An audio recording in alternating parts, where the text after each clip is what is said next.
Transformed into an infant Saiyan, yet branded as a failure, I was exiled to the desolate Beast King star.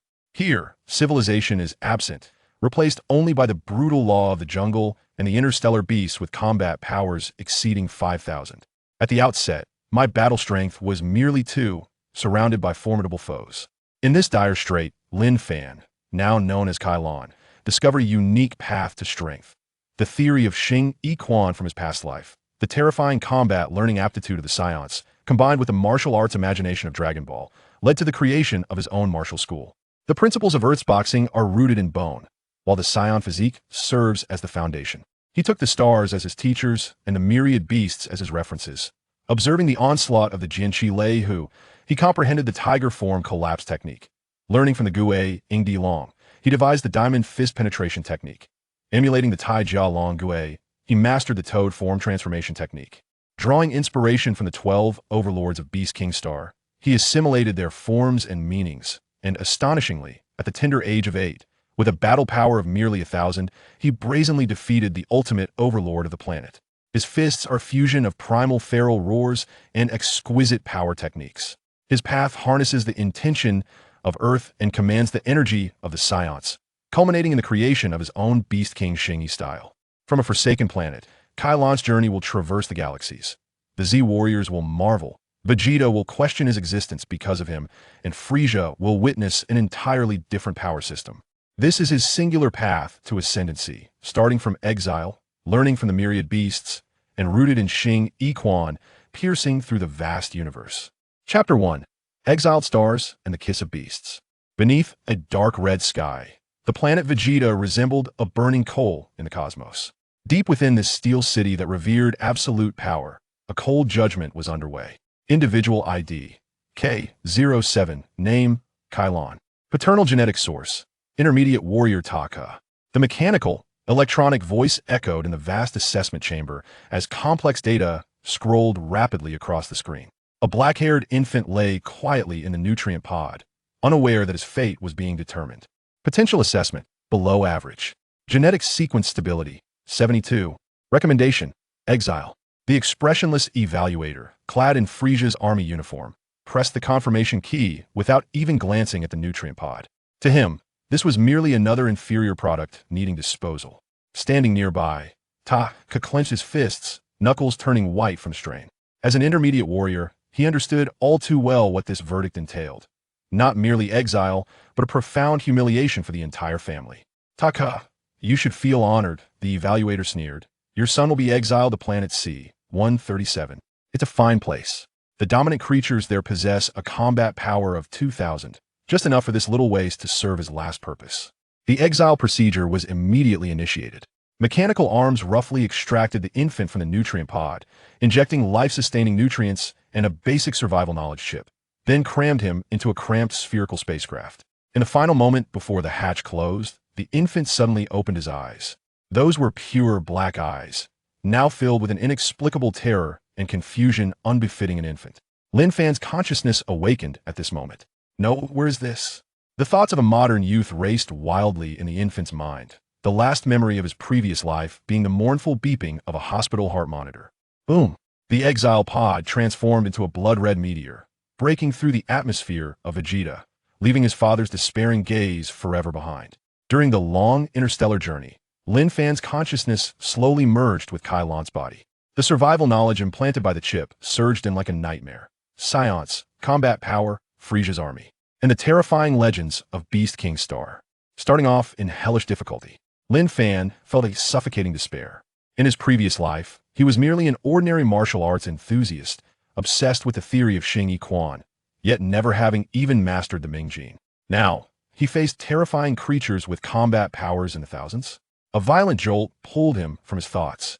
The exile pod was burning in the atmosphere, and the temperature inside was skyrocketing. Warning, collision alert. Amidst the shrill alarm, the exile pod plummeted like a meteor toward a primitive jungle. Boom! Following a deafening crash, the world spun chaotically. The hatch twisted open under the violent impact. An overwhelming primal scent enveloped him, mingled with gunpowder, decaying earth, and some unfamiliar metallic tang. Kailan was jolted, struggling to open his eyes. The sight before him sent shivers through his soul. Towering trees twisted as they grew, blocking out the sun, while ferns reached astonishing sizes, and the air was thick with visible energy particles. Distant roars and howls resonated, each causing the ground to tremble slightly. What in the world is this place? The soul of a Terran screamed. He struggled to crawl out of this iron coffin, but could only weakly flail his infant arms. Just then, a chilling hissing sound resonated from nearby. Kailan stiffened, his heart nearly ceasing to beat. A 3-meter-long, centipede-like creature, covered in exoskeleton, raised its front half from the decaying leaves, dozens of rhythmic legs moving in unison, its compound eyes gleaming with greedy light. It clearly regarded this fallen object as a delightful meal. The breath of death washed over him like icy water. No, please, help. Lin Fan's consciousness screamed in frantic terror, the fear of a Terran engulfing him. He wanted to hide, to escape, to conceal himself. Yet the Saiyan body instinctively trembled. It was not pure fear, but a mixture of extreme danger and excitement. The centipede creature launched its attack with astonishing speed. In this clash of conflicting commands, the infant's body instinctively reacted. It rolled violently to the side. The movement was clumsy, barely qualifying as a roll, merely resulting in a fall to the ground. Yet that very tumble allowed him to narrowly evade the lethal strike. The centipede's venomous mandibles grazed his cheek, leaving a trail of acrid wind. Wah! The infant let out his first cry upon arriving on this star, but the sound was curiously laced with the ferocity of a beast and Lin Fan's desperate wail. One misstrike only heightened the centipede's agitation. It lunged again, swifter and with a more cunning angle. There was no escaping. Kailan gazed at the approaching venomous jaws, an abyss of fear reaching its zenith. And then, something shattered. Was it reason? Or the very essence of fear itself? In the wake of this overwhelming emotional upheaval, the consciousness of an earthling, the instincts of a Saiyan, the survival knowledge implanted by a chip, and the countless images observed during a past life obsession with martial arts. All these fragments collided violently, intertwining. Gua! The infant emitted a sound that was far from a mere cry, resembling more a beastly roar. Faced with the venomous jaws lunging for his neck, he no longer attempted to evade. Instead, he summoned all his strength, twisting his waist abruptly in a movement wholly incongruent with an infant's physiology, thrusting his tiny shoulder forward. This was not a conventional impact, yet it inexplicably bore the fierce connotation of the Ma Bin Sao from Xingyi, a desperate charge. Bang! A dull thud resounded as a shoulder violently collided with the centipede's relatively fragile mandibles. Siga! The centipede emitted a painful shriek, its assault momentarily halted. Kailan was flung back by the recoil, crashing onto the thick moss, a tearing pain radiating from his small shoulder, his chest heaving like a bellows. The centipede shook its head, the murderous glint in its compound eyes nearly igniting. It had been thoroughly enraged. Yet this time, though fear still lingered in Kailan's eyes, there was an added air of confusion and peculiarity. The excruciating pain stimulated his nerves, yet the sensation from that earlier collision felt even more vivid. That moment, the manner of exertion. In his chaotic mind, vague memories of martial arts from his past life, the combat instincts of a Saiyan, fragmented information from the chip about this world, and the assaulting actions of the creature before him bizarrely interwove in an instant. An absurd yet tinged with madness and hope thought erupted from the depths of his soul. The beasts here are the finest teachers. I can imitate them, create a martial art that belongs to me. He gazed at his tiny fists, now clenched once more, then turned to the grotesquely enraged centipede-like creature. The first lesson of his second life was just beginning. In this untamed land, a soul fused with that of a time traveler and a Saiyan was about to embark on an unprecedented path of martial arts. Chapter 2. The Foundation of Survival and the Emergence of Intent. Agonizing pain radiated from his small shoulders. Each breath felt like it was tearing at his wounds. Kiran, Lin Fan, lay sprawled upon the thick moss, fixated on the centipede-like creature that had momentarily retreated in pain. Its compound eyes gleamed with an even more perilous light, while dozens of legs anxiously stirred the decaying leaves beneath, producing a nauseating rustle. Clearly, this seemingly fragile prey had offered it an unexpected thrill, igniting a fiercer hunger for the hunt. Move! I must move! Lin Fan's consciousness screamed in desperation. In his previous life, as a terminal cancer patient, he was all too familiar with pain. Suffering was not a reason to halt. Death was. With great effort, he propped himself up with his uninjured left hand, his gaze swiftly scanning his surroundings. The escape pod lay just behind him, its door grotesquely ajar, yet it was evidently not a sanctuary of safety. 3 meters to his right, a cluster of massive rocks formed a narrow crevice. That was his destination. Just then, the centipede creature launched its attack once more. Instead of lunging directly, it opened its jaws wide and spewed forth a torrent of dark green venom. At this critical juncture, the primal instincts of a Saiyan infant instinctively saved Kailan. Without a moment's thought, his body rolled backward, narrowly evading the onslaught of venom. The liquid splattered against the moss, emitting a hissing sound as it corroded the surface and released billows of white smoke. That was close. Lin Fan was drenched in cold sweat. Yet, this roll brought him perilously closer to the crevice. The desire to survive overwhelmed all else. He crawled forward on hands and knees, the injured right shoulder sending waves of tearing pain through him. But he gritted his teeth, fixated on a singular thought: reach that crevice. The centipede creature, evidently sensing its prey's intentions, slithered forward with astonishing speed, intent on intercepting him before he could find refuge. 3 meters, 2 meters, 1 meter. Just as the creature was about to catch up, Kailan summoned every ounce of his remaining strength and lunged forward, tumbling into the crevice. Crack! The creature's venomous jaws crashed against the rocks, sending sparks flying. The entrance of the crevice was narrow, just wide enough to accommodate Kieran's infantile form, yet effectively barring the nearly 3-meter-long predator from entering. Hiss! The predator let out an enraged shriek, attempting to ram its body against the stone. But the solid rock remained unyielding. For the moment, he was safe. Kailan lay deep within the crevice, gasping for breath, his small body trembling from pain and exhaustion. The interior was dry, filled with the scent of dust and stone, but at least he had survived. The sounds of the assault outside persisted for a while before gradually fading away. The predator had evidently abandoned this difficult quarry. Darkness and silence enveloped him. A tide of loneliness and fear washed over him. Lin Fan's consciousness quivered within the infant's body. Where am I? Why have I become this way? The memories of a past life pierced his nerves like shards of broken glass. The sterile scent of disinfectant in the hospital, the despairing gazes of his parents, and the diagnosis of late-stage cancer, followed by an abyss of darkness. When he awoke, he found himself in this hellish place. Perhaps death would have been preferable. A sense of hopelessness nearly consumed him. Yet at that moment, a deeper instinct within his Saiyan blood began to awaken. It was not mere memory, but an innate drive, a profound yearning for survival, an indomitable spirit in the face of adversity. No, I cannot perish. A new thought arose from the depths of his heart. I've already experienced death once. This time I shall live. The resilience he had displayed in battling illness during his previous existence resonated profoundly with the Saiyan instinct for survival. He cautiously examined the injury on his right shoulder. Fortunately, the bone appeared unbroken. He had only sustained severe bruising and muscle tearing. The recovery capacity of a Saiyan infant was remarkable in just a short while. The pain had lessened significantly. Hunger and thirst soon followed. He needed to find water and food. He carefully surveyed the crevice in the stone. The internal space was limited, yet adequate for movement. Most importantly, it was dry and concealed, making it an ideal temporary refuge. First and foremost, he needed to restore his body. Memories of observing the practice of Xingyi surfaced in his mind. Although he had never truly mastered it, he recalled the fundamental stance of the San-Ti Shi, which was not merely a posture for attack, but also a means to regulate breath and focus, honing the very essence of one's being. Enduring the pain, he unsteadily rose to his feet, adopting the stance from his recollections. His feet spread apart, knees slightly bent, body lowered, arms positioned as if cradling a ball. The movements were awkward, lacking precision.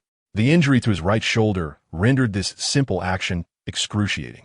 Yet he persevered. 1 minute, 2 minutes, something extraordinary occurred. As he concentrated on his breathing and stance, the pain seemed to diminish. A faint warmth began to rise from his dantian, gradually spreading throughout his body. It was the innate energy of the Saiyan within him. Though weak, it was undeniably real. Time slipped away, and when he emerged from this state, he was astonished to find that the swelling and pain in his right shoulder had subsided significantly. It worked.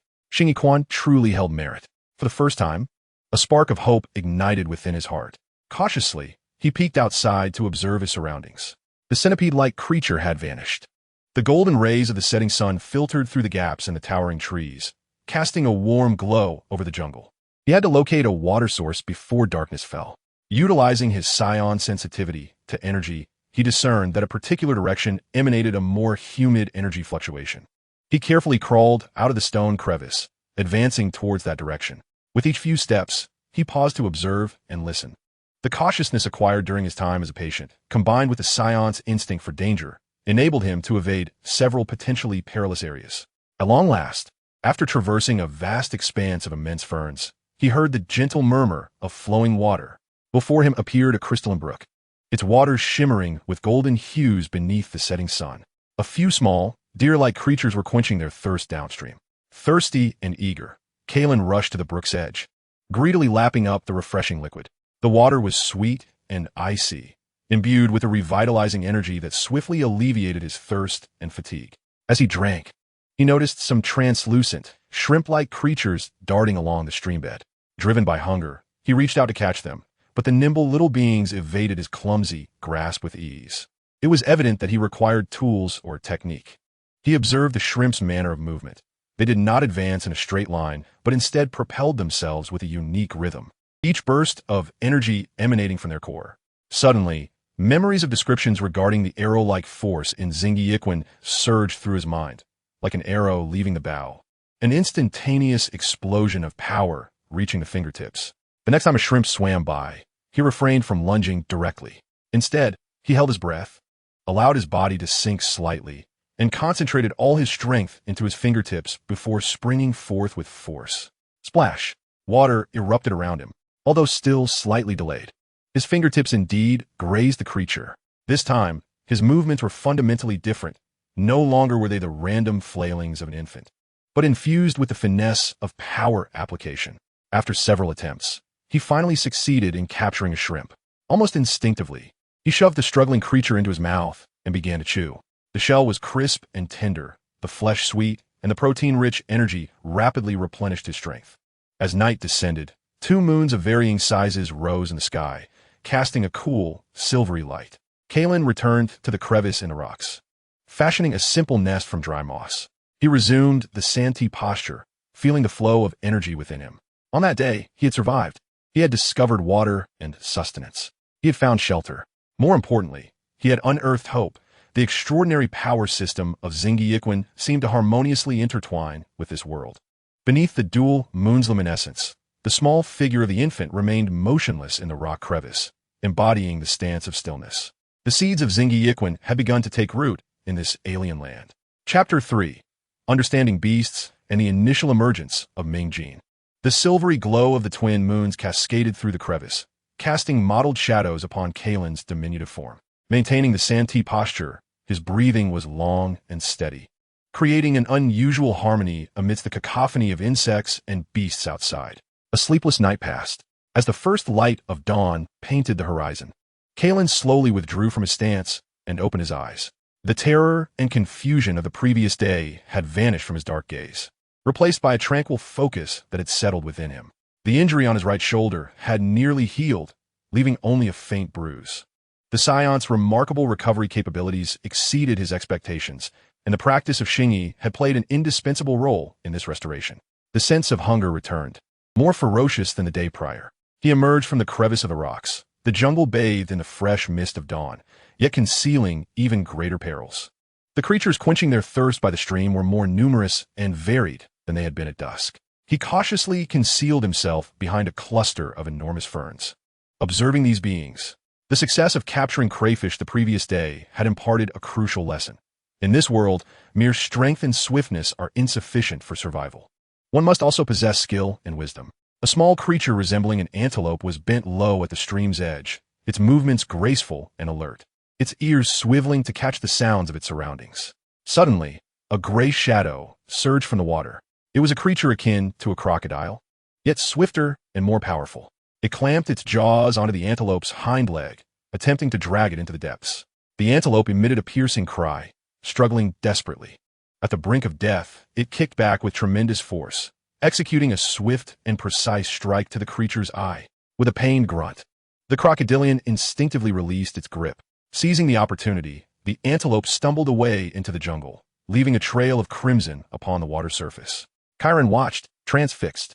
The power, angle, and timing of that kick were astonishingly perfect. No extraneous movements, merely a lethal strike evolved purely for survival. The force emanated from the waist, transmitted through the legs, and erupted at the hooves. Kailan's mind raced. The principles of the horse stance from the Xingyi Quan he had observed in his past life surfacing naturally. A horse possesses the prowess of galloping hooves and the force of a kick. He instinctively attempted to mimic that motion, his small body awkwardly trying to kick. Yet he could not quite grasp it. Mere observation was insufficient. He needed to experience it firsthand in practice. His gaze shifted to the crayfish. Today's objective was not only capture, but also learning. He approached the stream once more, refraining from immediate action, instead choosing to observe quietly. The crayfish's method of propulsion caught his attention. They first contracted their bodies, gathering strength, then suddenly expanded, achieving astonishing speed. This seemed to resonate with a fundamental principle of force generation in Xingyi Quan. He endeavored to imitate this method of exertion, no longer merely grasping with his hands. He slightly sank his body, feeling the power rise from his feet, flowing through his waist and hips, ultimately erupting at his fingertips. Splash! Water sprayed up. Although he was still a beat too slow, his movements displayed marked improvement, more coordinated and powerful. Once, twice, 10 times, he tirelessly practiced, fully immersed in this cycle of observation, imitation, and execution. The Saiyan's formidable aptitude for learning manifested brilliantly at that moment. His body could accurately replicate the observed movements, fine-tuning and optimizing through countless failures. By midday, he had become relatively adept at capturing crayfish. More significantly, his comprehension of force generation had undergone a qualitative leap. This instantaneous, decisive, and explosive exertion of force epitomizes the concept of Mingjin in Xingyi Quan. Lin Fan's consciousness trembles with exhilaration. What he could only grasp theoretically in his past life is now gradually transforming into reality through the practice of this Saiyan form. In the afternoon, his gaze shifted towards a larger quarry, an entity sunning itself on the rocks by the stream, resembling a lizard and measuring approximately the size of half his arm, with an estimated combat power of around 10. This time, he refrained from a hasty attack and patiently observed for nearly an hour, deciphering its patterns of movement and response. He picked up a sharp-edged stone shard, grasping it firmly in his small hand. Taking a deep breath, he sank his waist and lowered his hips, allowing strength to surge from his feet. The moment had arrived. His body propelled forward like a spring compressed to its limit. The stone shard traced a succinct arc, striking precisely at the creature's neck. Crack! The fragile cervical bone snapped audibly. The prey barely had time to react before succumbing to its fate. Success! Kailan stood still, breathing slightly heavier, gazing at his trophy, a profound sense of achievement swelling within him. This was not a victory born of brute force, but rather the fruit of skill and intellect. He dragged the prey back near the rocky crevice, painstakingly skinning and gutting it with the sharp stone. The taste of raw flesh was unpalatable, reeking strongly, yet the energy it contained far surpassed that of the stream shrimp. With each bite, he felt strength accumulating within him. As night fell once more, Kailan did not rest immediately, but continued to practice under the moonlight. He repeatedly rehearsed several movements observed that day: the hind kick of an antelope, the leap of a stream shrimp, and even the pounce of that crocodilian creature. His movements remained juvenile, yet they began to exhibit a unique rhythm and explosive power. Each punch, each step, bore the unmistakable characteristics of Mingjin: direct, fierce, and powerfully explosive. During breaks in his practice, he endeavored to name these imitative movements. The leg technique mimicking the antelope's kick was dubbed antelope kick. The step imitating the shrimp's leap was called shrimp step, and the claw technique resembling the crocodile's pounce was termed crocodile pounce. These remained rudimentary forms, rough and unrefined, yet they marked the inception of his very own beastly martial art. Standing at the mouth of the rocky crevice, gazing at the grotesquely outlined exotic jungle beneath the starry sky, Kailan, Lin Fan, felt no longer solely fear. This perilous world seemed to transform into a vast martial arts arena, with those fearsome beasts becoming his most unique mentors. Tomorrow, he murmured softly, his eyes shimmering with the light of curiosity, I shall seek new teachers. Under the dual moons, the infantile figure resumed its stance, diligently practicing the lessons of the day. The movements remained naive, yet they exhibited the nascent essence of a warrior. The initial understanding of Mingjin and the budding comprehension of beastly forms marked the beginning of his journey in martial arts. Chapter 5. A glimpse of Anjin and the wisdom of the tortoise. Time flowed like a stream, and before he realized it, Kailan had spent over half a year on Beast King Star. His stature had surged, transforming his once diminutive frame into a robust and formidable physique. His skin bronzed to a healthy hue by the sun and wind of the forest. Those dark eyes had sharpened, often glimmering with a calmness and contemplation that belied his years. Combat had become a staple of his existence. With an increasingly refined mastery of his radiant strength and a repertoire of self-created beastly techniques, he had undeniably established himself as the small sovereign of the stream's domain.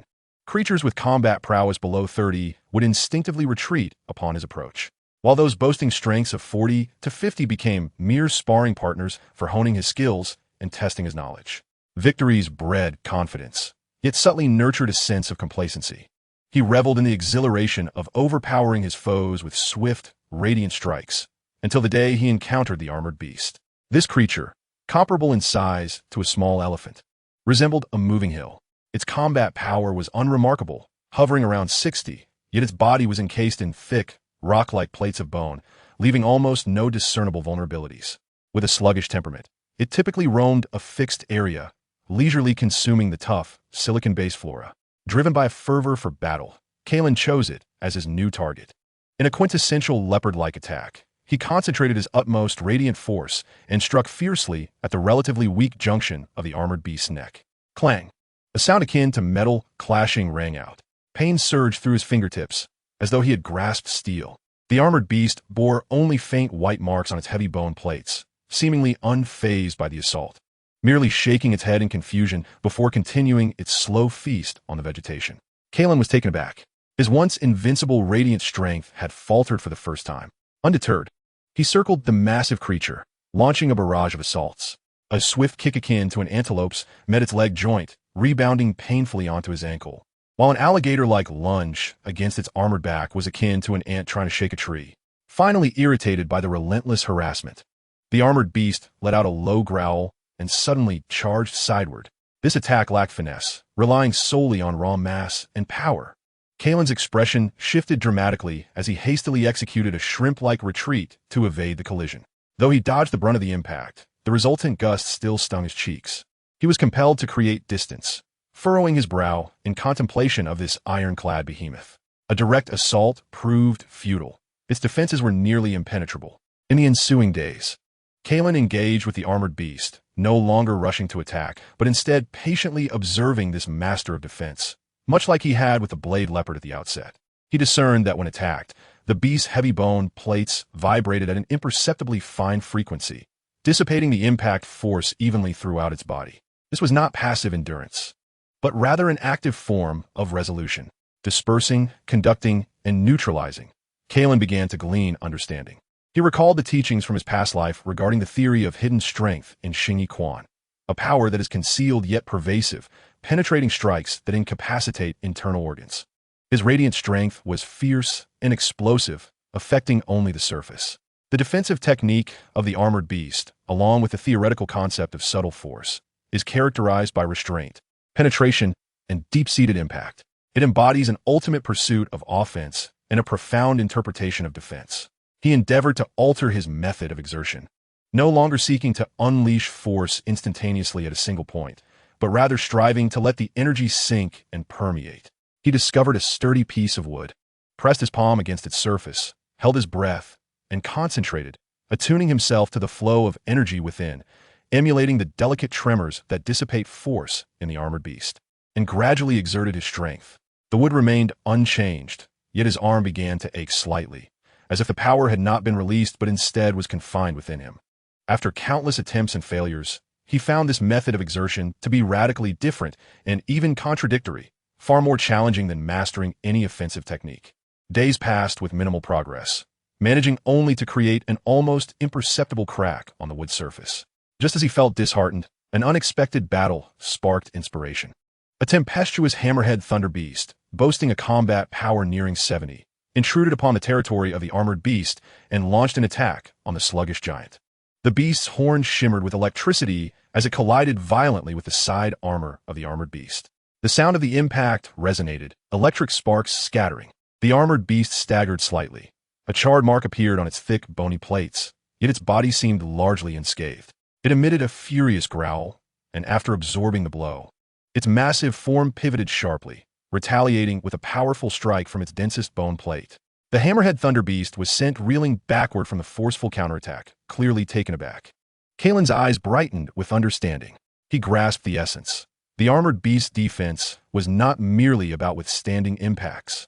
It was about first dissipating, dispersing, and conducting away the majority of the impact force and electrical energy before countering. That seemingly clumsy retaliatory strike was executed with perfect timing, angle, and force. Defense blended seamlessly with offense, a harmonious union of the two. A completely new concept flooded his mind. Defense was not merely to endure blows, but to facilitate more effective counterattacks. The battle concluded with the retreat of the hammerhead thunder beast. Although the armored beast emerged victorious, the charred mark on its side armor and its slightly unnatural gait revealed it was not entirely unscathed. Kailan did not depart. He remained absorbed in the experience of the recent confrontation. Once more, he pressed his palm against the wood. This time, he no longer sought merely the penetration of force, but envisioned himself possessing the robust defense of the armored beast, containing the energy discreetly, feeling the tremors and the dissipation. And then, at the final moment, explosively releasing the contained energy. A crack resounded as the wood's interior fractured, yet the surface revealed only a few subtle fissures. Success, though still rough and far from achieving true subtle force, he had indeed touched upon the threshold. This was a method of exertion that acted from within. He named this innovative technique, inspired by the defensive counterattack philosophy of the armored beast, the tortoise guard. In his past life memories, the armored beast was unknown to him, but the tortoise epitomized this defensive image. In the ensuing days, he diligently honed his bright force and various offensive beast forms while fervently delving into the recently glimpsed path of the hidden force and the tortoise guard. He discovered that this subtle method of internal energy release yielded far superior results in refining the body's internal organs and meridians compared to the bright force. With each arduous attempt, he sensed his breath growing denser and his control over his body becoming increasingly exquisite. Although the pace at which his combat prowess ascended seemed to have slowed, no longer soaring as it once had, he could distinctly feel his foundation being solidified, the quality of his strength undergoing a profound transformation. The soul of a Terran reveled in the deep exploration of martial arts mysteries, while the blood of the Saiyan yearned to wield this newly understood power against mightier adversaries. Standing by the stream, he gazed at his reflection in the water. His eyes remained sharp, yet lacked a hint of impatience, now imbued with a touch of tranquility. Slowly, he assumed a stance, no longer purely offensive, but embodying a grounded steadiness with a chest held high, shoulders relaxed, and elbows dropped, exuding the essence of an unyielding rock. The bright force was fierce, while the hidden force was just beginning to reveal itself. The path of offense and defense was taking shape. He understood it was time to depart from the relative safety of the stream and venture deeper into the jungle, seeking a mentor who could truly test this newfound power. The jungle ahead loomed darker, the roars of beasts growing increasingly fearsome. Taking a deep breath, Kailan felt no trace of fear, only an eager anticipation. Chapter 4. Learning from Beasts and the Awakening of Combat Spirit. A month had passed. Kailan's temporary stronghold had begun to take form. He had cleverly camouflaged the stone crevice entrance with branches and broad leaves, the interior lined with dry moss and animal hides, while a corner housed a stockpile of provisions, including dried meat strips and edible tubers. That area by the stream had almost become his exclusive hunting ground. His body had grown considerably, the growth rate of a Saiyan infant far surpassing that of a Terran human.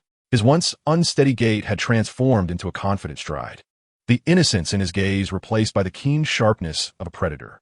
More importantly, his mastery of the bright force had become increasingly refined. As the morning mist lingered, Kailan lay concealed upon the twisted branches of a massive tree, his breath nearly stilled, eyes fixated on the clearing below. There a hunt was unfolding. The hunter was a creature he referred to as the blade leopard, its streamlined body adorned with dark golden fur, bone blades protruding from its joints, boasting a combat power of at least 50. Its prey was an armored creature encased in a heavy bony shell. The armored creature curled into a ball, its hard shell forming a perfect defense, rendering the blade leopard unable to strike. Rather than attacking impulsively, the blade leopard moved gracefully and dangerously, circling the armored creature with measured steps. Its muscles flowed beneath its fur like mercury, harboring explosive power. Suddenly it lunged, without any forewarning, Its body instantly transitioned from utter stillness to frenetic motion, transforming into a streak of golden lightning. Yet, the target was not the armadillo beast's frontal visage, but rather a minute crevice in its visual blind spot, a vulnerable point where the bony armor connected. With a precise thrust, the bony claw pierced the gap, followed by a swift, forceful lift. A small fragment of the armor was brutally pried open, revealing the tender flesh beneath. The armadillo beast emitted a pained shriek, rolling frantically. Yet the blade leopard had already nimbly leaped back, evading the counterattack. One strike successfully executed, it did not indulge in greed. Instead, it waited, seeking the next opportunity. Kailan watched, his spirit stirred. This was not merely a display of speed and strength. It was the perfect amalgamation of timing, insight into weaknesses, and tactical thinking. It was not a reckless endeavor. One must find a flaw, strike decisively. He murmured to himself, recalling the essence of Xingyi, which emphasizes the intimacy of close combat. The blade leopard's combat style epitomized precision and ferocity. In the ensuing days, Kailan became obsessively captivated by the observation of this formidable hunter. He meticulously tracked the blade leopard, maintaining a safe distance, documenting each of its habits, how it utilized the environment to conceal itself, how it subtly adjusted its steps to store energy, and how it harmonized its entire being in that fleeting moment before an attack. He even dared to approach the blade leopard's feeding ground, observing how it disassembled its prey's joints with minimal effort and remarkable accuracy. The imitation commenced. He grew dissatisfied with merely executing simple antelope leaps or crocodile lunges. He practiced relentlessly in an open field, emulating the leopard's instantaneous bursts of power and exquisite coordination. He immersed himself, gathering strength as every muscle fiber engaged, feeling the energy rise from his feet, amplified by the rotation of his waist, ultimately channeling into his fingertips. Swish! His small frame lunged forth, slicing through the air with a resounding whoosh. His fingers transformed into claws, fiercely gripping a moss-covered rock. With a crackle, stone chips flew, leaving 5 distinct claw marks etched into the resilient surface. Success! Kailan gazed at his accomplishment, excitement gleaming in his eyes. The power and penetration of this strike far surpassed his previous attempts. He named this embodiment of the blade leopard's assault the leopard strike. As his mastery of the Xingyi deepened, and with the honing of his new technique, Kailan's hunting efficiency soared. He found himself able to hunt increasingly larger prey, with his combat prowess escalating from a mere dozen to 30, then 40. Each successful hunt, each enhancement of strength, brought forth an indescribable sense of fulfillment and achievement. The soul of Lin Fan, the Earthling, remained cautious, yet the Saiyan bloodline quietly awakened amidst the repeated hunts and battles. He began to hunt not solely for sustenance. One day, he encountered a creature akin to a bobcat, its combat prowess comparable to his own, approximately 35. He could have avoided confrontation, but upon witnessing its lithe form and provocative growl, an inexplicable impulse surged within him. He yearned to battle, not for food, but merely to test his skills. Roar! The bobcat launched its assault with lightning speed. Kailan stood his ground, an ember of excitement igniting in his eyes.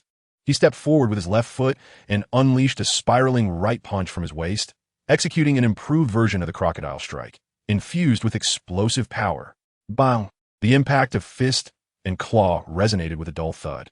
Kailan's petite frame swayed slightly, while the bobcat was sent tumbling backward. Howl!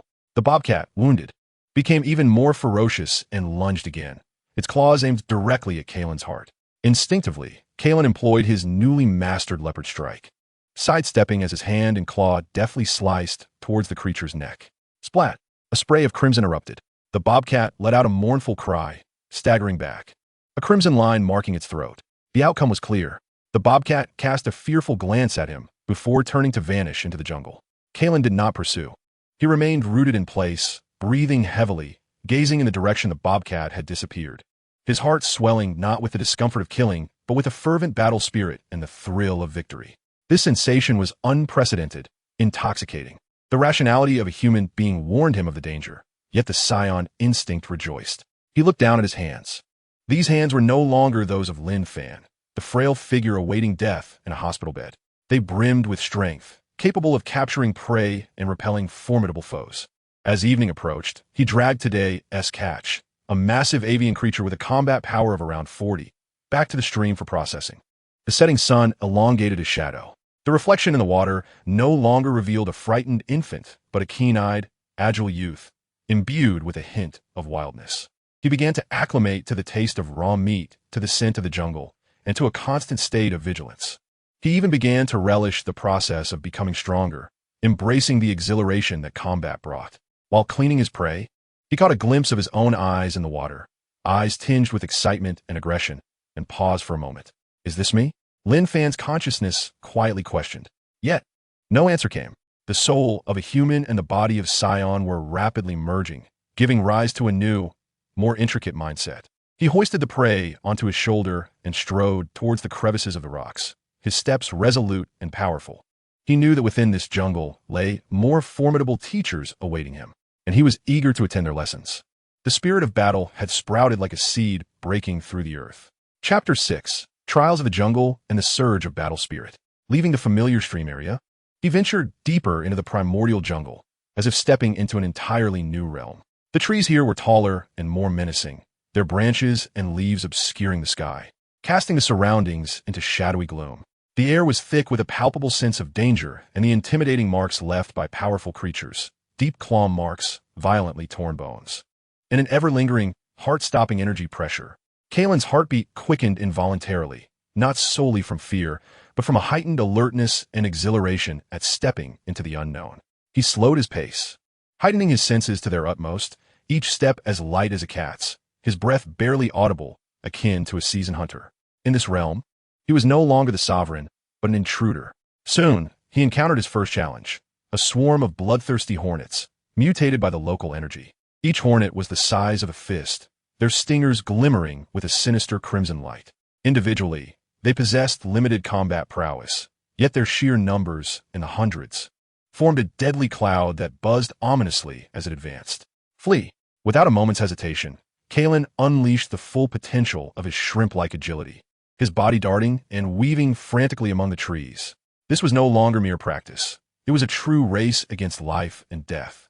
The sound of poison-tipped stingers pierced the air like raindrops, embedding themselves into the trunks behind him, emitting puffs of acrid smoke. For the first time, he executed the shrimp-like movement with exquisite precision.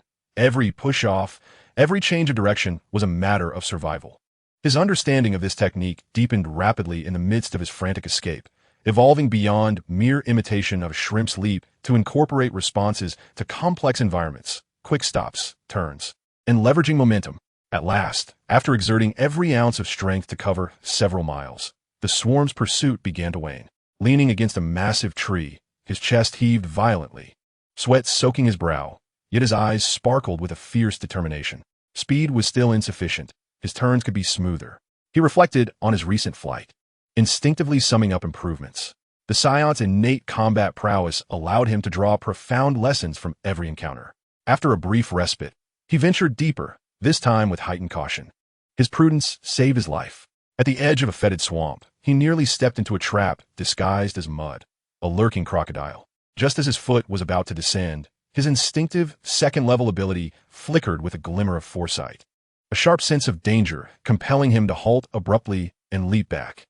Almost simultaneously, a massive jaw filled with sharp teeth snapped shut where he had just stood, mud splattering everywhere. The combat prowess of this trap crocodile was a staggering 80. Kailan felt a shiver run down his spine and wasted no time in fleeing.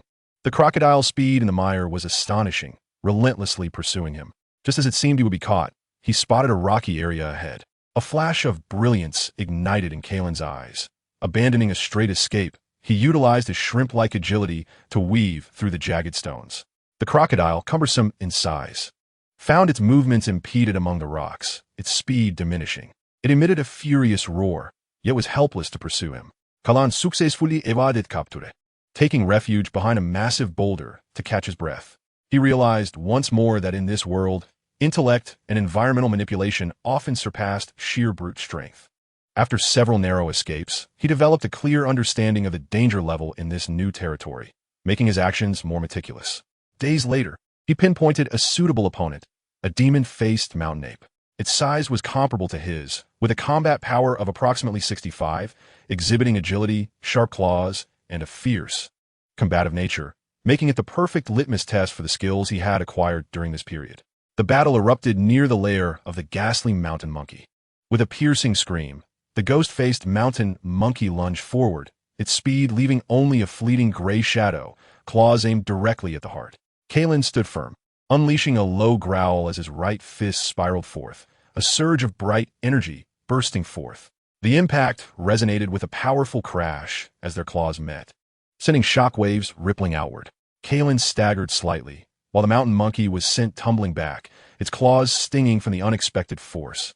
Gazing at the diminutive figure before it, with a mix of astonishment and uncertainty. Emboldened by his initial triumph, Kailan pressed on with renewed fervor. With a swift pivot, he transformed into a leopard form, closing the distance in an instant, his claws striking like lightning toward the monkey's throat. The mountain monkey let out a fierce shriek, contorting its body with remarkable agility to narrowly evade the attack, while its long tail lashed out like a whip, aiming a brutal strike at Kailan's lower body. Reacting with urgency, Kailan instinctively employed the still awkward tortoise stance, lowering his arm to block. The tail struck his arm with a resounding crack, a fiery pain coursing through him. Though he managed to dissipate much of the force, a tingling numbness lingered. His mastery of the dark energy was still far from complete, roaring with relentless aggression. The mountain monkey pressed its advantage, launching a torrential barrage of claws, bites, and tail strikes. Kailan found himself on the defensive, relying on the shrimp step to evade while occasionally using the tortoise stance to guard, appearing quite beleaguered. His bright energy attacks struggled to connect with the agile mountain monkey, while his dark energy defenses proved insufficient. Lin Fan, a mere earthling, began to feel an undercurrent of anxiety and a hint of fear. Yet the Saiyan blood coursing through him surged with fervor under pressure. The more he was suppressed, the fiercer his innate warrior spirit and resilience ignited. His gaze sharpened, tinged with a touch of madness. Pain electrified his nerves, awakening his latent potential. After a narrow escape, his back collided forcefully with a tree. The mountain monkey's eyes glinted with murderous intent, its claws poised to strike at his face. With nowhere to retreat, Kailan unleashed a primal roar, casting aside all fear and distractions in that moment, leaving only the purest desire for battle. Instead of blocking, he suddenly tilted his head at the critical moment, allowing the claws to carve a bloodied line across his cheek. Simultaneously, his right hand, fingers pressed together, channeled all his bright energy, the faint understanding of dark energy, and every ounce of battle intent and fervor into his fingertips. No longer mimicking any beast, he acted on instinct born from desperation. Death, his fingertips spinning like a drill, pierced forth with unparalleled speed, precisely striking an energy node on the mountain monkey's chest. A faint sound akin to a balloon popping echoed through the air. The ghost-faced mountain monkey's movements suddenly froze, its forward momentum halted. It looked down in disbelief at its chest, where a small blood hole had appeared. Yet an eerie force surged within, instantly disrupting its life force. The ferocity in its eyes dimmed rapidly as its body crumpled to the ground. Kailan leaned against the tree, gasping heavily, the bloodied mark on his cheek burning fiercely, his internal energy surging tumultuously. As he gazed upon the fallen mountain demon, a faint yet unmistakable smile, imbued with a blend of exhaustion and exhilaration, crept upon his lips. Victory! Against overwhelming odds, through a sudden surge of power and precise strikes, he had triumphed. In this moment, the warrior spirit, the madness, and the indomitable essence of his Saiyan bloodline unequivocally vanquished the lingering timidity of the Earth soul, harmoniously merging with his resilient will. A novel, more mature mindset began to take shape, cautious yet unafraid of battle, calm yet yearning for challenge. He tended to his wounds and dragged the demon's corpse to a concealed location. This time, he did not depart immediately.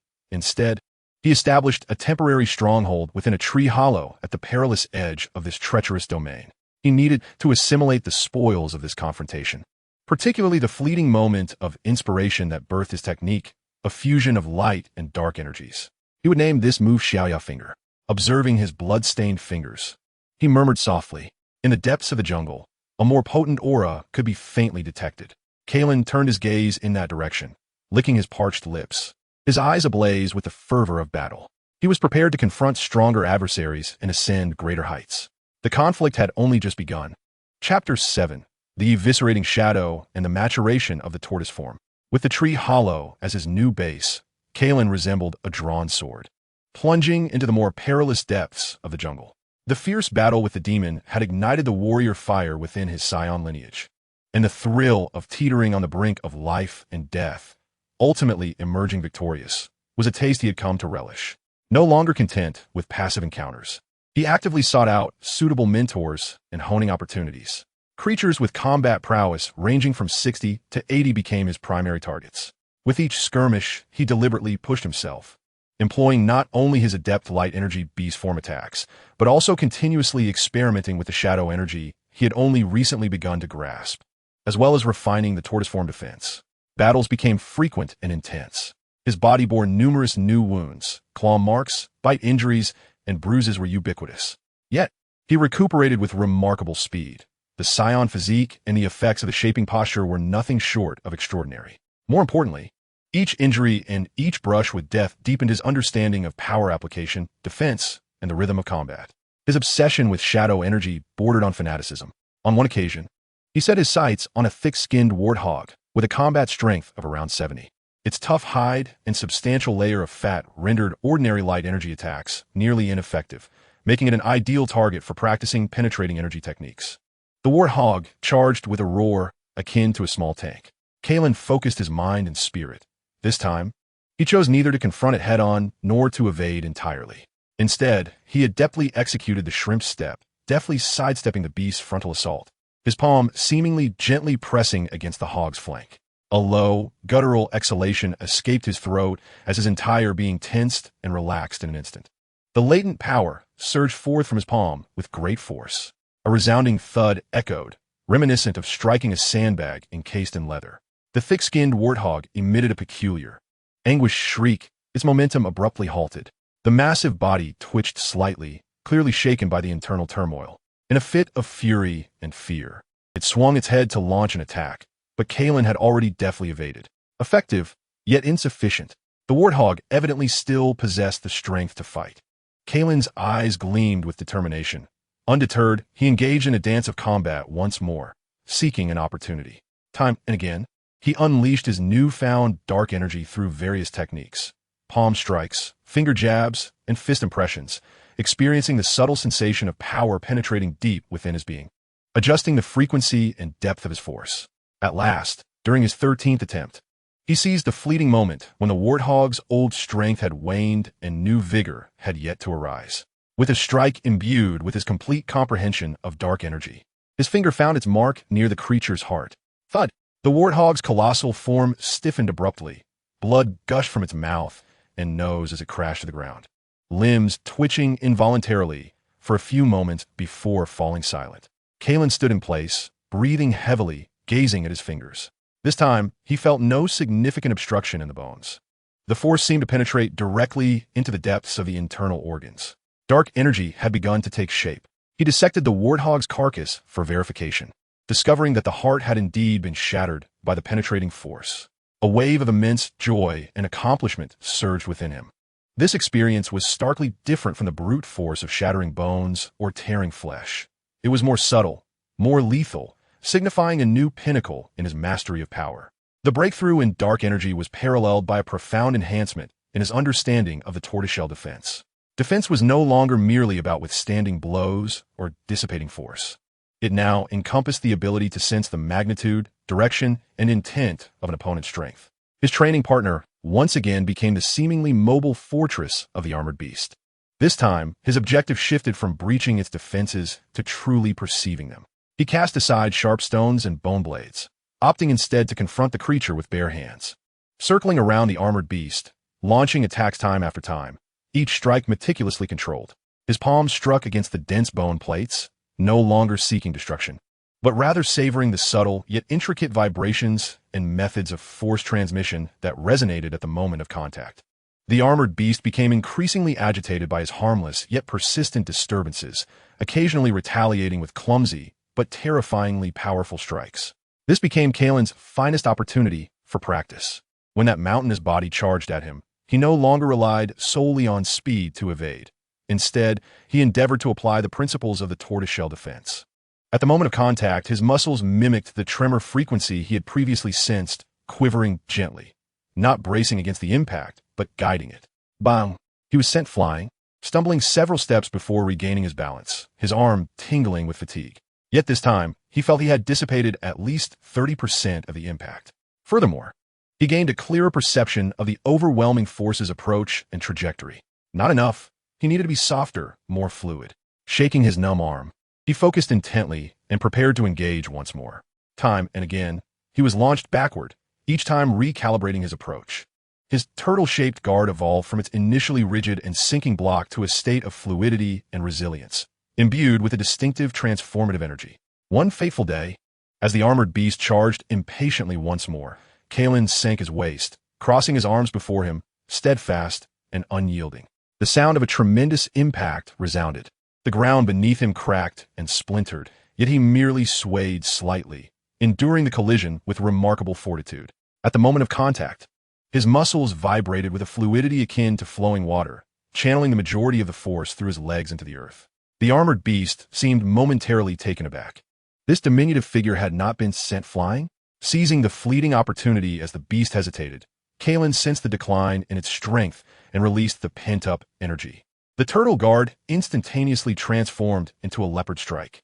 A sharp and powerful counterattack landed squarely upon the beast's nose. Although it failed to inflict significant harm, its significance was monumental. The fusion of offense and defense. The armored beast, in pain, let out an enraged roar, but Kailan had already leveraged the force to leap back, creating a safe distance. Standing a short distance away, he gazed at his slightly reddened but unscathed arm, a radiant smile gracing his face. At last, the turtle guard had transcended mere endurance, evolving into a form capable of both evasion and retaliation. His grasp of the subtle energy had granted him a profound understanding of this defensive technique. He chose not to disturb the creature that had imparted this invaluable lesson. Respectfully bowing in a gesture reminiscent of a martial artist from a past life before turning to depart, his steps light, yet resolute. At this moment, Kailan's combat prowess had steadily ascended to 80. The increase in numerical value was not his greatest achievement. Rather, the most profound transformation lay in his newfound comprehension and application of power, akin to a phoenix reborn. The essence of raw strength and the subtleties of hidden energy had begun to reveal the path of offense and defense. Perched upon a horizontal branch of a colossal tree, he surveyed the core of the jungle. There, the trees stood ancient and formidable, emanating a palpable energy that stirred unease, while distant roars hinted at a terrifying power far exceeding 80. That realm was destined to be his next arena of learning. Taking a deep breath, the youth displayed no hint of hesitation, only a clear resolve and anticipation brimming in his eyes. A new door had been swung wide open. Chapter 8. The Beast of 1,000 Battles and the Glimmer of Instinct. At the edge of the jungle's core, the air was so heavy it felt as though one could wring water from it. The energy particles were so dense they were almost visible to the naked eye, and inhaling them brought a burning sting alongside an extraordinary sensation of empowerment. The forms of the giant trees grew increasingly menacing, their bark taking on a metallic sheen. While the ground was blanketed in a thick layer of decaying leaves accumulated over countless years, rendering each step soundless, Kailan treaded with utmost caution, his instinctual abilities heightened to their zenith. In this realm, any lapse in vigilance could spell disaster. He could faintly perceive countless gazes, some curious, others greedy, and still others indifferent, emanating from the shadowy depths of the forest, scrutinizing this intruder. His first adversary materialized in the form of a pack of shadow-claw baboons. They are not large in stature, with their combat prowess generally hovering around 90.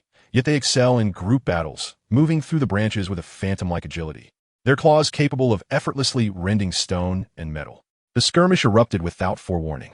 Several gray shadows descended simultaneously from various angles, their claw winds fierce, sealing off all avenues for evasion. Had it been a month prior, he would have likely sustained grave injuries in an instant. But at this moment, Kailan's mind was as tranquil as still water.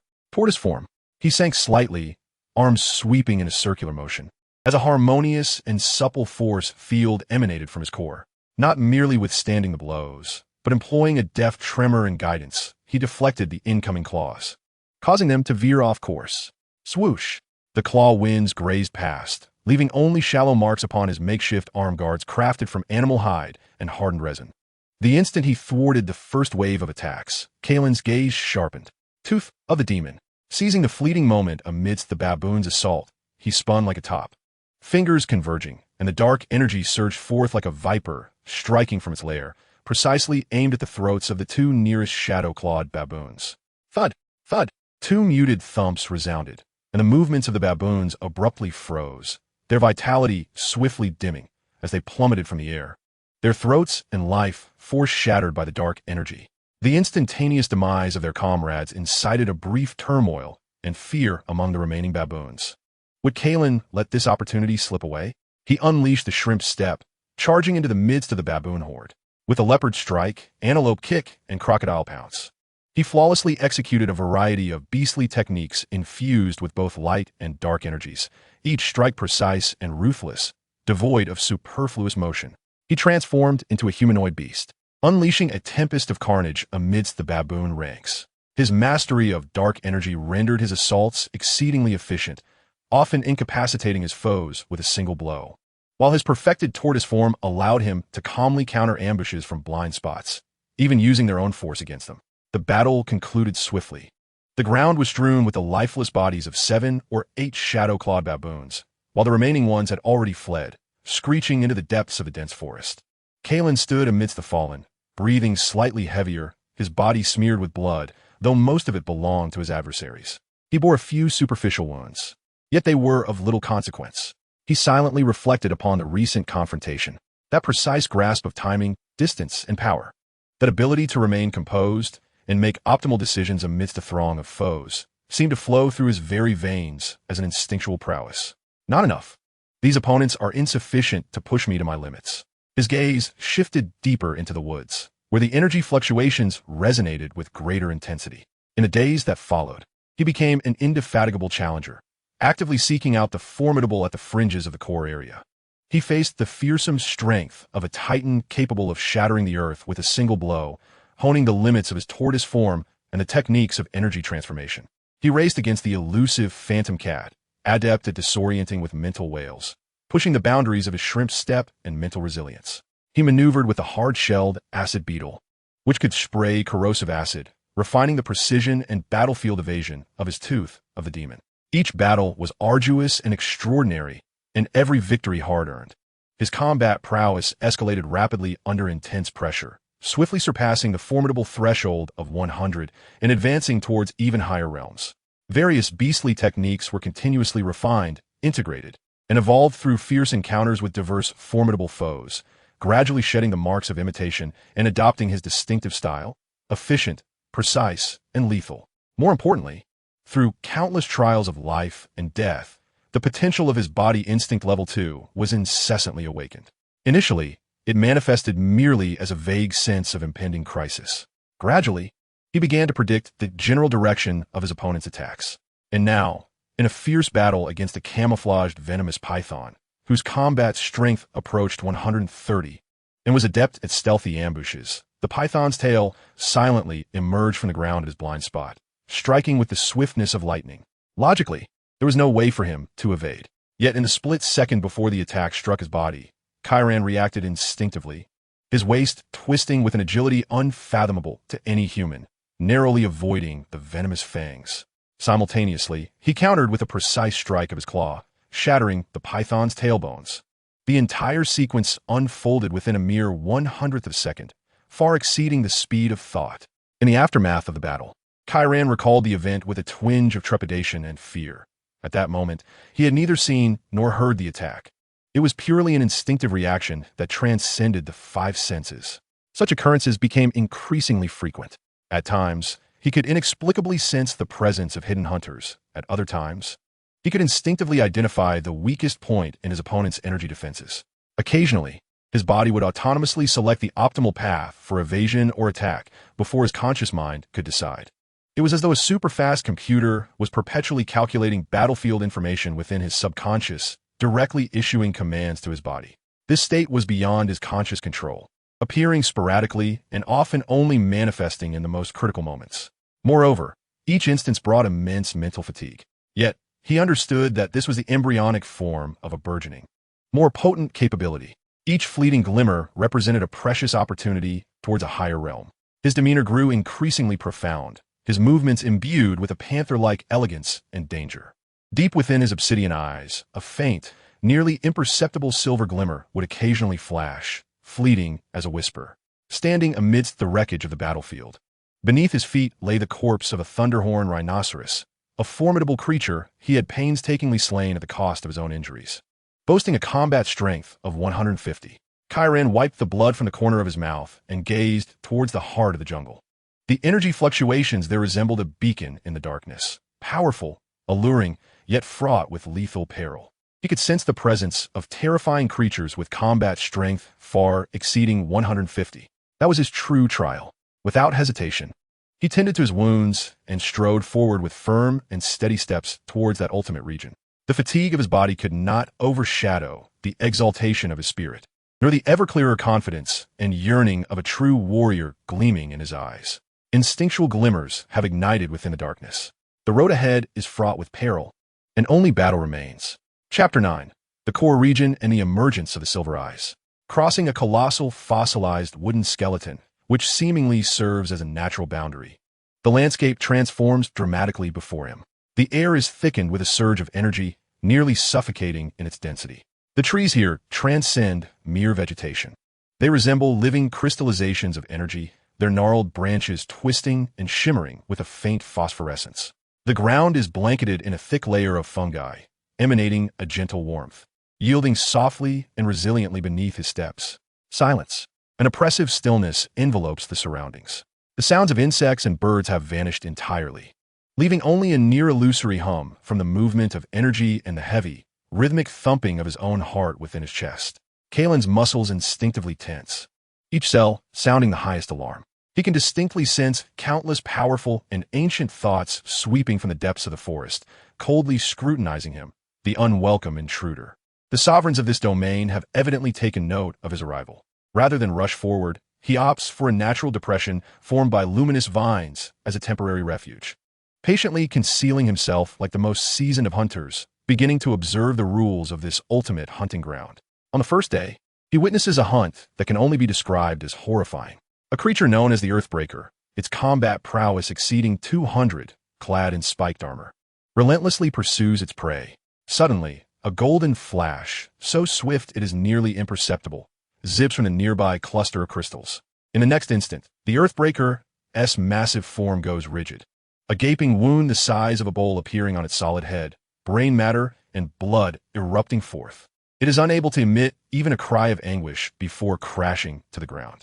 The golden flash comes to a halt nearby, revealing its true form, a sleek, graceful creature adorned with golden scales, a single horn protruding from its forehead, its pupils pure vertical slits. It elegantly licks the blood from its claws, its cold, slit-like eyes dismissively scanning the carcass of the Earthbreaker, seemingly indifferent to the prospect of a meal, before transforming into golden light and vanishing. Kailan holds his breath, his back drenched in cold sweat. The speed and ferocity of this golden entity far exceed his current understanding. Its combat capability likely approaches 300. In this realm, he is no longer the hunter, but rather prey that could be annihilated at any moment. The acute sense of crisis sharpens his nerves while also significantly awakening his latent potential.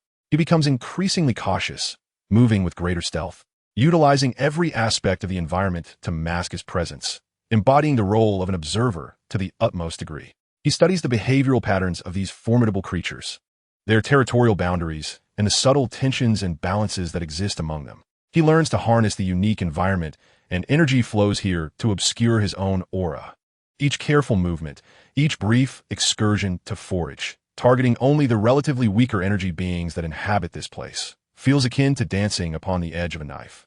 Under such immense pressure, his rate of progress is nothing short of remarkable. The combat prowess steadily approaches 150, with an increasingly refined mastery over his strength. More notably, his body instinct level 2 predictive ability occurs with growing frequency. However, on the third day, an unexpected incident transpired. While collecting a luminescent moss rich in energy, he inadvertently trespassed into the domain of a phantasmal jellyfish. This creature, often hovering in the air like a translucent azure jellyfish, appears beautiful and harmless. Yet its tentacles can unleash waves of psychic energy that induce intense hallucinations, boasting a combat power nearing 180. At the moment when Kailan stepped on a dry twig, the massive bell of the phantasmal jellyfish abruptly contracted, and countless azure tentacles shot forth like living entities. An invisible yet piercing mental shock surged into his mind. A deafening buzz enveloped him, as if his head were on the brink of explosion, and a myriad of bizarre illusions instantly submerged his consciousness. He beheld the hospital bed of his past life, glimpsed the exile pod from Vegeta, and witnessed countless grotesque beasts charging towards him. The soul of Lin Fan, a human from Earth, screamed in terror amidst the illusions, teetering on the brink of collapse. Yet, at that moment, the indomitable will of the Saiyan bloodline and the resilience forged through months of life and death trials erupted with thunderous intensity. "Get out!" he roared within his mind. The instinct for survival overshadowed all else. His body reacted autonomously, devoid of conscious command. The turtle-style defense was not merely a shield against physical attacks, but rather a fusion of concealed internal energy and his own ki, rapidly contracting and coalescing at his head, forming a fragile yet tangible mental barrier. The force of the psychic shock was momentarily mitigated. In that fleeting moment of clarity, the ability of body instinct level 2 surged to unprecedented heights, spurred by the imminent threat of death. His vision, hearing, olfactory senses, and even energy perception seemed to merge, transforming the world into a complex tapestry woven from streams of energy, trajectory lines, and danger signals. The silent mental roar of the phantasmal jellyfish manifested as visible ripples, and the trajectory of its tentacle attacks became as clear as if played in slow motion. Not enough. Still not enough. The illusions continued their relentless assault on his consciousness, and the tentacles were already upon him. In that life and death moment, deep within Kailan's pupils, a faint glimmer of silvery light suddenly flared to life, no longer a mere shimmer, but akin to two cold silver lamps, burning fiercely in his gaze. The instant the silver light emerged, all illusions melted away as if struck by sunlight upon ice. The world crystallized into sharp clarity, calmness, and even slowness. His body moved, no longer in a shrimp-like gait, but with a more streamlined, efficient, almost instinctual motion. He deftly evaded all lethal tentacle entanglements, as if he had foreseen each trajectory. Simultaneously, his fingers sharpened like blades, and his body tensed like a drawn bowstring, gathering power before instantaneously releasing it. The energy coalescing at his fingertips transcended mere visible or hidden strength. It became highly compressed, imbued with an unusual penetrating characteristic. Break! With pinpoint precision, his fingertips pressed against the azure gem at the core of the luminous jellyfish. Crack! The gem shattered in response, causing the massive body of the jellyfish to convulse violently, its tentacles drooping helplessly as the ethereal blue glow rapidly faded and ultimately transformed into a translucent, gelatinous mass that lay limp upon the ground. The silver gleam in Kailan's eyes dimmed, and an overwhelming sense of weakness coupled with excruciating mental anguish surged through him, nearly causing him to collapse. His mind throbbed as if pierced by needles, a consequence of overexerting an unknown ability. He bore the discomfort and quickly managed the scene, dragging his exhausted form back to his hiding place with utmost speed. Crouched in a safe recess, he gasped for breath, replaying the breathtaking moment he had just experienced, particularly the eruption of silver light in his eyes and the extraordinary state of calm that granted him total control. What was that? More potent and immediate than the body instinct level 2. It felt as though the reins of his own body had been temporarily handed over to a higher consciousness. He yearned to attempt that awakening once more, yet found himself at a loss, with only the persistent pangs in his psyche reminding him of the cost and distance of that power. Yet, a thought had taken root in his heart. He had touched the threshold of the next stage, a realm transcending mortal martial arts, a domain known as the ultimate freedom. A mere whisper of its essence. Though it lasted but an instant and remained beyond his control, the light of hope illuminated his path ahead. The heart of the jungle remained fraught with peril, yet the light in Kailan's eyes grew ever more resolute. There, he would find an adversary capable of allowing him to truly master this power. Chapter 10. The Threshold of Ultimate Intent and the Shadow of the Sovereign. The spiritual agony from the battle with the luminous jellyfish lingered for a full 2 days before gradually dissipating. The momentary eruption of the silver-eyed state and the instinctual response that transcended limits left an indelible mark, deeply etched in Kailan's memory and body. Each recollection evoked a chilling sensation of absolute rationality and omnipotence, accompanied by a tremor from the depths of his soul, a state nearly inhuman. He became increasingly cautious yet bolder. Caution guided his actions, as he employed every technique gleaned from observation, moving like a specter along the fringes of the core area, maximizing the avoidance of direct conflict with those terrifyingly powerful dominators. Boldness resided within his heart. He understood that to once again touch or even grasp that power, he must seek breakthroughs between life and death. He began to selectively challenge creatures with combat prowess ranging from 180 to 220. This level of adversary posed a significant threat, yet remained within the bounds of potential resistance. Each battle transformed into a high-stakes gamble, serving also as a form of cultivation. He engaged in a fierce battle with the spike scorpion, honing his ability to counter multiple, mixed assaults amidst its elusive tail stinger and seismic hammer strikes. He raced against the wind mantis, elevating his shrimp-like movements to a phantasmagorical realm, pursuing the pinnacle of evasion amidst the razor-sharp tempest of its bladed limbs. He circled with the toxic toad king, refining his delicate control over energy amidst its pervasive venomous mists and corrosive tongue strikes, attempting to merge his latent power with energy to disperse the noxious fog from afar. Injuries became a commonplace occurrence. On one particularly grievous occasion, the claws of a brutish bear nearly cleaved his chest open, exposing bone, dragging his battered form back to his refuge. He clung to life through the Scion's indomitable vitality and rudimentary mastery of energy, enduring 5 arduous days to regain a semblance of health. Yet, with each recovery from grievous wounds, his strength experienced a remarkable leap, steadily surpassing 180 in combat prowess, firmly advancing towards the threshold of 200. Various beastly techniques coalesced in the crucible of life and death combat, becoming second nature, devoid of any trace of roughness, evolving into a combat language uniquely his own. More importantly, his understanding of the silver-eyed state deepened gradually.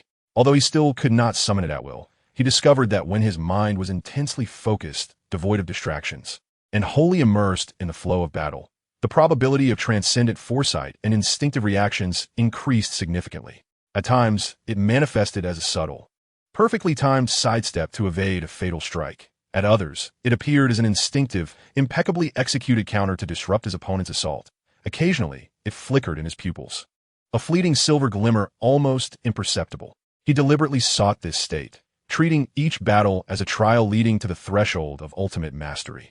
The essence of the Earthling's soul was tasked with calm analysis and synthesis, while the Saiyan bloodline fervently probed the limits of combat. However, the true sovereign of the core region was far more formidable than any adversary he had previously faced. One evening, after a grueling confrontation with a two-headed thunderwolf, having successfully repelled it but sustaining significant injuries, Kailan concealed himself in a crevice of rock to recuperate. Suddenly, an indescribable, terrifying pressure descended from above. It felt as though the entire sky had collapsed. The air solidified, energy ceased to flow, and even the light appeared to thicken and dim. Kailan's blood nearly froze in an instant, every cell sounding the most anguished alarm, frantically urging him to flee immediately or face certain death. He gritted his teeth, forcibly suppressing the instinct to turn and run, retracting his aura to the utmost extent, peering through the narrow gap in the rocks. In the distant sky, a colossal silhouette drifted slowly. Its size was not particularly immense. It was cloaked in dark golden, seemingly naturally formed complex bone armor, exuding an elegance and perfection that harbored unimaginable power. It bore no wings, yet traversed the air with ease, as if gravity held no sway over it. Wherever it roamed, all creatures beneath it, whether ferocious beasts or peculiar plants, lay prostrate on the ground, trembling in fear, too terrified to make a sound. If Kailan possessed a detector, it would undoubtedly emit a frantic alarm, for the creature's combat prowess was an astonishing 450. This was far beyond anything he could comprehend. It was one of the apex predators of this core region, indeed of the entire food chain on Beast King planet. The sovereign seemed to be merely surveying its territory, showing no interest in the diminutive beings below. Its indifferent gaze swept across the land, pausing occasionally at spots of particularly dense energy. When that gaze inadvertently fell upon the crevice where Kailan was concealed, he felt his heart abruptly halt, as if his very soul had been frozen, laid bare. He had no doubt that, should the creature entertain even the faintest thought a singular intent would suffice to crush him. Fortunately, the sovereign's gaze did not linger and gradually moved away. It was not until the terrifying figure vanished completely from the horizon that the suffocating pressure began to dissipate.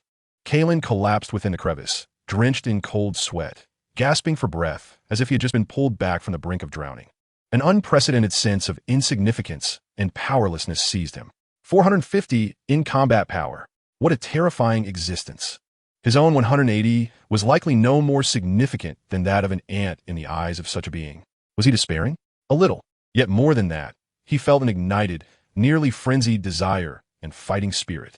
The soul of Lin Fan from Earth trembled, plunging into an extreme calm and analysis. The gap was immense, but not insurmountable.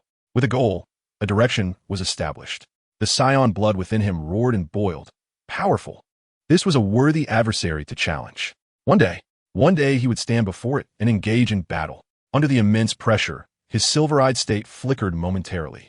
Though not fully awakened, it allowed him to grasp a clearer insight, one that encompassed not merely anticipation and evasion, but a profound understanding of energy, of rules, and of the workings of all things. He emerged from the crevice, gazing toward the direction where the sovereign had disappeared, his eyes ablaze.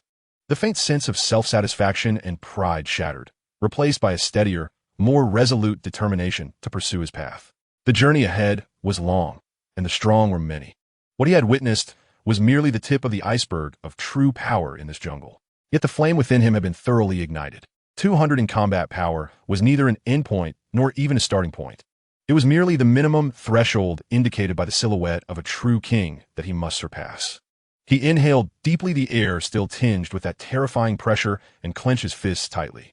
He would cultivate, grow stronger, and then challenge that ultimate throne. The figure of the youth vanished once more into the darkened jungle, his steps steady, his gaze resolute. Chapter 11. 200 combat power and a new hunt. The overwhelming presence of the sovereign's inspection was akin to a crucible for the soul, purging Kailan of the lingering restlessness and arrogance within him. He became increasingly composed. Yet deep within his gaze burned a fiercer and more resolute flame. His objective was now unmistakable: to grow stronger, to attain the stature worthy of gazing upon the heavens of that realm, and to one day challenge the throne itself. His training intensified to a level bordering on brutality. No longer content with passive encounters and hunts, he began to impose stringent training regimens upon himself.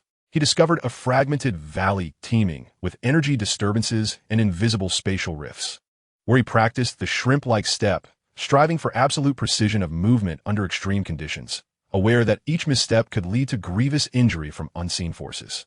He submerged himself in the depths of a pressure-laden abyss, combating the terrifying water pressure and lurking beasts, honing his endurance and the techniques of exerting force in water.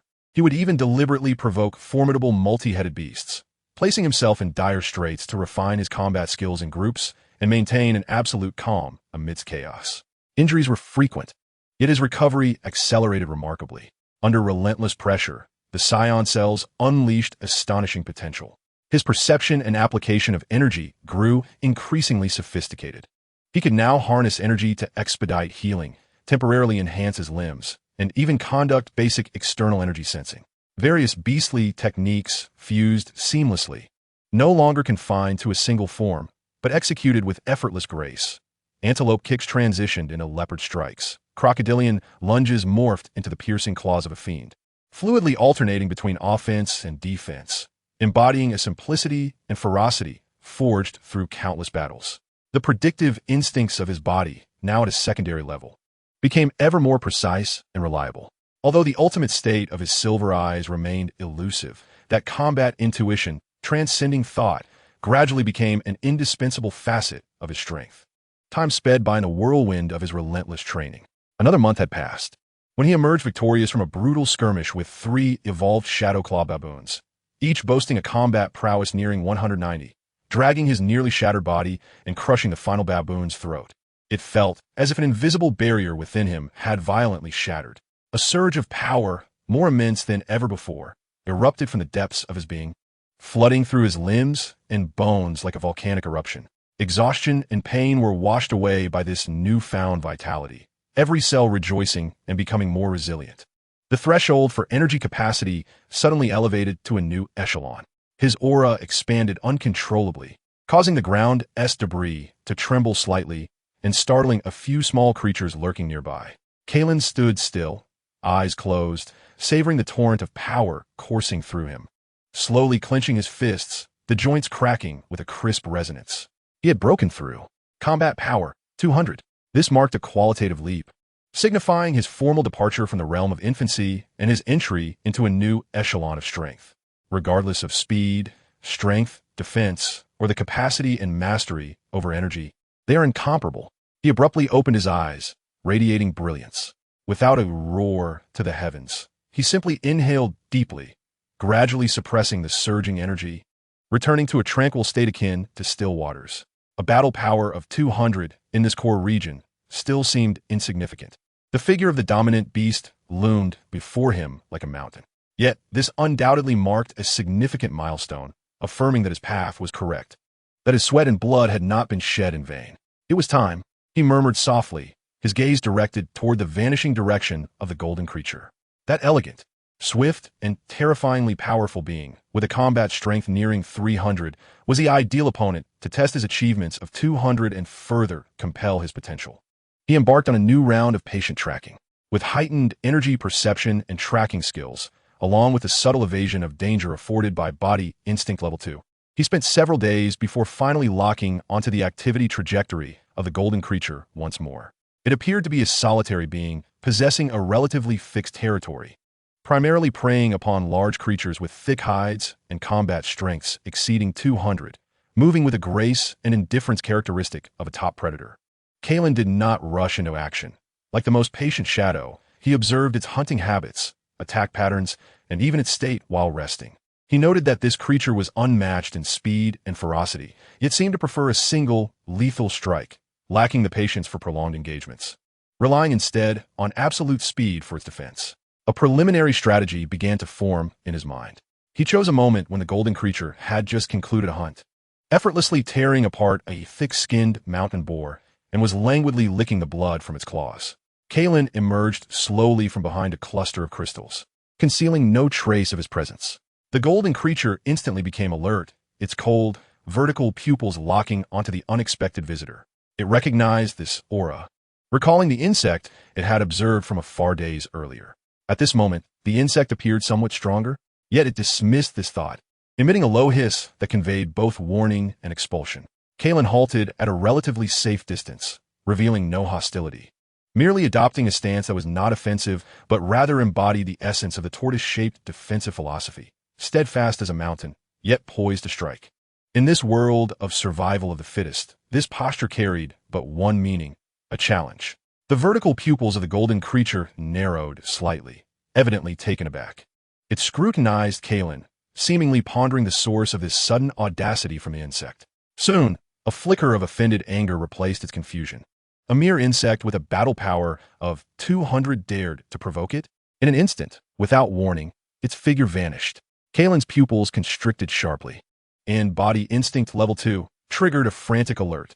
He scarcely had time to think as his body instinctively executed an extreme evasive maneuver to the right. The crystalline cluster that originally stood behind him was silently cleaved in two, its surface as smooth as a mirror. A deep gash appeared on the beast-hide armor of his left arm, from which blood began to seep slowly. Swift, exceedingly fast, beyond imagination. Yet, instead of feeling alarmed, Kailan was filled with exhilaration, his eyes ablaze with the spirit of battle. He had successfully evaded the first strike. Thanks to the enhanced speed and instinctive foresight granted by his 200 combat power, he had earned at least the minimal qualification to engage in this duel. The hunt had commenced. However, this time, the roles of hunter and prey remained uncertain. Chapter 12. The Trial of Golden Shadows and the Pinnacle of Speed. The residual force of the initial blow lingered, and a searing pain in his left arm served as a stark reminder of the vast disparity in speed between the two combatants. After its initial attack missed, the golden creature did not immediately pursue. Instead, it perched upon a slanted crystalline pillar 10 meters away, its cold vertical pupils betraying a hint of astonishment. This creature was proving to be more troublesome than it appeared. Yet, its arrogance was not to be provoked. In the next instant, it vanished once more. Kailan's mind was taut with anticipation, his body instinctively operating at an unprecedented level of intensity. The world around him faded partially, the flow of energy and predictive patterns becoming faintly visible.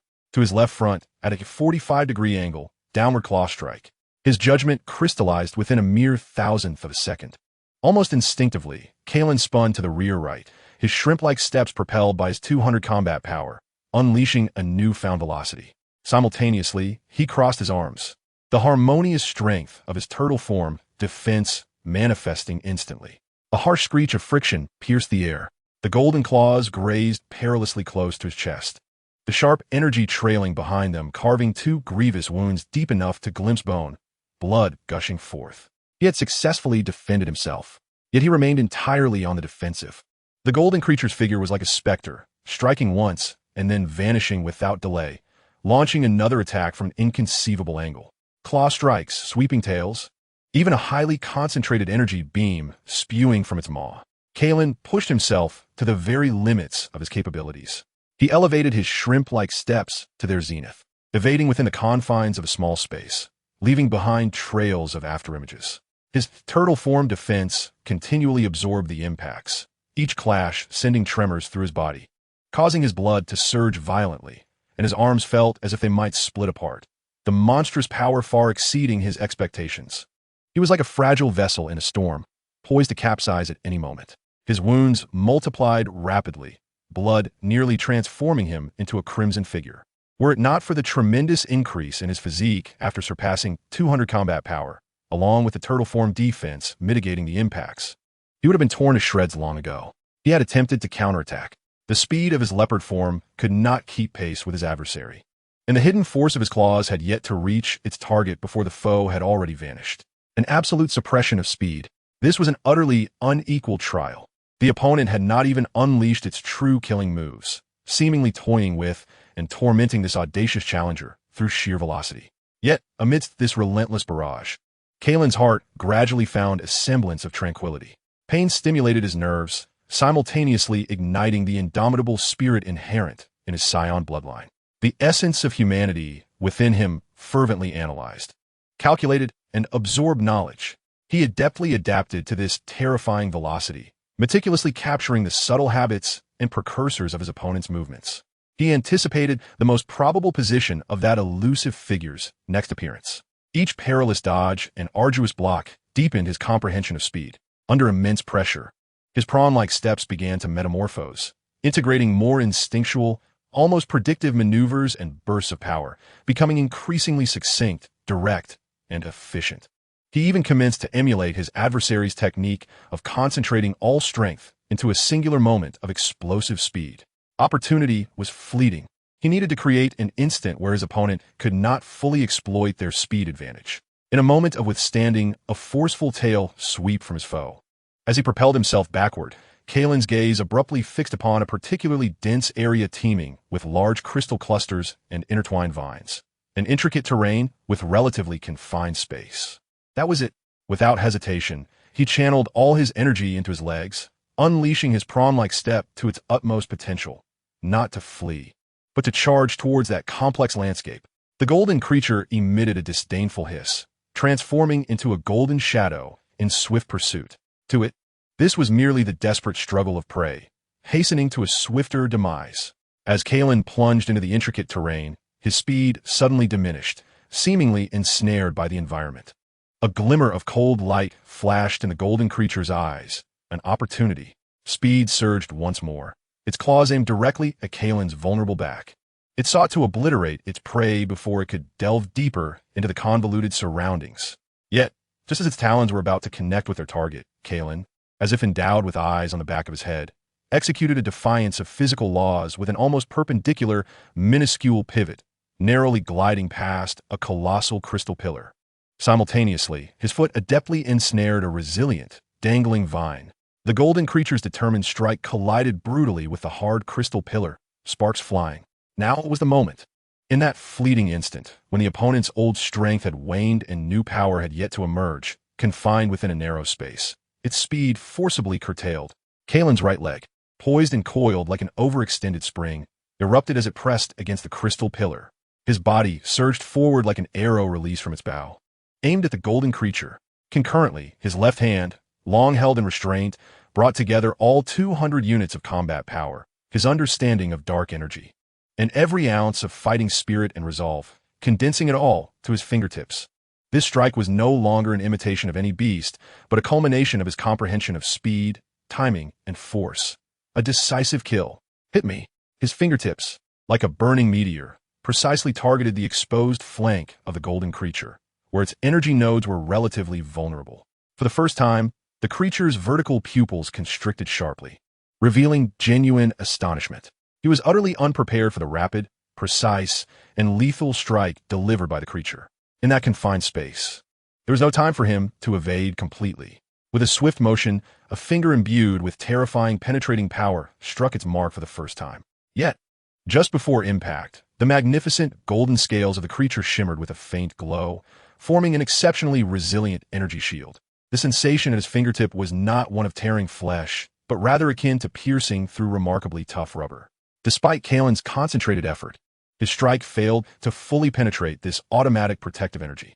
Nonetheless, a portion of that dreadful penetrating force and hidden energy still seeped through. A sharp, pained hiss escaped the golden creature as its body quivered violently, revealing fine cracks in the scales along its side, causing a small indentation. It was evidently injured internally. Seizing the opportunity, Kailan refrained from overreaching. He lightly tapped on the creature's carapace with his toes, using the momentum to retreat swiftly, disappearing into the dense tangle of crystalline vines. The golden creature let out an enraged shriek, its cold slit pupils fixated on the direction Kailan had vanished. The throbbing pain in its side and the humiliation of being wounded by a lesser being driving it nearly to madness. Yet it did not pursue.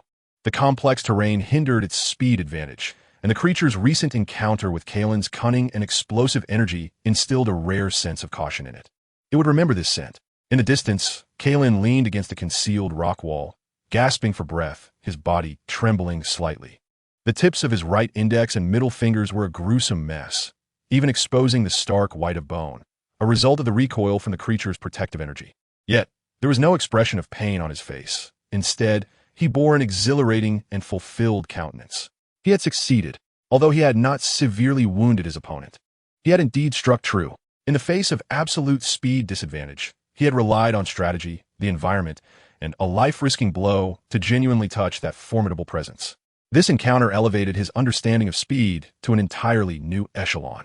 His shrimp-like steps underwent a transformation under the pressure of life and death, truly brushing against the threshold of swiftness.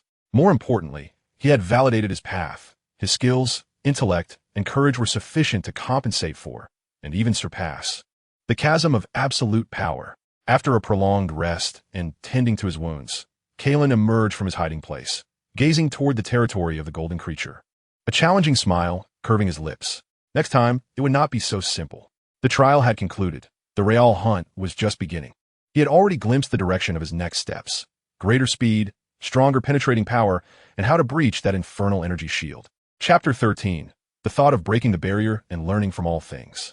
The excruciating pain at his fingertips felt like an unending flame, searing his nerves and igniting Kailan's fighting spirit. That automatically manifested, remarkably resilient energy shield was like a bucket of cold water, awakening him from the brief sense of complacency he had felt upon wounding the golden creature. Absolute speed, coupled with impenetrable defense, epitomizes the true nature of a top-tier predator. He concealed himself near a warm spring exuding the scent of sulfur, utilizing the chaotic energy fluctuations of the area to mask his own presence, meticulously tending to the wounds on his fingers. The Saiyan's remarkable healing ability, combined with his nascent control over energy, allowed the wounds to staunch and heal at a visibly rapid pace.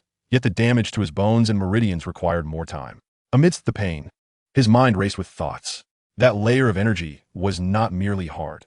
It resembled a barrier formed by a momentary, extreme condensation of resilience. He recalled the sensation upon contact with his fingertips, realizing the penetration of his dark energy was significantly diminished, as if he struck against a gelatinous surface that offered no grip. The explosive force of his bright energy was insufficient to breach it instantaneously. While the dark energy was diffused and neutralized, Lin Fan's consciousness engaged in a calm analysis, recognizing the necessity for a technique that was more concentrated, more penetrating, capable of unleashing all destructive power in an instant. A concept gradually crystallized in his mind, the breaking point. To consolidate all strength, all energy, all into the smallest point of contact, and unleash it in a moment, piercing through the surface to forcibly tear apart that layer of energy defense. This was not an inherent technique of Xingyi, but rather the next step he extrapolated based on all his insights, tailored to the predicament before him. With direction established, the question remained, how to achieve it? Lacking a teacher or lineage, he nonetheless possessed the entirety of Beast King Star as his arsenal and mentor. Upon his recovery, Kailan's hunting objectives transformed. He no longer sought merely to conquer formidable creatures, but began purposefully searching for beings with unique defensive or offensive capabilities, observing, learning, and emulating their methods of countering resilient defenses. He discovered a diminutive creature known as the diamond mole, with its forepaws grotesquely developed like rotating drill bits, capable of effortlessly penetrating hard rock layers and the tough shells of certain powerful beings. Kailan spent several days lurking and observing, absorbing its distinctive spiral force application and high-frequency vibration techniques. He watched as the shockwave toad hunted, emitting a peculiar ultrasonic wave that did not directly attack, but accurately identified the most vulnerable resonant frequency of its prey's shell, shattering it with a single strike. Kailan endeavored to comprehend this method of perceiving weaknesses. He even dared to approach an area infested with man-eating vines, which secreted a unique acidic mucus that did not corrode violently, but swiftly dismantled energy structures. Cautiously, Kailan collected a small sample, feeling the destructive potential of energy it contained. Everything is a teacher. He integrated all he had observed and learned into his own cultivation and experimentation. He practiced relentlessly before the hard crystal pillar, attempting to fuse the explosive force of bright energy, the penetration of dark energy, the spiral vibrations of a diamond mole, and even a hint of the high-frequency oscillations of the shockwave toad into his finger techniques. Initially, the results were abysmal. The powers failed to merge harmoniously, often interfering with one another and even causing self-harm. The wounds on his fingers, barely healed, would frequently reopen, sometimes nearly incapacitating his entire hand. Yet, he remained undeterred. Each failure refined his mastery over strength a fraction further. He bestowed a simple name upon this nascent technique, aimed at achieving unparalleled penetration, breaking finger. Time slipped away in concentrated practice. His combat prowess steadily increased, gradually approaching 230. More importantly, his comprehension and control over power had ascended to an entirely new microscopic realm.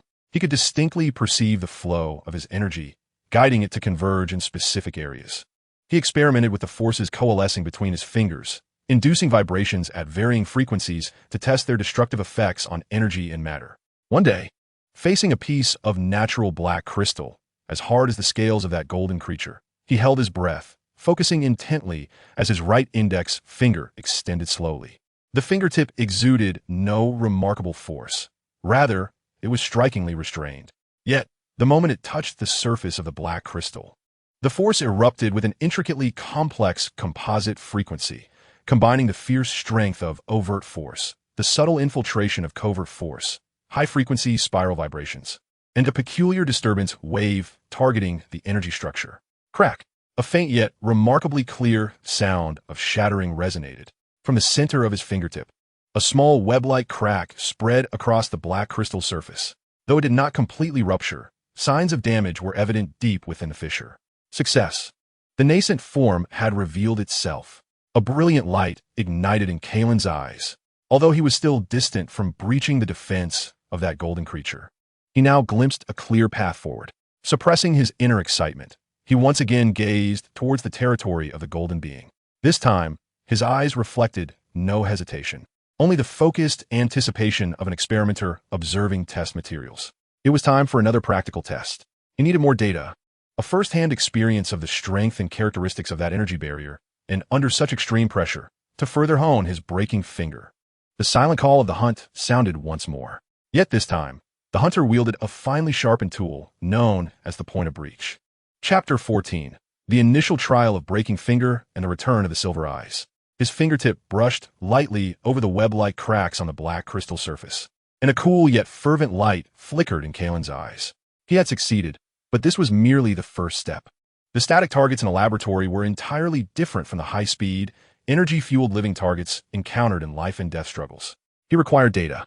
He needed to test the power of Breaking Finger in true combat, and under the terrifying pressures of speed, forge the absolute precision necessary to ensure his strike would hit its mark. After a period of rest, he returned to his peak condition, infused with an added sharpness due to the initial success of Breaking Finger. Once more, Kailan transformed into a shadow, silently infiltrating the territory of the golden creature. He was more patient than before, like a silent boulder, perfectly blending into the environment, observing every move of his mentor. He meticulously documented the habitual flight paths of the creature, the crystalline pillars it favored for repose, and even the precise locations it preferred to strike during the hunt. After several days of observation, his understanding of the target deepened significantly. The opportune moment arrived one afternoon.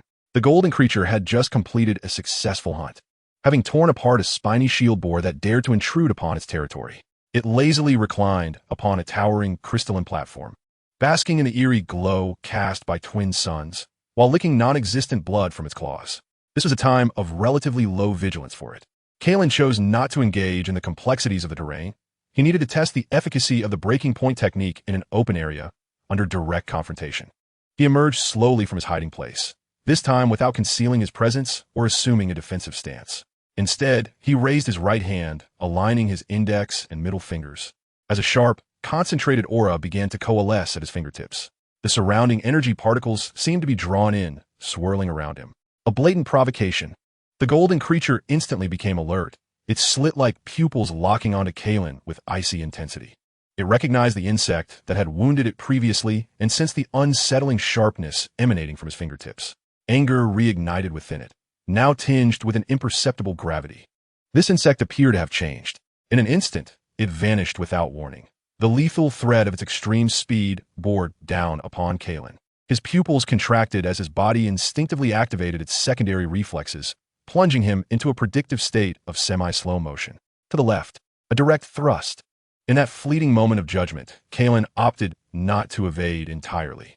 Instead, he slightly shifted his body to the right, concentrating the defensive energy of the tortoise guard in his left shoulder and arm, bracing himself to absorb the edge of the blow. Simultaneously, his right arm sprang forth like a coiled serpent. The breaking point technique aimed directly at the trajectory of the oncoming golden creature.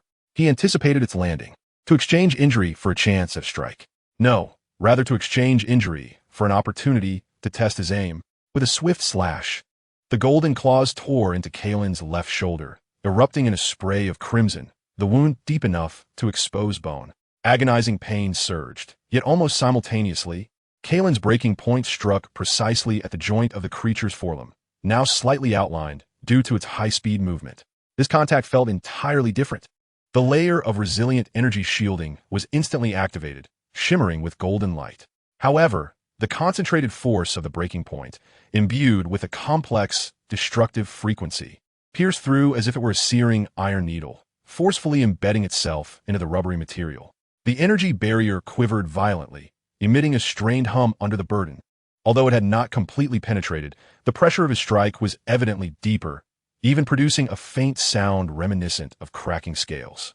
A piercing cry erupted from the golden creature, a blend of pain and fury, as its forelimb recoiled sharply, revealing a distinct moment of hesitation and vulnerability in its previously fluid movements. An opportunity. Kailan gritted his teeth against the searing agony in his left shoulder, ready to capitalize on the moment and expand his advantage. However, the injured apex predator was utterly enraged. It no longer toyed with its prey. Instead, it harbored a genuine intent to kill. Its form vanished once more, but this time, the assault did not originate from a singular direction. Boom! Boom! Boom! It was as if countless golden figures launched their attacks from all corners. Claw strikes, sweeping tails, and energy beams intertwined to weave a net of death. Speed, power, and attack frequency surged to unprecedented heights. This was its true strength. Kailan's countenance changed in an instant. The predictive instincts of his body, instinct level 2, reached their limit, and the sense of impending doom in his mind threatened to explode. He could discern each attack, yet his body could not completely keep pace with the intensity of this murderous tempest. Sizzle, sizzle, sizzle. Despite pushing the shrimp step and turtle guard to their utmost limits, he was instantly marked by 7 or 8 grievous wounds that exposed bone. Blood poured forth wildly, and his vision began to blur. He was on the brink of death. In that fleeting moment, Lin Fan, the Earthling, felt the chilling breath of death. Yet, deep within the Saiyan bloodline, the refusal, anger, and an insatiable thirst for battle erupted like a volcano. No, just before consciousness was engulfed by death. At the moment when his body was about to be utterly torn apart, Kailan unleashed a roar that emanated from the depths of his soul. Buzz! It was as if some shackles had been forcefully shattered. The sounds of the world faded away in an instant, and all pain, fear, and distractions were completely stripped away. In the depths of his gaze, that silver glimmer no longer flickered but surged forth like a volcanic eruption, instantly consuming the surrounding darkness. His eyes, cold, pure, and devoid of any emotion, gazed down upon the battlefield like a deity. Time seemed to slow. No, it was that his thoughts and perceptions had ascended to an unfathomable realm. The countless golden afterimages, once elusive, now appeared vividly clear. Every trajectory of movement was etched distinctly in his mind. The flow of energy, the minuscule gaps between attacks, and even the slight dissonance in the power emanating from his opponent's fury, all became as transparent as daylight. His body moved, no longer employing the shrimp step. He embraced a more streamlined, efficient form of motion that adhered to the optimal principles of mechanics and energy. Each sidestep, twist, and stride was executed with exquisite precision, evading all lethal strikes with minimal movement. The attacks that were once unavoidable merely grazed his form, leaving only superficial scratches. He danced gracefully amidst the dense storm of death. As composed as a finely tuned machine, all the golden creature's assaults missed their mark. For the first time, a look of incredulity, even a hint of terror, flickered in its cold, vertical pupils. In this state, Kailan showed no hesitation. He seized the minuscule gap in energy conversion exposed by his opponent's all-out assault. The silver pupils locked onto the target. With unwavering resolve, the fingers of the left hand, despite the grievous injury to the right, coalesced all remaining strength and energy, as well as a newfound comprehension of the concept of breaking through barriers in this peculiar state, and with a single, silent thrust, faster than lightning, it struck forth. The resilient energy shield crumbled, as if made of mere paper, effortlessly pierced. The forceful jab penetrated the golden creature's chest without hindrance. A heart-wrenching, agonizing shriek echoed throughout the forest. The golden creature stumbled backward, a gaping wound appearing on its chest, golden blood gushing forth. It had sustained a severe blow. The silvery glimmer in Kailan's eyes waned like a receding tide, an overwhelming sense of weakness and excruciating pain engulfing him, plunging him into darkness as he completely lost consciousness, collapsing forward. In the fleeting moment before oblivion, he beheld the golden creature's expression of horror, agony, and a hint of fear. It ceased its attack, clutching its wound, transforming into a somewhat unstable beam of golden light, vanishing in an instant. On this chaotic battlefield, only the unconscious Kailan and the scattered golden blood remained. The silver eyes returned, the barrier shattered, and blood was drawn. Both sides suffered grievous injuries, yet narrowly escaped death. Chapter 15. Tempered Steel and New Prey. Consciousness slowly surfaced from the boundless darkness and the searing pain that tore through him. Each breath tugged at countless wounds across his body, the fiery agony crashing over his nerves like relentless waves. His left shoulder was nearly entirely numb, yet the sharp pain from the shattered bones in his right hand was painfully clear. A profound sense of emptiness and exhaustion emanated from the depths of his soul, as though he had been entirely hollowed out. With great difficulty, Kailan opened his eyes, his vision remaining blurred for a prolonged moment before gradually sharpening. The familiar sight of the cave's ceiling, exuding the scent of sulfur, came into focus, and the last remnants of his consciousness compelled his near-death body to instinctively retreat to this most concealed refuge. He was still alive. This realization did not bring elation, but rather a nearly numbing sense of relief. He attempted to move his fingers, but the piercing pain elicited a sharp intake of breath. Cold sweat instantly beading on his forehead. He ceased any further movement and began to slowly circulate the meager remnants of his energy. Akin to a frail stream nourishing a parched riverbed, painstakingly revitalizing his nearly shattered form. The process of recovery was slow and agonizing. This injury far surpassed any he had previously endured. Not only was his body grievously wounded, but the toll on his mental state was even more severe. The power bestowed by the silver-eyed state was immensely formidable, yet the cost was dreadfully high. For 3 entire days, he was rendered nearly immobile, relying solely on the energy reserves he had previously amassed and the nearby hot spring water to sustain his life. The Scion's physique and the benefits of his martial training still aided his recovery, but the pace had markedly slowed. During these 3 days of immobility, his mind did not cease its relentless activity. He replayed the final battle with the golden creature over and over, especially every detail from the silver-eyed state. That perspective of absolute tranquility, a profound insight into all things, that ultimate perception of energy, trajectory, and weaknesses, that state in which one's power is wielded to a theoretical perfection. Each recollection deepens his understanding of combat. Many previously perplexing nuances of force and fortune have, in the wake of such reflections, become strikingly clear. The success of the final strike of the breaking barrier finger in the silver-eye state has illuminated a path forward, where the ultimate concentration of power, precise frequency alignment, and insight into the structural weaknesses of energy converge into an unstoppable force. Though practice is currently unattainable, he has mentally rehearsed countless modifications to the breaking barrier finger, integrating the revelations gleaned from the silver-eye state. On the 4th day, he managed to sit up with considerable effort. The first act he performed was not to tend to his external injuries, but rather to endure excruciating pain as he assumed the 3-body pose, channeling his intent to gradually regulate the chaotic breath and nearly depleted energy within. The significance of internal cultivation is undeniably evident at this moment. Days pass, with the light outside shifting from bright to dim repeatedly. The external wounds on Kailan's body begin to scab and peel, revealing fresh flesh beneath. The shattered bones of his fingers are slowly mending under the nourishment of energy. Though still fragile, they have regained their basic form. Most gratifyingly, his depleted mental energy is gradually recovering as well. Although the progress is slow, the profound emptiness within his soul is diminishing. He senses that with every return from the brink of death, both his physical and energy capacities expand, rendering him more resilient. The Saiyan trait of resurrection from the brink of death, leading to enhanced combat prowess, manifests within him with greater fullness and control. After half a month, he has largely regained his mobility.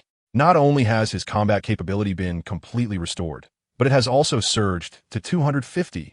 His strength, speed, and overall energy have seen significant enhancements. Standing by the edge of the hot spring, he gazes into the reflection of a battle-scarred yet sharp-eyed youth. The naivety of his former self has nearly faded, replaced by a serene intensity born of countless battles. Slowly, he raises his right hand.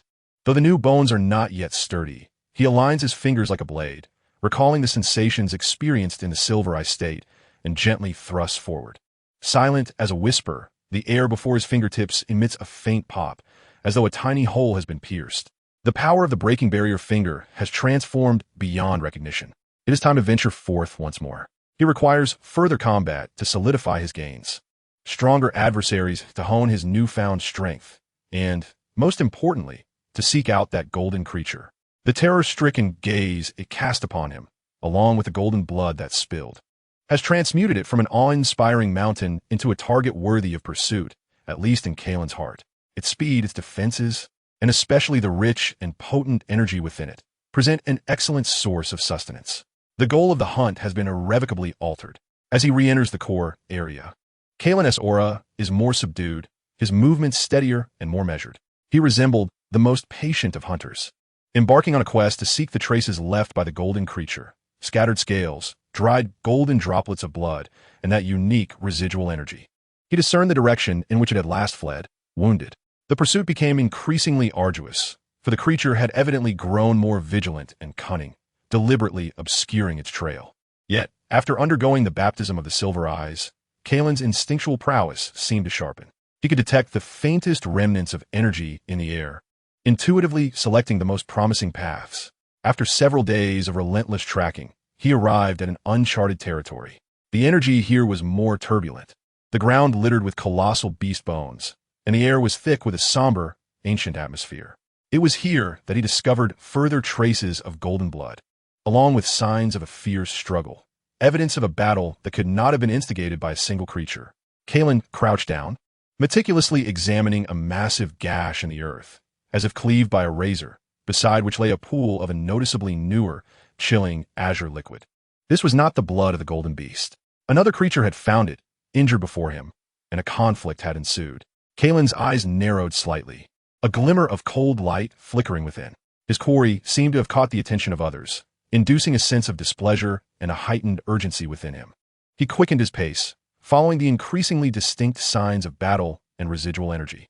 Deep within the jungle, the distant echoes of energy clashes and the ferocious roars resonated. A new hunting ground, new adversaries, and an unexpected turn of events awaited him. Kailan inhaled deeply, his speed suddenly surging as he transformed into a blur of shadow, silently approaching the source of the sounds. No one, it seemed, could take his prey from him. Chapter 16. The Mantis and the Yellowbird. The cacophony of combat and the brutal roars served as beacons, guiding Kailan to the heart of this ancient battlefield. He suppressed all presence, akin to the darkest of shadows, stealthily ascending the remains of a once mighty petrified tree, peering down through the gaps in the branches. The sight below caused his pupils to constrict. The battlefield lay in ruin, as if ravaged by a colossal beast. The ground was riddled with deep pits and fractures, a bizarre interplay of charred remnants and frostbitten areas. The golden creature he had been tracking appeared quite beleaguered. Its magnificent dark golden scales were encrusted with dust and ice shards, and though the wound in its chest, pierced by Kailan's earlier attack, no longer bled, the surrounding scales were shattered, clearly not fully healed.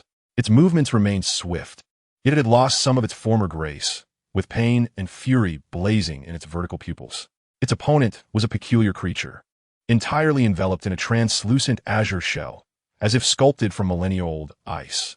It possesses 6 long legs as sharp as blades, its body resembling that of a colossal mantis. Yet its head is akin to a twisted skull, exhaling a frigid breath with each opening and closing of its mandibles. Every swing of its forelimbs, akin to swords, produces a piercing shriek that rends the air, leaving behind a trail of frost. The combat prowess of this frost blade mantis undoubtedly exceeds 300, perhaps even more. Its ethereal blue exoskeleton offers remarkable defense. The golden creature's claws merely spark against it, resulting in nothing more than fleeting embers and fragmented ice, failing to breach its formidable armor. Meanwhile, the icy breath it expels significantly hampers the golden creature's speed, while the slashing strikes of its blade-like arms carry immense force, causing violent tremors with each collision that reverberates through the wounded golden being. Clearly, this frost blade mantis perceives the injured golden creature as a rare quarry, seizing the opportunity to claim its life while it is ailing. The golden creature finds itself in a state of utter defensiveness. Its once proud speed is curtailed by the icy breath, and its attacks struggle to penetrate the opponent's resilient shell, while its own injuries continually sap its stamina and energy. It can only rely on its dwindling speed to evade, occasionally finding fleeting moments to counterattack, though to little avail. Kailan observes with calm precision, analyzing the combat patterns, strengths, and weaknesses of the two titans. The frost blade mantis boasts formidable defense and ferocious offense, yet appears somewhat sluggish in its turns. Seemingly vulnerable to sustained high-frequency tremor attacks, it consistently avoids the energy tremors generated by the golden creature's strikes. The golden creature's speed has drastically diminished, its attacks lack vigor, yet its combat intelligence remains superior, continuously seeking opportunities. In this struggle between clam and heron, the fisherman stands to gain. A plan swiftly crystallizes in Kailan's mind. His intent is not to assist either party, but rather to emerge as the final blade. He waits with remarkable patience, as still as a stone sculpture, even his breathing nearly ceasing. The battlefield's dynamics begin to shift. The frost blade mantis grows increasingly frenzied, its icy breath more frequent, its blade arms swinging with relentless ferocity, forcing the golden creature into a series of perilous retreats. Finally, the moment arrives. After a desperate evasion, the golden creature reveals a significant vulnerability, exposing its relatively weaker flank to the frost blade mantis' attack range. Will the frost blade mantis let such an opportunity slip away? The skull-like head emits an excited screech, its massive blade arms coalescing terrifying icy energy, transforming into a piercing blue beam that rends the fabric of space. Descending with lethal intent, this strike vows to cleave the opponent in two. Now is the moment. Kailan, poised high above and ready to strike, springs into action. Without a moment's hesitation, he channels his entire essence, energy, strength, will, and the recently restored yet pure mental fortitude, into the fingertips of his right hand. This time, the light converging at his fingertips is no longer white. but imbued with a barely perceptible silver gleam that distorts space itself. He forcibly integrates his understanding of the breaking force within his silver-eyed state into this singular gesture. His body plummets from the heights like a meteor. The objective was not to assault any colossal beast, but rather to strike at the joint of the frost blade mantis's raised arm, poised to deliver a fatal blow to the golden creature. This point represented its peak strength. It was also where the old power had waned and the new strength had yet to fully manifest, with defenses that were not entirely impenetrable. Break the barrier, came a low utterance, reminiscent of the Grim Reaper's decree. The finger, embodying all of Kailan's might and understanding, surged forth with precision, striking the joint of the frost blade mantis's arm. Time appeared to freeze at that moment. A resounding crack echoed, sharp enough to induce a sensation akin to dental pain, as if crystal had shattered completely. The seemingly indestructible azure blade of the frost blade mantis began to splinter from the impacted joint, cracks spreading like webs across its form before it erupted in a thunderous explosion. Countless ice-blue shards scattered in all directions. The frost blade mantis let out a soul-shattering wail of agony, its massive body thrashing violently from the excruciating pain and imbalance. It had not anticipated such a lethal ambush from above. This sudden upheaval momentarily stunned the golden creature, which had been destined for demise. In that fleeting instant of distraction, Kailan's silhouette, propelled by the force of descent and recoil, floated backward like a feather, emitting a sharp, brief hiss, a mimicry of a small warning creature's call, intended to rouse the golden beast. The golden creature snapped back to awareness, though it did not comprehend what had transpired. The instinct to hunt and the desire for survival compelled it to seize this rare opportunity. It recklessly ignited its remaining energy, the golden light around it flaring dramatically, as its speed momentarily returned to its zenith. Transforming into a vengeful golden lightning bolt, it lunged at the frost blade mantis, which was now reeling from the pain of its severed limb. Claws and fangs viciously targeted the exposed vulnerability of the mantis's head and neck, revealed by its agony. With a series of piercing sounds, the absence of the icy blade's defense left the frost blade mantis with a gaping vulnerability. The golden creature's frenzied assault struck home instantly. Viscous green blood and ice-blue bodily fluids splattered everywhere. The frost blade mantis emitted a desperate and unwilling wail, its struggles rapidly diminishing. Kailan landed nearby, breathing heavily, observing the sudden reversal and bloody conclusion with a gaze as cold as iron. The mantis had sought to capture the cicada, yet the cicada remained unscathed while the mantis lay gravely injured, and now the oriole was merely revealing its talons. His gaze gradually shifted to the golden creature, which had just exacted its revenge, but at a great cost, bearing numerous wounds and gasping for breath. Now is the time to reap the harvest. Chapter 17. The Fisherman's Advantage and Silver Blood Refinement. The massive form of the frost blade mantis collapsed to the ground, stirring a cloud of dust and ice shards, its skull nearly obliterated by the golden creature's frenzied retaliation as the green blood mingled with the azure bodily fluids, releasing a pungent stench. Its remaining legs twitched involuntarily a few times before succumbing to silence. The golden creature, poised to deliver a fatal blow, had nearly reached the end of its strength. The brilliance of its golden aura had dimmed to the utmost, and the bloodied wound on its chest, inflicted by Kailan, once again oozed crimson. Countless new claw marks and frostbite rendered it a pitiful sight. It gasped heavily, the fury and madness in its vertical pupils gradually replaced by overwhelming fatigue, its body swaying slightly as if standing was a formidable challenge. It had triumphed, albeit a Pyrrhic victory. However, in a fleeting moment of relaxation, a cold, sharp, and unmasked intent to kill pierced through it like a venomous needle. It abruptly lifted its head, its pupils constricting as it beheld the dark-haired youth who had appeared nearby, silently observing it. Kailan. The boy bore his own wounds, his breath not entirely robust, yet he stood tall, his gaze terrifyingly calm, as if silver shards of ice were settling deep within his jet-black eyes.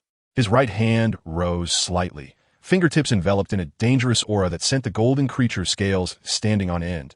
This very essence had previously wounded it twice. There was no roar, no intimidation, merely a silent and stark declaration. I am the ultimate hunter. In that instant, the golden creature comprehended the truth. The attack that had interrupted the mantis's lethal strike, saving its life, was not a gesture of aid, but rather the cunning machinations of this insidious hunter. The goal was to ensure their mutual destruction, leaving him to reap the rewards. A hiss of extreme rage and humiliation escaped its lips as it attempted to summon strength anew to rend this despicable insect asunder. But alas, it was too late. The continuous brutal battles and grievous injuries had drained its last vestiges of power, and any forced energy retaliation pushed its body to the brink of collapse. Just as it endeavored to mobilize its energy, Kailan sprang into action. The shrimp-like steps were elevated to their zenith, his silhouette drawing near like a specter. Without a hint of hesitation, he unleashed a full-force strike, merging with the insights of his silver pupils. The piercing finger, the target, the old wound on its chest, the first to be opened, which had yet to heal completely. Swift, accurate, ruthless. The golden creature's pupils reflected the ever-enlarging, deathly fingertip, and it exerted every last ounce of strength in a desperate attempt to evade. Yet the sluggishness of its body and the weight of its injuries rendered it marginally too slow. It was this slender margin that determined life and death. With a sharp thrust, the fingertip effortlessly pierced the old wound once more. This time, the layer of dull energy protection was nearly torn asunder in an instant. The condensed force of the piercing finger penetrated like a heated blade through butter, driving deep into the vital heart of the creature.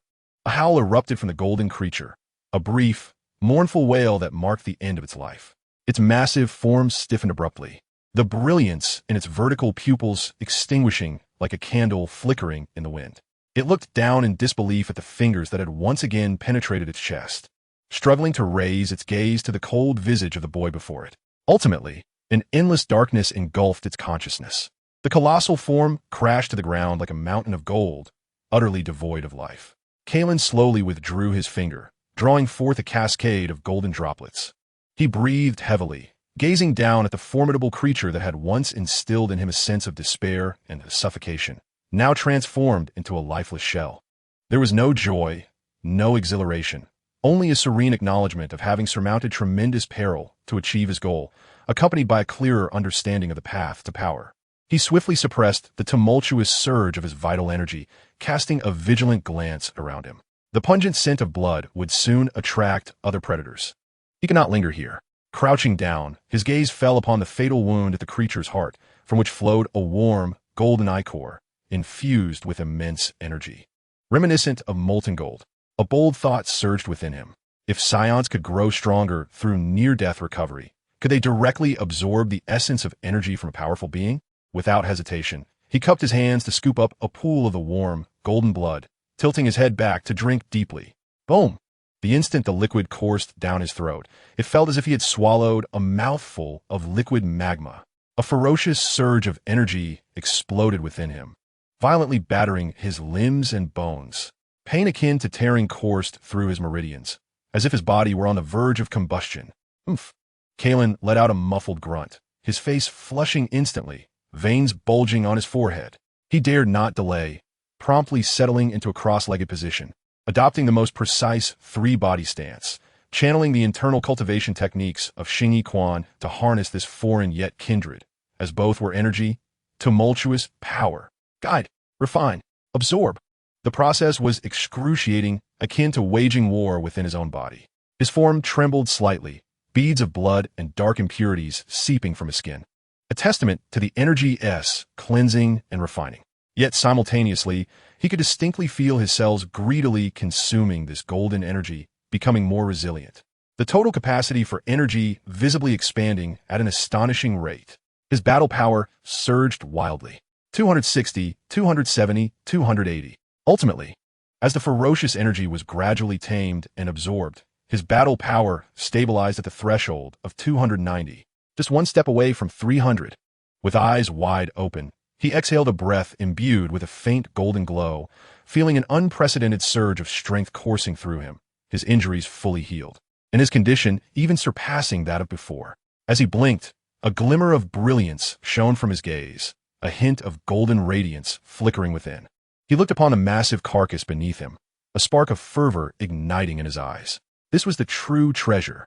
Without hesitation, he commenced the meticulous process of extracting this invaluable trophy. He dissected the body, uncovering the core of the purest energy, a golden crystal pulsating like a beating heart. Simultaneously, he meticulously peeled away the toughest scales and severed large chunks of energy-rich flesh. After completing all that, he dared not linger any longer.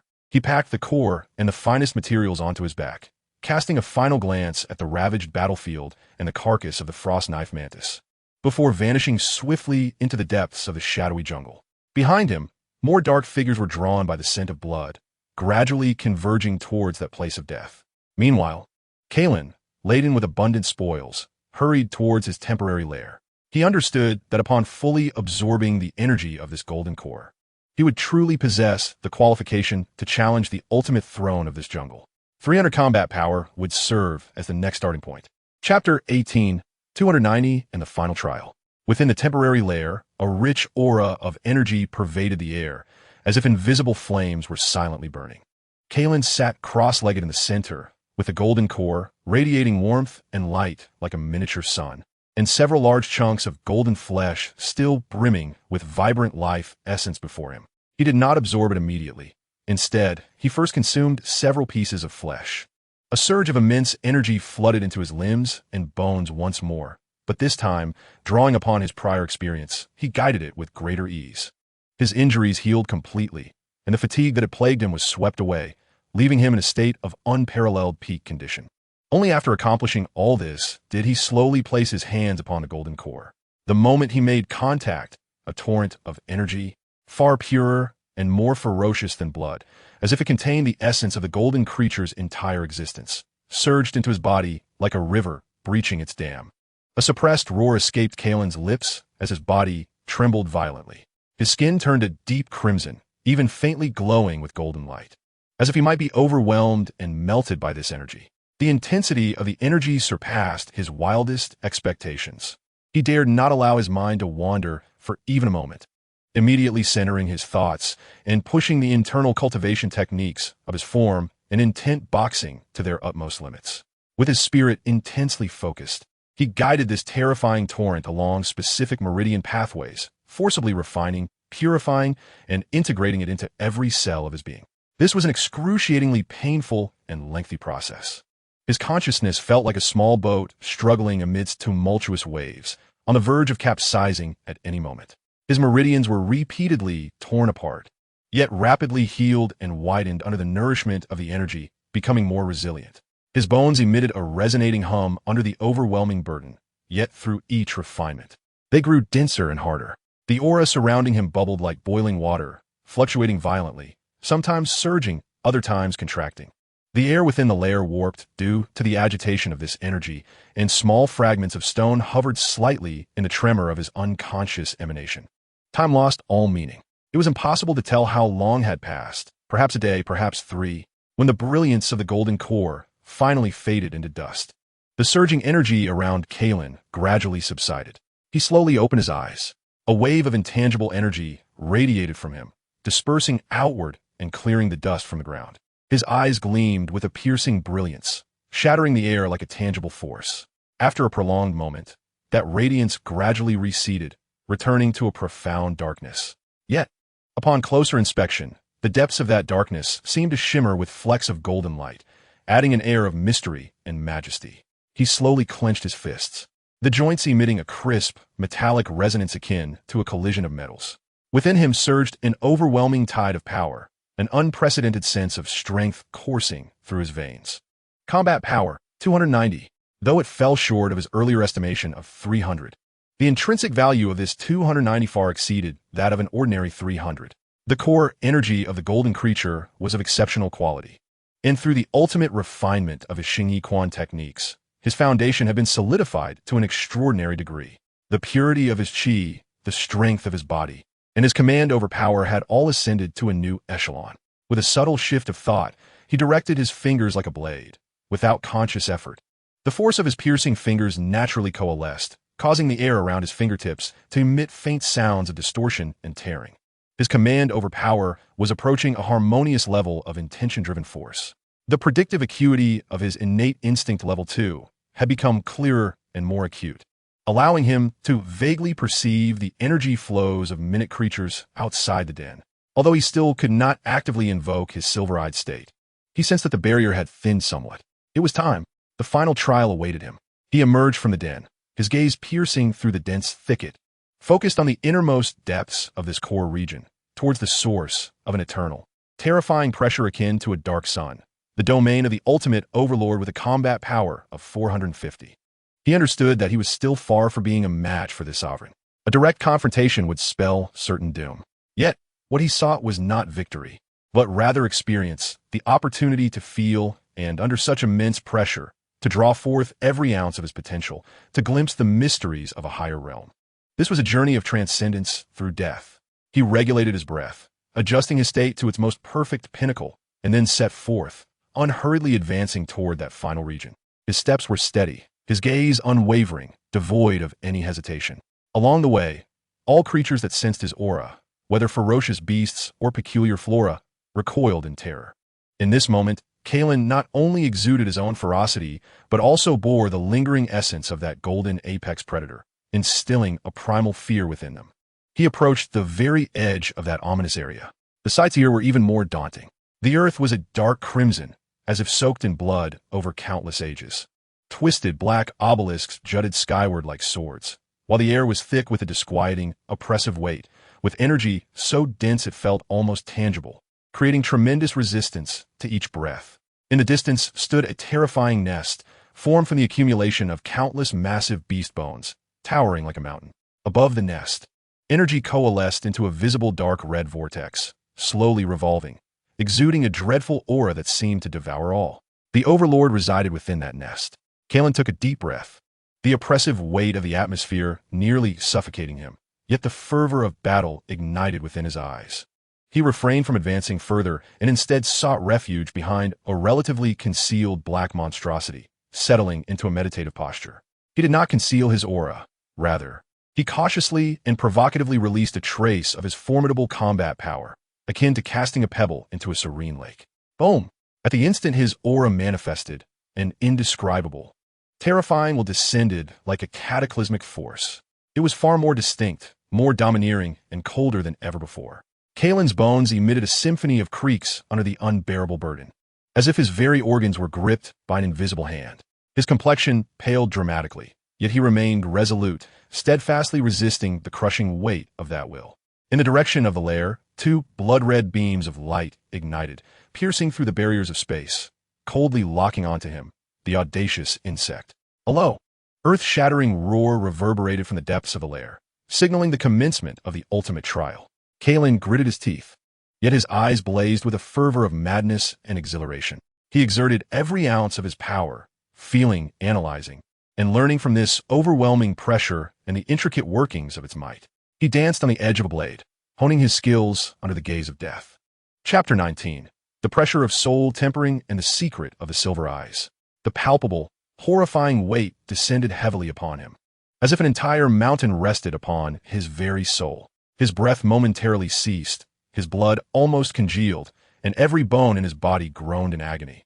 Deep within the lair, those two blood-red eyes coldly fixed upon him, radiating a sense of indifference and displeasure, as if regarding an ant's insolence. It did not even reveal itself. Merely the projection of its will was sufficient to shatter the minds of ordinary beings with a combat power of 200. Yet Kailan stood unwavering, like a rock steadfastly anchored to the ground amidst the tempest. He clenched his jaw, blood seeping from his gums. Yet the indomitable flame of defiance blazed in his obsidian gaze. Instead of retreating, he boldly opened himself up, maintaining the most basic defenses to feel and decipher the vast, boundless pressure. This was no longer mere energy oppression, but embodied a superior level of terrifying control over the mind, the will, and even the rules of space itself.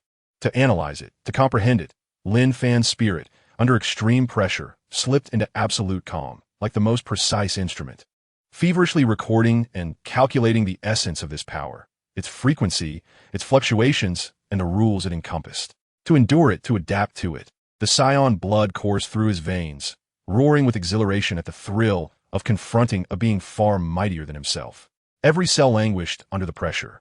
Yet within that lamentation, they grew more resilient, yearning ever more fervently for strength. He maintained a three-body-style stance, his mind intensely focused, directing his internal energy to construct layers upon layers of invisible defenses, laboriously dissipating the omnipresent onslaught of will. This process resembled a fragile dam attempting to hold back a tsunami. Each impact sent tremors through his psyche, as if his very soul were on the verge of being torn asunder. Days passed, one after another. He sat like a stone statue behind the bizarre rocks, neither eating nor drinking, dedicating his entire being to resisting and comprehending this formidable pressure. His complexion was as pale as parchment, his body trembled slightly, and even his orifices began to ooze small beads of blood, signs of excessive strain on his mental faculties. Yet, correspondingly, his gains were monumental. His control over energy became increasingly refined, enabling him to construct more efficient defensive structures to dissipate pressure. His mental fortitude grew ever more resilient and concentrated through repeated cycles of tearing and mending. More importantly, he developed a faint yet undeniably real sensation of a higher order of power. He even began to experiment, mimicking a unique frequency embedded within that pressure to invigorate and consolidate his own energy. On the fifth day, when that terrifying pressure surged forth once more like a tidal wave, a silver glimmer flashed in Kailan's eyes. Not a deliberate activation, but a reflexive response to overwhelming stress. In that instant, he sensed an almost imperceptible crack in the omnipresent pressure. It was as if the previously seamless force had revealed its intricate patterns, displaying a distribution of strengths and weaknesses before his eyes. Enlightened, he instinctively adjusted the defensive frequency of his energy, skillfully evading the most intense nodes of pressure and opting to endure the relatively weaker areas. Buzz. The burden upon him suddenly lightened. Though still heavy, it was no longer an unbearable weight. Effective. However, at that moment of subtle change, a deep, ancient hum, tinged with a hint of curiosity, resonated within the depths of his mind. The two crimson eyes in the depths of the lair brightened slightly, as if genuinely intrigued. Instantly, the nature of the pressure transformed. No longer an overwhelming onslaught, it became more concentrated and targeted, morphing into an invisible hammer that struck precisely at his mental core. Kailan spat out a mouthful of blood, his mental defenses shattered in an instant, his mind pierced by countless steel needles. Darkness engulfed him, nearly causing him to lose consciousness. It was too formidable. He could not withstand it. Just as his awareness teetered on the brink of collapse, the instinct for survival surged beyond its limits. Roar! He emitted a silent roar from the depths of his soul, the silver glimmer in his eyes igniting like a cornered beast, fiercely burning and expanding. Buzz! The world faded once more, becoming clear and slow. In this ultimate pressure of life and death, the silver-eyed state was once again passively activated. Unlike the last occasion, this time his consciousness was not entirely severed. Instead, it retained a flicker of clarity, allowing him to observe his transformation from a peculiar vantage point of detachment. Experiencing the enigma of this silver-eyed state, he perceived that his mental energy was condensing in an incomprehensible manner, igniting and forming this distinctive silver state. In this condition, he sensed energy with unparalleled acuity, even discerning the composition and flow of that intangible oppressive force. He noticed his body instinctively making minute adjustments to mitigate the most lethal impacts at minimal cost. However, the mental energy expended in this state was staggering. After sustaining it for less than 3 seconds, he felt a searing pain as if his soul were being torn asunder, and the silver radiance began to flicker violently.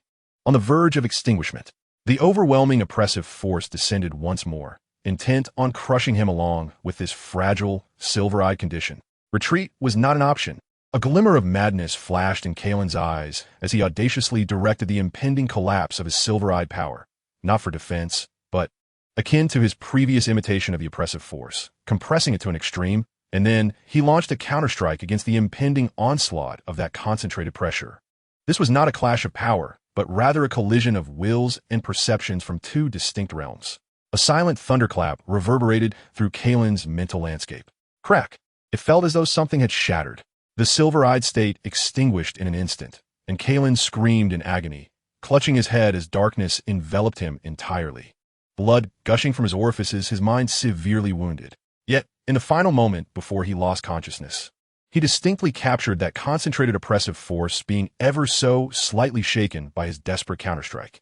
Even a minuscule shard of its inherent rules was forcibly torn away and integrated into his perception through his reckless endeavor.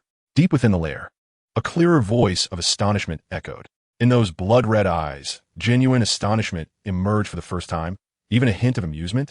The oppressive force receded like a tide, seemingly losing interest as if awaiting something. Only Kailan, gravely injured and unconscious, lay behind the cold, grotesque stones. His body and spirit bore unprecedented trauma. The cost was steep. Yet, deep within his soul, an invaluable fragment of rule from a higher realm was etched, along with the myriad mysteries of the silver-eyed state. From the brink of death, he glimpsed a sliver of celestial wisdom amid destruction. Chapter 20. Fragments of Rules and Omens of Departure. Consciousness drifted in boundless darkness and excruciating pain, as if adrift for eons. When Kailan regained a semblance of weak perception, the first sensation that reached him was the profound weakness and pain emanating from his soul, as if it had been utterly crushed and then clumsily reassembled. Each flicker of thought felt like a blade slicing through him, the dried blood in his orifices exuding a metallic scent. He struggled to open his eyes, his vision blurred and dim, taking considerable time to finally focus. Still lingering at the edge of that dark crimson horror, leaning against the cold, grotesque stones, he was alive. The dominant beast, seemingly having lost interest in crushing the last struggling remnant of power, perhaps due to a deeper reason, withdrew its oppressive aura. Kailan lacked the strength to even move a finger, gasping for breath like a dying fish, exerting every ounce of his nearly extinguished energy, tenuously sustaining life like a fragile thread, slowly nourishing his battered body and nearly shattered soul. The process of recovery was excruciatingly slow, far slower than any previous injury he had sustained. The wounds of the spirit were far more difficult to heal than those of the flesh. Yet within this extreme frailty, his perception sharpened remarkably. His consciousness delved deep within, clearly perceiving the insignificant fragment of rule he had forcibly torn from the beast's oppressive might at great cost. It was not a physical entity, but rather an immensely complex stream of information, an imprint containing some supreme principle, suspended deep within the core of his spirit, emanating a faint yet profoundly mysterious luminescence. Merely sensing its existence transformed Kailan's understanding of energy. His prior manipulation of chi had resembled the crude wielding of a heavy hammer, relying on brute force and technique. Now, it was as if he was witnessing the deeper textures of matter and energy for the first time. He attempted to guide a flicker of chi, no longer merely for impact or defense, but imitating the unique frequency and fluctuations contained within that fragment. Remarkably, the chi became exceptionally obedient and cohesive, consuming less, yet yielding more exquisite effects. He endeavored to use it to stimulate his wounds, and to his astonishment, the healing speed noticeably accelerated. Furthermore, his comprehension of the silver-eyed state deepened significantly. That brief observation enlightened him that it was not merely an emotional outburst or instinct, but a temporary state of heightened frequency achieved through the intense burning of spiritual will, touching upon a cosmic principle, though its consumption of mental energy was devastating. Mastery over it promised boundless power. Days passed, and when Kailan finally managed to sit up, nearly 10 days had elapsed. His combat prowess had temporarily plummeted back to around 280 due to the mental trauma, yet he remained unfazed. A newfound brilliance flickered in his eyes. Basic combat strength was merely superficial. The gains he had achieved far surpassed mere numerical enhancement.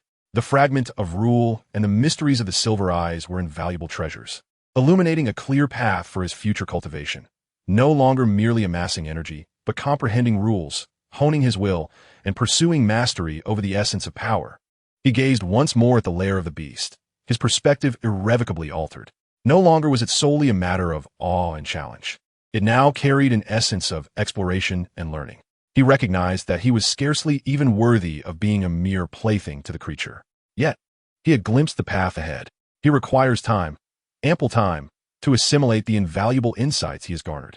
He must integrate the revelations from the fragments of rules into his own Xingyi system, and seek methods to elevate his spiritual will, thereby truly mastering the silver-eyed state.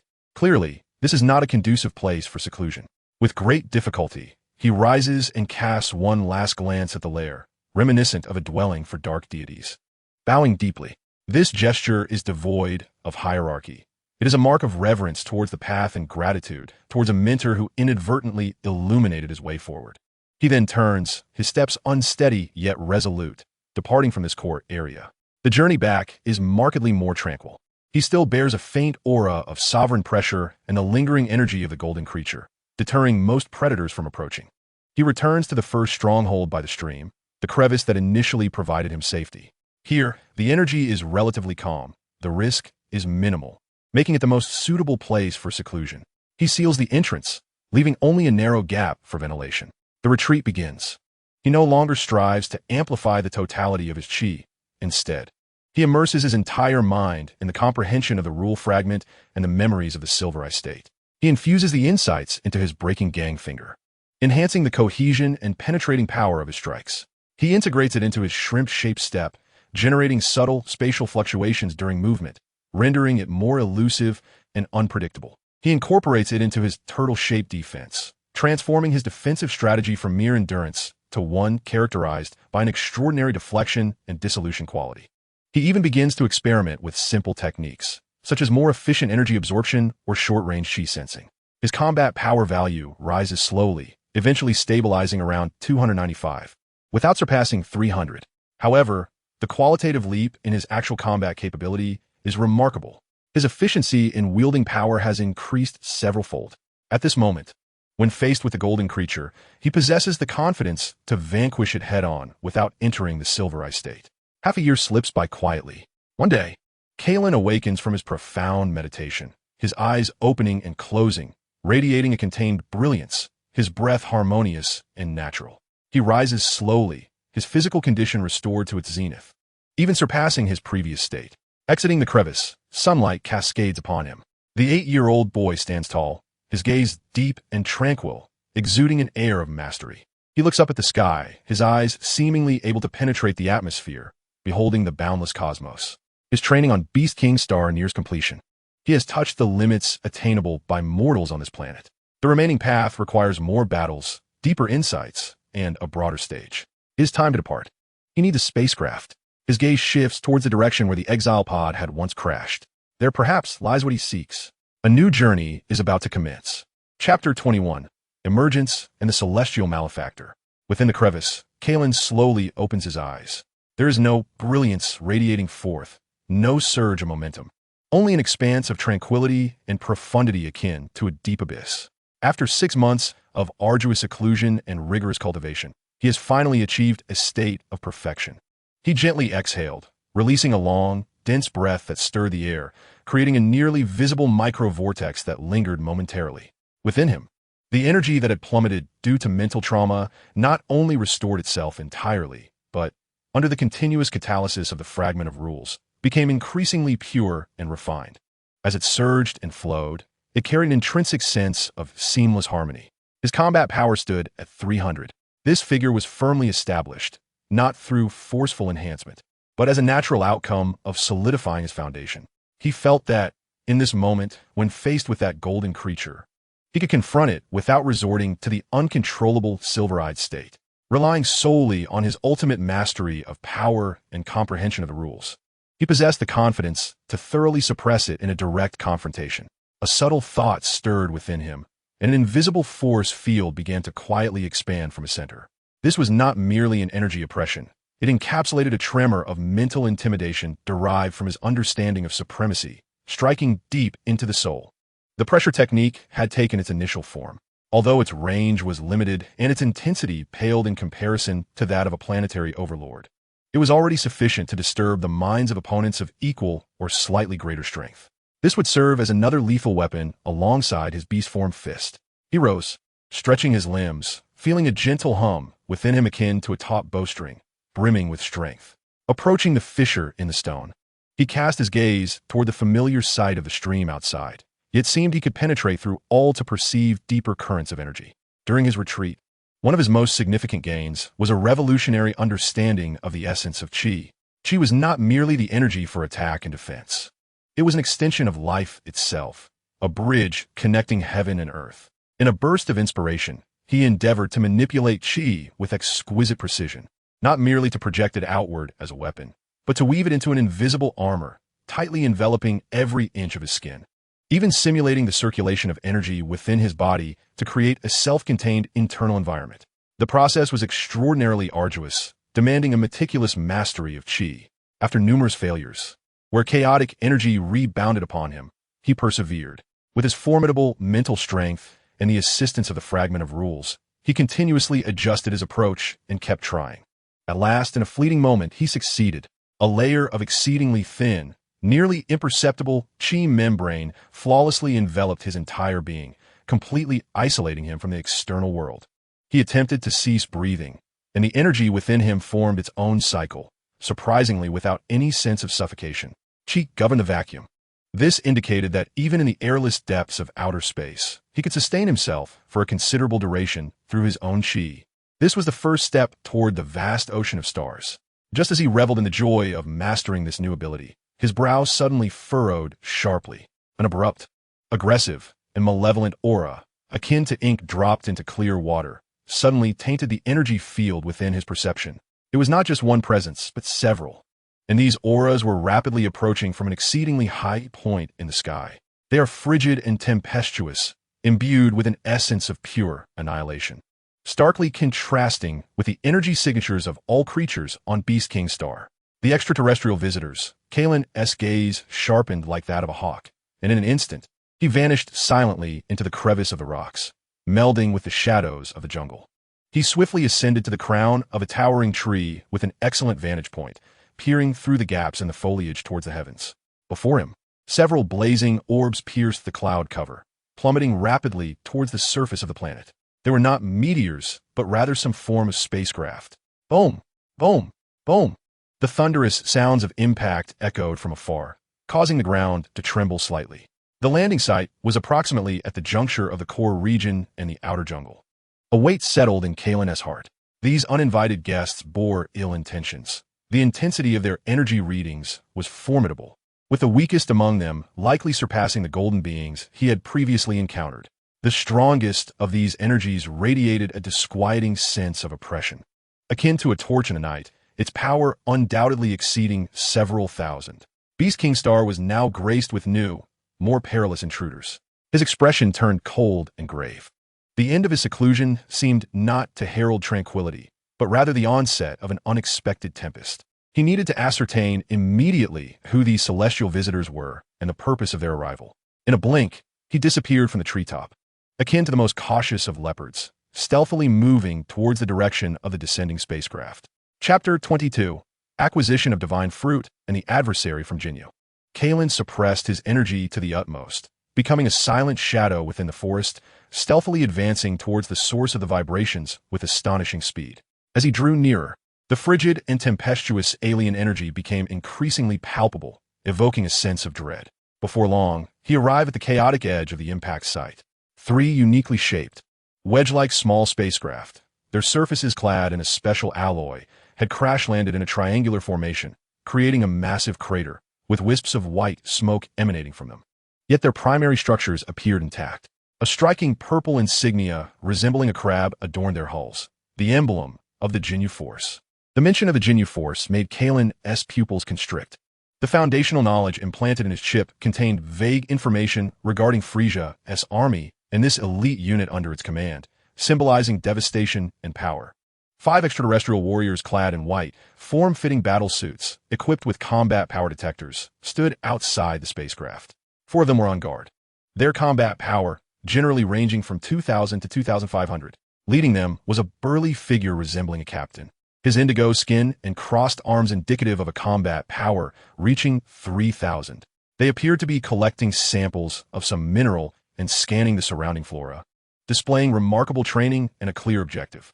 Move faster. The energy readings on this wretched planet are peculiar, and the gravity is relatively high. The sooner we finish, the sooner we can return to report, the Indigo captain urged impatiently, his voice harsh and grating. Yes, Captain Barda, one of the team members replied, holding an instrument as he approached a nearby area of particularly active energy readings in a distorted canyon. The energy levels here are quite high. I will go investigate. A stirring sensation coursed through Kieran as he stealthily trailed the departing team member. This individual possessed a combat prowess of approximately 2,100 and cautiously ventured deeper into the gorge. The air was thick with a kaleidoscope of noxious vapors, and the erratic energy flows severely disrupted the precision of the detectors. Cursing under his breath, he struck the device a few times, attempting to discern the readings. With an energy perception far surpassing that of the instruments and an intimate familiarity with the surroundings, Kieran glided behind him like a specter. As they passed a rock face entirely enshrouded in luminescent vines, Kieran acutely sensed an extraordinarily peculiar, gentle yet vast energy fluctuation emanating from beyond the wall, starkly contrasting with the chaotic energies of the planet. The team member seemed to sense something amiss as he glanced curiously at the rock face. There was no time to hesitate. A glint of determination sparked in Kieran's eyes. His instinctual awareness instinctively predicted the man's next move and the blind spots in his field of vision. With a silent, shrimp-like step, Kieran slipped through a narrow crevice with the grace of a feather, positioning himself ahead of the wall. What lay before him stole his breath away. Hidden behind the wall was a diminutive natural cavern, where, at its center, stood a peculiar little tree, no taller than half a person, its form akin to jade sculpture. The tree bore a single fruit, resembling a peach, yet it was crystal clear, with what appeared to be swirling nebulae within, radiating a soft, sacred milky white halo. The vast and ethereal energy emanated from this very source. There was no time to contemplate its nature. Primal instincts and a deep-seated yearning within his soul clamored for him to seize it. At that instant, as the team member pushed aside the vines and peered inside, Kieran sprang into action. Like lightning, he snatched the mysterious fruit and, without a moment's hesitation, swallowed it whole. The moment the fruit touched his tongue, it transformed from the anticipated sweet juice into a rush of invigorating energy that penetrated the depths of his soul, surging through his limbs, particularly his brain and spiritual core. A soft, involuntary groan escaped his lips as he felt his essence immersed in a warm spring. All weariness and impurities were washed away, leaving his thoughts clearer than ever before. His perception of the surrounding energy instantaneously elevated by several magnitudes. He could even faintly discern the flowing lines of energy in the air, though his combat strength showed no increase. A profound sense of ascension in the essence of life was unmistakably felt. Who goes there? The team member at the cave's entrance finally spotted Kieran, a mix of shock and fury crossing his face as he raised his hand to strike. Yet at that moment, Kieran perceived the world around him moving in slow motion. The opponent's arm lifting, the gathering of energy were as clear as if played in slow motion. With a light push off the ground, he effortlessly evaded the hasty energy blast, gliding past the assailant like a fish slipping through water, and burst forth from the cavern. Block him. He has stolen something. The enraged team member shouted, simultaneously triggering the alarm. The piercing sound echoed through the gorge. In the distance, other team members and Captain Bart, busy with their tasks, abruptly looked up, their gazes instantly locking onto Kieran as he made a hasty escape. Seeking death, Captain Bart let out a cold snort. Although he could not discern what Kailan had taken, it was indeed a capital offense for an indigenous monkey with a mere combat power of 300, as indicated by the detector, to dare snatch food from the tiger's mouth. In an instant, he moved with astonishing speed, directly pursuing Kailan. The other team members quickly encircled him as well. A chill ran down Kailan's spine. He sensed that Captain Bart's speed was terrifying, far surpassing that of the previous golden creature. Without hesitation, he unleashed the pressure secret technique he had just comprehended towards the pursuing Captain Bart. An invisible wave, imbued with mental intimidation and disruptive power, instantly enveloped Bart.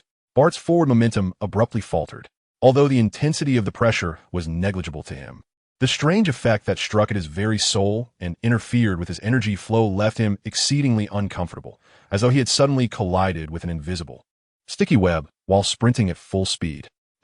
This is intriguing.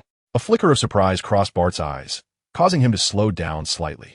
In that fleeting moment of hesitation, Kailan had already darted into the dense depths of the jungle like an arrow released from its bow. Pursue. A monkey with only 300 combat power possesses such bizarre abilities. Capture him. I shall twist off his head. Captain Bart's enraged roar echoed through the treetops. Kailan frantically navigated the forest, his heart racing. What a disaster I've caused.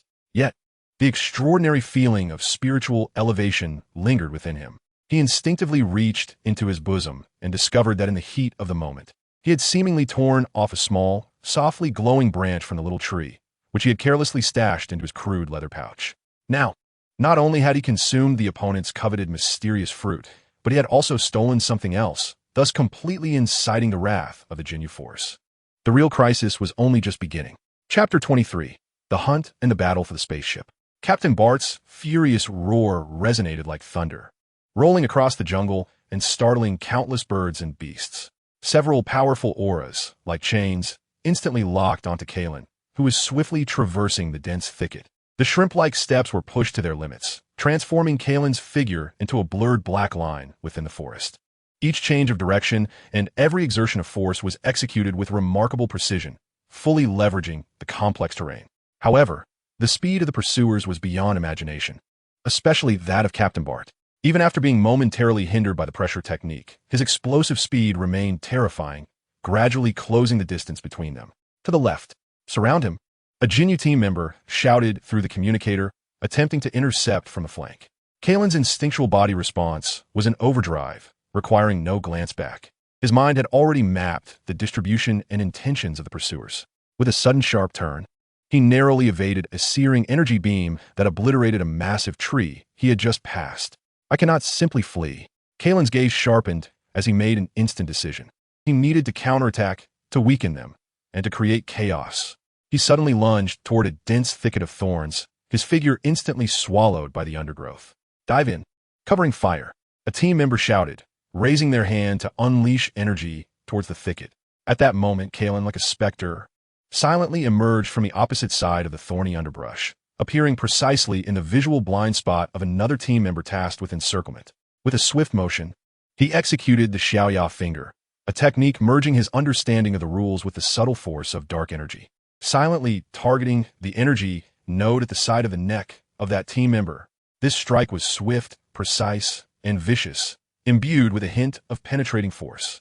The team member, possessing a combat power of 2003, reacted with remarkable speed, sensing the impending danger and instinctively turning to evade, while simultaneously activating their energy shield.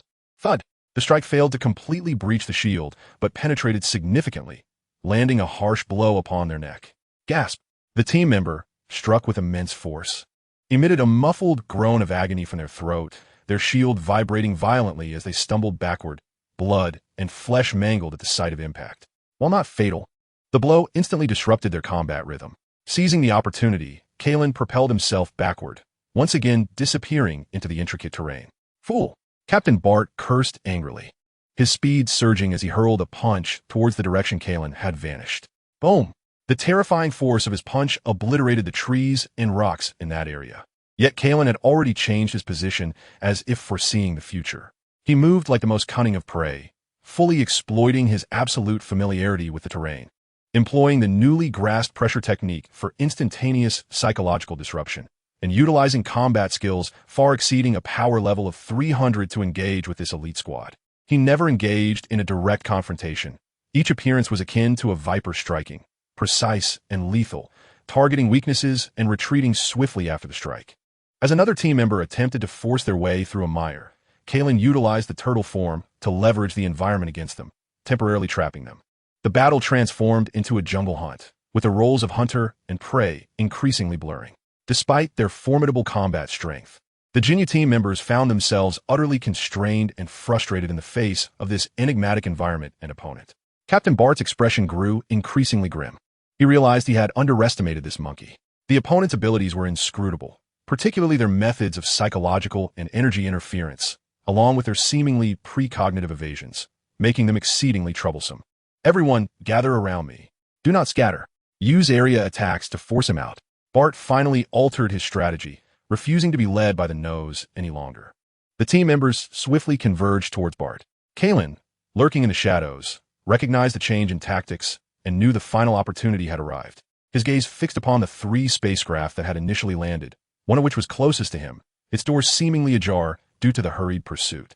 The objective was clear: seize the spacecraft. He took a deep breath, concentrating the remaining energy within him.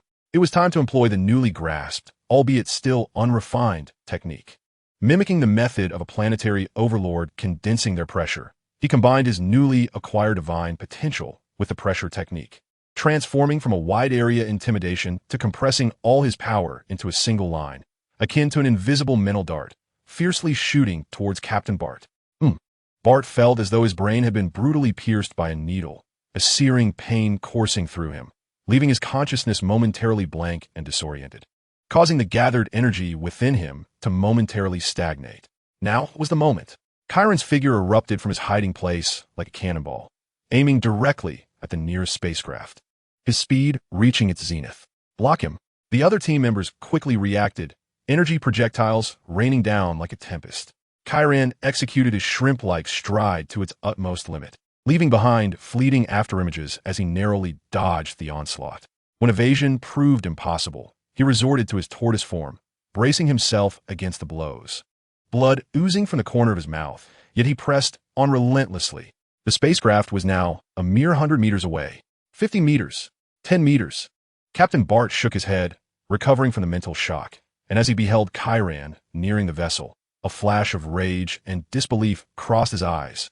"Not on my watch," he roared, delivering a powerful punch through the air. A remarkably condensed beam of energy surged forth, striking the spacecraft's hatch directly. He would rather destroy the ship than allow this monkey to succeed.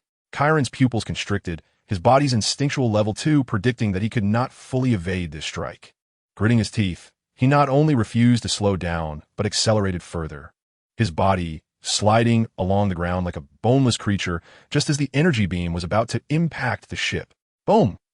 A deafening explosion erupted. The spacecraft's hatch was obliterated, flames and shockwaves surging inside. The tremendous force hurled Kailan, who had just entered the ship, violently against the metallic walls. A coppery taste filling his throat as he coughed up blood. Yet, he paid no heed to his injuries and struck the nearby emergency lockdown button with a swift motion.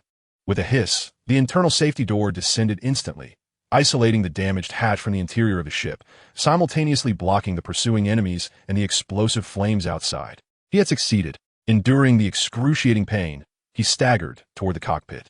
Gazing at the intricate control interface, he took a deep breath, channeling the extraordinary perception and learning ability bestowed upon him by the divine dimension, his hands moving like phantoms across the console. Outside, the furious roars and curses of Captain Bart echoed as the ship trembled violently. The engine's startup hum finally resonated. Kailan forcefully pushed the joystick. The small spacecraft struggled, awkwardly lifting off the ground, smashing through the obstructing trees and stumbling toward the sky. "Bring it down," Captain Bart bellowed, unleashing a frenzy of firepower alongside his teammates. The ship's shields flickered violently, alarms blaring piercingly.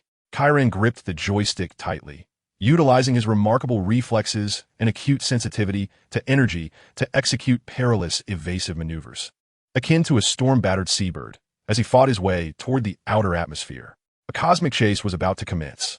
Chapter 24. Raging in the Sea of Stars in a Tenuous Moment. The diminutive spacecraft careened out of the atmosphere of Beast King Planet, swaying like a drunken man, while behind it, a deluge of energy beams relentlessly bombarded the flickering energy shield, emitting an excruciatingly grating buzz. Alarms blared inside the ship, crimson lights flickered wildly, and the entire structure groaned in agony as it trembled. Kailan gripped the control stick with unwavering determination, his knuckles turning white from exertion. He had never piloted any aircraft, let alone a spaceship. Yet, in this moment, the extraordinary perception and learning abilities bestowed by the divine dimension proved invaluable. His eyes darted across the complex control interface, his mind functioning like an overclocked computer, instantly comprehending the meanings behind the myriad instruments and data. His hands, honed through combat training, executed his brain's commands with precision and swiftness. Evade, ascend, rotate. Under his deft control, the spacecraft performed maneuvers deemed reckless and impossible by seasoned pilots, narrowly avoiding the majority of lethal assaults. Nevertheless, several energy projectiles still struck the shield, creating blinding ripples.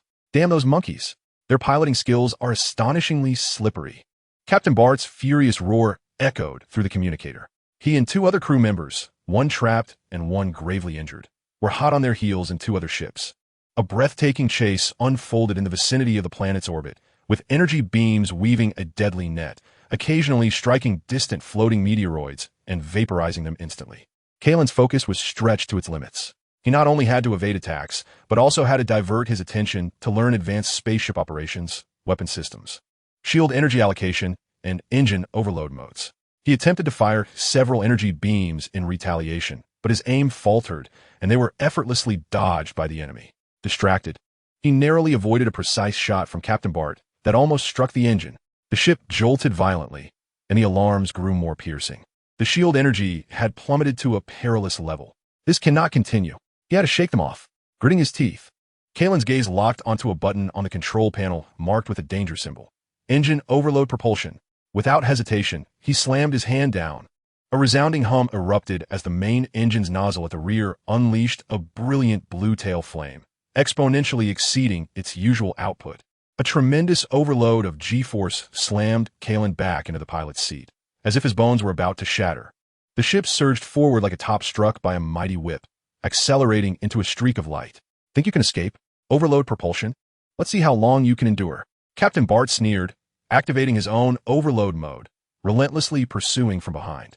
The three ships blazed through the cosmos like lightning, one ahead and two behind, in a frenzied chase. The speed was escalating. 400, 500, 600.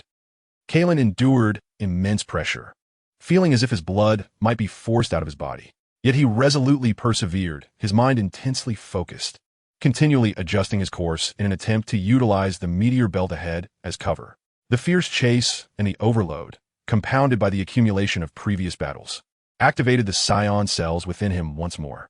Each perilous evasion and every jolt from an incoming attack seemed to refine both his body and spirit.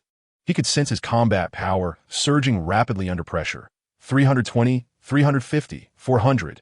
The numbers flickered hazily in his perception. Ahead lay a densely packed asteroid belt. An opportunity. Kailan maneuvered the spacecraft, darting into the fray like a fish, weaving frantically between the jagged, colossal meteors. Captain Bart cursed vehemently, compelled to decelerate and follow closely behind. The asteroid belt severely disrupted their targeting and pursuit. At that moment, Kailan sensed the overload engine of the ship had reached its limit, the temperature alarmingly high. On the verge of catastrophic failure, he abruptly pushed the control stick, executing a sharp turn that brought the ship perilously close to the surface of a massive meteor. Simultaneously shutting off the overload mode, the speed plummeted. Captain Bart, caught off guard, nearly collided with the meteor ahead, desperately swerving to avoid disaster. Seizing the fleeting opportunity, Kailan thrust the control stick to its utmost, but not forward. Instead, he dove diagonally toward a desolate, atmosphere-less, small satellite. A desperate struggle.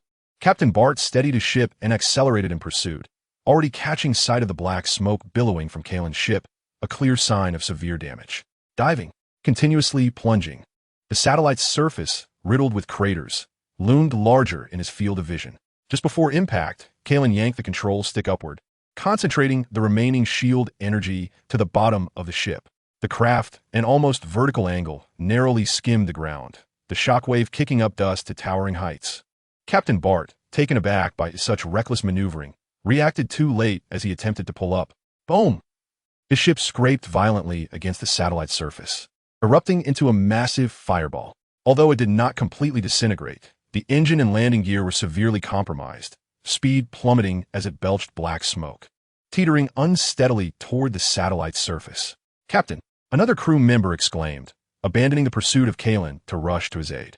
Kailan did not hesitate, not even glancing back at the aftermath. He bore the discomfort from the overload and the cacophony of alarms, pushing his speed to its limit, heading into the vast, uncharted depths of the cosmos. Only when he could no longer sense any trace of his pursuers did he gradually reduce his speed.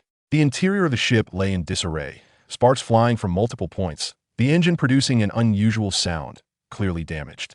He slumped in the pilot's seat, gasping heavily, drenched in sweat. Combat power, 1,000. Amidst the recent, intense chase and overwhelming pressure, he finally transcended that barrier, truly ascending to a new pinnacle. For the moment, he was safe. Yet, he understood that this was merely the beginning. He had commandeered the spaceship of the Xingyi force, injuring their members, thus irrevocably entangling himself with Frisia's army. A glance at the navigation star chart revealed no coordinates for Earth or planet Vegeta, only an expanse of unfamiliar star fields. The road ahead was fraught with uncertainty. Nevertheless, he gripped the control stick firmly, his eyes devoid of confusion. At the very least, he had departed from planet Beast King, truly stepping into this vast cosmic ocean. Chapter 25. The Confluence of Battles, the Voyage into the Starry Sea.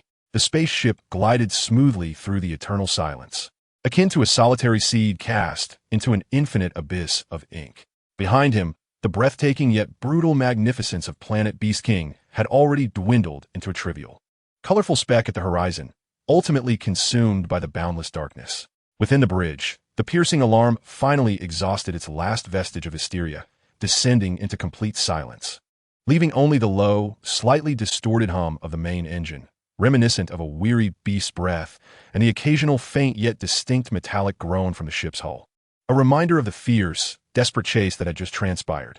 Kailan slowly released his hands, nearly fused with the cold control stick, his knuckles stiff and pale from prolonged exertion, trembling slightly. A tremendous, belated sense of fatigue washed over him like a tide, yet he forced himself to endure. He leaned back in the uncomfortable pilot's seat, closed his eyes, and took a deep, measured breath. The recycled air within the ship carried the cold scent of metal, a faint whiff of engine oil, and a hint of charred residue from energy overload. Not an agreeable aroma, yet it imbued him with an unprecedented sense of freedom and vastness, as if he had broken free from shackles. He had survived, not merely by miraculously escaping the lethal pursuit of the Xingyi force, but also by forging a path through the inferno of Planet Beast King, a place that had devoured countless lives, relying solely on his will, intellect, and fists. His consciousness delved within, scanning his condition like a finely tuned instrument. Battle power, 1000. This number was imprinted in his perception core as firmly as the stars, crystal clear. It represented a significant threshold, the theoretical limit of energy and physical prowess attainable by mortal flesh through rigorous training. Yet he was acutely aware that this was not the end, but perhaps merely a new beginning. The power surging within him was far more refined, grander, and more tamed than when he first challenged the golden beings in the core region. With a subtle shift of thought, the energy flowed effortlessly, seamless and unhindered, free from any semblance of stagnation.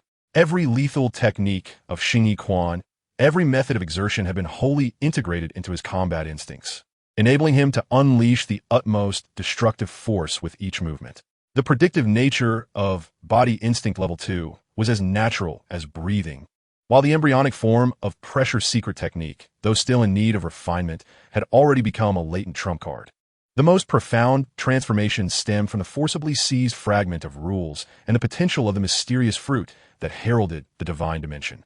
The world, as perceived through his eyes, had irrevocably changed. The flow of energy was no longer an indistinct sensation, but rather a nearly visible network of veins and streams.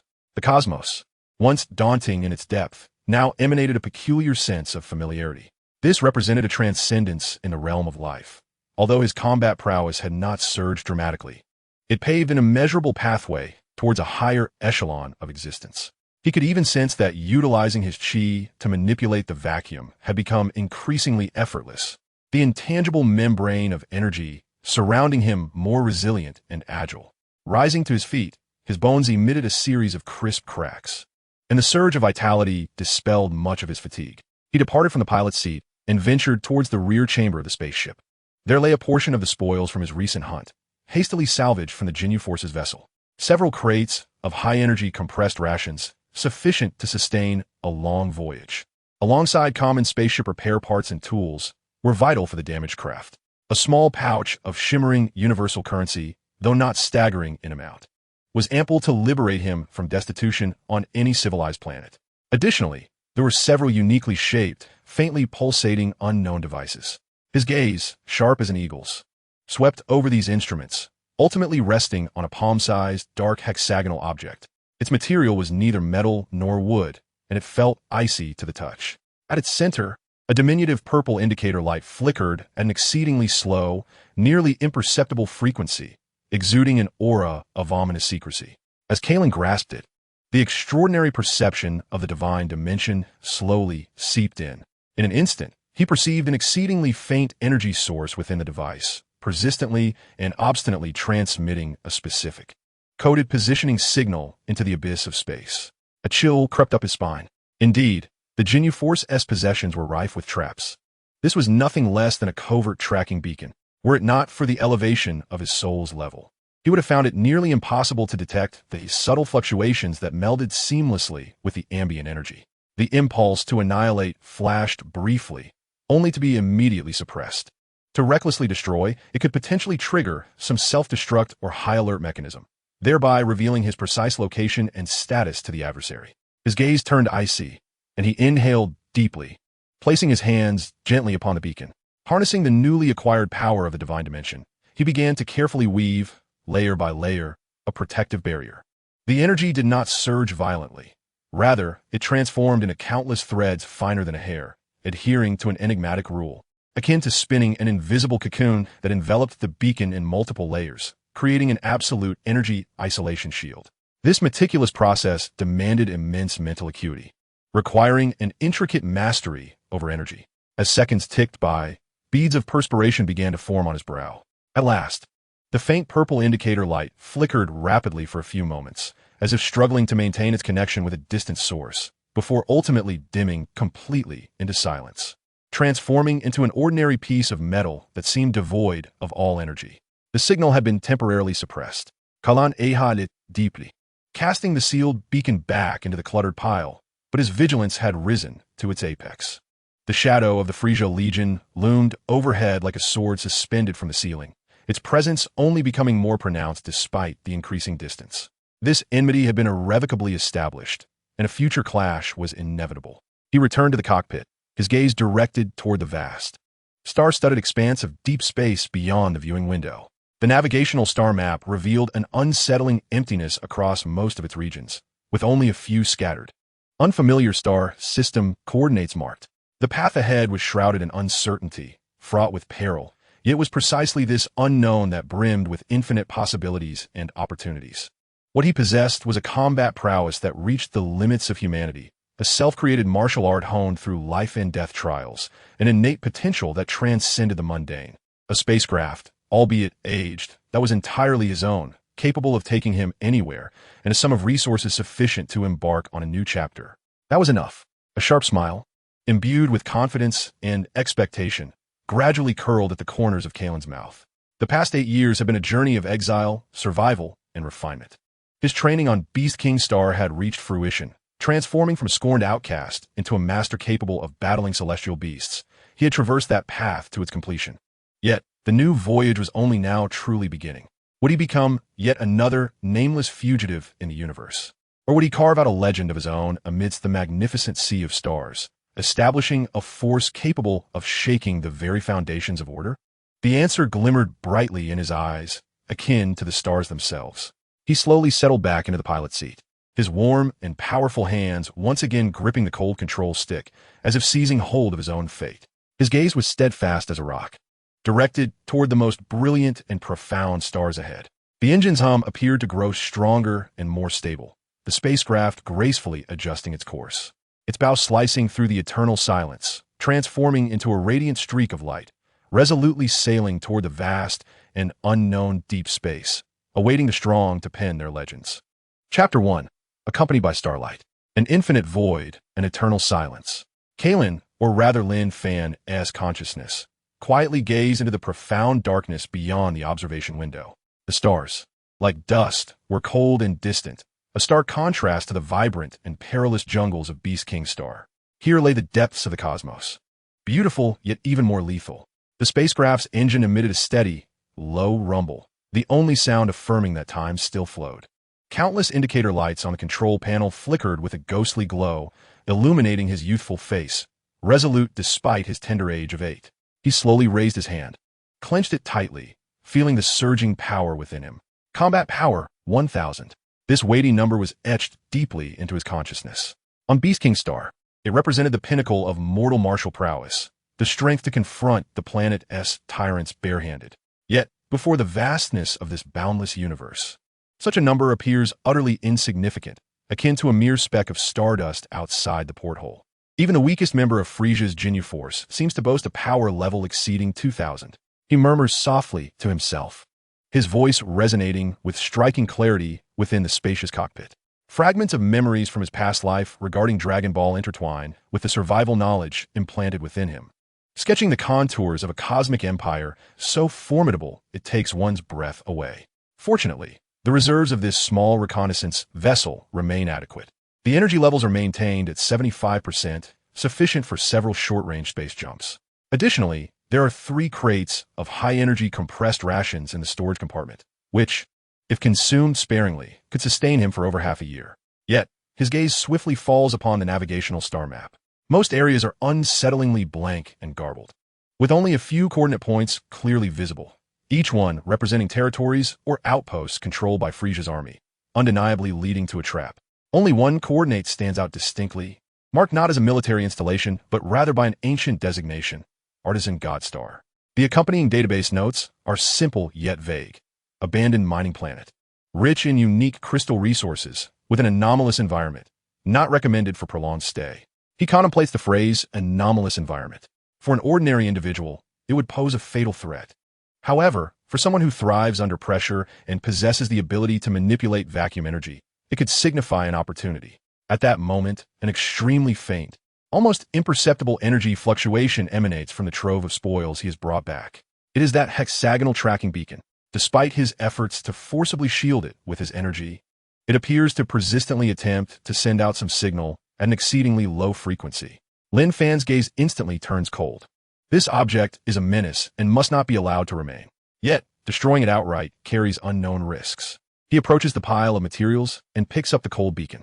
His transcendent perception, bestowed by the divine realm, meticulously scans its internal structure.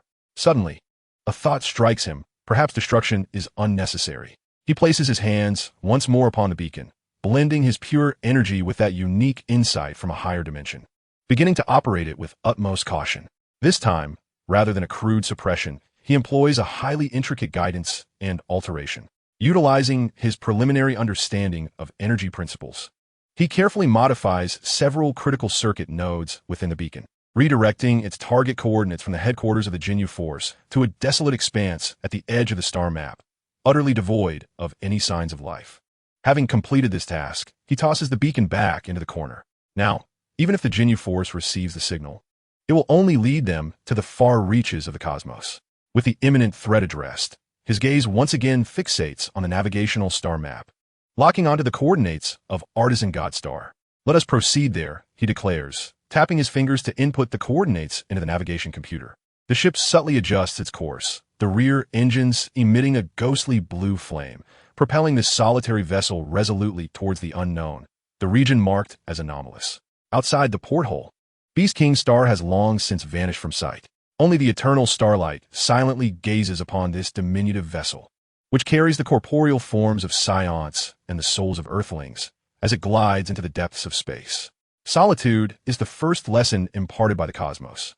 Yet within Lin Fan, Kailan, there is no fear, only a profound tranquility forged through trials, accompanied by a flicker of anticipation for the challenges that lie ahead. A new journey begins amidst the stardust. Chapter 2. The Artisan Star and the Energy Turbulence. The spacecraft glides through the hyperspace corridor, where the exterior is a kaleidoscope of bizarre, infinitely elongated and distorted hues.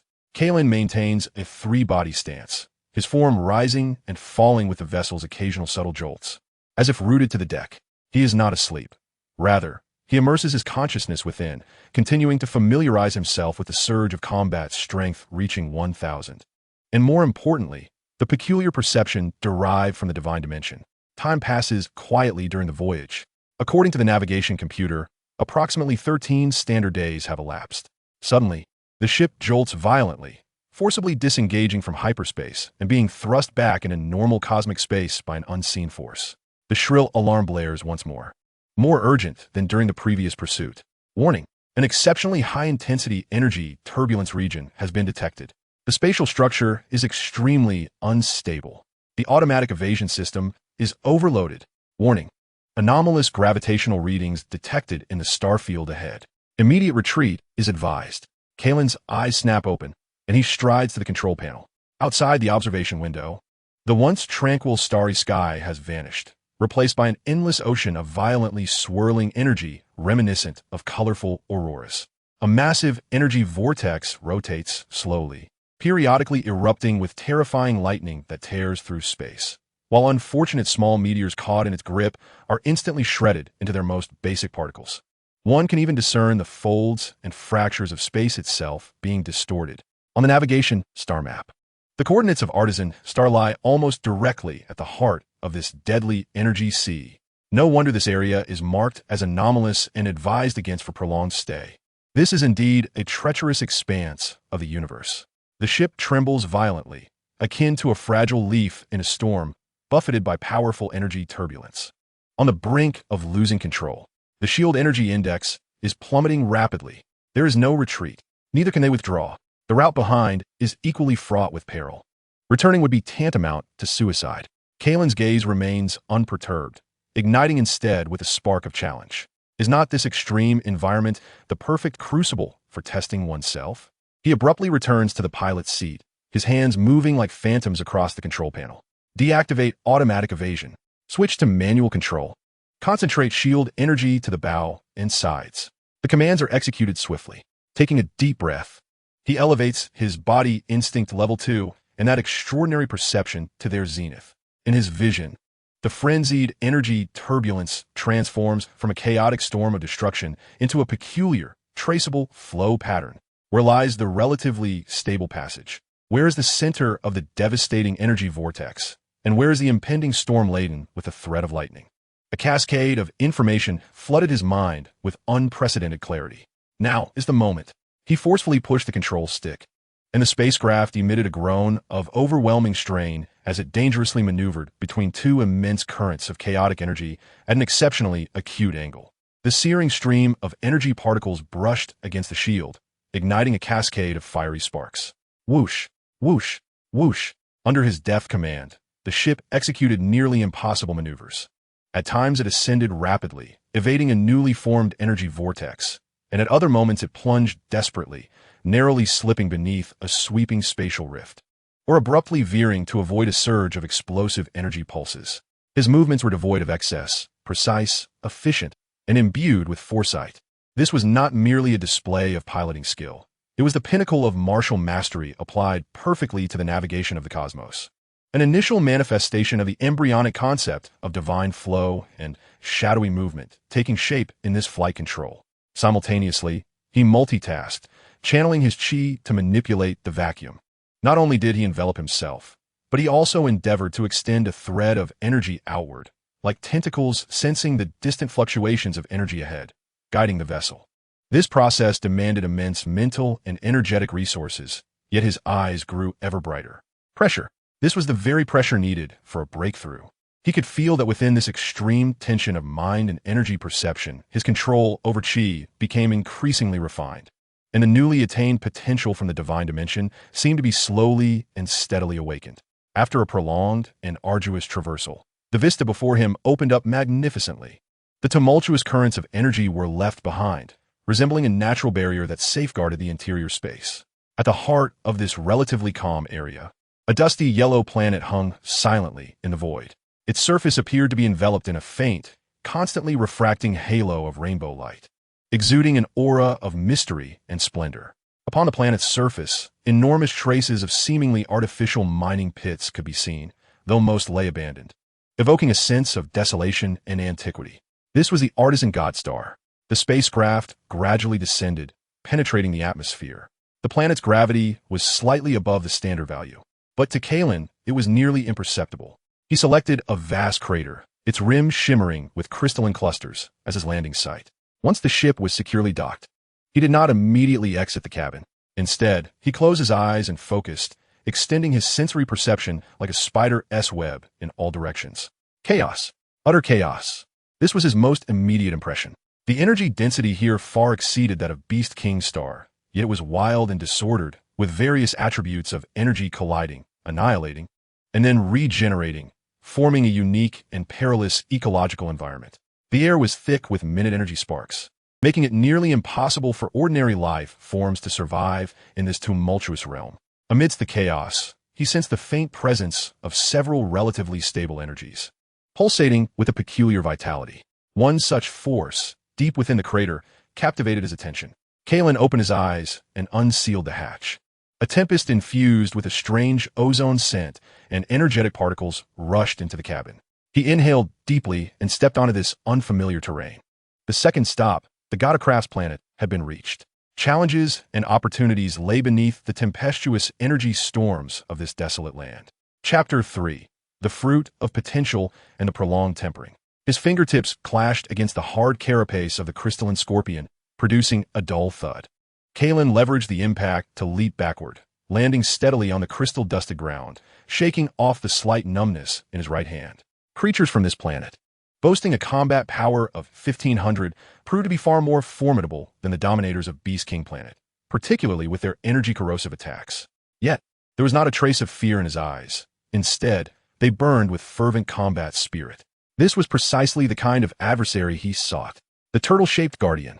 A blue energy ray struck the defensive barrier he had erected, emitting a hissing sound of corrosion, but was continuously deflected and dissipated by the harmonious vibrations of his energy. In the brief moment of confusion that followed the scorpion's failed assault, Kailan's figure appeared like a wraith. The crocodile strike, his fingers, now claw-like and imbued with hidden strength, ruthlessly tore through the energy shield at the scorpion's neck. Crack! The sound of shattering bones echoed. The massive body collapsed to the ground. After dissecting the carcass and extracting the energy crystal, Kailan's gaze once again turned towards the cave, radiating alluring waves of life.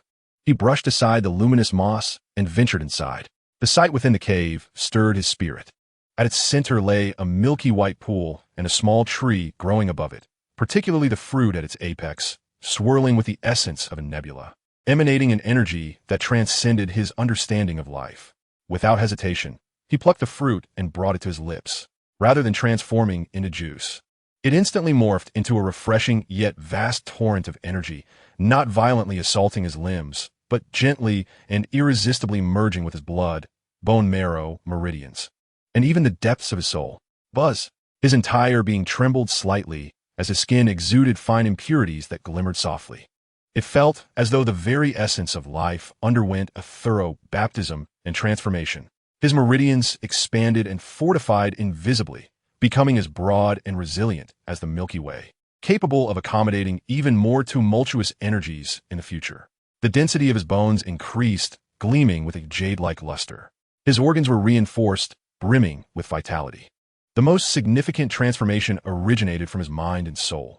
His thoughts became remarkably lucid, and the flow of energy in the surrounding world had never appeared so distinctly before his eyes. The latent potential of the divine dimension awakened like a dormant volcano, beginning to radiate the true, elevated luminosity it possessed. After a long while, the metamorphosis concluded. Kailan carefully attuned to his own being. Combat power, 1000. The numerical value showed no change. Yet he smiled. A profound sense of solidity and fullness enveloped him entirely.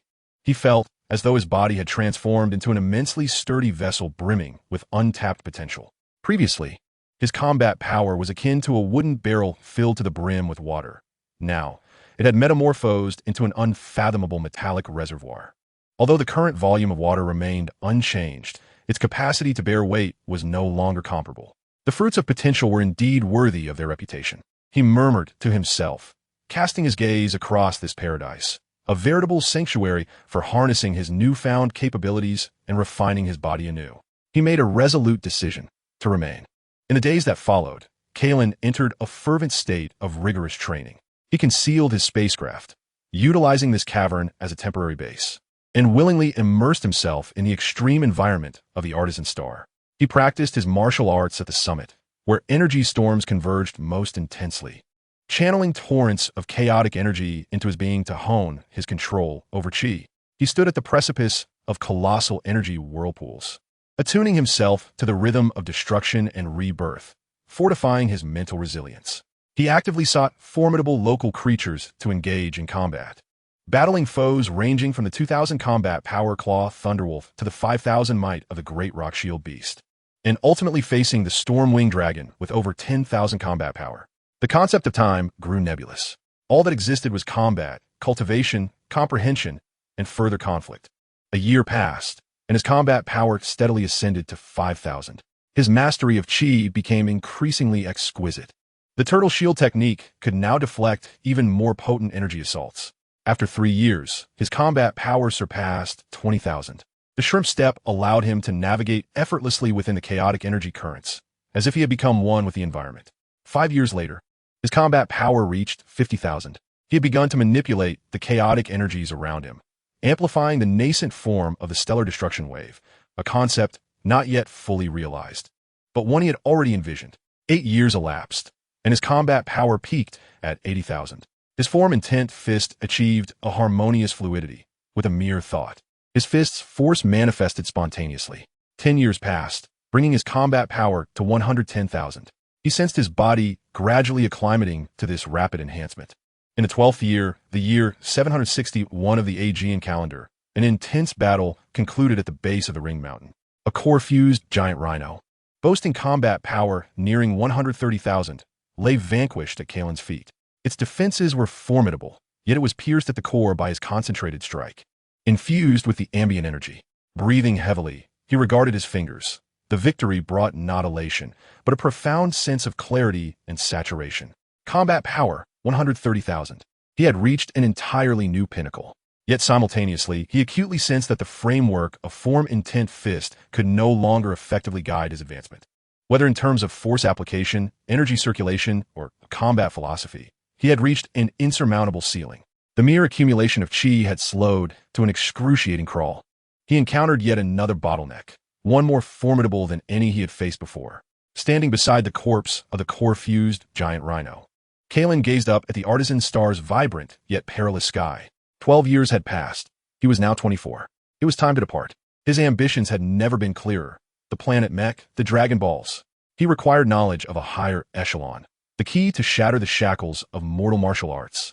He returned to the cave, casting one final glance at the withered sapling and the parched pool, carefully storing the meager collection of milky liquid. Without hesitation, he turned and made his way toward the concealed spacecraft. The engines roared to life, and the vessel ascended, breaking free from the atmosphere of the artisan god planet. 12 years of rigorous honing had come to a close. He would now enter the grand and perilous cosmic stage with a formidable combat strength of 130,000. Unbeknownst to him, as he sailed into the vast sea of stars, a distant blue planet bore witness to a warrior of the same bloodline, who had just been pierced through the heart by his own brother. At both ends of the universe, the wheels of fate rolled inexorably forward. Chapter 4. Stardust Messages and Choices. The spacecraft broke free from the gravitational shackles of the artisan god planet, transforming once more into a solitary vessel amidst the boundless inky ocean. Behind him, the vibrant yet lethal energy turbulence gradually diminished, ultimately becoming a blurred spot at the edge of his vision. Kailan sat quietly in the pilot's seat. The surging power within him felt so tangible and exhilarating. 130,000 combat strength. This was the fruit of 12 years of arduous training and latent potential, granting him the capital to establish himself in the treacherous cosmos. He skillfully set the autopilot mode, locking in the destination at a distant coordinate on the navigation star map, Mech Planet. Thus began the lengthy journey through subspace. Outside the window, surreal and distorted bands of color danced, while inside the cabin, the engine emitted a deep, resonant hum. Kailan did not squander this time. He activated the spacecraft's interstellar communication receiver once more, striving to capture useful information from the chaotic cosmic waves. To comprehend the current state of the star sea he was about to enter. After a cacophony of electrical noise and signal interference, fragmented messages began to flow in. Attention. Galactic Commercial Alliance announcement, Sector 88 tax zone adjustments, please be advised. Bounty notice. A reward of 1 million cosmic coins for information leading to the whereabouts of the traitorous Saiyan, Vegeta, and his accomplices. Alert. The giant Axe Pirate Group has expanded its operational range to Route, or 7. Merchant ships are advised to exercise increased vigilance. Battle report. The 4th Task Force under King Frisia has quelled the rebellion in the Bald Star system. The leader of the resistance has been executed. The number of conscription points under King Kurd in the Sigma Star domain has increased to 15, with generous benefits. The information was convoluted and contradictory, piecing together a picture of a brutal and tumultuous universe. Frisia and his father, King Kurd, remained perched atop the food chain, their military might flourishing, waging wars, suppressing dissent, and expanding their dominion. Kailan realized that the spacecraft he had commandeered, along with the potential threats that might still linger, necessitated that he navigate this star region with utmost caution, carefully avoiding the main routes and territories of the military forces. Just as he filtered through this information, a low-level encrypted regional warning pierced through the interference, captured and decoded by the spacecraft systems. Galactic Patrol Headquarters, Northern Galaxy Branch. Emergency broadcast event. Invasion by a highly threatening extraterrestrial life form location. Solar system, 3rd planet, codename Earth, non-Federation member. Low civilization level planet. Description. An individual claiming to be a Saiyan warrior named Raditz descended on the 43rd day of the 761st year of the Standard Era. His combat power assessment far exceeds the defensive limits of this planet, with a preliminary lower estimate of 1,500. This entity exhibits clear intentions of conquest and destruction. posing an existential threat to the native civilization of this planet. Current status. In light of historical issues in this region, non-jurisdictional star area, and the disparity in combat power, the Galactic Patrol currently has no direct intervention plans and continues to monitor the situation. Recommendation. All civilian spacecraft are to immediately vacate the surrounding stellar regions of the solar system to avoid encountering unpredictable risks. Signal degradation noted.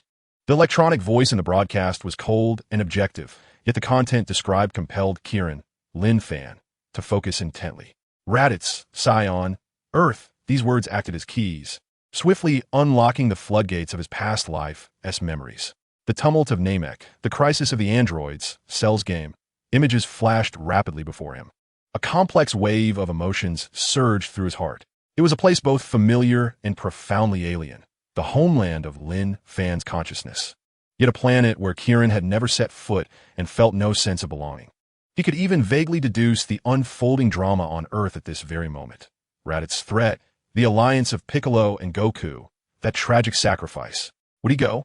The thought surfaced for just an instant before being crushed by an overpowering rationality. The distance was an insurmountable chasm. By the time he arrived, everything would have already settled into dust. His identity was also a ridiculous obstacle. On what grounds could he intervene? A stranger of Saiyan lineage? A fellow countryman of Earth? Such involvement would only incite greater chaos and suspicion. More importantly, he understood the inevitable conclusion. Raditz would fall, Goku would perish, yet the Dragon Balls would grant them rebirth. This was a trial that the Z fighters must endure, a catalyst propelling them towards the cosmos. His path lay not on Earth. My battlefield resides among the vast expanse of stars, Kailan murmured softly, the last flicker of turmoil in his eyes settling into a profound calm, replaced by an unprecedented resolve. The crisis on Earth was merely a footnote in his timeline, a reminder of the universe's harshness and his own insignificance echoing from afar. He turned off the clamorous broadcast, refocusing all his attention on the star map before him.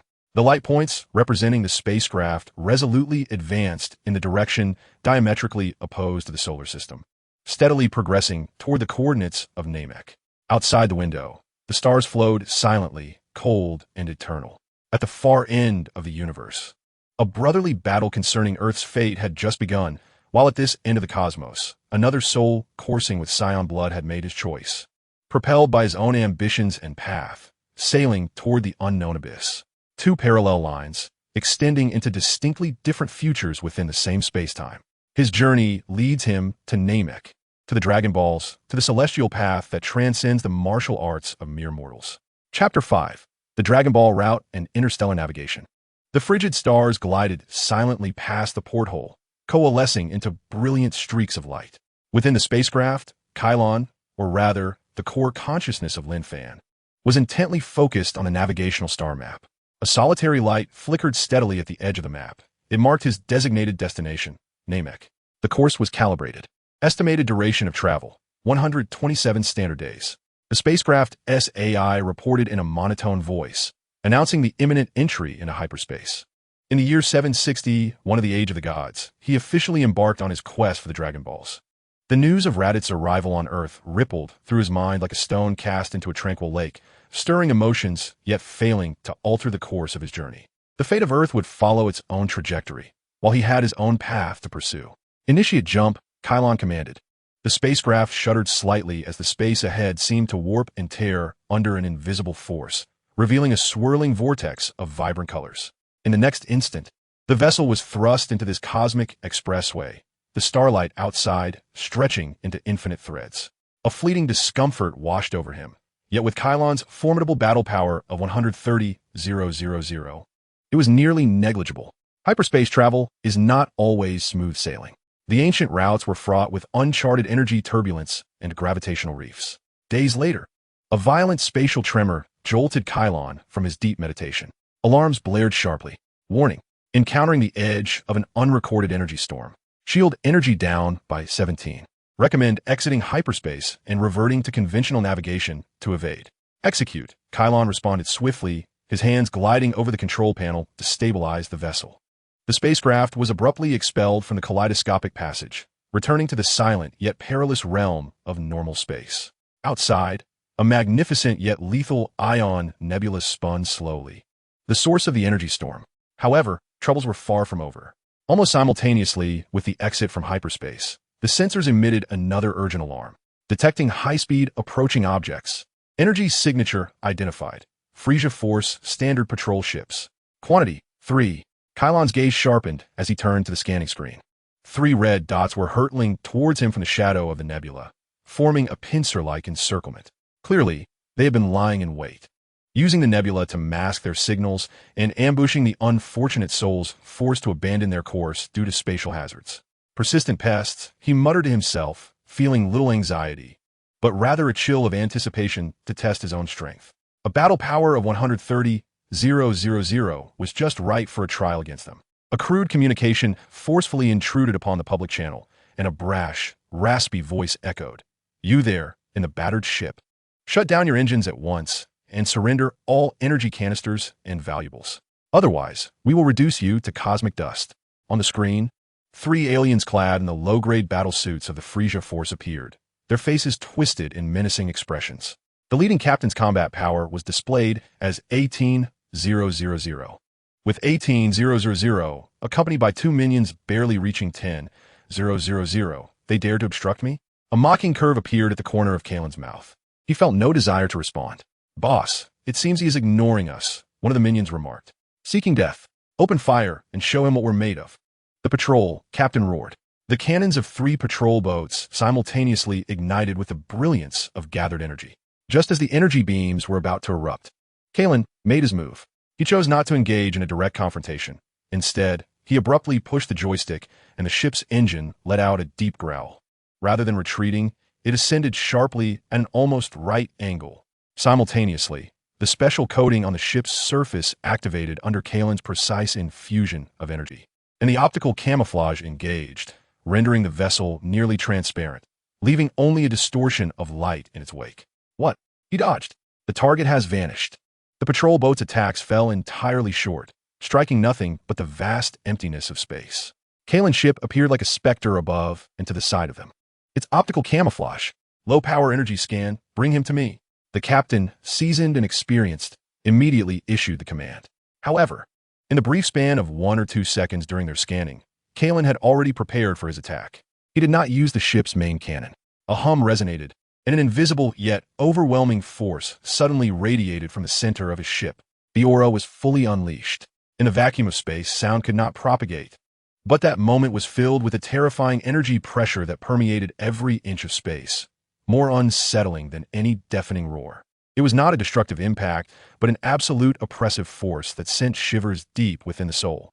It was as if an ancient interstellar behemoth, long dormant, had slowly opened its eyes. The alarms within the 3 patrol boats blared frantically, energy readings skyrocketed, and the fluctuating numbers on the screens turned the faces of the 3 space pirates pale. Combat power 130,000. What nonsense is this? The captain's eyes nearly bulged from their sockets, his voice quivering with sheer terror. He had only felt such a level of energy reaction from the senior commanders of their fleet. The enormous aura enveloped them with precision, not to kill, but to suppress.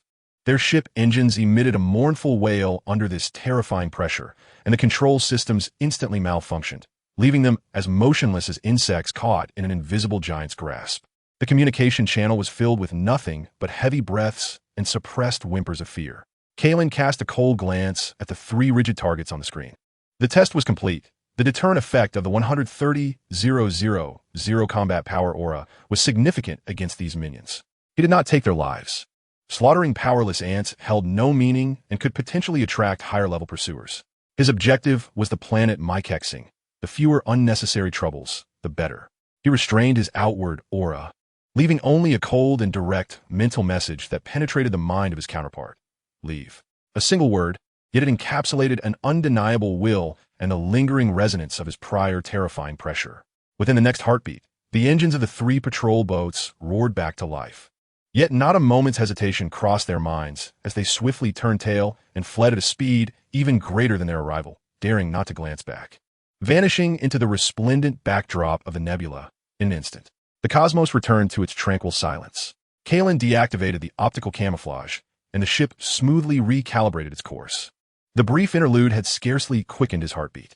He cast another glance at the star map, where the beacon representing Mike's star continued to steadfastly twinkle in the distance. 127 days, he murmured, his gaze penetrating the viewport towards the boundless depths of space. The journey had merely begun. His silhouette melded into the vast expanse of the starry ocean, steering towards the legendary Dragon Pearl, towards the next awakening of his martial path, silent and resolute. Chapter 6. The Precursor Winds and the Soil of Wisdom. The days of hyperspace travel were monotonous and protracted, akin to drifting in an endless silver river. Over 100 standard days passed in the low hum of the ship's engines. As Kailan quietly envisioned the knowledge that Polona was about to bestow upon him and engaged in the repeated formulation of his self-created techniques. His vessel did not remain within the safe confines of hyperspace at all times.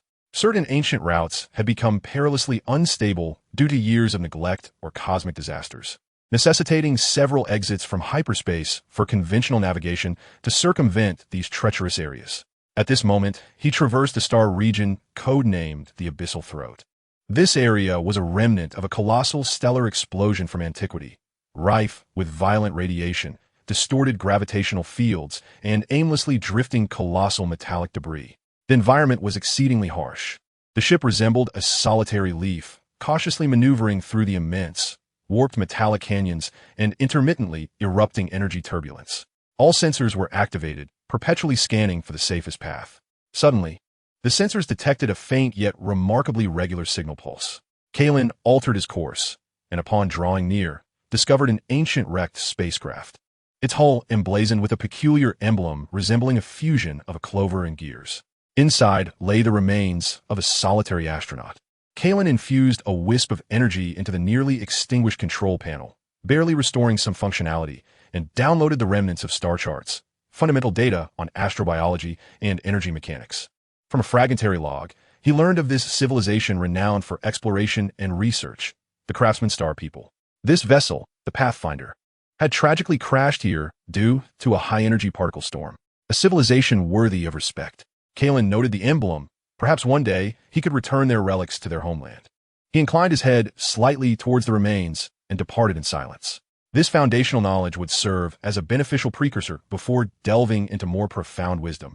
The journey continued. The navigation device finally emitted a prompt, imminent arrival at the target star domain. The countdown for exiting hyperspace initiated, and the spacecraft experienced a slight tremor as it re-entered normal space. Outside the viewport, a magnificent emerald-green planet floated gracefully, exuding a vibrant yet serene aura of life. This was Namek. Kailan immediately commenced a scan. The planet's orbital space was devoid of any large warships. The energy readings on the planet's surface were tranquil, revealing only a plethora of life forms with varying intensities, yet inherently gentle, alongside the unique natural energy flows of Namek. Excellent, Kailan affirmed within himself. He had arrived just in time. The land remained undisturbed before the advent of Frisia's forces. This was a critically important window of opportunity. He did not allow himself a moment's relaxation. The closer he drew to his objective, the more cautious he needed to be. He fully engaged the form and intent concealment technique, perfectly suppressing his battle aura, which soared an astounding 130,000 to a mere semblance of a few hundred, akin to an ordinary cosmic traveler. Steering the vessel, he intentionally avoided a direct incursion into areas potentially inhabited by Namekians, instead seeking a secluded landing spot, far removed from any villages, encircled by peculiar stone forests and vast orange lakes. The spacecraft silently penetrated the atmosphere, gently settling upon a soft expanse of green moss, stirring up a delicate cloud of dust. As the hatch opened, Kailan stepped out onto Namekian soil. He inhaled deeply, the air infused with a freshness and vitality unknown to Earth, revitalizing his somewhat dormant cells after the prolonged journey. Gazing into the distance, he beheld a vast and extraordinary landscape. Yet, he had no time to indulge in its beauty. His heightened senses expanded to their utmost capacity, akin to the most sophisticated radar sweeping the surrounding area. Soon, he detected movement. Two relatively weaker auras approached swiftly in his direction. Clearly the Namekians had sensed his arrival. Kailan remained still, not a muscle twitching, with his hands naturally at his sides, refraining from any gestures that could be perceived as threatening. He reigned in all his formidable presence, striving to appear as harmless as possible.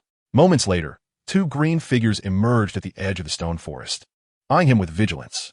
They were Namekians, clad in traditional white tunics, their expressions a blend of curiosity and caution, yet devoid of immediate hostility. Their battle power hovered around 1,000, significant for an ordinary space traveler, but to Kailan, their essence was pure, akin to guardians of nature. One young Namekian stepped forward, cautiously inquiring in the universal tongue. "Strange visitor, please state your identity and purpose. Why have you come to Namek?" Their tone was probing, yet not dismissive. Before the calamity brought by Frisia, this race had largely maintained a nature of peace and hospitality.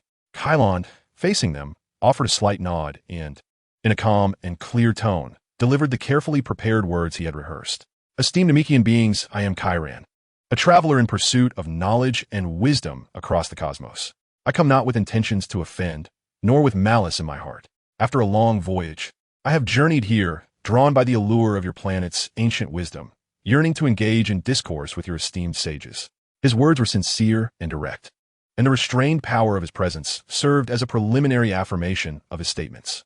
The two Namekians exchanged a glance, their wariness slightly diminished, yet not entirely dispelled. A seeker of knowledge? This rationale is not without precedent in Namekian history, yet remains extraordinary in such circumstances. The elder Namekian pondered for a moment, stating that such matters must be determined by our elders. "Please wait here, we must report." "As it should be," Kailan replied calmly, exhibiting immense patience and respect. He understood that the initial contact had been established. The true trial lay in whether he could secure an audience with the village elder or even the grand elder. At this moment, time was on his side. He must seize this fleeting opportunity amidst the tranquility before the storm. Chapter 7. The Trial of the Elders. Kailan was led by two Namekians, the youthful warrior Neil and the more composed sage Baru, through the peculiar stone forest towards their village. The moss beneath his feet was soft and resilient, while the air was imbued with the refreshing essence of flora and damp earth. The orange lakes shimmered under the sun, radiating warmth, and occasionally, large winged creatures, reminiscent of fish, leaped from the water, tracing elegant arcs. Everything appeared serene and harmonious, starkly contrasting with the potential future crises that Kailan recalled, causing him to cherish this moment of calm even more. The outline of the village gradually came into focus. The dome-shaped houses harmoniously blended with the natural environment, constructed from a material akin to a fusion of rock and plant fibers, exuding an air of antiquity and durability. Namekian children played in the open spaces, pausing their activities to curiously observe Kailan, their wide, innocent eyes reflecting a sense of wonder rather than fear. The adult Namekians busied themselves with their tasks, whether tilling the land or mending their homes. Their glances towards Kailan conveyed scrutiny, yet were imbued with a tranquil observance. Kailan sensed that this people exuded an overall essence of resilience and peace. Their life force, though varying in intensity, was predominantly pure and stable. Neil and Baru brought Kailan before the largest dome-shaped structure in the village. "Please wait here, outsider.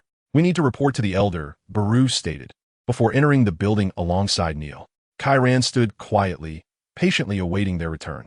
He continued to temper his presence while subtly extending his awareness throughout the village. He heard the whispers of the wind, the breathing of the plants, and the harmonious rhythm of the Namekian life. This profound connection with nature evoked a deep sense of reverence within him. Before long, Baru emerged and gestured invitingly to Kailan, saying, "The elder wishes to meet you, stranger. Please enter." Kailan inclined his head slightly and stepped into the interior of the building. The light within was soft, and a faint herbal scent reminiscent of sandalwood wafted through the air. An elder Namekian sat gracefully upon a simple mat. His longer antennae and the wrinkles etched upon his green skin told of his age, yet his eyes were remarkably deep and bright, brimming with wisdom. He was the elder of this village, known as Muley. "Welcome, traveler from afar." Elder Muley spoke in a gentle, venerable tone imbued with a soothing power. "I'm the elder of this village, Muley. My children inform me that you are Kailan, a seeker of knowledge." "Indeed, esteemed elder Muley," Kailan replied, bowing respectfully, his posture humble. "I am grateful for your willingness to receive me. I intend no disruption to the peace of your village. I am merely drawn by the ancient wisdom and history of Namek, eager to learn." Elder Muley's calm gaze settled on Kailan, seemingly penetrating the surface to reach the essence of his being. Kailan felt a gentle yet profoundly pure spiritual energy brushing against the edges of his aura, a cautious exploration. He maintained his composure, allowing the elder to perceive him, revealing only the aspect he wished to convey, that of a tranquil traveler with a thirst for knowledge. Knowledge, Elder Muley repeated slowly, a flicker of gravity crossing his countenance. It is power, yet it carries a burden of responsibility. The universe is vast. Why does your interest lie specifically in the wisdom of our remote ancient star? This was a pivotal test. Kailan had anticipated such an inquiry. He raised his gaze. Sincerity reflected in his eyes. Elder, your insight is keen.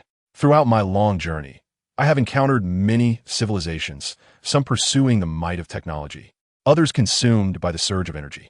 Yet, from the limited information I have gathered, Namekian culture appears distinct.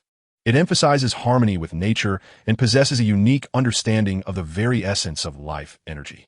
I believe this wisdom may illuminate some of my inner questions regarding the nature of power and the meaning of existence.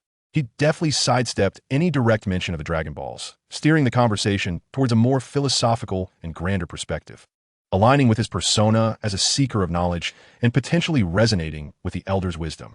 Elder Muley listened intently, withholding immediate judgment, and continued to inquire. What, in your view, is the essence of power? This was a question that struck at the core, akin to an unexpected philosophical debate. Kailan pondered for a moment, drawing upon his understanding from martial arts and a higher dimensional perspective, before responding earnestly. In my humble opinion, power is not merely about destruction and conquest. It should embody control and creation. One must first master oneself to gain insight into all things. To wield energy is to protect rather than merely to obliterate. The greatest power may not lie in the ability to destroy countless planets, but rather in the capacity to understand a planet's breadth and coexist with it. He paused momentarily and added, I have encountered formidable beings in the cosmos, possessing the power to shift stars and alter destinies. Yet their hearts are filled with greed and emptiness. Such power, in my eyes, is a curse rather than a blessing. My pursuit of knowledge is to seek a different path, one where strength and inner tranquility can coexist. A genuine flicker of emotion finally crossed Elder Muley's profound gaze, clearly stirred by Kailan's response. The Namekian, who had forged the miraculous Dragon Balls yet refrained from misusing their might, found Kailan's words subtly resonant with their core values. The room fell into a brief silence as Elder Muley appeared to weigh his thoughts. Ultimately, he spoke slowly, his tone considerably gentler than before. Your insights are intriguing. Young traveler, the ability to contemplate thus indicates that you are no ordinary person. Although your aura is subdued, I sense a potential within you that far exceeds what you outwardly present. Kailan felt a stir within, aware that the elder had discerned some anomaly, yet it seemed devoid of any threat. Knowledge can be shared, Elder Muley continued, but the wisdom of Namek, particularly the ancient wisdom, is not without its value. It carries with it history and responsibility. I must know your ultimate purpose in seeking knowledge. What do you intend to do with it? This was the crux of the trial, motivation. Kailan met the elder's gaze without wavering, and with the utmost sincerity, he replied, I cannot offer a grand promise, Elder. I can only express that my pursuit of knowledge is primarily for understanding myself and the universe.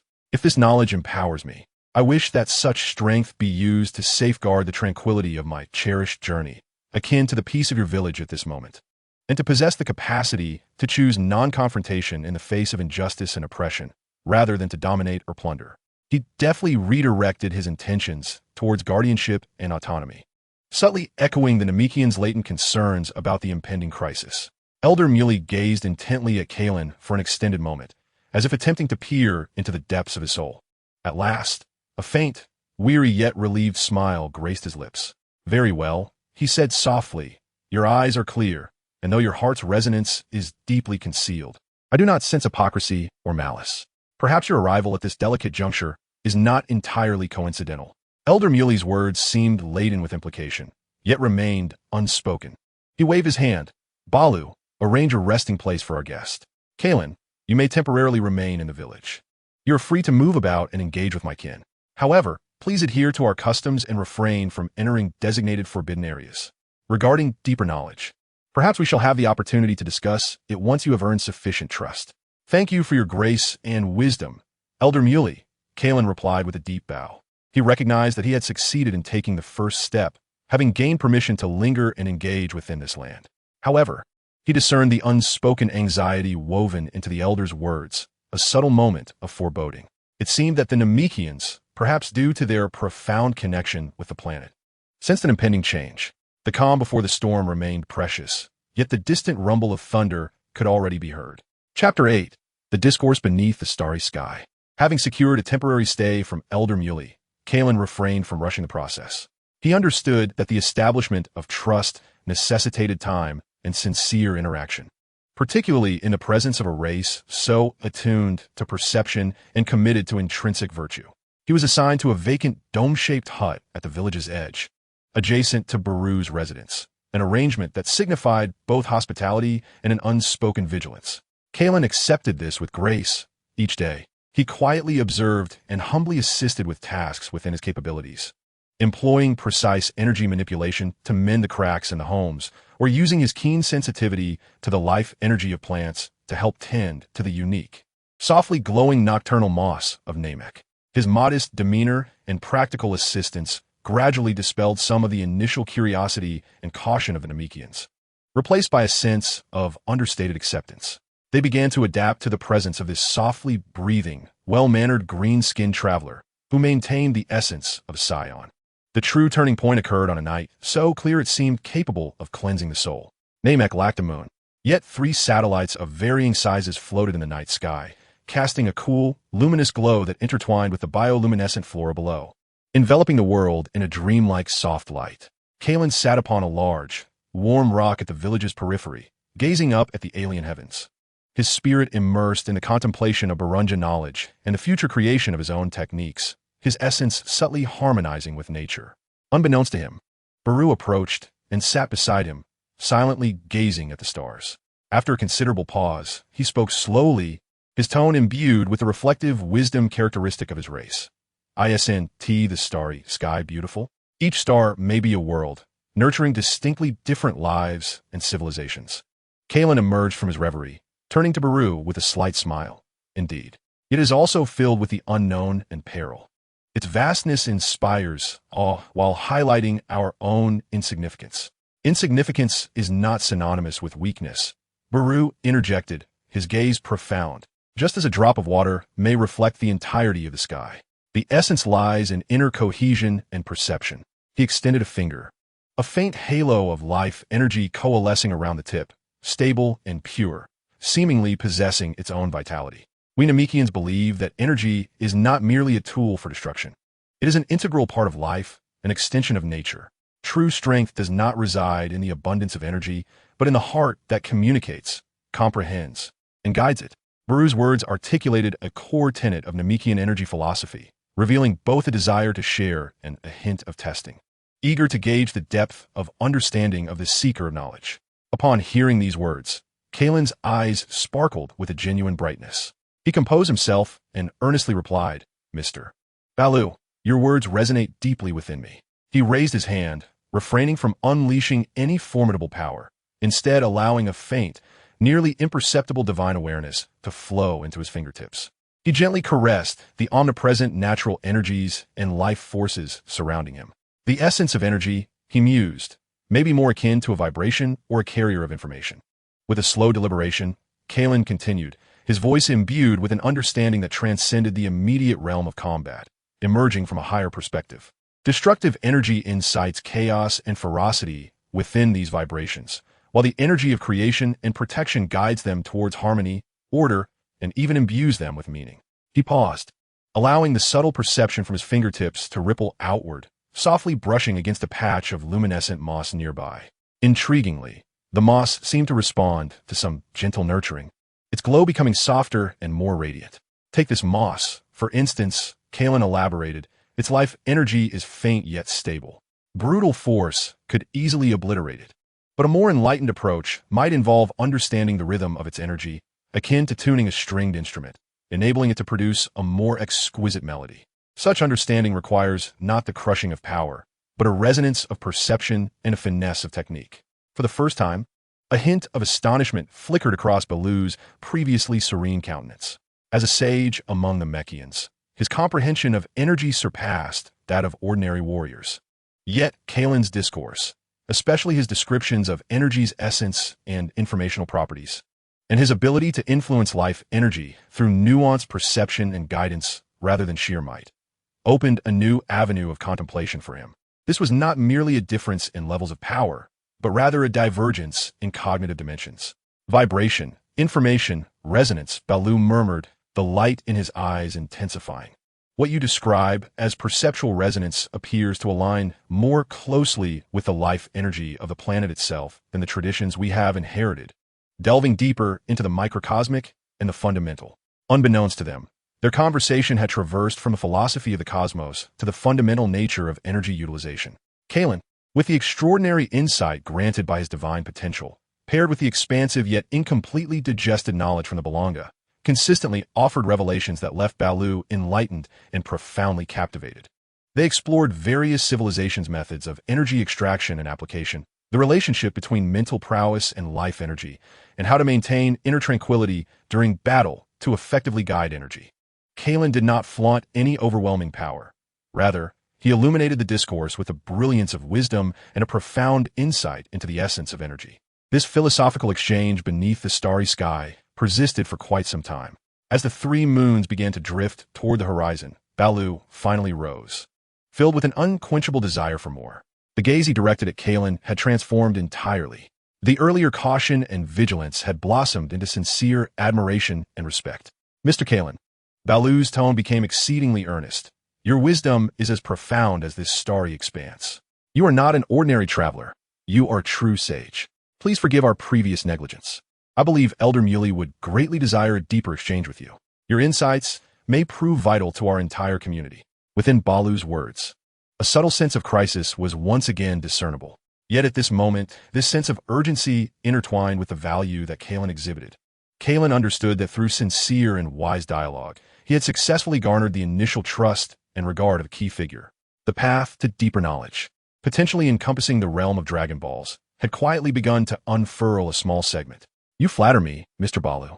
Engaging with you has been immensely beneficial to me as well. Kailan replied humbly, yet in his heart, he recognized that he had drawn closer to his objective.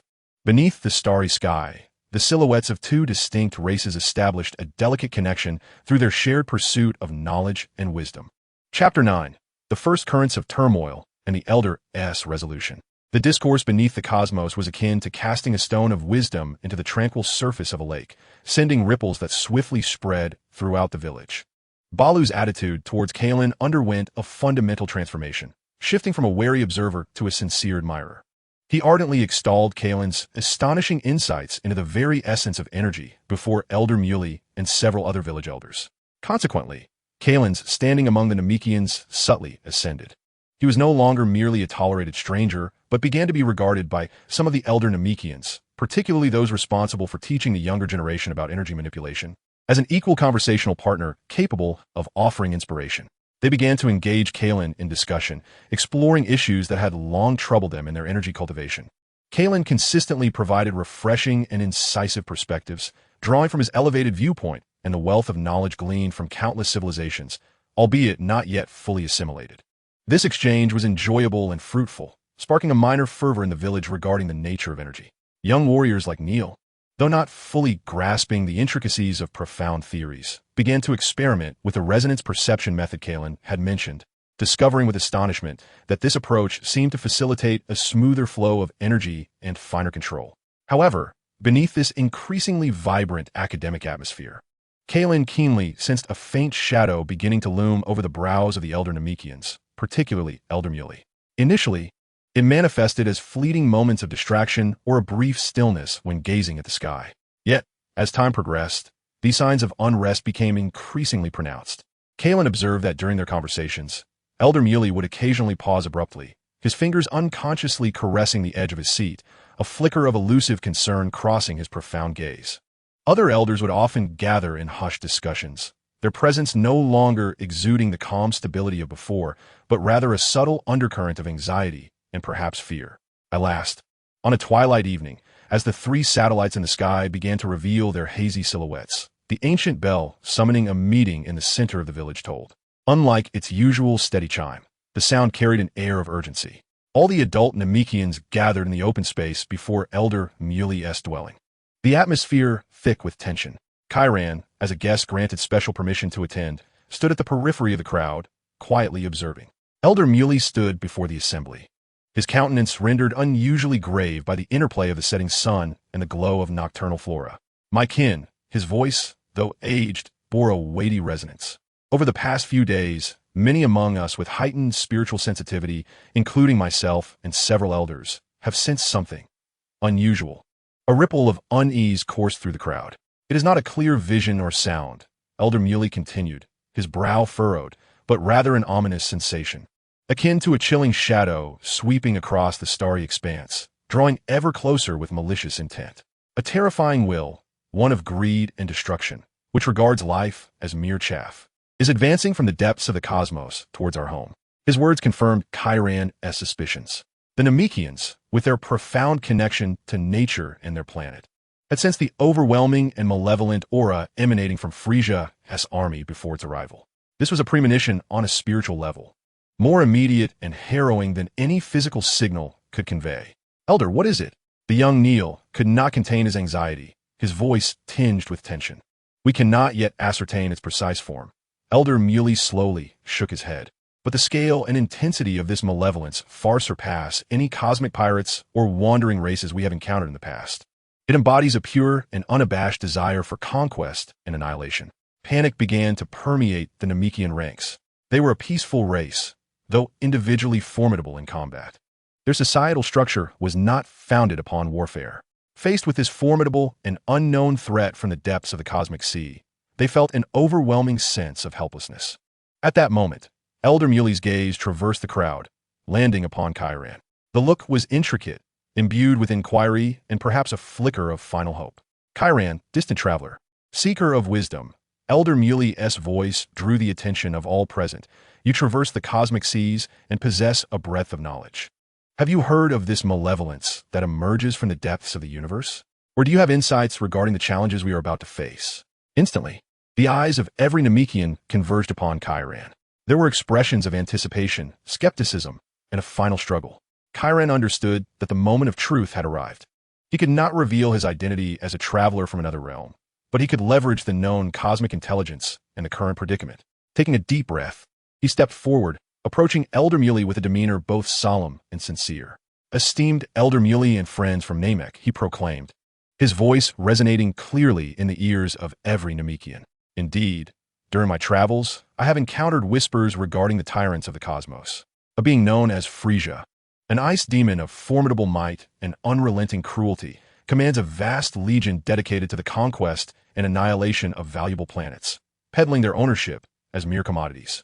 His deliberate emphasis on value and the trade of planets aligns disturbingly with the unique ecology and potential legends that Namek currently embodies. Based on fragmented knowledge and your descriptions of sheer malice and a thirst for dominion, Kailan continued, surveying the crowd. I must arrive at a grim conclusion. The imminent threat is likely Frisia himself or his principal forces. Their objective may very well be the planet Namek. Despite his sense of foreboding, when Kailan uttered Frisia's name along with his harrowing deeds, a wave of suppressed gasps and murmurs swept through the assembly. Why do they come here? Trembled an elderly Namekian woman. Kailan paused, weighing his words, and chose to unveil a fraction of the truth to foster greater trust and room for action. Ancient legends circulate in the universe regarding Namek, which speak of a miraculous object capable of granting wishes. For a being like Frisia, such power is an irresistible allure. While he refrained from directly naming the Dragon Balls, the faces of the assembled Namekians, particularly the elders, turned ashen. They finally grasped the root of the impending crisis. The secret of the Dragon Balls had indeed been divulged. What shall we do? Neil clenched his fists, a blend of fury and trepidation. Elder Muley closed his eyes, as if aging several years in an instant. Moments later, he opened his eyes, now filled not with worry, but with a resolute determination. He gazed once more at Kailan, this time with an unprecedented gravity. Kailan, you possess wisdom we have never witnessed, and a strength that transcends your outward demeanor. Elder Muley spoke slowly, as he seemed to intuit Kailan's remarkable essence beneath his restrained aura. In this moment of looming darkness, I, Muley, on behalf of this village, implore you, a wise and powerful observer, could you offer us your counsel? Or perhaps your assistance? The atmosphere fell into a profound silence. All Namekians turned their gaze upon Kailan, awaiting his response. Should he remain a mere passerby, or involve himself in the tempest that was about to unfold? Kailan realized that the opportunity he had been awaiting had finally revealed itself before him. Chapter 10. The Sage's Bargain. The clearing lay in stillness. Save for the gentle rustling of night-blooming flora swaying in the breeze and the muffled breaths of the Namekians. All eyes were fixed upon Kailan, anticipating his reply to Elder Muley's earnest plea. Kailan felt the weight of their gazes, a flicker of hope amidst despair, a glimmer of light in the depths of adversity. He was acutely aware that every word he uttered at that moment would profoundly influence the fate of this village and, indeed, the entirety of Namek. He refrained from answering immediately, bowing his head slightly, as if in contemplation or in the process of articulating his thoughts. After a brief pause, he lifted his gaze, meeting Elder Muley's eyes with a clarity and resolve that was striking. Elder Muley, esteemed friends of Namek, his voice resonated with calm assurance, imbued with a persuasive tranquility. I have come to Namek in pursuit of ancient wisdom, not to become embroiled in conflict. However, the essence of wisdom may not solely lie in acquisition, but rather in its application, at the right moment, for the right reasons. He stepped forward, surveying the assembly, and continued, the strength of the Frisia force is indisputable. With my individual might, even combined with the warriors of this village or the entire planet, a direct confrontation would be akin to striking a stone with an egg. He candidly articulated this harsh truth, dimming the hopes of some Namekians who clung to illusions. Yet, Kailan shifted his tone, revealing the acumen of a strategist. This does not imply that we must resign ourselves to inaction. The art of warfare sometimes resides in evasion rather than confrontation, in buying time, and in preserving hope. He looked toward Elder Muley, presenting his meticulously considered plan. I cannot promise to defeat Frisia for you.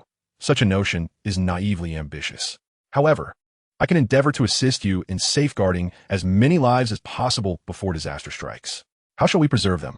Elder Muley inquired, his eyes rekindling with hope. Firstly, evacuation and concealment, Kailan articulated clearly. We must immediately begin to discreetly relocate the non-combatants, the elderly, children, and vital cultural custodians to the most remote and least detectable areas of the planet, such as underground cave systems, regions with intense energy interference from storms, or the depths of the ocean. I can utilize my spacecraft for initial reconnaissance to identify suitable sanctuaries and assist in planning the evacuation routes. Secondly, intelligence and deception. The Frisia force is unfamiliar with this planet's terrain. We can exploit this by creating diversions, such as fabricating abandoned villages and generating false energy signatures to delay their search for the true targets, namely yourselves and the Dragon Balls. Every additional day we can buy will grant us more time for evacuation and potential subsequent measures. Thirdly, limited cooperative defense. I am willing to share some foundational principles regarding energy traps and early warning barriers, sourced from my extensive knowledge base, to assist you in establishing asymmetric defenses around key routes or the periphery of sanctuaries. This is not to defeat the enemy, but rather to impede their progress, provide early warning, and increase the difficulty and cost of their operations. His plan was pragmatic and coherent, devoid of unrealistic fantasies, with each component revolving around the core objectives of survival and delay. The Namekians listened intently, as despair gradually transformed into a sense of viable, concrete action. Well then, Elder Muley's voice quivered slightly, betraying the gravity of the moment as he posed the pivotal question. For what you have done for us, for Namek, what do you seek in return? That ancient wisdom you mentioned? The time for revelation had arrived. Kailan inhaled deeply, aware that his request must align with his contributions and not infringe upon the Namekians' fundamental principles. Indeed, Elder, Kailan responded calmly, his gaze sincere and devoid of greed. My assistance stems from a profound respect for life and my own aspirations. What I seek is neither the Dragon Balls themselves nor any material wealth. He paused, ensuring each word resonated in the hearts of those present. My request is this. Once we have completed the initial evacuation and defensive preparations, at a time when the threat of Frisia looms and you deem it appropriate, I implore you to allow me to utilize the power of the Dragon Balls to pose one, and only one, question to Purunga. What question? Elder Muley fixated on him intently. A question regarding knowledge, Kailan stated solemnly. I wish to inquire of Purunga. Grant me the understanding and mastery of all non-divine martial arts knowledge, principles of energy utilization, and methods of life refinement throughout the universe. He elaborated, this is not an attempt to seize your strength, nor to demand any of Namek's sacred secrets. It is merely an inquiry from a seeker of knowledge directed at the cosmos itself. The wisdom I acquire will represent countless lost and scattered insights, which may assist me in forging a path of my own, one that is stronger and more resilient. I pledge that this path will be used to safeguard, rather than to conquer or destroy. Kieran's proposal was both a transaction and a vow. He offered tangible, life-saving assistance in exchange for a single opportunity to beseech the eternal dragon for knowledge, clearly delineating the scope, non-divine, and emphasizing its intended purpose, righteousness. While respecting the values of the Namekians, silence enveloped the area as the Namekians contemplated this proposition. To exchange a single use of the Dragon Balls for a glimmer of hope in their struggle against extinction? Moreover, the request was not for their most cherished possession or dominion over the Dragon Balls, but rather for ethereal yet potent knowledge. Elder Muley closed his eyes, his gnarled fingers gripping his robes tightly. This was a momentous decision. The use of the Dragon Balls was no trivial matter, especially in such a sensitive time. Yet, Kieran's demonstrated wisdom, the practicality of his plan, and his pure, non-greedy pursuit of knowledge were compelling. More importantly, they had no alternative. The shadow of Frisia was encroaching, and they required any possible external assistance, any flicker of hope that could enhance their chances of survival. After a lengthy pause, Elder Muley gradually opened his eyes, his gaze sweeping over his kin, recognizing the anticipation and acquiescence reflected in their eyes. Ultimately, his focus returned to Kieran, his expression resolute, yet tinged with a sense of trust. The wise traveler Kailan. The voice of Elder Muley resonated with solemnity. Your proposal has been accepted. In the name of the village elders, I, Muley, agree to this arrangement. You shall aid us in confronting this calamity, and in return, at a time you deem appropriate, we shall summon Barunga to fulfill your desire for knowledge. He paused, his tone gravely serious. But remember your promise, to wield knowledge for righteous purposes. The friendship and trust of Namek cannot be betrayed. I swear by the path I pursue, I shall not fail. Kailan placed his right hand over his heart, responding with utmost sincerity. He understood that the path to Barunga had, at this moment, been officially paved. Elder Muley straightened his stooped back, regaining the resolute demeanor of a tribal leader. There was no time to waste. Barrow, kneel, gather all who are able to act at once. Kailan, please refine your plans. We shall commence our actions. The tense yet orderly preparations quietly unfurled upon this green planet, soon to be engulfed by a storm. Chapter 11. The Oracle of Barunga. Time became the most precious and urgent of resources. Under Elder Muley's authorization and Kailan's orchestration, the entire village, along with several neighboring settlements linked through the unique telepathic network of the Namekians, operated with unprecedented efficiency. A solemn yet determined atmosphere enveloped the verdant fields. Kailan did not reveal his full strength, yet the foundation of his combat power, amounting to 130,000, coupled with the wisdom gleaned from countless civilizations, positioned him as the undisputed core of this survival endeavor. He piloted a spacecraft for aerial reconnaissance, utilizing his formidable aura perception and keen insight into energy flows, marking several regions across the vast Namek that were rich in resources, complex in energy environments, and conducive to concealment. He meticulously plotted several discrete escape routes, avoiding open areas and regions likely to attract orbital scrutiny. On the ground, the Namekians demonstrated remarkable discipline and harmony with nature. Young warriors were tasked with guarding and escorting, employing their weather-manipulating abilities to create dense fog or light rain in critical areas, obscuring their movements. The elderly, women, and children quietly packed simple belongings, carrying the cultural tomes and plant seeds of Namek, silently and orderly disappearing into the stone forests, caves, and the expansive depths of the orange lakes under the guidance of the wise ones. Kailan collaborated with Barrow and several sages skilled in energy manipulation. He refrained from imparting complex offensive techniques. Instead, he guided them in establishing simple yet effective early warning and hindrance barriers aligned with the Namekian affinity for natural energy. For instance, at the entrances of canyons leading to the shelters, he inscribed tranquil runes connected to the Earth's energy. Should any significant unnatural energy, such as spacecraft engines or high-energy weaponry, intrude, it would trigger a mental alarm to the designated receiving point. Or he would place energy accumulation points along narrow paths to temporarily disrupt the sensors of low-flying craft. These methods may falter before true power, yet they suffice to contend with ordinary soldiers and reconnaissance robots, granting precious moments of reaction time to the refugees. Concurrently, Kailan aided in the creation of several decoy targets. Utilizing rocks and foliage, they swiftly constructed outlines of simulated villages, placing within them clusters of bioluminescent moss that emitted faint life energy signatures. From an orbital perspective, these facades were convincing enough to mislead initial reconnaissance efforts. The entire operation unfolded under immense tension over several days and nights on Namek. When the final batch of non-combatants successfully infiltrated a vast network of caverns connecting to underground rivers beneath the deep sea, Kailan, Elder Muley, and nearly all the able-bodied Namekians congregated in a secluded basin encircled by a crater. The atmosphere was thick with gravity. The sky remained a brilliant blue. Yet each individual seemed to hear the ominous footsteps of death drawing ever closer from the depths of the cosmos. Time was of the essence. Kailan gazed upward, his senses acutely attuned, and he could distinctly perceive the overwhelming malevolence accelerating toward the gravitational sphere of Namek. They were coming. Elder Muley's expression was grave as he exchanged solemn nods with several esteemed elders beside him.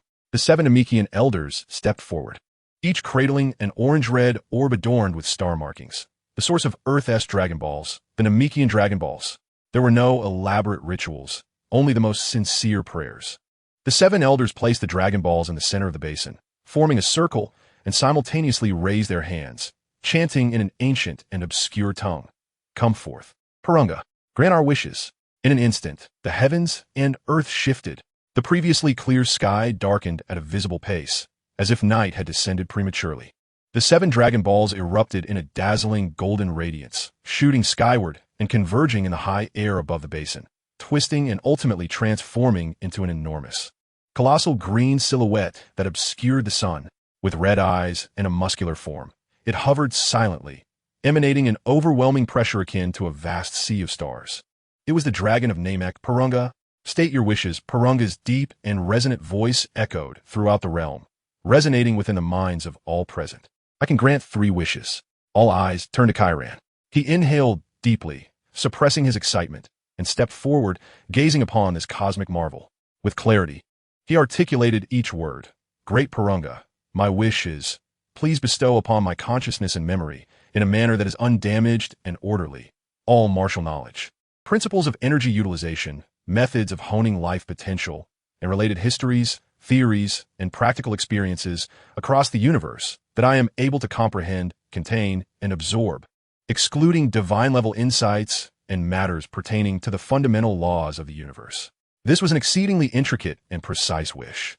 Kailan deliberately delineated the parameters, excluding both divine and cosmic regulations, while emphasizing his own capacity for endurance and comprehension. He stipulated the mode of transmission to be both lossless and orderly, aiming to avert the overwhelming inundation of consciousness by vast information or the chaos induced by incomprehensible higher-dimensional knowledge. Bolong's crimson eyes fixed upon Kailan, and after a moment of silence, his resounding voice echoed once more. This wish can be realized. As the words left his lips, an intense crimson glow emanated from Bolong's eyes, unleashing a resplendent beam of indescribable hues, teeming with an infinite flow of information, which precisely penetrated Kailan's forehead. At that moment, even with Kailan's formidable mental fortitude, boasting a combat power of 130,000 in divine potential, he felt as if his mind might explode. Countless fragments of knowledge, shapes, texts, thoughts, and experiential insights surged into the depths of his consciousness like the primordial torrent at the universe's inception. From the most fundamental techniques of breathing to the lost ancient civilization's body tempering secrets, from the construction of energy circuits by bizarre races to the myriad applications of mental powers, from conjectures regarding the manipulation of stellar gravitation to the energy excitation of microscopic particles, everything was encompassed, vast and boundless. Kailan steadfastly anchored his mind, employing his extraordinary willpower and prior mental preparation to diligently guide and organize this flood of knowledge, initially archiving it and sealing it deep within his memory, awaiting a gradual assimilation in the future. This process felt interminable yet fleeting. When the brilliance faded, Kailan staggered, his complexion slightly pale, yet his gaze shone with an astonishing brightness, as if countless stars were being born and extinguished within. He sensed that an endless treasury of martial arts had swung wide open before him. Your wish has been fulfilled. Bolong's voice remained steady. Now, state your second wish. However, at that moment, A thunderous yet incredibly clear explosion resonated from beyond the atmosphere, accompanied by a multitude of minuscule points of light, streaking across the sky like shooting stars. Those are the landing pods of Frisia's army. There is no second wish. Elder Muley decisively shouted at Bolong. Please ensure the Dragon Balls are safely scattered across Namek. Without hesitation, Bolong replied, "This wish is simple. It has been granted." Instantly, the 7 Dragon Balls transformed into 7 luminous trails, darting towards various corners of the planet, vanishing from sight. Meanwhile, Bolong's immense form gradually dissipated, and the sky swiftly regained its brightness, as if the miraculous event had merely been a fleeting dream. Yet all eyes in the basin were gravely fixed on the sky, watching the approaching invaders, imbued with an aura of destruction. Kailan steadied himself, feeling the tumultuous ocean of knowledge within his mind, and glanced once more at the densely packed landing pods above. His transaction was complete. The knowledge was now his. It was time to fulfill the final part of the promise. Elder, he instructed, according to the plan, you must proceed immediately to the nearest shelter. Kailan swiftly addressed Elder Muley with an unwavering tone, declaring his intention to remain behind for the final cleanup and misdirection, after which he would withdraw on his own accord. Elder Muley regarded Kailan with a profound gaze, filled with a complex mixture of gratitude and farewell. May wisdom accompany you, Kailan. The Namekian people shall remember your assistance. Without further farewells, Elder Muley promptly led the Namekians away from the basin, vanishing silently into the intricate passages of the stone forest. In the center of the basin, only Kailan remained, along with the lingering grandeur of Barunga's essence in the air. He lifted his gaze to the first colossal, meteor-like spherical landing pod, trailing a fiery tail as it plummeted towards the nearby plain with a thunderous crash, sending dust swirling into the atmosphere. The Empire's malevolent grasp had reached this verdant land. Kailan's expression hardened, and he took a deep breath, moving like a specter towards the direction of a landing pod's descent. His Namekian journey was poised to conclude with a flawless stealth and misdirection beneath the Empire's very gaze. Chapter 12. A quiet withdrawal. The dust raised by the landing pod's impact had yet to settle when the hatch, accompanied by a hydraulic roar, creaked open. 5 soldiers clad in standard Frisia Force combat attire, armed with energy detectors and explosive rifles, filed out, led by an alien with a chitinous visage and fierce eyes. Scan the environment. Confirm the Dragon Ball signal and life signs, barked the squad leader, his tone laced with the arrogance of a conqueror. The soldiers sprang into action. However, the detector screens displayed only a chaotic array of natural energy readings, alongside a few faint life signals in the distance, those belonging to Elder Muley and his departing companions. Captain, the Dragon Ball signal has vanished. The life signs are primarily concentrated in the southeast, of moderate intensity, and are on the move. Pursue, capture them, and extract the whereabouts of the Dragon Balls. The squad leader waved his arm, leading his soldiers towards the signal's direction. They had barely dashed 100 meters when an unforeseen calamity struck. The seemingly solid tundra beneath their feet suddenly collapsed, revealing a shallow pit littered with sharp stone spires. 2 unsuspecting soldiers screamed as they fell. Though their combat suits provided basic protection, they were still jostled painfully. This was no elaborate trap, merely a rudimentary obstacle crafted by Kailan's precise understanding of the terrain and his strength. Be cautious. There's an ambush. The squad leader's face twisted in anger and fear as he raised his weapon in vigilance. Just as their attention was drawn to the ground trap, a vague figure darted out from the shadow of a massive, mushroom-shaped rock formation. It was Kailan. He refrained from unleashing a powerful energy wave or revealing his true speed. Instead, like the most elite of infiltrators, he utilized the environment and the faint glow emitted by Namekian flora to stealthily approach the last soldier. A soft snap echoed, barely discernible amidst the whispering winds. Kailan's hand blade struck precisely at the gap in the neck armor of the soldier, and with tremendous force, shattered his cervical vertebrae in an instant. The soldier fell silently to the ground. Behind, another soldier sensed the commotion and, in terror, turned around just as his energy gun was raised. Yet, Kailan's figure had already melded back into the shadows, as if he had never existed. In the next moment, he emerged from an astonishing angle, behind a cluster of luminous bushes, his fingers poised like blades, targeting the energy core regulator of the second soldier. With a hum, the soldier's combat suit overloaded instantaneously, emitting black smoke, and he convulsed to the ground. In the blink of an eye, 2 out of 5 soldiers had already fallen. Disperse. Back to back. Utilize thermal imaging. The squad leader, both alarmed and enraged, realized he was facing a formidable foe, far from the ordinary Namekian native. The remaining 3 soldiers immediately formed a defensive circle, back to back, switching to detection mode. However, Kailan had suppressed his aura to the utmost. His body temperature perfectly synchronized with the environment, rendering him nearly indistinguishable from the surrounding rocks on the thermal imaging device. Silence, an eerie silence enveloped the area. Only the whisper of the wind through the stone forest and the heavy breaths and heartbeats of the soldiers could be heard. Suddenly, an inconspicuous rock, loosened by Kailan's subtle force, tumbled down from above, making a clattering sound. Over there, one soldier instinctively turned his gun towards the source of the noise. In that fleeting moment of distraction, Kailan pounced like a hunting cheetah, descending from the shadows of a suspended boulder above their defensive circle. Thud! Thud! 2 muffled sounds echoed as Kailan's feet, like iron hammers, precisely landed on the helmets of 2 soldiers. The terrifying force penetrated through the helmets, instantly obliterating their neural functions.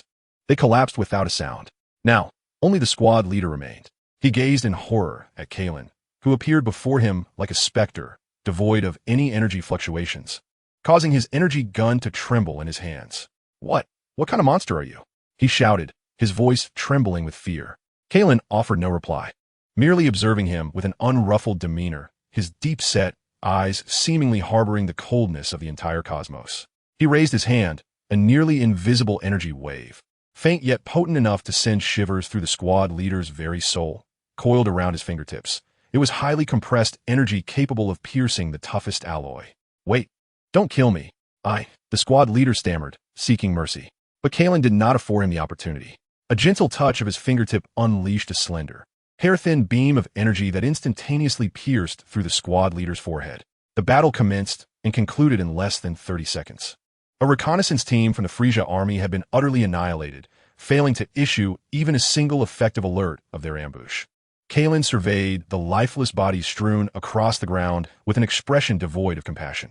These soldiers bore the blood of countless planetary races on their hands. He swiftly dragged the corpses to a pitfall, covering them with rocks, erasing any evident signs of conflict, and creating the illusion that they had encountered an accident or had hurriedly fled. After completing this task, he lifted his gaze towards the sky. More landing pods fell like the rain of death, plummeting towards various corners of the planet. Among them, one formidable and malevolent presence surged forth like a lighthouse in the darkness, racing towards a certain location on this planet, most likely towards the Great Elder. It was none other than Frisia himself. Kieran understood that he could linger no longer. His mission had been accomplished, the Dragon Balls had been utilized, knowledge acquired, and the evacuation along with initial misdirection had been achieved. Remaining here, should he encounter Frisia or his elite forces, his battle power of 130,000 would be rendered inconspicuous, endangering not only himself, but also the Namekians who had already sought refuge. He cast a final glance at this land, weathered yet still beautiful, and at the distant pillar of malevolence rising into the sky. Goku should be arriving soon as well. The fate of this place ultimately lay in their hands. Without a moment's hesitation, Kieran flickered away, merging with the winds and shadows, racing at the utmost speed towards the secluded canyon where his concealed ship awaited. The spacecraft remained in a low-power stealth mode. Once aboard, he immediately activated the engine without triggering any energy alarms. The ship ascended silently, utilizing the complex atmospheric currents of Namek and its outstanding cloaking capabilities like a true specter, gliding along the clouds towards the opposite end of the planet from where Frisia's main force was descending. Just before breaching the atmosphere and entering the frigid cosmos, Kieran cast one last look at the verdant planet through the porthole. He could sense powerful energies erupting, colliding, and combat had already commenced within the planet's depths. Yet, his journey had no ties to this. The ship shuddered gently, fully breaking free from Namek's gravitational pull, merging into the boundless sea of stars. Kieran sat in the pilot's seat, closed his eyes, and the vast torrent of knowledge bestowed by Palunga surged anew within his mind. This gift would serve as the cornerstone for the next stage of his power. The chapter of Namek turned quietly with a silent stealth, a transaction of wisdom, and an invaluable acquisition of knowledge. Ahead lay a far more expansive cosmic sea, and the path to 1 billion base battle power that belonged to him, Kieran. Chapter 13. The Torrent of Knowledge and the Dawn of Creation. The ship broke free from Namek's gravitational well, set to automatic navigation mode. heading towards a desolate region marked on the star chart, a debris belt so insignificant that even Frisia's legion deemed it unworthy of documentation. Kieran completely isolated himself within the confines of the cramped cabin, shutting out the chaos of the outside world, the flames of war on Namek, Frisia's atrocities, and Goku's arrival, all now irrelevant to him. The sole challenge he faced was the ocean of knowledge bestowed by Palunga, an overwhelming expanse threatening to burst his consciousness. Initially, it was pure chaos. Countless divergent energy pathways interwove and collided within his mind, while thousands of breathing techniques, meditation arts, and body refinement methods swirled like shattered shards of glass. Within the realm of profound secrets, there exist weighty arcana that can forge the physical form into a core akin to the stars, techniques that pursue speed to its utmost limits like fleeting shadows, enigmatic methods that simulate the ravenous consumption of energy by black holes, and gentle paths of symbiosis with flora, drawing forth the very essence of life. These diverse teachings emerge from the farthest reaches of the cosmos, spanning various races, civilizations, and epochs, each with its own foundational assumptions, preferences for energy, and even definitions of the corporeal form, all remarkably divergent. Were an ordinary warrior to encounter such a chaotic torrent of knowledge, even one with a battle power in the hundreds of thousands would find their consciousness torn asunder, spiraling into madness. Yet, Kailan is different. The potential that emanates from the divine dimensions plays a crucial role at this moment. This potential does not bestow strength directly. Rather, it grants him an extraordinary insight and integrative ability that transcends common reasoning. He does not strive to forcibly suppress or memorize all knowledge. Instead, he adopts a perspective that overlooks the chaos, seeking to observe and comprehend the universal principles underlying these disparate pieces of wisdom. Energy does not exist in isolation. It flows between life and the cosmos. The physical body serves as both vessel and shackle. To break through limitations, one must reconstruct from the most microscopic level. Intent guides energy, and the nature of energy, in turn, can reciprocate and inform intent, forming a harmonious interplay. All of creation vibrates, with frequency determining form and essence. Each moment of clarity shines like a beacon in the darkness, gradually illuminating the tumultuous currents. He begins to operate as the most astute architect, utilizing his formidable foundation of 130,000 battle power and the mastery of his perfected physical form honed through martial arts as a base, while drawing from the extraordinary insights of the divine realm as a blueprint. From the vast repository of knowledge, he extracts the most suitable materials to construct a unique system of cultivation. He discards paths that necessitate specific bloodlines, extreme environments, or overly unconventional methods. What he seeks is a route that can fully develop his potential, providing stability, comprehensiveness, and boundless growth. Time becomes irrelevant, and as the spacecraft approaches its designated star region, Kailan's tightly shut eyes suddenly spring open. Deep within their depths, countless runes flicker into existence, and galaxies whirl in motion. I have found it, my path. He murmurs softly, his voice imbued with the certainty and excitement of a pioneer. He names it the Zhou Tian Tu Na Ju, signifying the establishment of an energetic universe within himself, creating a cycle that encompasses all and draws infinite energy into his being. The first layer of this grand technique is golden flesh, jade veins. As the name suggests, this layer aims to completely reshape the muscular and meridian systems, transforming them into a golden physique and jade-like channels more suited for the conduction, storage, and explosive release of energy. Without hesitation, Kailan commences his initial attempt within the vessel in transit. He regulates his breath, allowing his consciousness to delve into his interior, guiding the immense chi within to circulate along the complex and exquisite pathways of the first layer of the Zhou Tian Tu Na Ju. At first, the sensation is akin to a multitude of steel needles piercing through him. This is chi forcibly expanding, remodeling the already resilient meridians to enhance their tenacity, capacity, and affinity for energy. Under the cleansing flow of energy, the meridians appear to be forged within a crucible, impurities eradicated, structures refined, and emanating a subtle luster akin to jade. Simultaneously, the muscle fibers throughout his body undergo remarkable transformations, each strand seemingly breathing, ravenously consuming the circulating energy and locking it deep within their fibers. The density of his muscles gradually increases, while the hue remains unchanged. Their intrinsic essence seems to be cloaked in an invisible golden sheen, brimming with explosive power and formidable energy resistance. This process is immensely taxing on both energy and spirit. Beads of fine sweat form on Kailan's forehead, and his body trembles slightly, yet he steadfastly maintains control over the flow of energy, wary of the slightest misstep. At last, the spacecraft arrives at the designated asteroid belt, silently submerging into the cavernous interior of a colossal meteorite, thoroughly concealing itself. Kailan enters a profound meditative state. Lost to the world, time loses its significance in this tranquil celestial realm.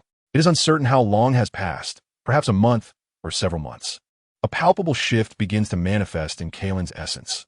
The once subdued aura gradually thickens and becomes more refined, reminiscent of a raw gem being sculpted into form.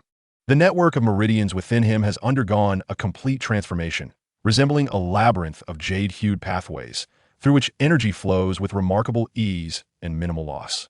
His muscles appear unchanged, yet a slight tension reveals an unfathomable reservoir of strength far exceeding his previous capabilities, coupled with an inherent tenacity that seems capable of withstanding any impact. A faint hum, seemingly emanating from within his body, resonates softly. Kailan abruptly opens his eyes, their brilliance radiating fiercely before he reins it in.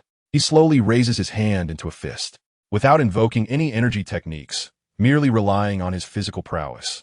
The air surrounding his fist crackles with a sound akin to an explosion, reverberating throughout the cabin. He senses the relentless surge of pure, immense energy within him, alongside a body transformed in strength.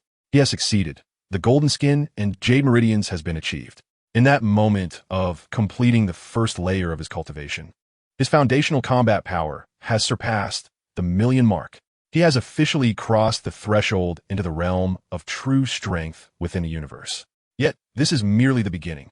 The foundational step of the Zhou Tian tuner method. As Kailan feels the surging power within, his gaze drifts toward the endless darkness outside the cabin, speckled with twinkling starlight. He understands that the long path toward a foundational combat power of 1 billion lies clearly before him. He requires more energy and, above all, time to continue ascending this peak of power that he has forged for himself. Chapter 14. The Pinnacle of Body Forging and the Stars as Anvil. Within the cavern of the meteorite, silence reigns, interrupted only by the faint hum of energy coursing through Kailan like a river, the sole rhythm in this dark expanse. Completing the foundation of the golden skin and jade meridians signifies that the highway of energy within him has been established, with a qualitative leap in both operational efficiency and energy reserves. Yet this is not enough. The second step of the Zhou Tian Tu Na Ju aims to refine this already extraordinary vessel into a truly immortal battle body, copper skin and iron bones. If the first layer is akin to the opening of meridians, then this second layer represents the utmost in body tempering.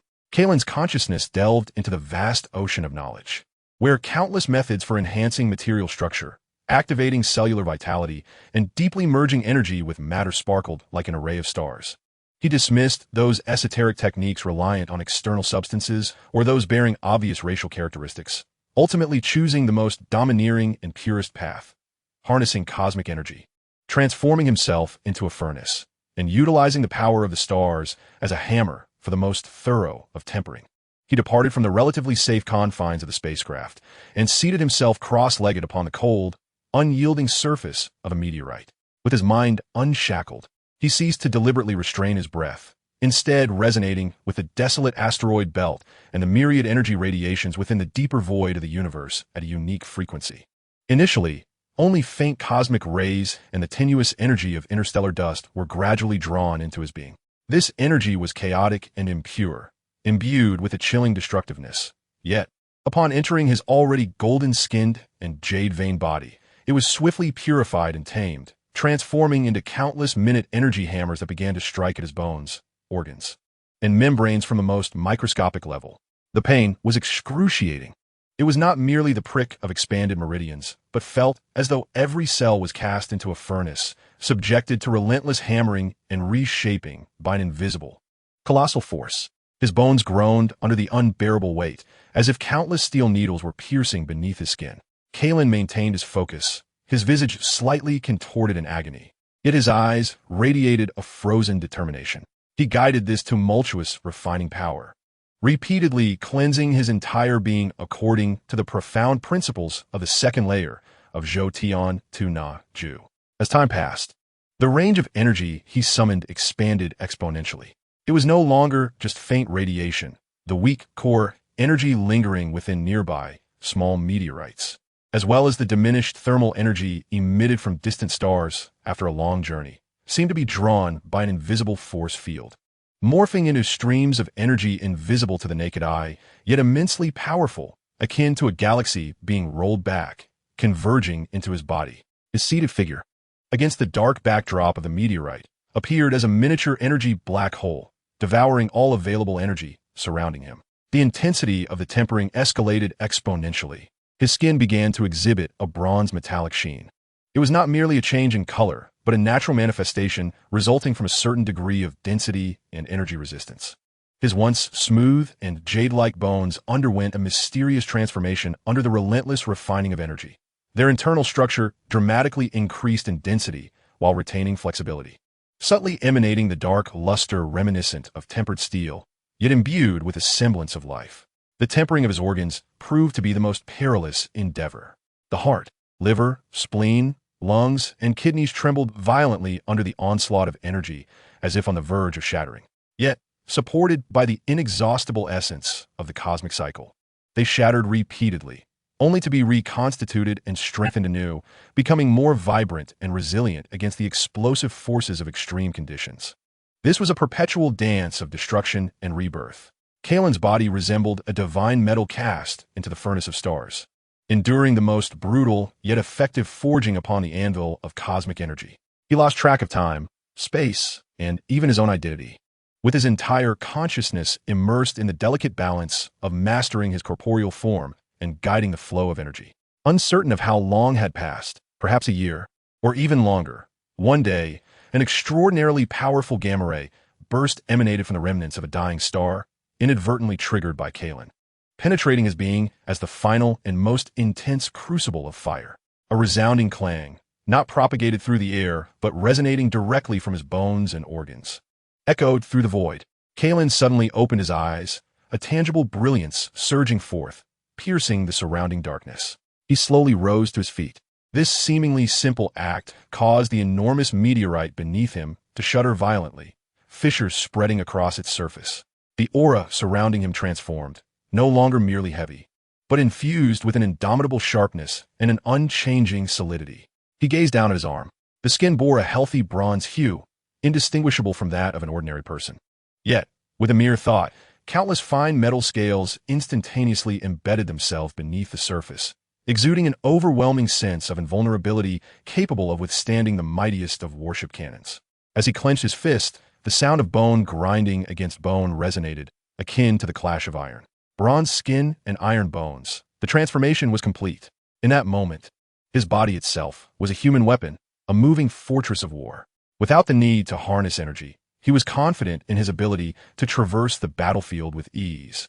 Even amidst a million-strong conflict, he sensed the vast torrent of energy within him, nearly overflowing. After this second layer of refinement, his foundational combat power had audaciously surged past 10 million, solidly advancing toward the threshold of 100 million. However, a slight frown marred Kailan's face. While the quality and quantity of energy were sufficient, the forms and transformations still lacked a certain refinement. He felt the immense energy coursing through the channels of golden skin and jade veins, firmly locked within the shell of bronze skin and iron bones. Though stable, it was bereft of the fluidity and myriad transformations necessary. The next step, water and fire celestial garment, must be prioritized. His gaze swept across the desolate asteroid belt, now drained of energy by his absorption, knowing it was time to seek a new locale. The third layer of the Zhou Tian Tu Na Ju required a more extreme and vibrant energy environment to facilitate the crucial metamorphosis of energy from ethereal to tangible, from latent to manifest. He moved swiftly, returning to the confines of the spacecraft. With the engines ignited, the vessel silently glided out of the asteroid's hollow, embarking once more into the depths of the starry sea in search of another suitable realm for cultivation. His legend, in a secluded corner of the silent cosmos, was being inscribed at an astonishing pace. Chapter 15. The Transformation of Energy. Deep within the frigid core of the star, Kailan sat cross-legged. Beneath him flowed a river of dark crimson lava that had coursed for eons. This was a realm of absolute darkness, untouched even by the light of distant stars, where only the surging geothermal energy and radiation provided an inexhaustible backdrop of power for his inhuman cultivation. He had long since lost track of time in his seclusion. In the ocean of his consciousness, the scenes were in stark contrast to the stillness of the outside world. There, a brilliant galaxy surged, composed of endless knowledge and inspiration. The martial essence from countless civilizations across the universe, techniques of energy manipulation, and secrets of physical refinement orbited around his core, while like myriad stars, colliding and merging. The flood of knowledge bestowed by Palunga was vast and profound, far surpassing his initial imagination. This was not a mere accumulation of information, but rather an encapsulation of each civilization's understanding and exploration of the essence of power. Had it not been for his higher dimensional insight acting as a beacon, he would have long ago lost himself in this ocean of information.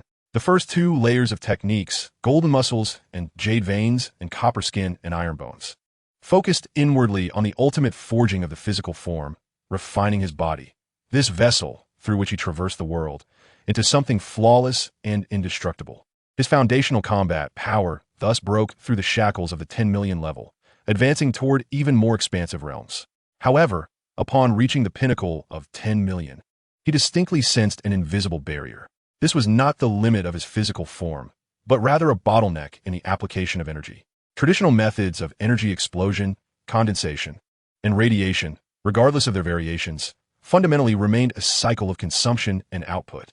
Even though his energy reserves were as vast as the ocean, there would inevitably come a time of depletion, and its application efficiency had yet to undergo a qualitative transformation, transitioning from the tangible to the intangible, from within to without.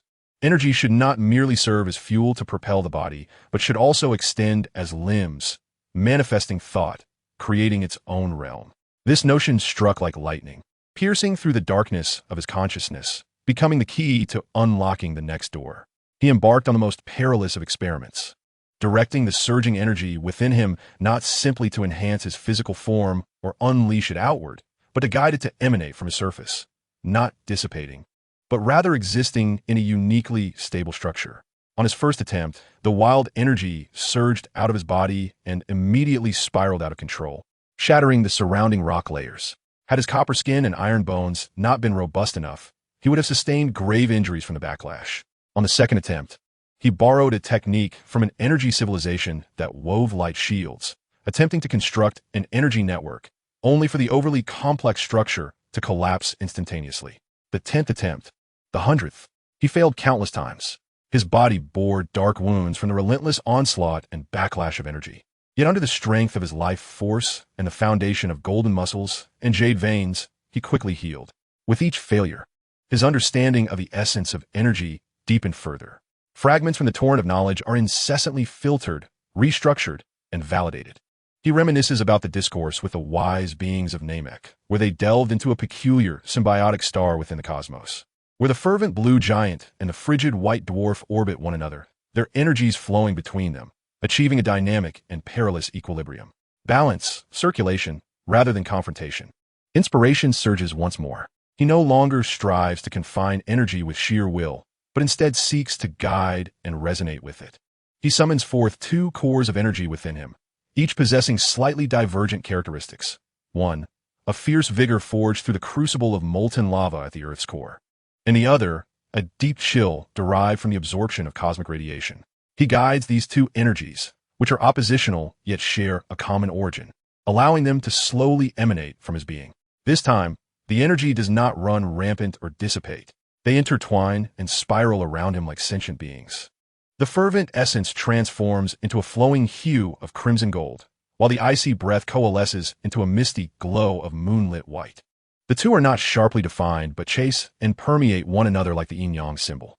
A formless force field radiates outward from him, silently displacing the surrounding rocks. The auras of crimson gold and moonlit white stabilize upon his surface, forming an ethereal energy garment that is both real and illusory, shimmering with resplendent colors. It lacks a fixed shape, sometimes leaping like flames, sometimes flowing like water, and at other times appearing as elusive as the aurora. With a mere thought, The moonlit essence gathers before him, materializing into a shield that appears as thin as a cicada's wing, yet is indestructible in its strength. With another shift of intention, the crimson gold energy swirls at his fingertips, coalescing into a dagger-like energy spike, mere inches in length yet radiating an aura of formidable, piercing intent. Water and fire. The celestial garment is complete. Kailan opens his eyes, and a fleeting glimmer of crimson gold and moonlit white dances within his gaze. He slowly raises his hand, observing the gentle yet powerful energy garment enveloping his palm. This is an unprecedented experience. Energy is no longer confined within his meridians, but has become an extension of his being, as if an arm directing a finger. It serves as both an unyielding shield and an unstoppable spear, as well as an energy domain that shifts with his will. Within the realm cloaked by this celestial garment, every flow of energy and subtle change in matter is vividly relayed to his perception.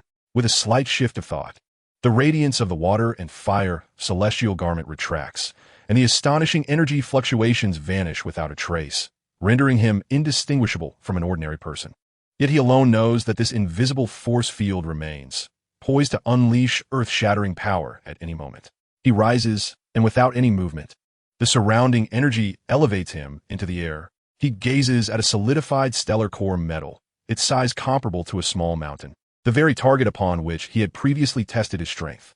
This time, he does not throw a punch. Instead, with his mind focused, the crimson portion of his water and fire celestial garment suddenly brightens, and a beam of golden red light, refined to perfection and no thicker than 3 fingers, swiftly traverses the expanse, silently penetrating the metallic mountain.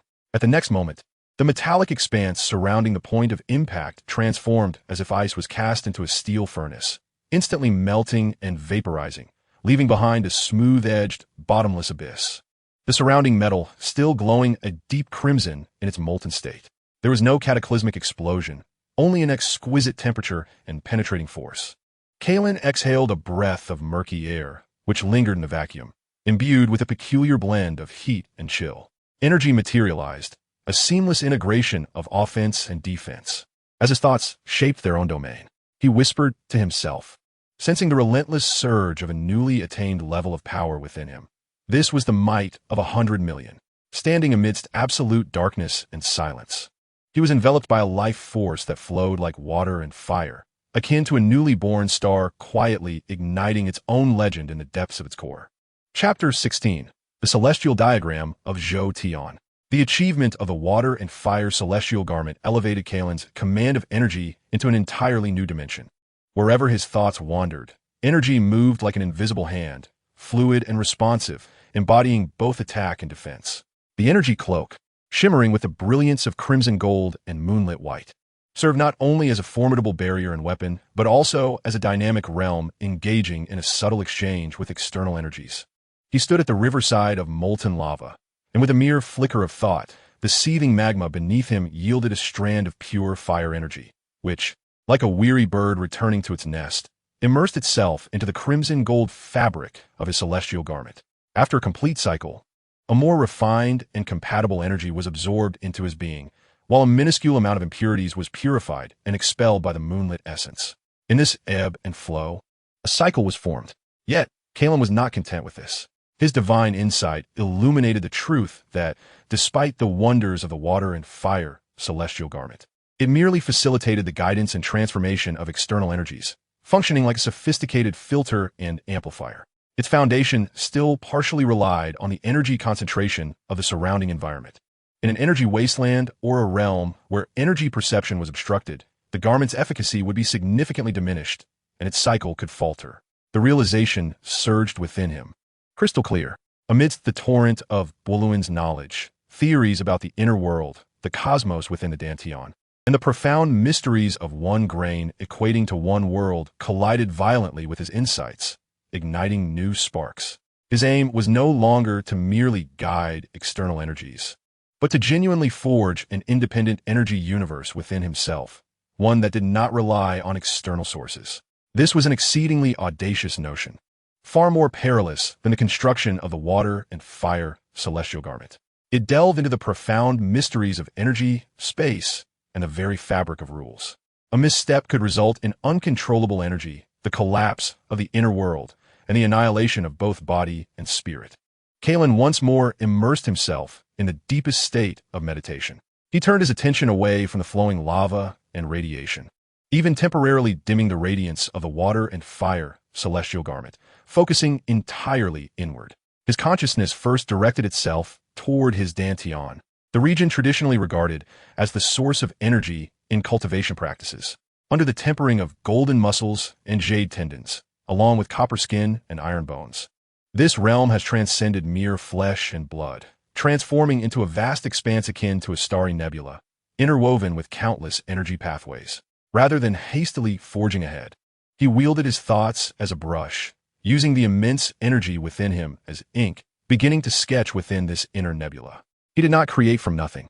Instead, he drew inspiration from the conjectures of several elite civilizations regarding the microcosm and higher dimensional spaces, melding this knowledge with his understanding of the essence of energy to construct a complex, three-dimensional, dynamic model of energy structures. At the core of this model lies an infinitely small singularity, encapsulating his most fundamental will and energy. From this singularity, innumerable lines of law composed of energy runes and spiritual imprints began to extend outward, intertwining to form an intricate three-dimensional network that surpasses the limits of human imagination. These networks are not static. They pulsate gently with a frequency imbued with profound laws, breathing life. This process is slow and perilously exquisite. Each delineation of the lines of law draws upon the totality of his energy and spirit. Even the slightest deviation could trigger a catastrophic collapse of the entire energy system. Kailan's mental fortitude is pushed to its utmost, the enlightenment of the divine dimension vividly manifesting at this moment, enabling him to discover that singular, perfect balance amidst the vast complexity of the structure. Time becomes an abstraction. Perhaps it is but a fleeting instant or an eternity, when the final energy rune is illuminated, seamlessly connecting with the entire network, a resonant hum, heard not by the ears but emanating from the very essence of life, deep within the soul, erupts from Kailan's being. The intricate three-dimensional network, forged from thought and energy within his dantian, suddenly contracts, converging upon that singularity. Then, an inaudible explosion occurs within him. The singularity bursts forth, not as a detonation on the material plane, but as a conceptual birth. A minuscule yet profoundly real universe of energy manifests gloriously within his dantian. At its center lies a star, symbolizing his original will and energy, radiating warmth and eternal brilliance. Surrounding this star, a nebula of pure energy rotates languidly, resembling a dazzling galaxy. Beyond, countless diminutive energy nodes, each representing different attributes and functions, resemble stars moving along their enigmatic trajectories. The meridians transform from mere conduits of energy into celestial bridges, connecting this inner universe with the external corporeal form. The celestial diagram is complete. In this moment, Kailan feels entirely transformed. He no longer requires the deliberate absorption of external energy.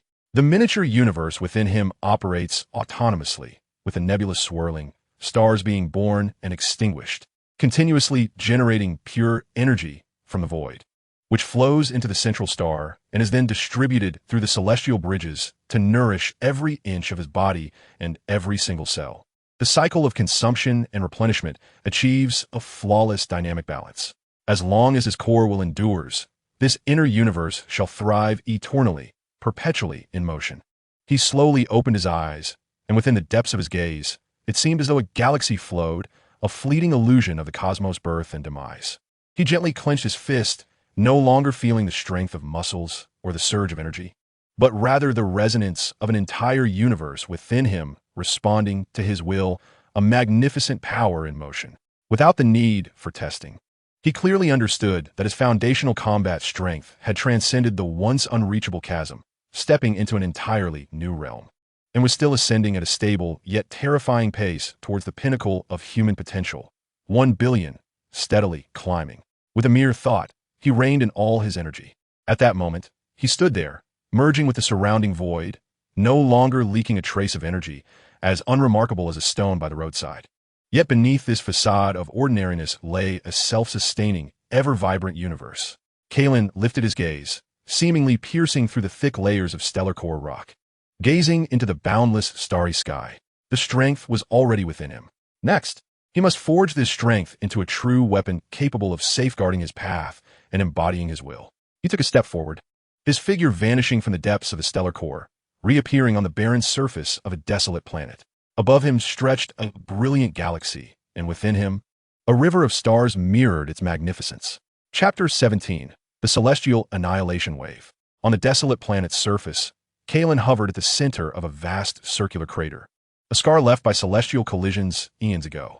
Within him, the energy universe formed by the celestial diagram operated with perfect harmony, the birth and death of stars. This self-generating energy providing him with an almost inexhaustible foundation. His foundational combat strength at the billion level lay dormant within him like a vast ocean, awaiting guidance and shaping. Power itself is not the endpoint. The key lies in how to effectively unleash this power, even surpassing limits. What he required was not the widespread bombardment of a key cannon nor continuous attacks reliant on speed and skill, but rather a technique capable of condensing his boundless energy to its utmost, pursuing the pinnacle of single-target destructive power. A trump card, capable of delivering a decisive blow at a critical moment. His consciousness once again delved into that inner universe. The central star radiated warmth and constancy, representing the source of energy. The surrounding nebulae and twinkling stars symbolized the various forms and pathways of energy flow. Condensation, extremity. This concept fell like a seed into the soil of his consciousness and energy. Amidst the torrent of knowledge, fragments of theories, techniques, and even failures related to energy compression, particle acceleration, spatial penetration, and matter annihilation were swiftly extracted, analyzed, and reorganized. His divine insight operated like the most efficient supercomputer, simulating countless possibilities. He envisioned certain civilizations attempting to create artificial stars, constraining immense energy within a minuscule space. He saw certain races researching spatial weaponry, seeking to bypass defenses and directly strike at the core. He beheld a black hole, a natural phenomenon in the universe capable of engulfing everything, even light itself. Inspiration collided within him. The mere act of compressing energy could lead to structural instability, ultimately resulting in a catastrophic explosion akin to an unstable bomb. How could one maintain the utmost stability of condensed energy during its launch, releasing its full destructive potential only upon striking the target? He contemplated the profound intricacies of the cosmic wheel of fortune, the equilibrium of the inner universe, the stability of celestial orbits. Relied not on brute force, but rather on a structural force imbued with rules and constraints. By the laws of the cosmos, the power of the stars was constrained. A clear framework began to take shape in his mind. He slowly raised his right hand, fingers slightly splayed. There was no cataclysmic surge of energy, nor any discernible glow. Yet, before his palm, space began to subtly warp, as if light were being devoured by an invisible force, rendering that area more profound and dark than the surrounding cosmic backdrop.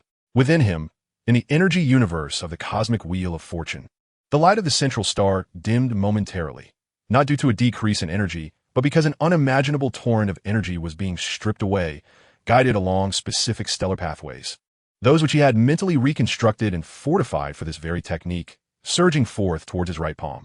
The moment this energy flow left the core, it began to be subjected to successive layers of constraints and compression. The first layer was the nebular vortex.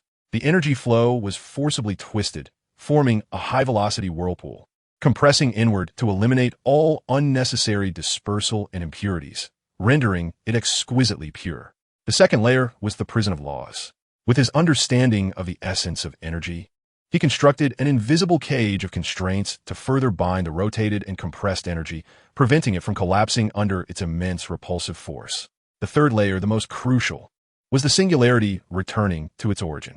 At the forefront of the energy flow, at the center of the warped space before his palm, all the constraint fields converged and overlapped, forming a transient, pseudo-singularity transcending conventional physical concepts. All the surging energy was forcibly injected into this pseudo-singularity. This process appeared slow, but was completed in an instant, bolstered by his formidable will and the support of the universe within him. The darkness before his palm deepened. Not merely a color of energy, but a visual phenomenon produced by the extreme density of energy distorting space itself.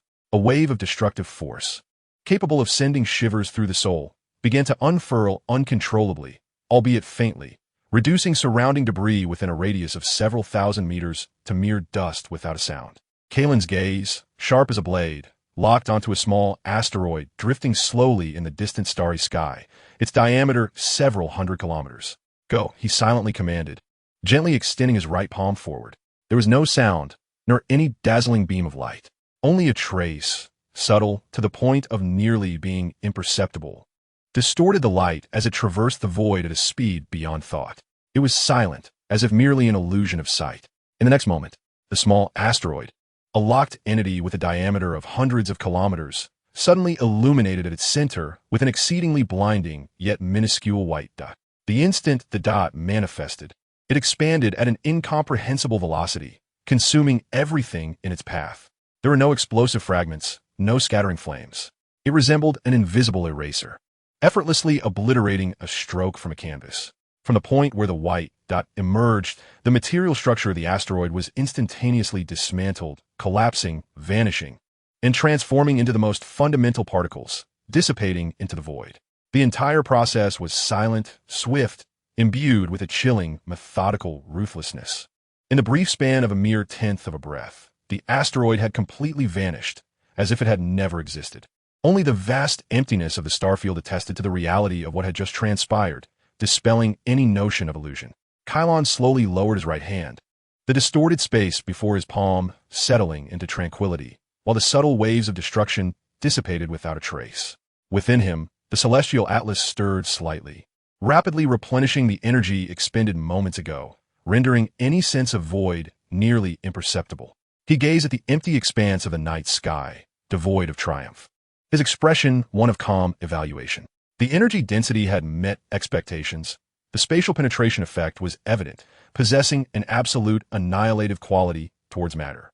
The precursor to activation was minuscule. The speed transcended light, evading evasion, thus earning the designation of the Polaris annihilation wave. This was not a frenzied release of energy, but rather the crystallization of destruction itself, distilled into a cold, inexorable line of execution. The first technique of the extreme intense stream was born here. It was not meant to flaunt strength, but to conclude all obstructions in the most efficient manner when the moment demanded. Kailan understood that with the foundation of the celestial atlas and the blade of the Polaris annihilation wave, he had truly acquired the qualifications to navigate this vast and perilous cosmos according to his own will. His gaze shifted toward the more distant depths of the starry sky. There perhaps lay opponents worthy of his prowess, or perhaps the next path he sought to pursue. Chapter 18. The Return to the Void. The achievement of the Polaris annihilation wave signified that Kailan had reached an apex of power. It condensed annihilation into a single line, traversing the stars, serving as an absolute blade for decapitation and breaching. However, despite the blade's sharpness, it struggled to cleanse the cosmos. Kailan stood amidst the void, gazing into the distant, dense asteroid belt. There, jagged boulders and drifting fragments painted a desolate scene common in the universe. It was also an ideal arena to test another form of power. Within him, the energy universe, shaped by the celestial atlas, operated quietly, its foundational combat power at a billion levels reminiscent of an unfathomable ocean, harboring the potential to alter the very fabric of existence beneath its calm surface. Having mastered a singular, concentrated attack, he now sought the contrary, the ability to manifest this power in an alternative form, to envelop, sweep across, and ultimately cleanse vast expanses of territory. The Polaris annihilation wave represented the quintessence of creation, forging a path of destruction from nothingness. Thus, what he now pursued was the essence of annihilation, returning all to the void. As this thought emerged, the vast torrent of knowledge within the sea of consciousness surged once more. Unlike the pursuit of stability and extreme compression sought during the creation of the extreme star annihilation wave, what he now extracted and combined pertained to entropy increase, material disintegration, energy decay, spatial collapse, and even the mad theories some forbidden civilizations attempted to simulate regarding the cosmic heat death. His divine comprehension of higher dimensions enabled him to understand and wield these concepts of destruction that would drive ordinary minds to madness. He slowly raised his right index finger, its tip devoid of any gathered brilliance, instead exuding an unusual tranquility, as if the faintest light and radiation surrounding him had been entirely smoothed and absorbed. He did not focus on a specific meteorite, but rather enveloped his thoughts towards the vast expanse of the asteroid belt, or more accurately, he locked onto the very essence of that space. Within him, in the energy universe of the celestial map, the resplendent nebula encircling the central star suddenly accelerated its rotation by thousands of times. It was not a violent surge of energy, but rather a foundational force representing order and existence, being inversely transformed and infused into his novel conception. The tranquility before his fingertips began to metamorphose.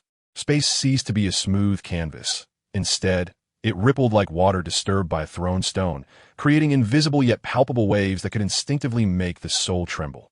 These ripples originated from the tip of his finger, silently expanding forward, not quickly, yet carrying an irresistible essence, as if the universe itself were exercising its dominion over endings. As the first ripple reached a house-sized meteorite at the edge of the asteroid belt, there was neither collision nor explosion. The meteorite, along with any potential layers of ice or minerals on its surface, dissolved instantaneously upon contact with the ripple, like a snowflake cast into raging flames. Disintegrating from its material form, it was not mere fragmentation or vaporization, but a more fundamental and comprehensive collapse of structure, transitioning from order to chaos, from existence to the most basic energy particles, which then dimmed and dissipated into a complete void of silence. This was the power of the abyss. Kailan's gaze was indifferent as his fingertip imperceptibly moved forward. More ripples spread forth, akin to the death flower blooming in the cosmos, symbolizing an end. Wherever the ripples traversed, all fell silent.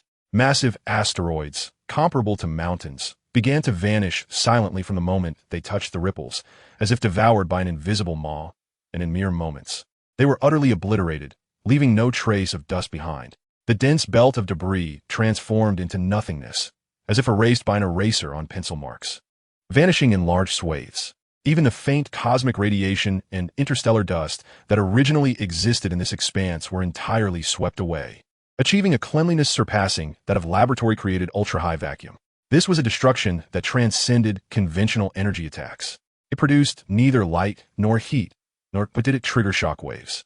It simply and calmly eradicated all traces of material and energy existence, returning everything to the absolute void that existed before the birth of the universe. As if within the confines of that rippling expanse, the fundamental laws of the universe were momentarily altered, the very definition of existence was negated, and the eternal theme of the void emerged. All things returned to the void. Kailan gazed quietly at the pristine emptiness, meticulously cleared, vast enough to encompass dozens of planetary systems. He slowly withdrew his fingers, the peculiar manifestations at their tips dissipating, and the ripples in space calmed in tandem. Within him, the celestial diagram subtly accelerated, replenishing the energy expended in the recent annihilation of rules over such a broad domain. With a foundation of a billion-level power, the magnitude of this destruction was effortlessly sustained. The second of his exclusive martial techniques was not crafted for the purpose of slaughter, but rather for the finality it brought, concluding the battlefield, ending chaos, and eradicating all entities he deemed unwelcome. Armed with the Polaris obliteration wave that pierced the stars and the cleansing void of all things, Kailan finally felt he had truly grasped a form of power capable of enacting his will across the vastness of the starry sea. He lingered no longer. In a mere flicker, he vanished from that silent void, heading towards a coordinate rich with life and civilization. Power requires practice, demands refinement, and necessitates an announcement of the arrival of the ultimate intent to this starry expanse. After Kailan's departure, in the absolute void, cleansed by the return to the void, a faint, nearly imperceptible thought, laden with unspeakable trepidation and ancient echoes, swept through as if awakened from a deep slumber, only to swiftly vanish, as if nothing had transpired. Chapter 19. The Divine Portent of Flowing Shadows. With the spear that pierces the stars and the domain that obliterates all, Kailan's offensive capabilities had reached the pinnacle of mortal imagination. Yet, he understood well that in the vast and perilous cosmos, while the ability to strike and endure is indeed crucial, the lack of accompanying adaptability and agility could render even the mightiest of powers vulnerable, susceptible to more enigmatic abilities. His celestial diagram provided near-infinite energy and absolute stability, while the elemental attire granted fluid energy defenses and attacks. However, in terms of absolute speed of movement, particularly in the quick shifts and evasions, he still relied on instinctual responses based on past experiences, lacking a systematic and refined method of movement that seamlessly integrated into his path. He sought a form of movement that was not only swift but also cunning, capable of anticipating and evading amidst a multitude of adversaries without leaving a trace. It should enable his power to manifest in the most efficient manner at the precise moment it was needed. His consciousness once more delved into the miniature universe within. The intricacies of the celestial diagram lay in its cyclical nature and perceptive capabilities. It not only generated energy, but also engaged in countless subtle energy exchanges and information flows with the external universe. Changes in stellar gravitation, the faint ripples of space, and the direction of energy flows. These minute signs, imperceptible to ordinary individuals and even to most formidable beings, were well within the perceptive range of the celestial diagram. To discern the minute is to understand the profound, to act upon the omens. Inspiration sparked like a star's flame, igniting fragments of knowledge within the torrents of prophecy, divination, intuitive crisis awareness, microscopic perception, and higher dimensional vision. His divine insight began to intertwine these seemingly unrelated abilities with the perceptual characteristics of the Zhou Tian Tu Na, evolving a novel concept of movement. This was not merely an acceleration through brute force, nor a simplistic spatial leap. Rather, it was a nearly instinctual, optimal motion based on the subtle signs of the future. Standing upon the surface of a planet riddled with craters, he closed his eyes, completely relinquishing the Zhou Tian Tu Na's perception of the surrounding environment. In an instant, a vast torrent of information flooded into his consciousness. The faint centrifugal force generated by the planet's rotation beneath his feet, the radiation pressure from distant stars propelling the sparse atmospheric molecules, the trajectory of every speck of dust within the gravitational field, and even the slight disturbances caused by virtual particle pairs on the verge of creation and annihilation in the fabric of space. This information was chaotic and as boundless as smoke. Yet his extraordinary insight began to discern patterns and the chains of causality within it. He observed a tiny meteoroid fragment, propelled by stellar winds, whose path would intersect with another interstellar particle in 0.003 seconds, resulting in an imperceptibly minute change in momentum. This alteration would subsequently influence the trajectory of a larger fragment 100 meters away in 0.1 seconds. This was not a premonition of the future, but rather a high-probability trajectory chart derived from an ultimate grasp of all microscopic variables within the current universe. He focused on a meteoroid, the size of a house, that had accidentally fallen from its orbit, howling towards his vicinity. The moment it entered a 10,000-meter radius around him, he moved. Without a sonic boom, his body transformed into an ethereal specter, gliding in a manner that defied the laws of physics, shifting fluidly to the side. The meteoroid grazed the edge of his garment by mere millimeters before crashing down with a thunderous impact, leaving a vast crater in its wake. The shockwave sweeping debris and dust into the air. Yet, Kailan's figure was already absent from the initial spot. At the instant the meteoroid passed, it seemed he had foreseen the trajectory of a shockwave and the debris. His body flowed like willow fluff, akin to a fish gliding through water, effortlessly shifting with the turbulent energy of the explosion, reappearing several hundred meters away at another secure location. The entire process was seamless and graceful, devoid of any chaotic energy, as not even the hem of his garment was torn by the shockwave. He did not even glance at the meteoroid nor calculate the explosion's range. Every action stemmed from the instantaneous processing and instinctual response of the Zhou Tian Tu Na to the vast array of signals. The divine flow of shadows. This was not mere speed. It was the pinnacle of evasion, merging exquisite perception, causal deduction, and meticulous energy manipulation. Within his perceptual realm, any attack from an adversary, even before it was unleashed, revealed itself through the myriad microscopic signs of energy accumulation, muscle contraction, and intent locking, shining like a beacon in the darkness. He did not need to wait for the attack to reach him. He could foresee its trajectory, scope, and subsequent variations, allowing him to move to the safest position with minimal effort and at the most opportune moment. He began to actively navigate through the meteorite zone. The meteors fell in a torrential downpour, colliding with one another and scattering fragments, while fissures erupted in the crust due to the instability caused by the impacts. All these chaotic and deadly assaults transformed, in his perception, into an extraordinarily clear net woven from countless threads of causality. His figure darted through this web of death, at times dissipating like delicate smoke, at other moments refracting like flowing light, and occasionally leaving behind a slowly fading afterimage in place. While his true self appeared from astonishing angles, countless attacks could not touch him. After a brief moment, he halted, standing in the center of a devastated crater. His aura steady, as if he had merely enjoyed a leisurely stroll. Surrounding him were meteors still plummeting and explosions still echoing. Yet they seemed to exist in an entirely different dimension, unable to reach him in the slightest.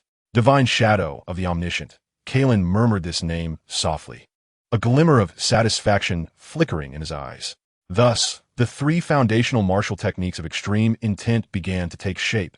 The stellar annihilation wave, which pierces through all. The void of all phenomena, which erases existence. And the divine shadow of the omniscient, which anticipates and evades all methods. Attack, defense, area clearance also serves as defense. And movement. These three elements formed a perfect trinity, harmonizing flawlessly with his billion-tier foundational combat power and the characteristics of the Zhou Tian Tuna technique. He raised his gaze, seemingly piercing through the endless starry sky, landing upon a specific direction. The foundation of his power was solidified, and the edge of his skill had been honed. It was time for the name of extreme intent to leave its mark upon this starry sea. His figure flickered slightly, as if merging with the surrounding light and energy fluctuations, and in the next moment, he vanished entirely from this desolate star realm. Only the scarred surface of the planet bore witness to the miraculous dance of evasion he had just performed. Chapter 20. Stardust as Foundation. Kailan's figure detached from the hyperspace corridor, hovering in an unfamiliar star realm.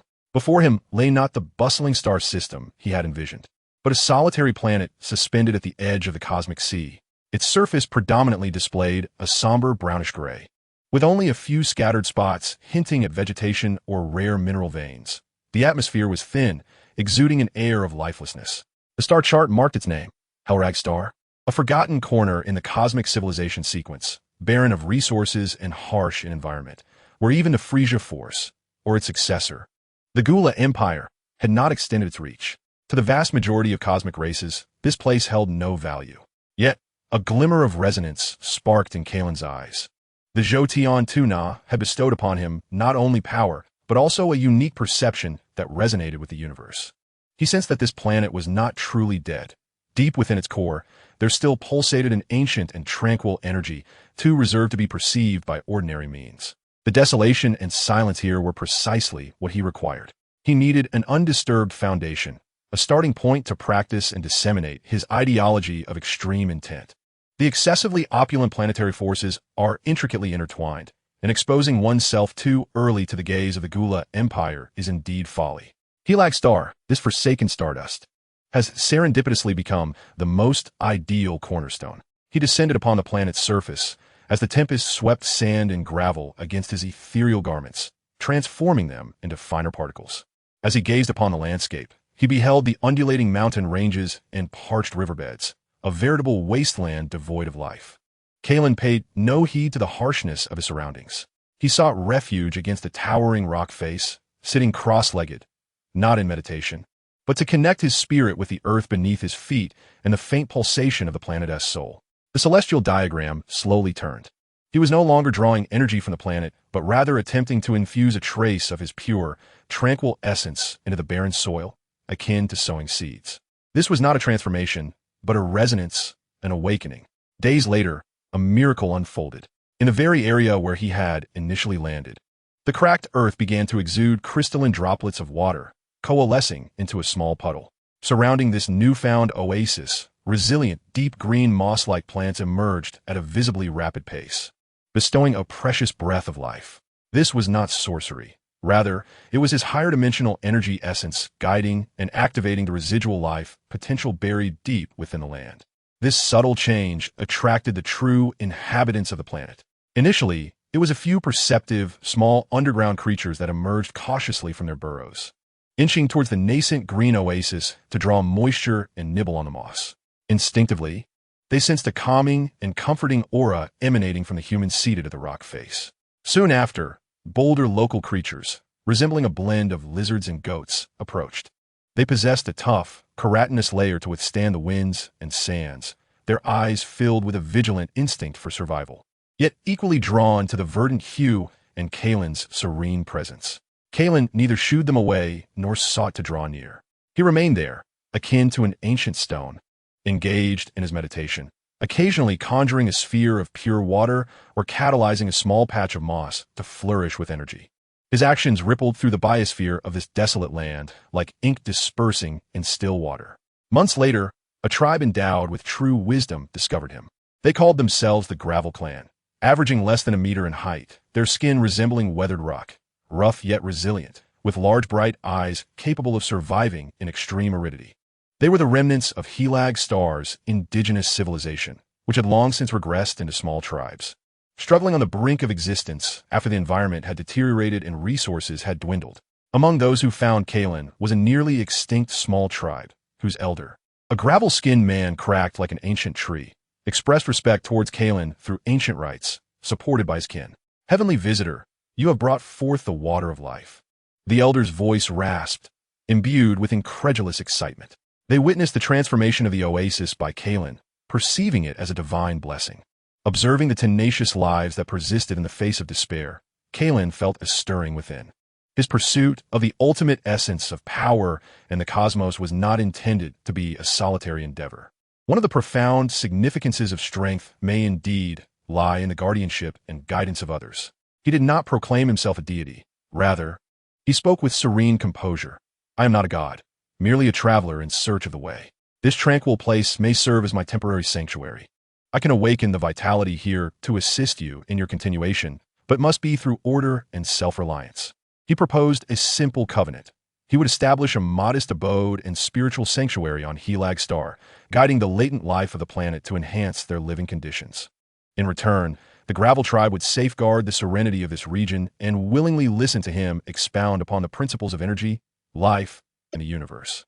For the nearly extinct Gravel Tribe, this was akin to salvation. Without hesitation, they acquiesced. Thus, upon the forgotten stardust of Helag Star, the first sanctuary of the ultimate essence was founded in the most primitive and unadorned manner. There were no grand halls. Instead, a few caves were carved into the rock face, and a patch of land was leveled beside the nascent oasis.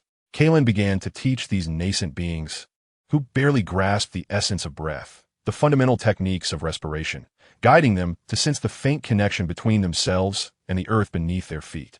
He imparted not the direct skills of combat, but rather the wisdom of self-strengthening, harmonious coexistence with nature, and the awakening of inner potential.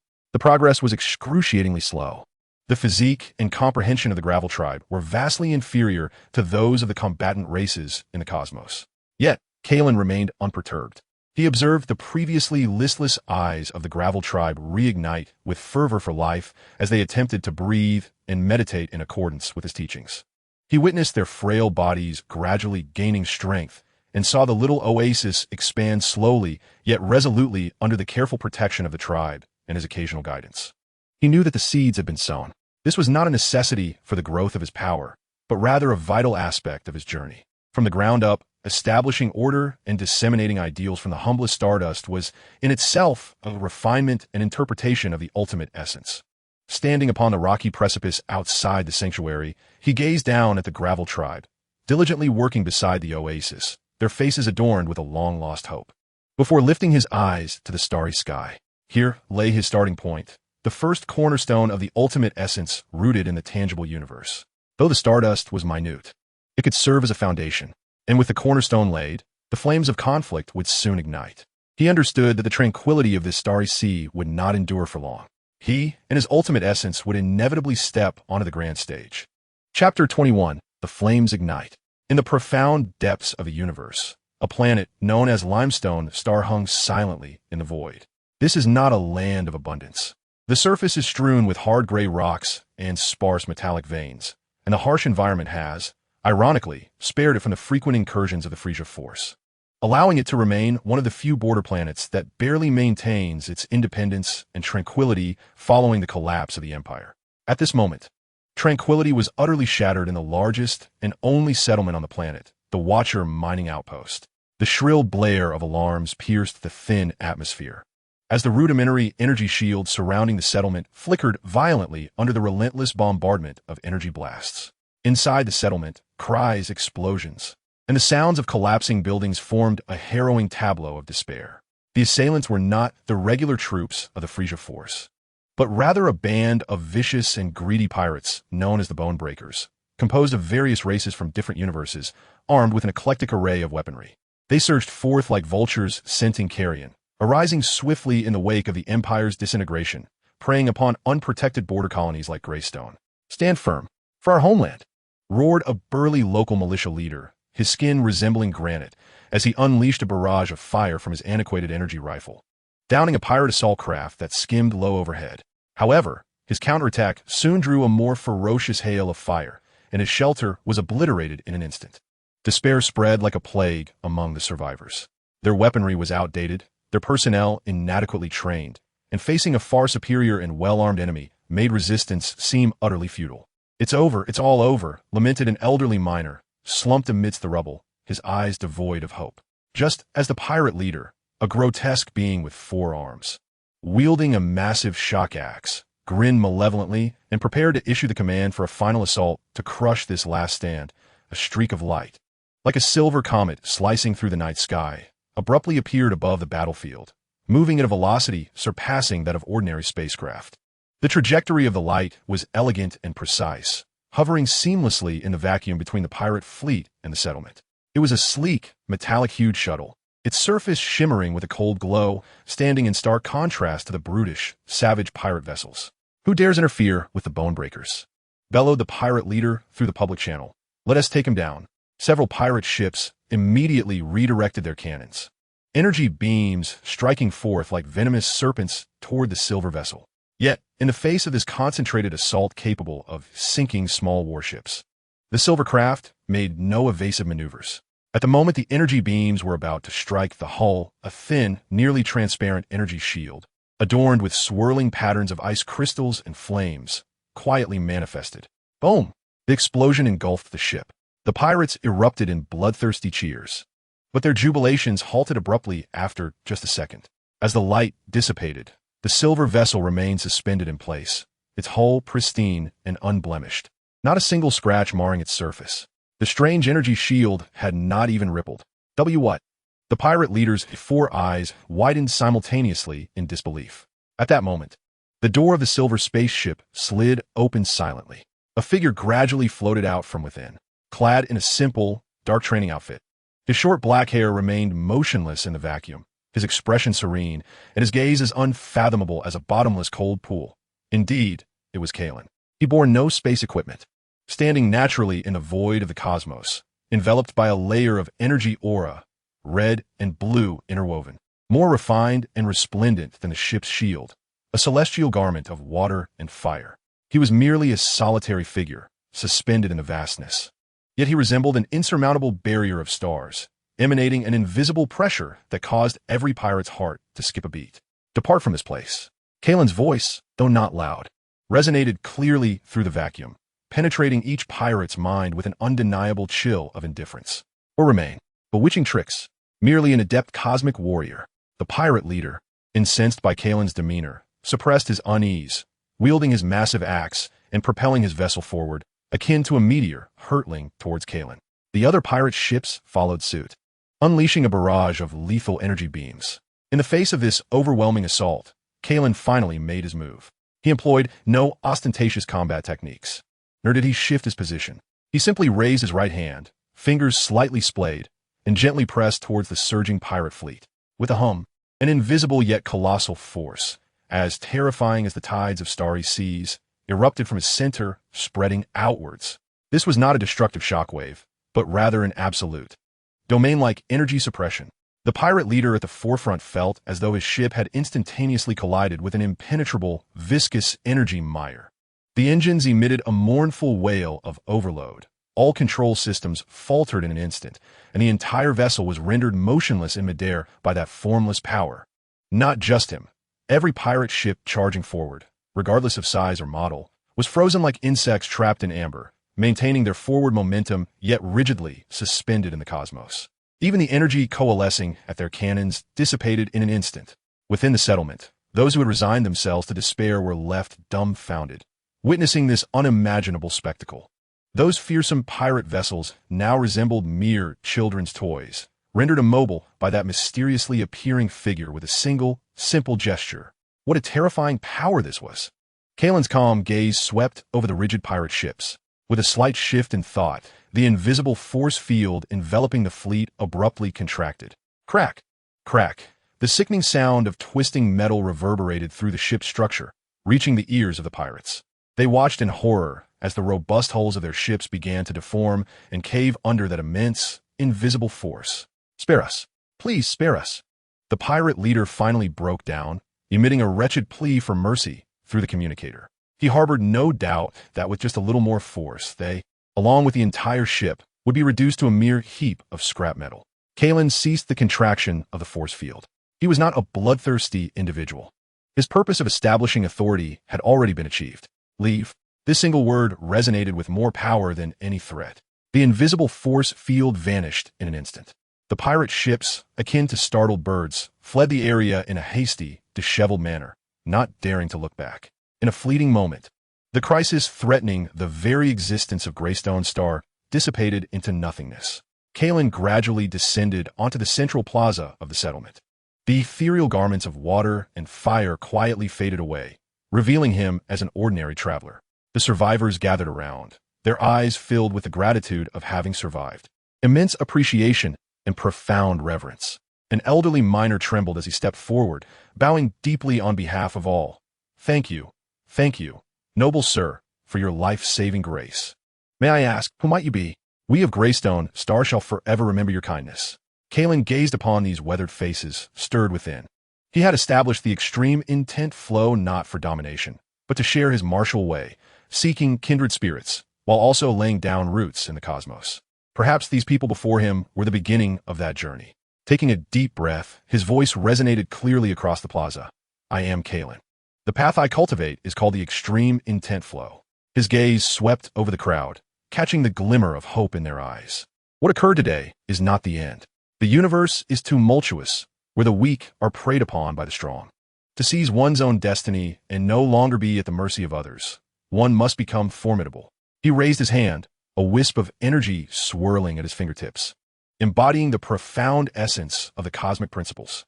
Should anyone wish to pursue this path, you may seek me out. With that, he spoke no more, his form flickering before he vanished into the silver spacecraft. The vessel transformed into a stream of light, disappearing into the depths of the starry sky. The people in the plaza stood in silence for a long while, gazing towards the direction from which the ship had vanished, repeatedly savoring the meaning of those two words, extreme intent flow. The name Kailan, alongside the miraculous figure who had restrained the fleet with a mere gesture. And the phrase extreme intent flow began to ripple outwards from Greystone Star, akin to a stone cast into the tranquil surface of a lake, stirring the initial ripples in this remote star region of the northern galaxy. The beacon of hope had been quietly ignited. Chapter 22. Secrets of the Fragmented Scroll and the Key to the Dimensions. The events on Greystone Star propelled the name of Extreme Intent Flow and its founder Kailan into prominence.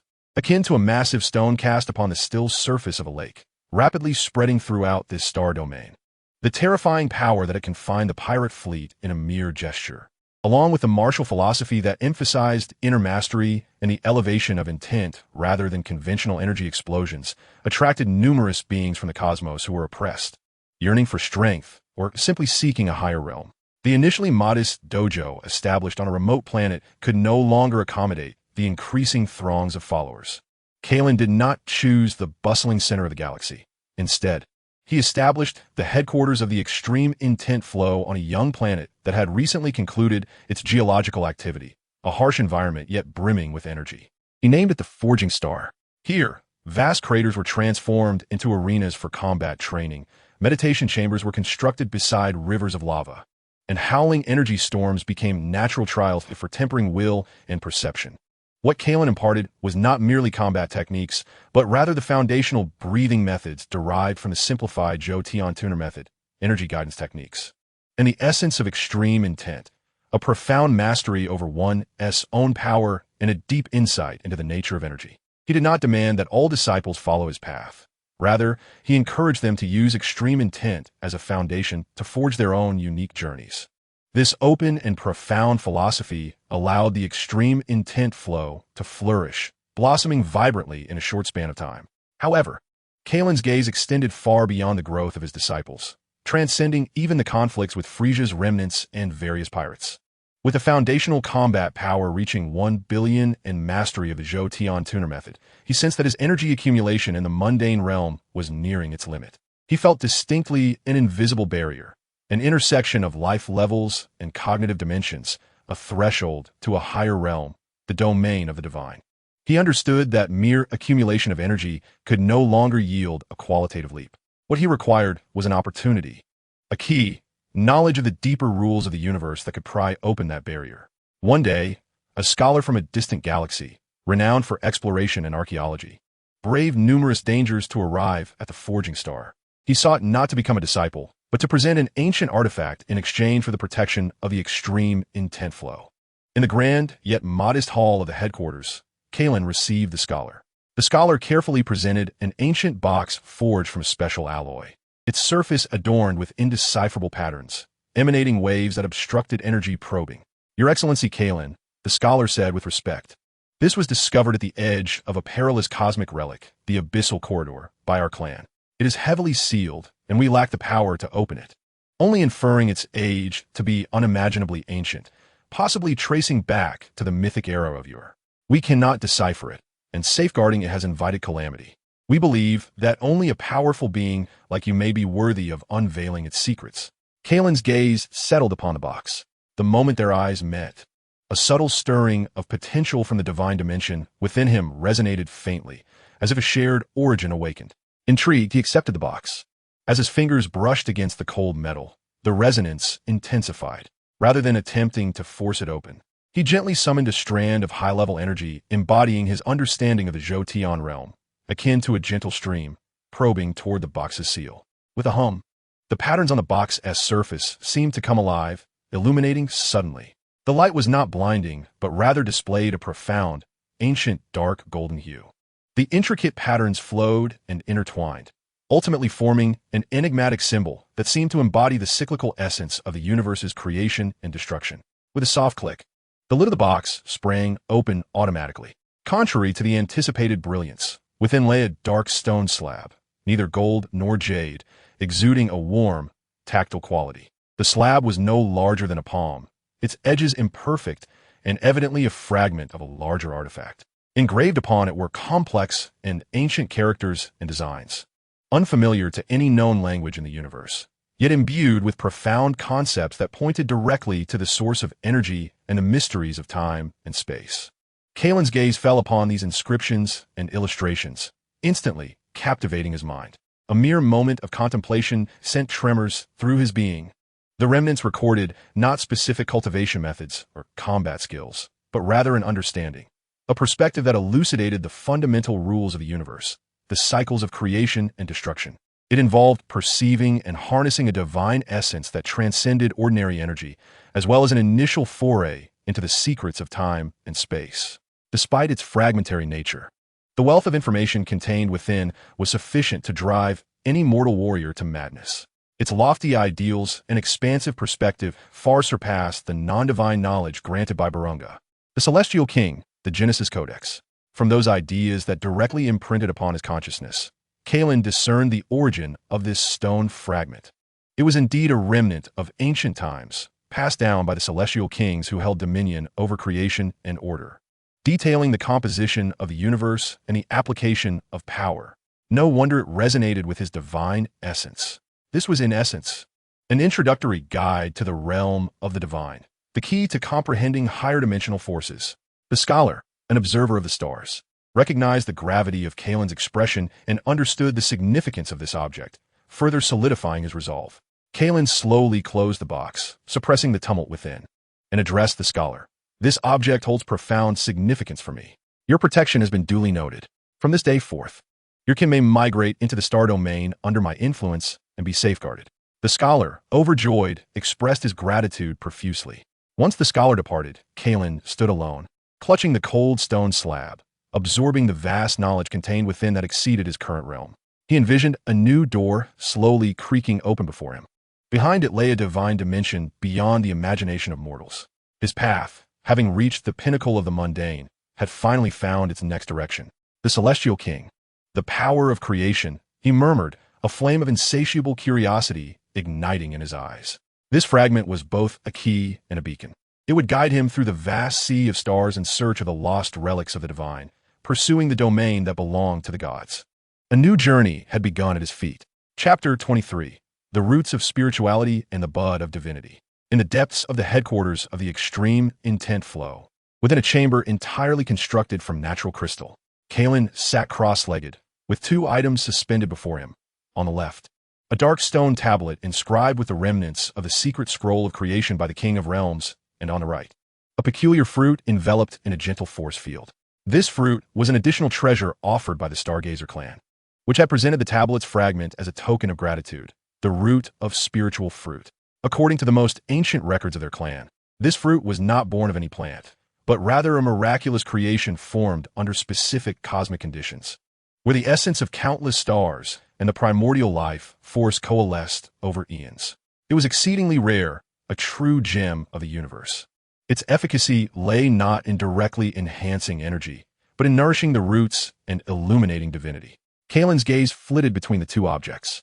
The stone tablet represented the path, delineating the direction and laws of advancement, while the root of spiritual fruit served as kindling, capable of igniting the divine spark hidden deep within the essence of life. The combination of both might be the key to shattering the mundane barriers and genuinely reaching that mysterious dimension. No longer hesitating, he reached for the root of spiritual fruit. It felt warm and alive in his hand, pulsating gently and exuding an indescribable fragrance that soothed the soul. He placed it in his mouth. As it dissolved, it did not merely turn to juice, but rather transformed into a stream of warmth and purity, as if it contained the primordial life force from the universe's inception, flooding through his limbs and bones, penetrating deep into his soul. There was no violent surge of energy, no painful refining process. This flow was as gentle as a mother's embrace, yet vast like the blessings of the starry sea. It permeated every cell of Kailan's being, every strand of his consciousness, even reaching the potential source derived from the divine dimension. In that moment, Kailan felt as if he had returned to the nascent state of existence, forging an unprecedented connection with the universe itself. He perceived the essence of energy, not merely flowing light and heat, but countless strings vibrating in accordance with ancient laws, the fundamental notes composing all that exists. He heard the whispers of the stars, felt the melody of gravity, and even caught faint ripples of the silent flow of time. The obscure and complex explanations regarding the cycles of creation and destruction found in the secret scroll of creation by the King of Realms became remarkably lucid under the nurturing and enlightening influence of this life essence. Those words and symbols transformed from cold records into living manifestations of comprehensible and insightful principles. His consciousness seemed to ascend infinitely, transcending the confines of the corporeal body. Gazing down upon himself from a perspective beyond dimensions, he beheld the perfectly cyclical energy system within him, the Zhou-Tian diagram, which, under the infusion of the life essence from the root of spiritual fruit, became even more refined and pure. The quality of energy was undergoing an ineffable sublimation, imbued with a faint yet fundamentally distinct divine aura. He witnessed the potential of his divine dimension, once akin to a dormant volcano, now fully awakened, nourished, and beginning to genuinely sprout and grow. A higher form of life was quietly gestating deep within his mortal shell. Time passed unmeasured, and within the confines of the chamber, the once tumultuous life force gradually subsided. Kailan slowly opened his eyes. His appearance remained unchanged, yet his demeanor underwent a profound transformation. Previously, he resembled an unparalleled weapon sheathed in its scabbard, its latent brilliance palpable, exuding an indomitable essence. In this moment, however, he seemed to merge with the vast emptiness of the cosmos, deep, boundless, and unfathomable. His gaze had grown more tranquil, and beneath that calm lay an understanding gleaned from the truths of the universe. A slight stir of thought brought forth no explosive surge of energy. Yet the natural crystals within the chamber appeared to be drawn by an invisible force, radiating a softer, more brilliant glow than usual.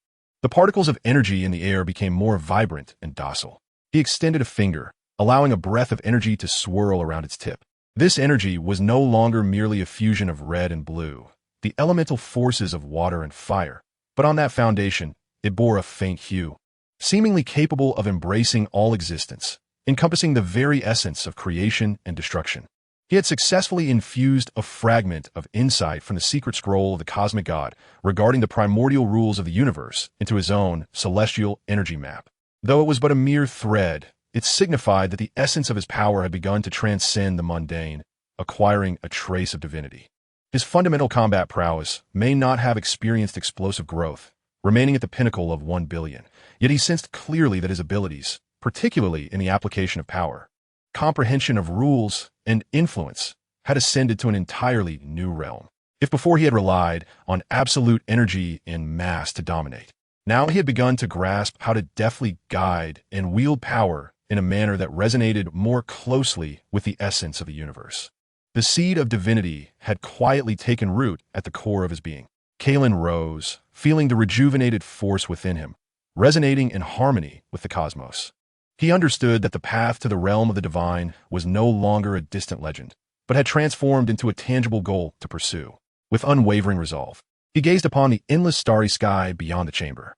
The legacy of the cosmic god and the nurturing of his spiritual roots had paved the way ahead.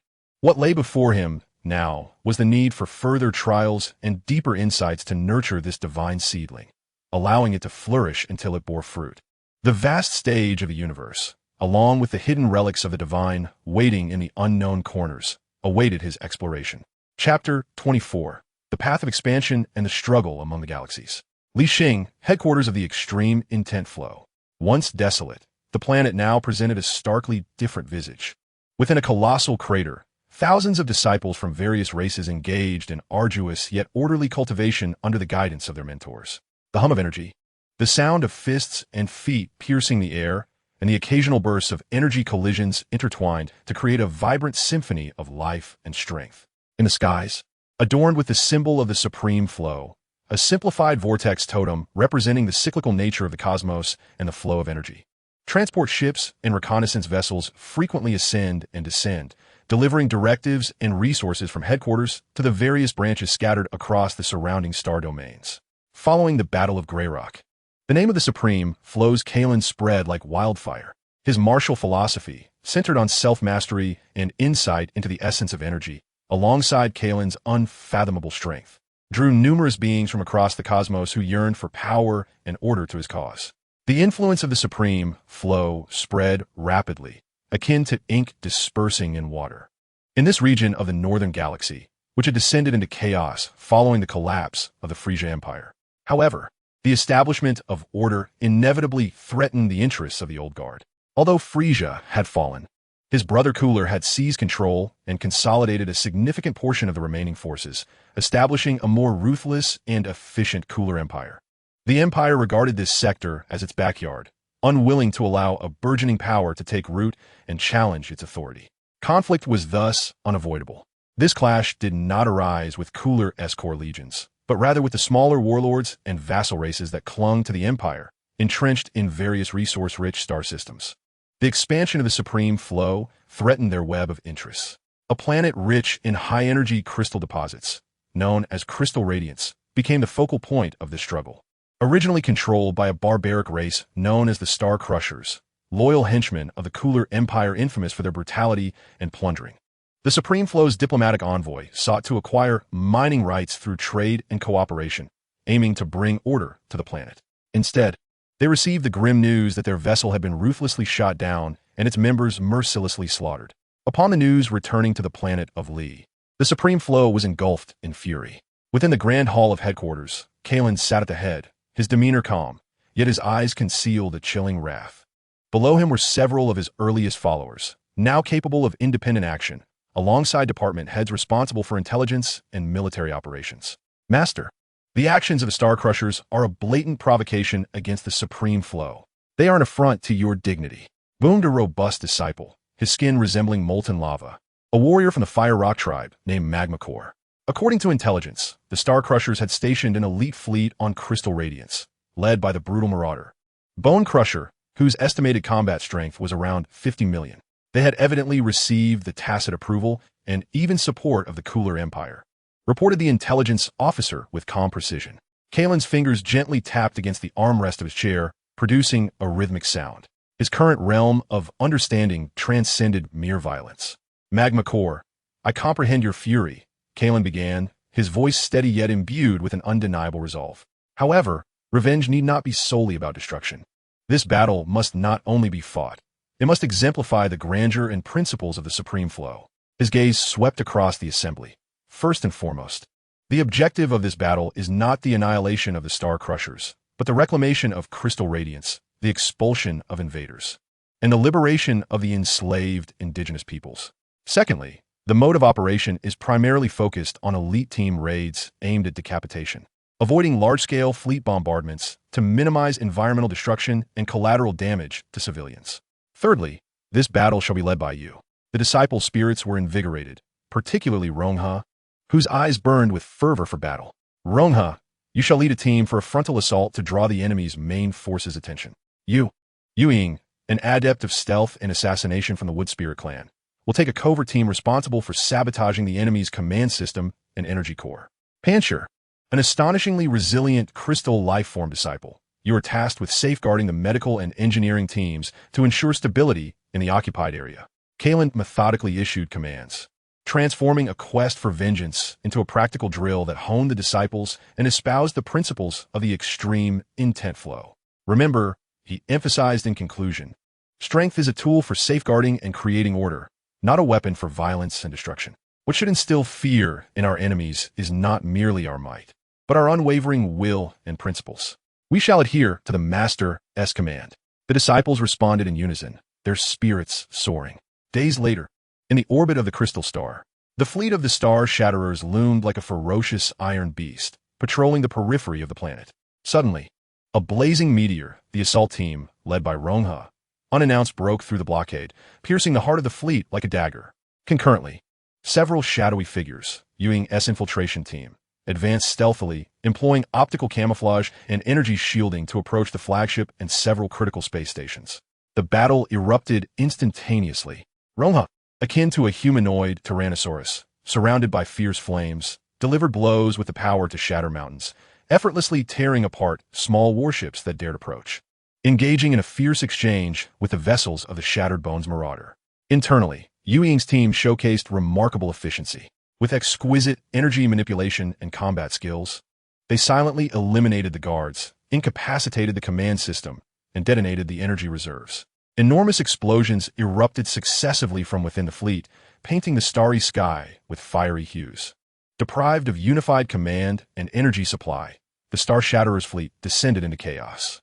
Ground forces, under the relentless assault of the elite team from extreme intent flow, were driven back relentlessly. When Rongha finally smashed open the door to the command chamber of the Shattered Bones Marauder and stood triumphantly over the once mighty warlord, the resistance of the entire crystal star disintegrated. The banner of extreme intent flow was planted atop the highest peak of the crystal star. In this battle, extreme intent flow swiftly subdued a resource-rich planet with minimal cost, demonstrating formidable might, remarkable execution, and a style of operation that emphasized order and principles, distinct from that of pirates and warlords. The news spread, reverberating through the neighboring star systems.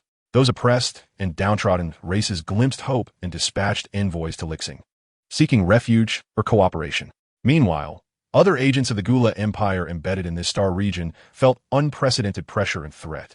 In the headquarters of Xingyi, Kailan listened to the reports of victory with a calm demeanor, knowing that this was merely the beginning. The inevitable clash with the Gula Empire looms as the influence of the extreme intent flows relentlessly expands. The flames of interstellar conflict have ignited, consuming all in their path.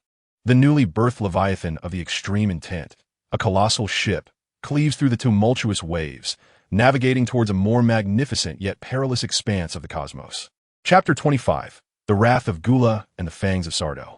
The fall of the crystal star struck like a resounding slap upon the cold, haughty visage of Gula. As the news reached the Imperial core through encrypted channels, Gula, seated upon his skeletal throne, emanated an aura of frost that seemed to crystallize the metallic walls of the Grand Hall. Before him, the holographic star map displayed luminous points representing the forces of the extreme intent, spreading like a virus from the once insignificant fringes into the Empire's dominion.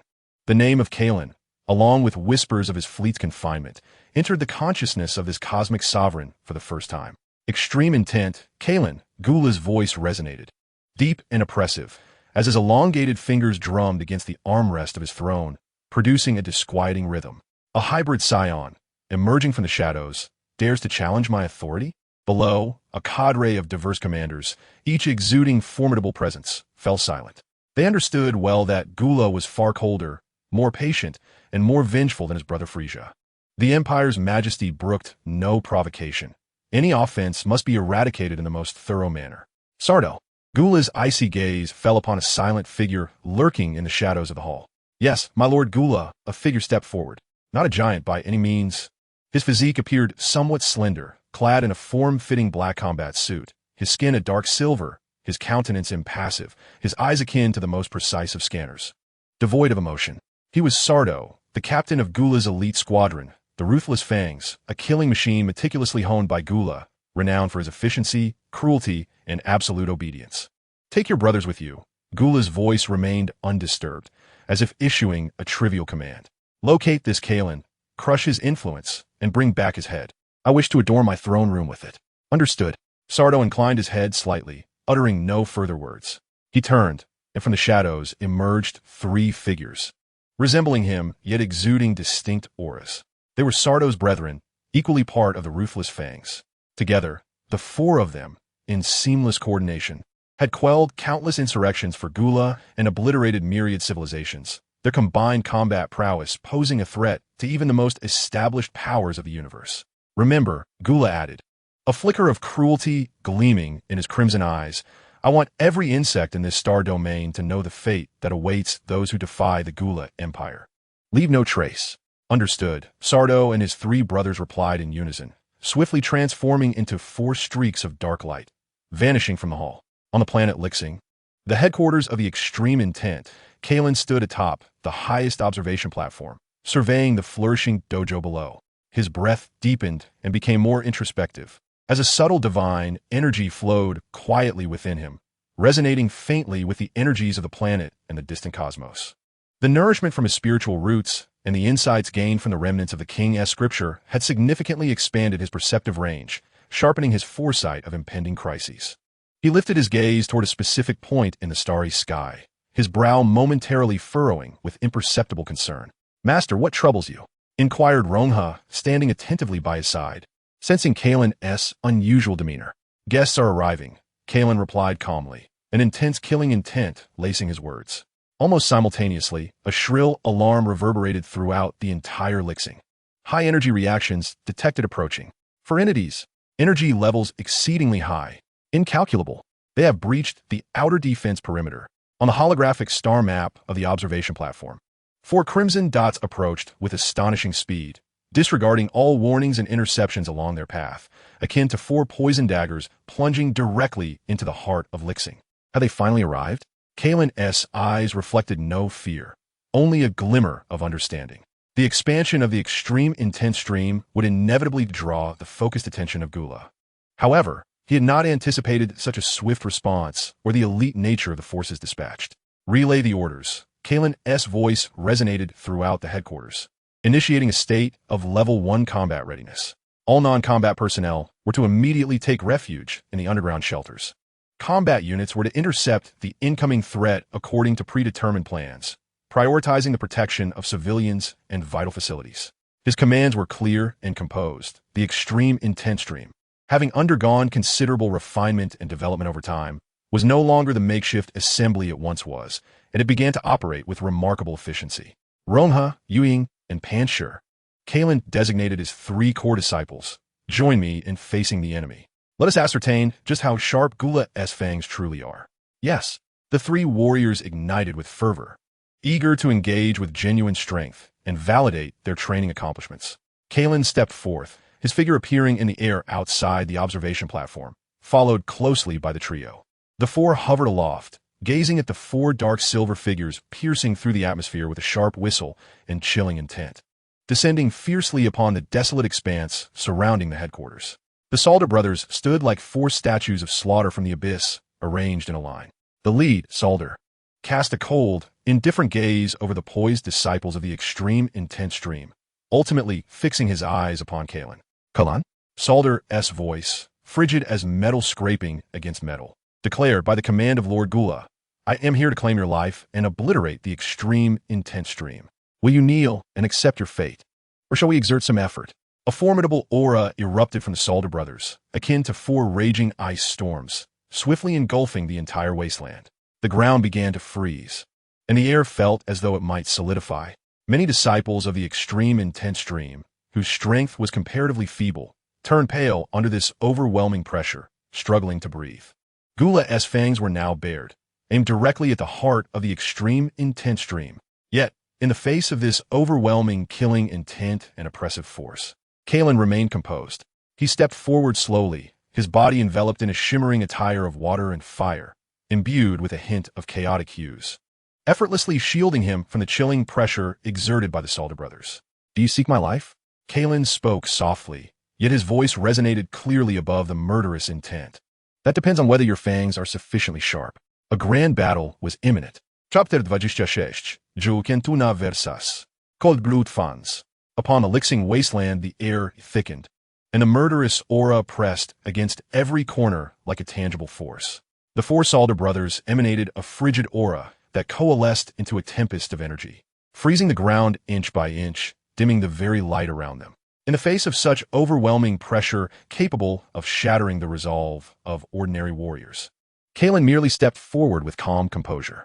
The flowing attire of ice crystals and flames, interwoven with chaotic hues, manifested around him, effortlessly deflecting the encroaching terror and chill as if they were but a gentle breeze brushing against his skin. His gaze swept over the 4 brothers, instantly discerning their energy levels and coordination. Rongha, you shall confront the one wielding the oscillating gauntlets. Kailan's voice echoed within Rongha's mind, directing him towards the most robust of the quartet, the second brother adorned with massive metallic gloves. Yuying, will handle the one armed with the energy dual spears. Your speed is perfectly suited to counter him.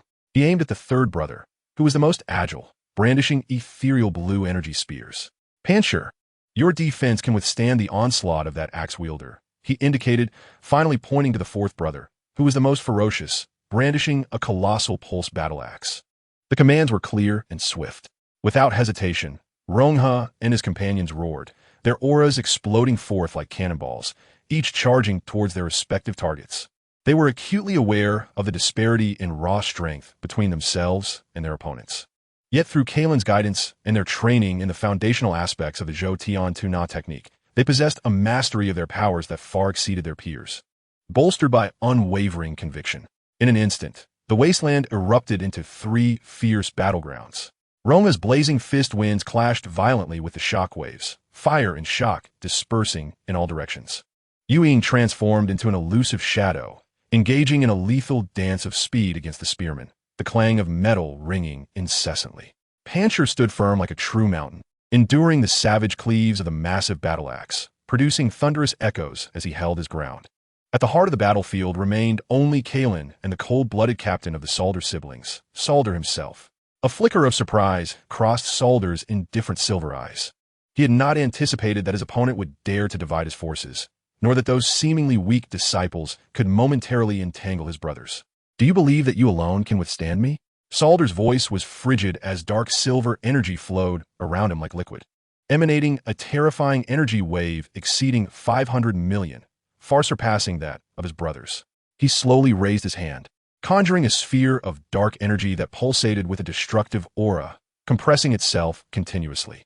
Kailan offered no reply, simply observing him as the Zhou Tian Tu Na technique within him operated at full capacity.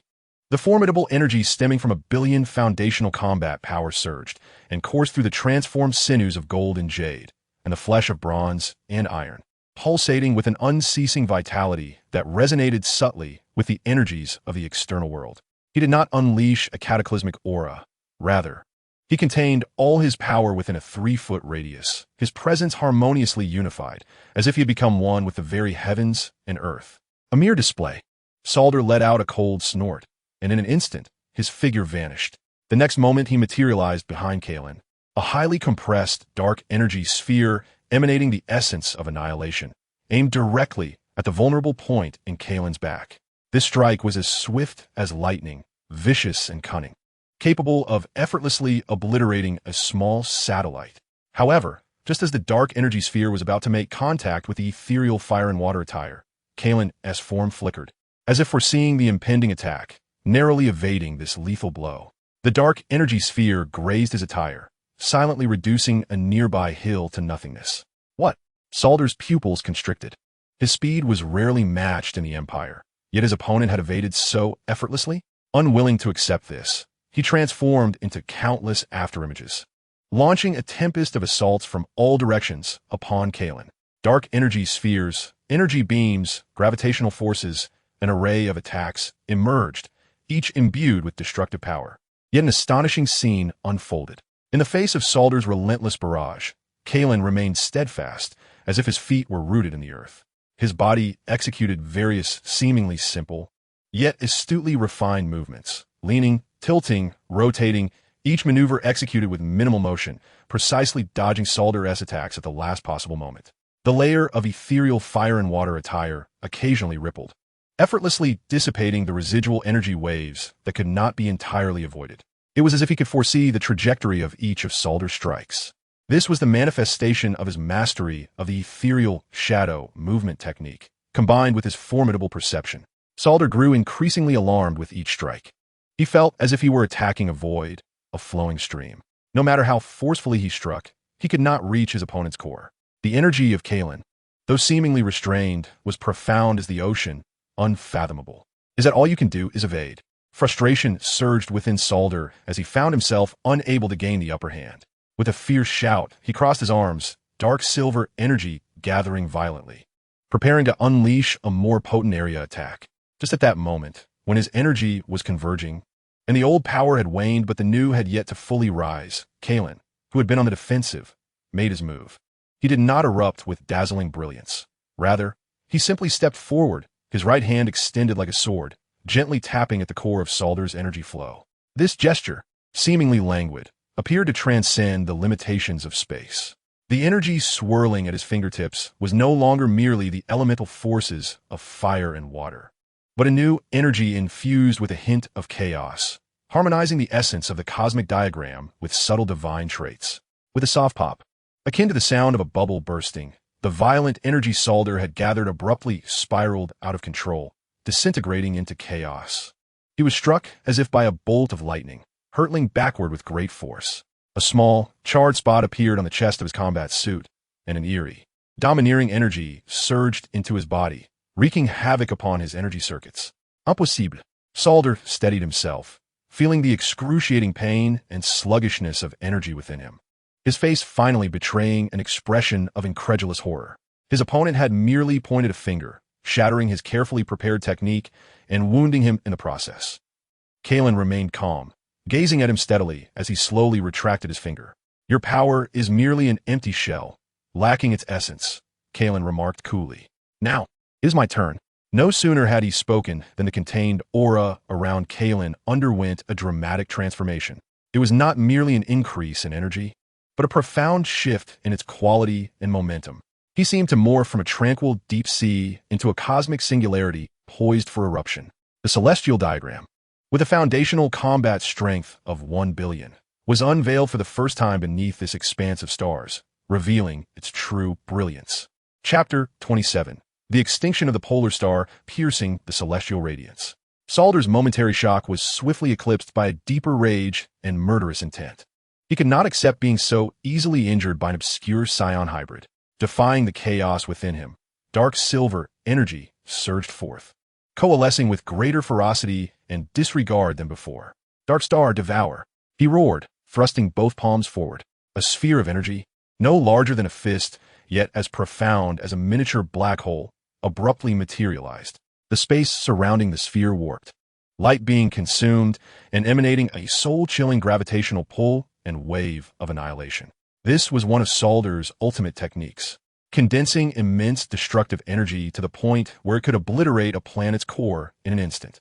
The black sphere silently shot toward Kailan, creating a cavernous chasm in the earth as it passed, reducing all matter to nothingness. Confronted with this lethal strike that posed a genuine threat of death, Kailan's gaze sharpened. He realized that mere evasion or standard energy countermeasures would not suffice against such concentrated destructive power. He needed to confront it with absolute strength. Kailan inhalit deeply.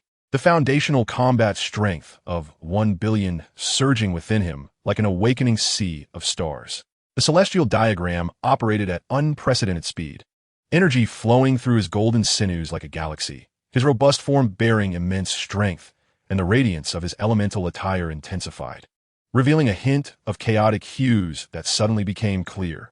He did not adopt any elaborate stances. Instead, he simply raised his right arm slowly, fingers splayed, palm directed at the approaching dark star devourer. Within the depths of his palm, an exquisite light began to coalesce. This was not the ordinary brilliance of energy release, but a purer, more restrained glow, as if it encapsulated the entire spectrum of stellar birth and demise. The energies surrounding him, even the faint radiation from distant stars, seemed to be drawn by an invisible force, converging frantically towards that singular point. Buzz! A deep, resonant hum emanated from Kailan, as if it could penetrate the very essence of one's soul. His aura transformed into something utterly terrifying, shedding its previous subtlety and coalescing into a piercing brilliance that seemed capable of shattering the heavens and traversing the cosmic sea. Receive this strike. Kailan's voice, calm yet imbued with supreme authority, resonated clearly in the minds of every being present. Polar star, annihilation wave. In the instant his words fell, a point of light in his palm, concentrated to its utmost potential, erupted forth.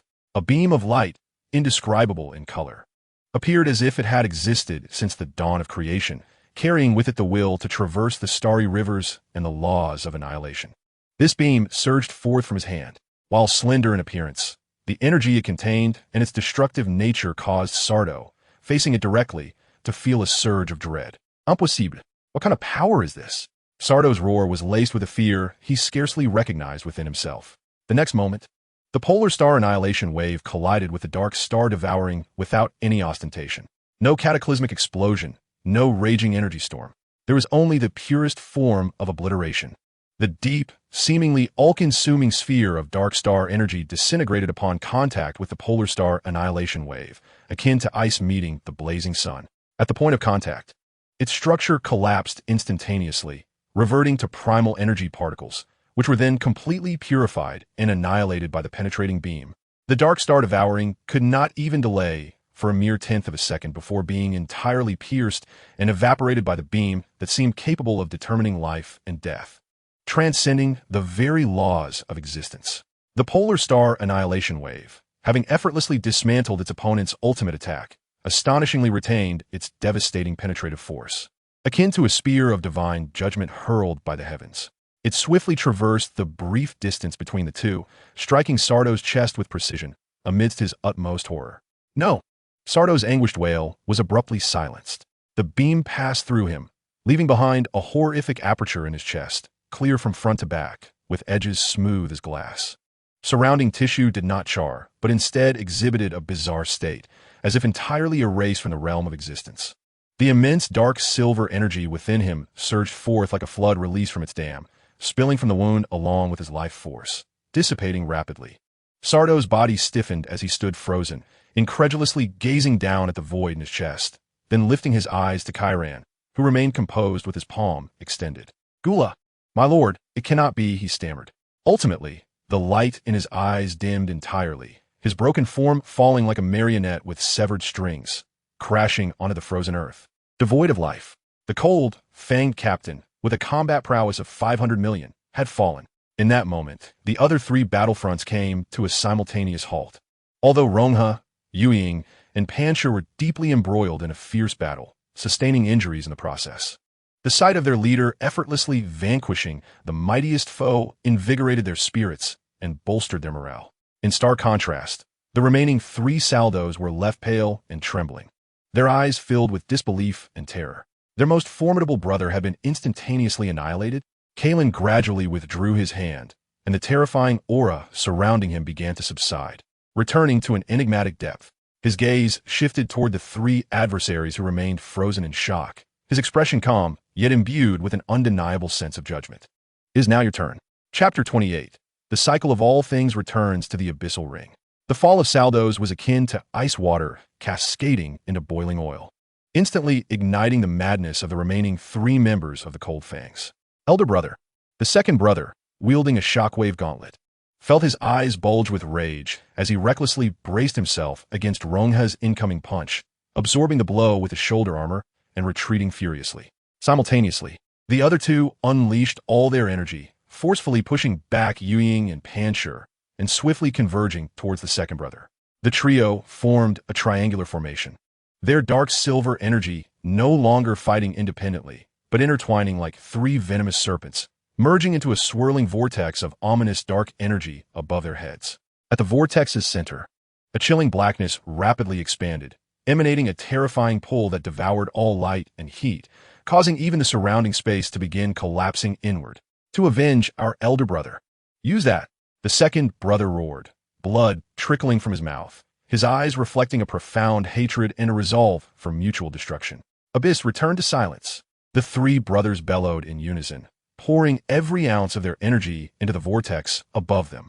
The dark point suddenly swelled, transforming into an irregular dark domain exceeding 10 meters in diameter, its edges distorting light and disintegrating matter, as if connecting to the very end of the universe. This was their ultimate combined forbidden technique, a desperate act that burned their life force to create a transient miniature black hole, potent enough to drag an entire continent into oblivion. The dark domain, imbued with the power to annihilate all, slowly advanced towards Kailan and the headquarters of the extreme intense stream behind him. Wherever it passed, the earth vanished, leaving behind a smooth, mirror-like surface as sound and light were consumed. Rongha, Yuying, and Panshur's expressions shifted dramatically. They sensed that the power contained within that dark domain surpassed their comprehension. Merely approaching it felt as though their very souls were being torn asunder. Master, the three looked anxiously at Kailan. Kailan gazed at the encroaching abyssal return to silence, his expression still calm, yet a chilling glimmer flickered within. Their adversaries intended to drag the entire Lixing down with them. Step back, he spoke softly, yet his voice resonated with an undeniable authority that reached the ears of all disciples of the extreme intense stream. Simultaneously, he took a step forward, confronting the all-consuming darkness alone. He slowly raised his right index finger. At its tip, there was no dazzling light, no violent energy fluctuations, only an exquisite essence of nothingness. It was not darkness, but rather an emptiness where even the concept of existence seemed to be erased. As he raised his fingertip, a subtle and ineffable wave of law emanated from him, expanding quietly. The celestial robe of water and fire that enveloped him, tinged with a hint of chaos, rippled gently, as if resonating with a deeper cosmic principle. Destruction does not merely manifest through consumption. Kailan's voice, akin to an ancient chant, rang clear against the backdrop of silent annihilation. To return to the void is also a form of conclusion. Facing the encroaching realm of darkness, he delicately pointed with a finger. All things returned to the abyss. No sound, no flash of light. At the very instant he pointed, an invisible, transparent ring erupted from his fingertip, expanding rapidly. This ring seemed to exist beyond the confines of reality, gliding past the trio of the molten core, traversing the desolate expanse without inflicting harm on any tangible matter. However, at the moment this ethereal ring made contact with the ferocious abyss of dark oblivion, a miracle, or rather, a divine phenomenon, unfolded. The dark realm, capable of devouring continents and exuding an aura of finality, encountered its nemesis. The portion that touched the ring vanished silently, as if erased by an eraser from a pencil sketch, disappearing from the plane of existence. It was neither an explosion nor a cancellation, but a complete and utter obliteration. From energy to structure, from matter to the traces of law, everything was transformed by that invisible force of the abyss into the most primal void. The ring advanced inexorably, and wherever it passed, the despairing dark realm melted away like snow under sunlight, dissolving without leaving a trace. No, this is impossible. The second brother let out a cry of despair, feeling the power forged from the life force of the three brothers being erased from the world in a manner they could not comprehend. The other two wore expressions of terror, attempting to sever their energy connection, only to realize they were ensnared by the laws of the abyss. Slowly enveloped by the invisible, transparent ring along with the energy vortex above their heads. The ring swept over their bodies. There was no pain, no struggle. The three bodies, along with their grotesque expressions and the remnants of the dark vortex, crumbled like sand sculptures before the gaze of all disciples of the extreme, intent flow. silently disintegrating and dissipating, ultimately becoming void, as if they had never existed in this world. The devastating dark realm vanished completely, leaving behind only a vast, smooth hemispherical pit on the desolate plain as proof of its former existence. The wind once again swept across the lifeless expanse. Kailan slowly lowered his finger, and the profound waves surrounding him faded quietly. He stood there, as if he had merely accomplished a trivial task. Yet the entire battlefield had plunged into an absolute silence. All disciples of the extreme intent flow, including the molten core, shadow, and boulder, stared in astonishment at the immense pit and the emptiness ahead. Their minds struggled to comprehend the overwhelming spectacle they had just witnessed, transcending mere energy clashes and physical destruction, bordering on an annihilation of reality itself. What unfathomable power did the master wield? Kailan turned to the disciples, still in shock, and calmly declared, "The battle is over. Clear the battlefield and tend to the wounded." His voice roused them from their stupor. In the next moment, thunderous cheers erupted like a tsunami above the star of Lixing. Long live the extreme intent flow. The Master S might. Following this battle, the name Kailan of the extreme intent flow, along with his extraordinary, almost miraculous powers, would indeed sweep across the entirety of the northern galaxy like a tempest. Chapter 29. The Omen of Flowing Shadows, an Army Without Trace. The retribution from the Gula Empire did not cease with the demise of its cold fangs. Instead, it became more frenzied and chaotic, akin to an enraged swarm of bees. Days later, a mixed legion composed of dozens of medium-sized warships, hundreds of assault boats, and thousands of ground troops descended upon the Lixing star system like a locust swarm, blocking out the sun. The commander of this legion had evidently learned from Sardo's lesson, abandoning hopes of elite decapitation in favor of overwhelming numerical superiority, employing a strategy of human waves to completely drown the extreme intent flow. They disregarded the fundamental tenets of interstellar warfare. After breaching the outer defenses, numerous landing pods descended upon Lixing's surface like hailstones, targeting densely populated settlements and significant industrial facilities, aiming to dismantle the resolve of the extreme intent flow through chaos and destruction. Smoke and flames erupted across Lixing. The cacophony of deafening explosions, the shrieks of energy weapons, and the cries of civilians intermingled, dragging this nascent world into the inferno of war. Though the disciples of the extreme intent flow possessed individual strengths far exceeding those of ordinary soldiers, they began to suffer casualties under the sheer volume and reckless onslaught, with their defenses straining under immense pressure. In the command center, reports of pleas for aid and battle losses flooded in like a blizzard. "Master, the Eastern District settlement requires support. 3 enemy ships are conducting low-altitude bombardments. The Western District mine is surrounded by a multitude of ground forces. The defenders can barely hold. The Northern Orbital Defense Platform has suffered severe damage from suicide assault boats." Rongha, Yuying, and others, drenched in blood after repelling a wave of attacks, anxiously looked to Kailan, awaiting orders for a counteroffensive or strategic retreat. However, Kailan stood before the vast tactical star map, his gaze scanning the countless lights representing the enemy. Yet his expression remained eerily calm. "Relay to all defensive nodes. Consolidate the line. Hold the position until reinforcements arrive, and prioritize civilian protection," he issued his first command. "Master," Rongha could not help but inquire, "the reinforcements?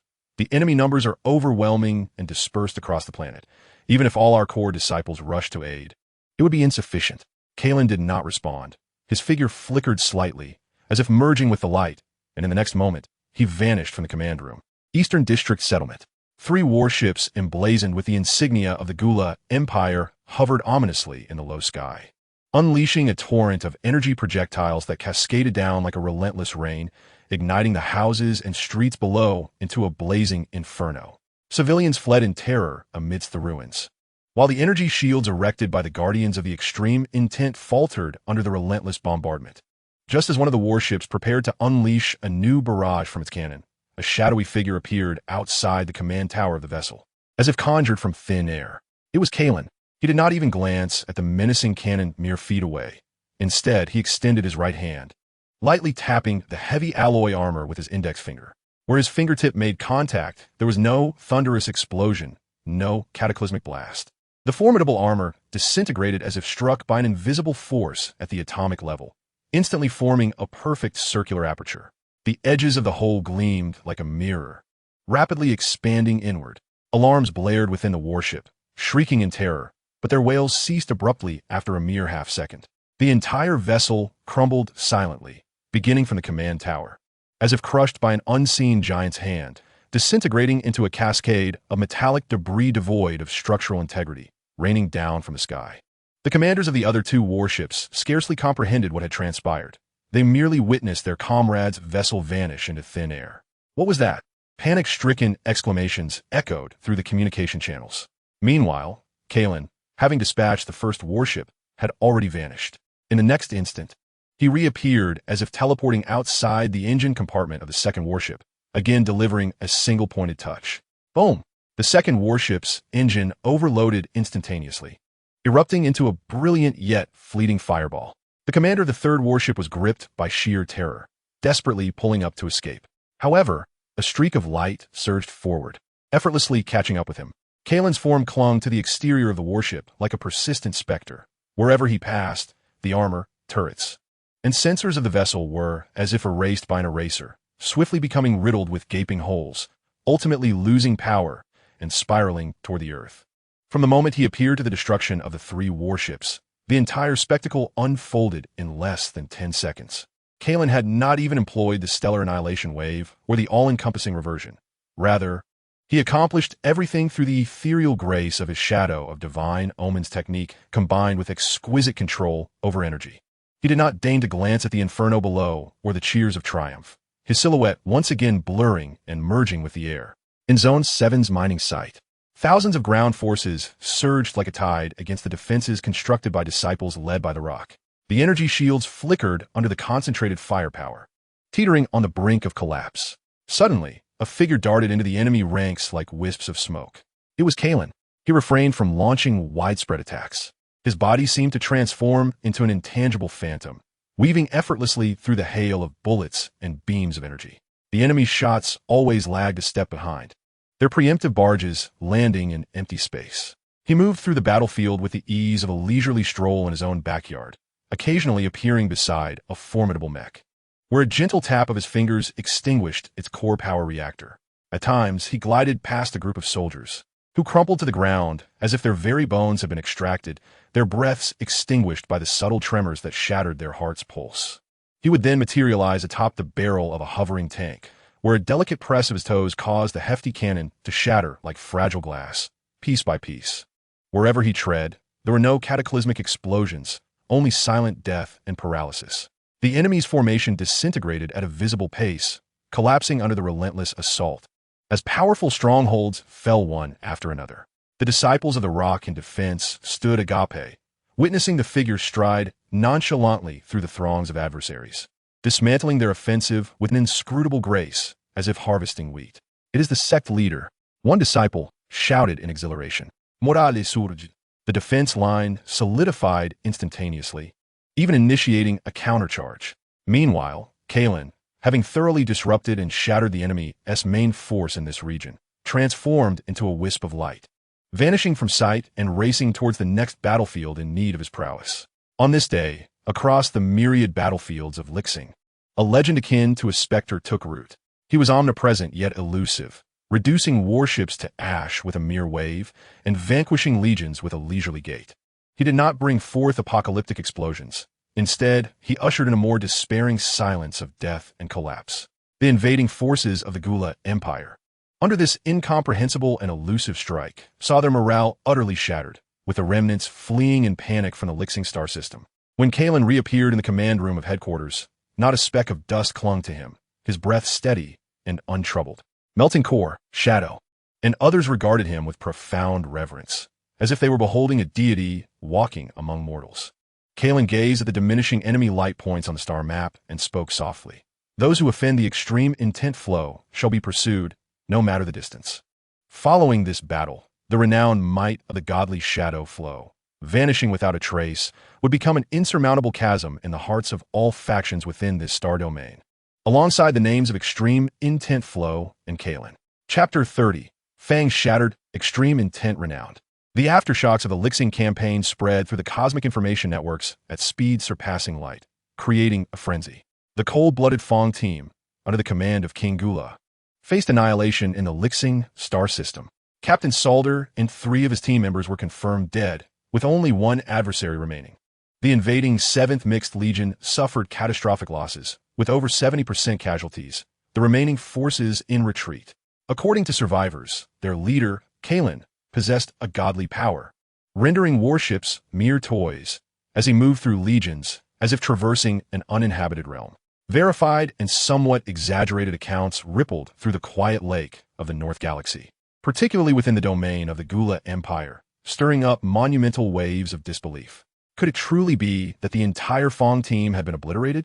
That blade, meticulously forged by Lord Gula himself, is wielded by Captain Sardo, a warrior of unparalleled prowess, possessing a staggering combat strength of 500 million. How could it possibly succumb to the hands of an obscure practitioner of the extreme intent flow? The 7th Mixed Legion has been decimated? That was a standard Imperial Conquest Legion. However, as further details emerged, particularly through the haunting accounts of certain captains and soldiers fortunate enough to escape, the vague yet soul-chilling images of battle began to surface. Ships reduced to ash with a mere wave, and foes collapsing in droves. The voices of skepticism swiftly gave way to shock and silence. Fear began to spread like a virus among the vassal races of the Gula Empire and the border warlords. They began to reassess the suddenly ascendant extreme intent flow and its enigmatic founder, Kailan. Meanwhile, in regions long oppressed by the Empire or maintaining neutrality, the names of Kailan and the extreme intent flow ignited hope and astonishment akin to a torch in the darkness. Indeed, there are those who can confront Gula's minions head-on. The martial philosophy espoused by the extreme intent flow appears to be genuinely exceptional.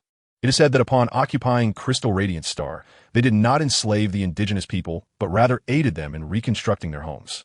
Various envoys seeking information, visitors with diverse motives, and a multitude of cosmic beings yearning for power and order began to flock from all directions, like rivers converging into the sea, towards that once desolate star system, towards Lixing.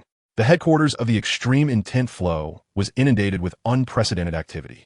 Core disciples such as Rongha, Yueying, and Panshur, along with rapidly ascending middle managers, found themselves tirelessly engaged. They needed to receive emissaries from all sides, review the surging influx of entry applications, plan the governance of new territories, and integrate the ever-growing minor factions seeking allegiance. The headquarters, once somewhat vacant, now buzz with a diverse array of peculiar beings from various star systems, each speaking in different tongues. Yet all shared an expression of reverence and curiosity towards the extreme intent flow and its mysterious leader. Kailan did not frequently make appearances. He entrusted most mundane affairs to his trustworthy disciples and handling teams. His renown was already established, requiring no further public displays to sustain it. Instead, he devoted more of his time to profound cultivation, reflecting upon the battle with Sardo and his solitary confrontation with the Legion, while also delving deeper into the fragmented scroll of creation by the King of Worlds, guiding the divine seed within him to grow slowly. Yet, his presence served as a stabilizing force. As long as they knew he was on Lixing, in that lofty place of cultivation, every member of the extreme intent flow felt an immense sense of security and pride. On this day, an official delegation from a historically significant galactic trade alliance, renowned for its intelligence and neutrality in the northern galaxy, arrived at Lixing. They brought greetings from the Alliance's upper echelons and a certificate of dominion, symbolizing recognition and status among the stellar powers. During a solemn ceremony, the chief envoy of the Trade Alliance, a venerable elder of great repute, presented a badge engraved with celestial and navigational motifs to Rongha, who received it on behalf of Kailan, amidst the gathered representatives of various factions.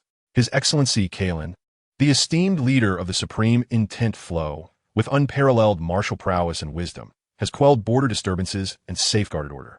By decree of the Alliance Council, the Supreme Intent Flow has been recognized as the legitimate dominant force in this star domain, endowed with corresponding rights and obligations. May the glory of the Supreme Intent Flow shine as brightly as the stars. This proclamation was akin to a final coronation. From this moment forth, the Supreme Intent Flow transcends its identity as merely a formidable martial sect or a regional warlord.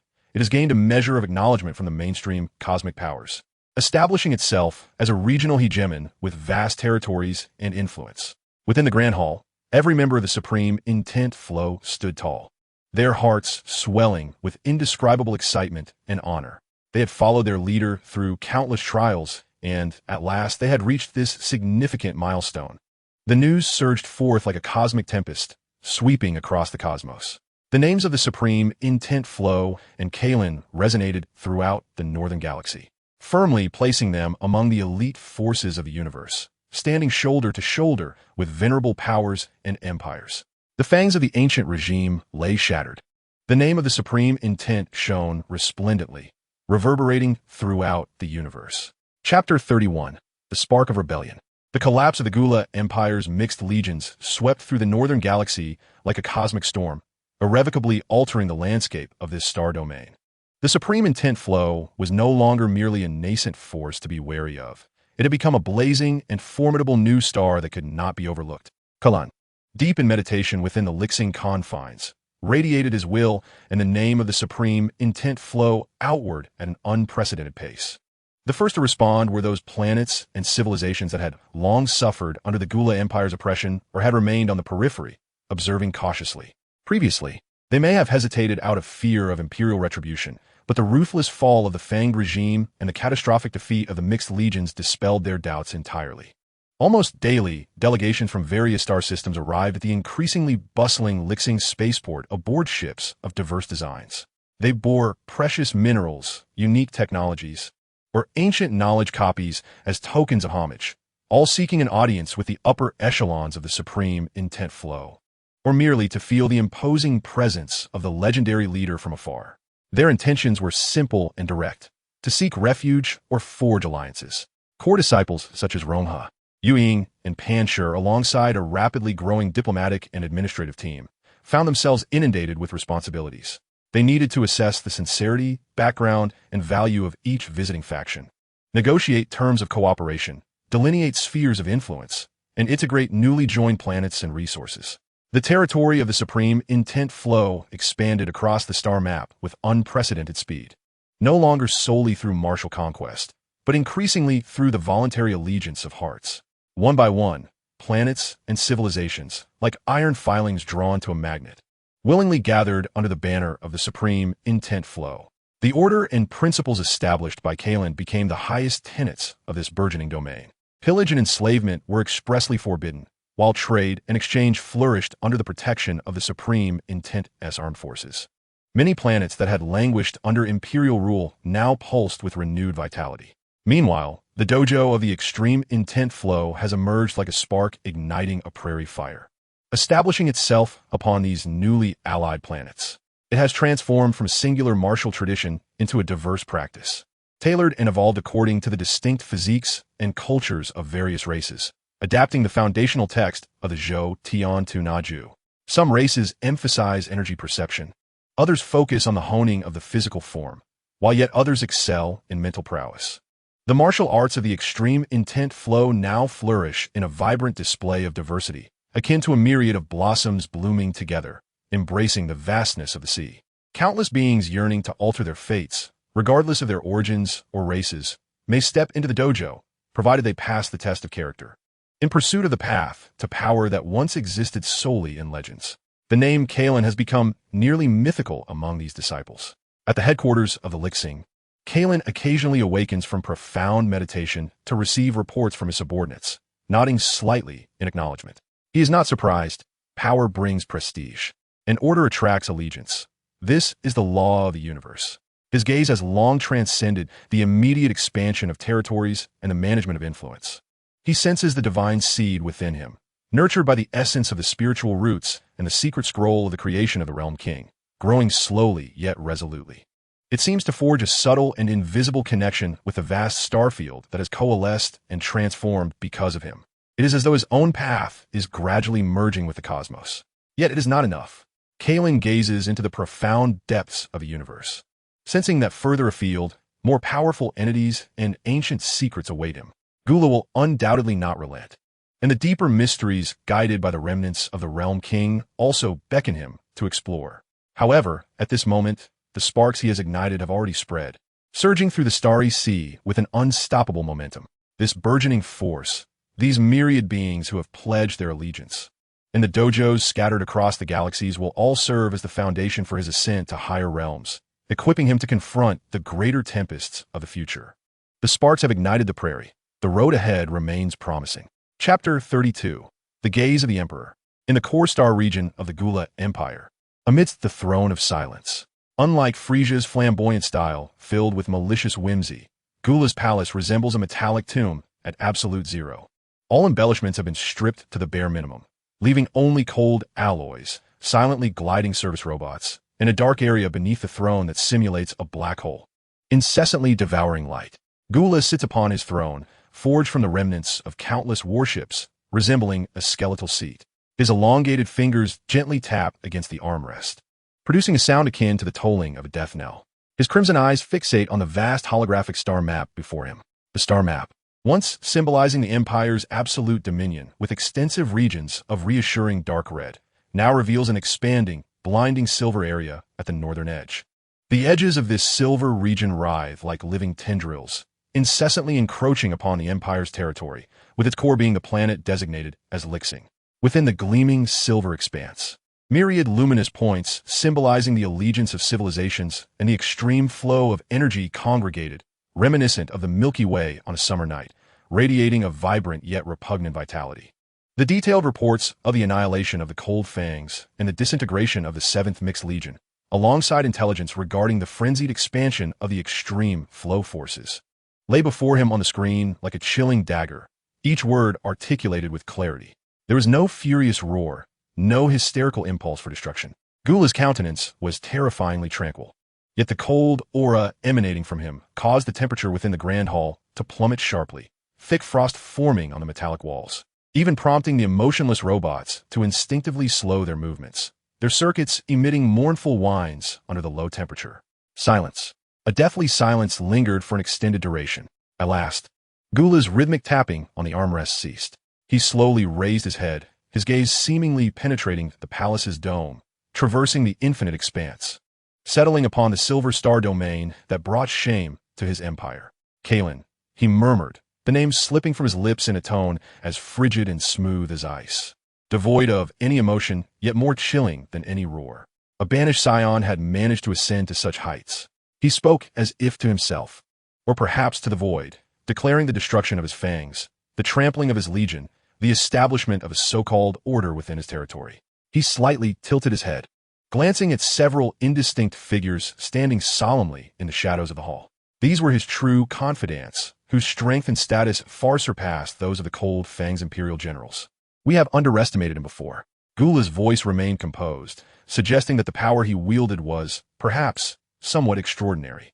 It was not merely brute force. A glint of calculation and scrutiny flickered in his crimson eyes. Unlike Frisia's sheer desire for annihilation, Gula was cooler, more cunning, and possessed a superior ability to assess threats. The effortless strength displayed by Kailan, bordering on an almost rule-defying level, intrigued him in a manner distinct from his encounters with other rebels, stirring within him a sense of interest tinged with offended ire. Relay the orders. Gula's voice echoed throughout the hall, imbued with undeniable authority. First, suspend all large-scale military operations in the Northern Star Domain. All border legions are to transition into strategic defense.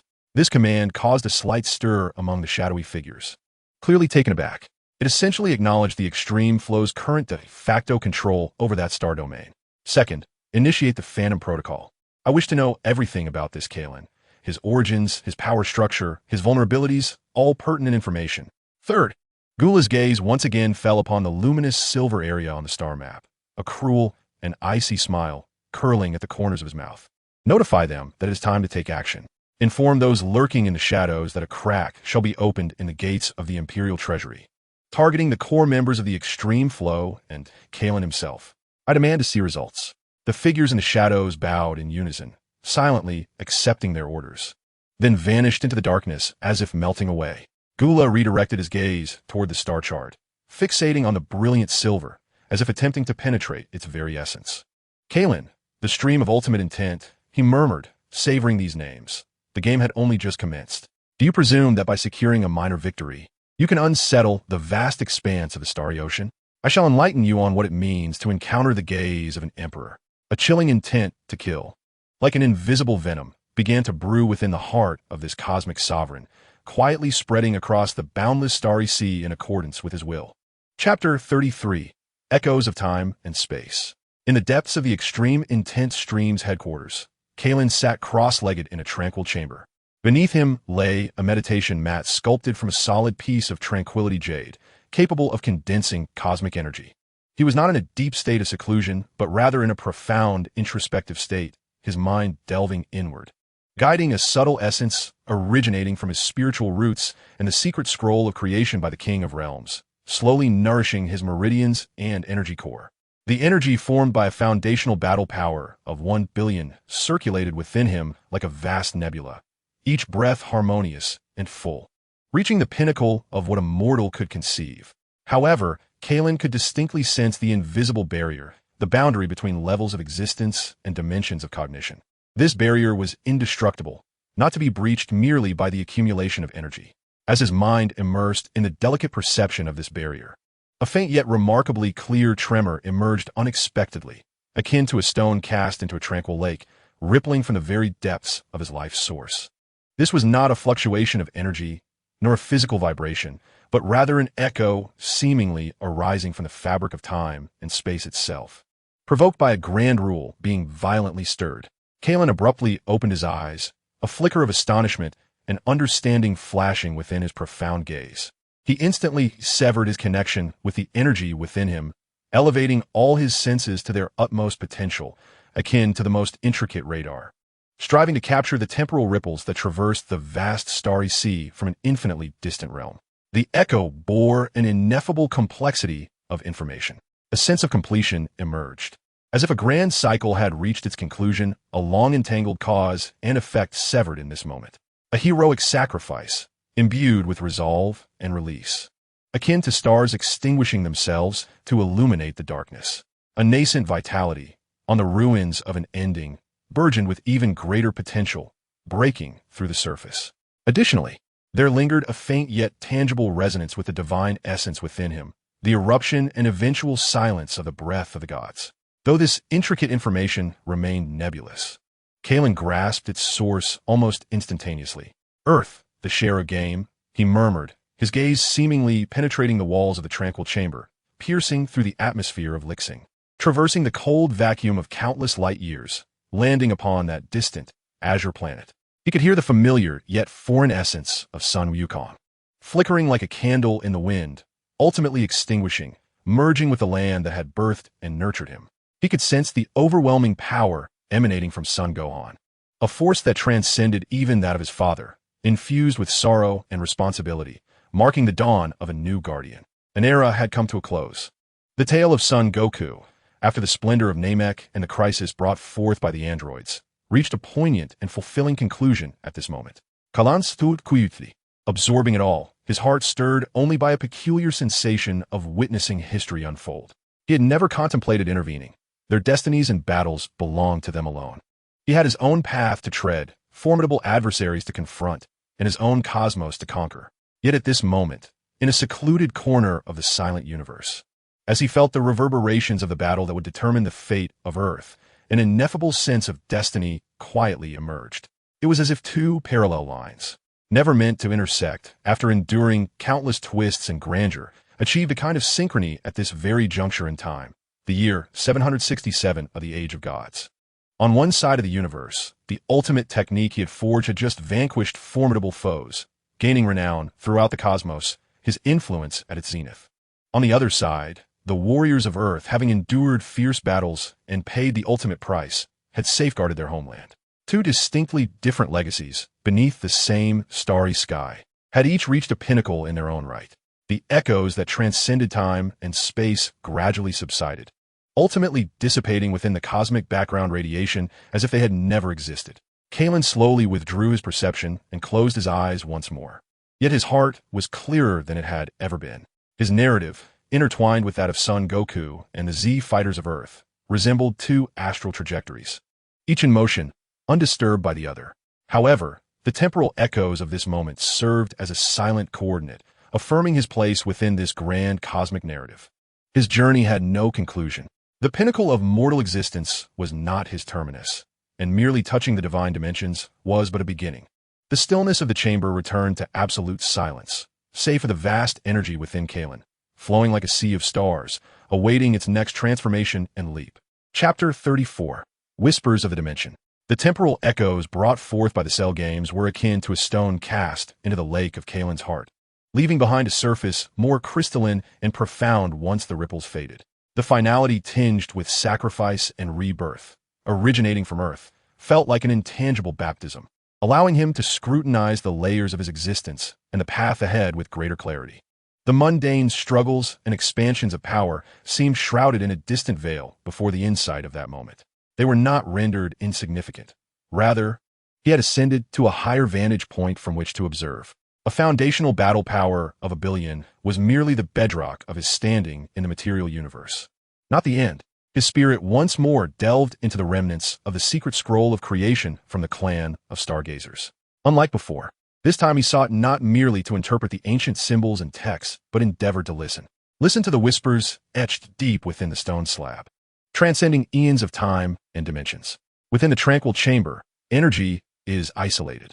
Yet, in Kailan's perception, everything around him begins to fade. The hard jade cushion, the metallic walls, and even his own corporeal form gradually become transparent and blurred. In their place arise countless intertwining threads. These are the veins of gravity, the fibers of space, the traces left by the flow of time, the fundamental rules manifesting behind the birth and demise of all things. These threads formed the true skeleton of the universe. Even the mightiest warriors, regardless of their combat prowess, will never catch a glimpse of this mystery if they cannot touch the essence of dimensions. Kailan holds his breath, focusing all his spirit into this unique perception. Following the faint guidance brought by the secret scroll of the dimensional ruler, he gropes for an elusive thread in the boundless darkness, striving to listen deeper into the web of rules. Initially, he is met with a cacophony of chaos, as if countless cosmic rays and energy fluctuations are mingling. But gradually, certain sounds begin to separate and clarify. He hears the silent roar accompanying the birth of stars, the contented sigh of black holes devouring matter, and the faint yet resilient chorus formed by the thoughts of myriad beings on life-bearing planets. These are the voices of the material universe. Above this, in a deeper realm, he starts to perceive even more peculiar and essential whispers. They seem to emanate from a higher dimension, not a specific gaze, but an omnipresent awareness. They are calm, ancient, imbued with an indifferent concern, akin to a gardener observing the plants in a garden. The title dimensional ruler naturally arises in Kailan's intuition. He senses at least 4 such gazes, each originating from the 4 quadrants of the universe, their perceptual networks resembling vast, transparent domes enveloping their respective domains of colossal starfields. One of these seems particularly attuned to the recent energy anomalies in the peripheral star region of the northern galaxy, marked by the rise of the extreme intent flow and warfare, casting a curious and scrutinizing glance. Yet this is not the end. Kailan concentrates his mind, tracing the barely perceptible guidance within the remnants regarding the essence of creation, attempting once more to listen toward the source of this gaze, to that higher, more mysterious place. A resonant hum envelopes him, an indescribable silence so grand that it defies imagination. This is not mere absence of sound, but a profound stillness encompassing the origins and conclusions of all sounds. In this silence, he feels as though he has touched the breath of the universe, sensing the invisible framework that upholds the existence of reality. Here, he captures a more ethereal, ancient, and weary whisper. This whisper harbors the immense power of creation, yet carries a certain heavy burden and a diluted sense of frailty. The dimensional ruler. Indeed, this is the essence of the dimensional ruler's realm, a presence that is more primordial and closer to the source of the rules than the gaze of the ruler. However, the essence that enveloped him did not evoke the vigor of its prime. Instead, it resembled a flickering candle in the wind, imbued with a sense of a hero in decline. Kailan discerned that this might be linked to the ancient turmoil that led to the sealing of the old Supreme Kai and the near destruction of the Kaishan realm. The current Supreme Kai seemed to have not fully inherited the ancient powers. Beyond this weakened breath of creation, at the grand edge of silence, he sensed another will, entirely different, imbued with the essence of ultimate destruction and absolute finality, lying in deep repose, creating a precarious balance with the force of creation. Destruction God. These perceptions were mere, fleeting fragments, indistinct and shrouded like a thick frosted glass. Yet, merely capturing these whispers from the dimensions had already transformed Kailan's understanding of the universe profoundly. He gradually withdrew from that enigmatic state of perception, returning to the tranquility of the room. The aura surrounding him seemed to become more contained, yet his gaze deepened, reflecting the mysteries of the entire starry sky. The remnants of the secret scroll of creation of the Supreme Kai in his hands felt no longer frigid, but bore a hint of warmth. He knew he had truly touched that door, a portal to the realm of the divine, to the genuine core mysteries of the universe. The world beyond the door was vast and boundless, a realm where danger and opportunity coexisted. Listening to these whispers from the dimensions was his first step in knocking upon the door.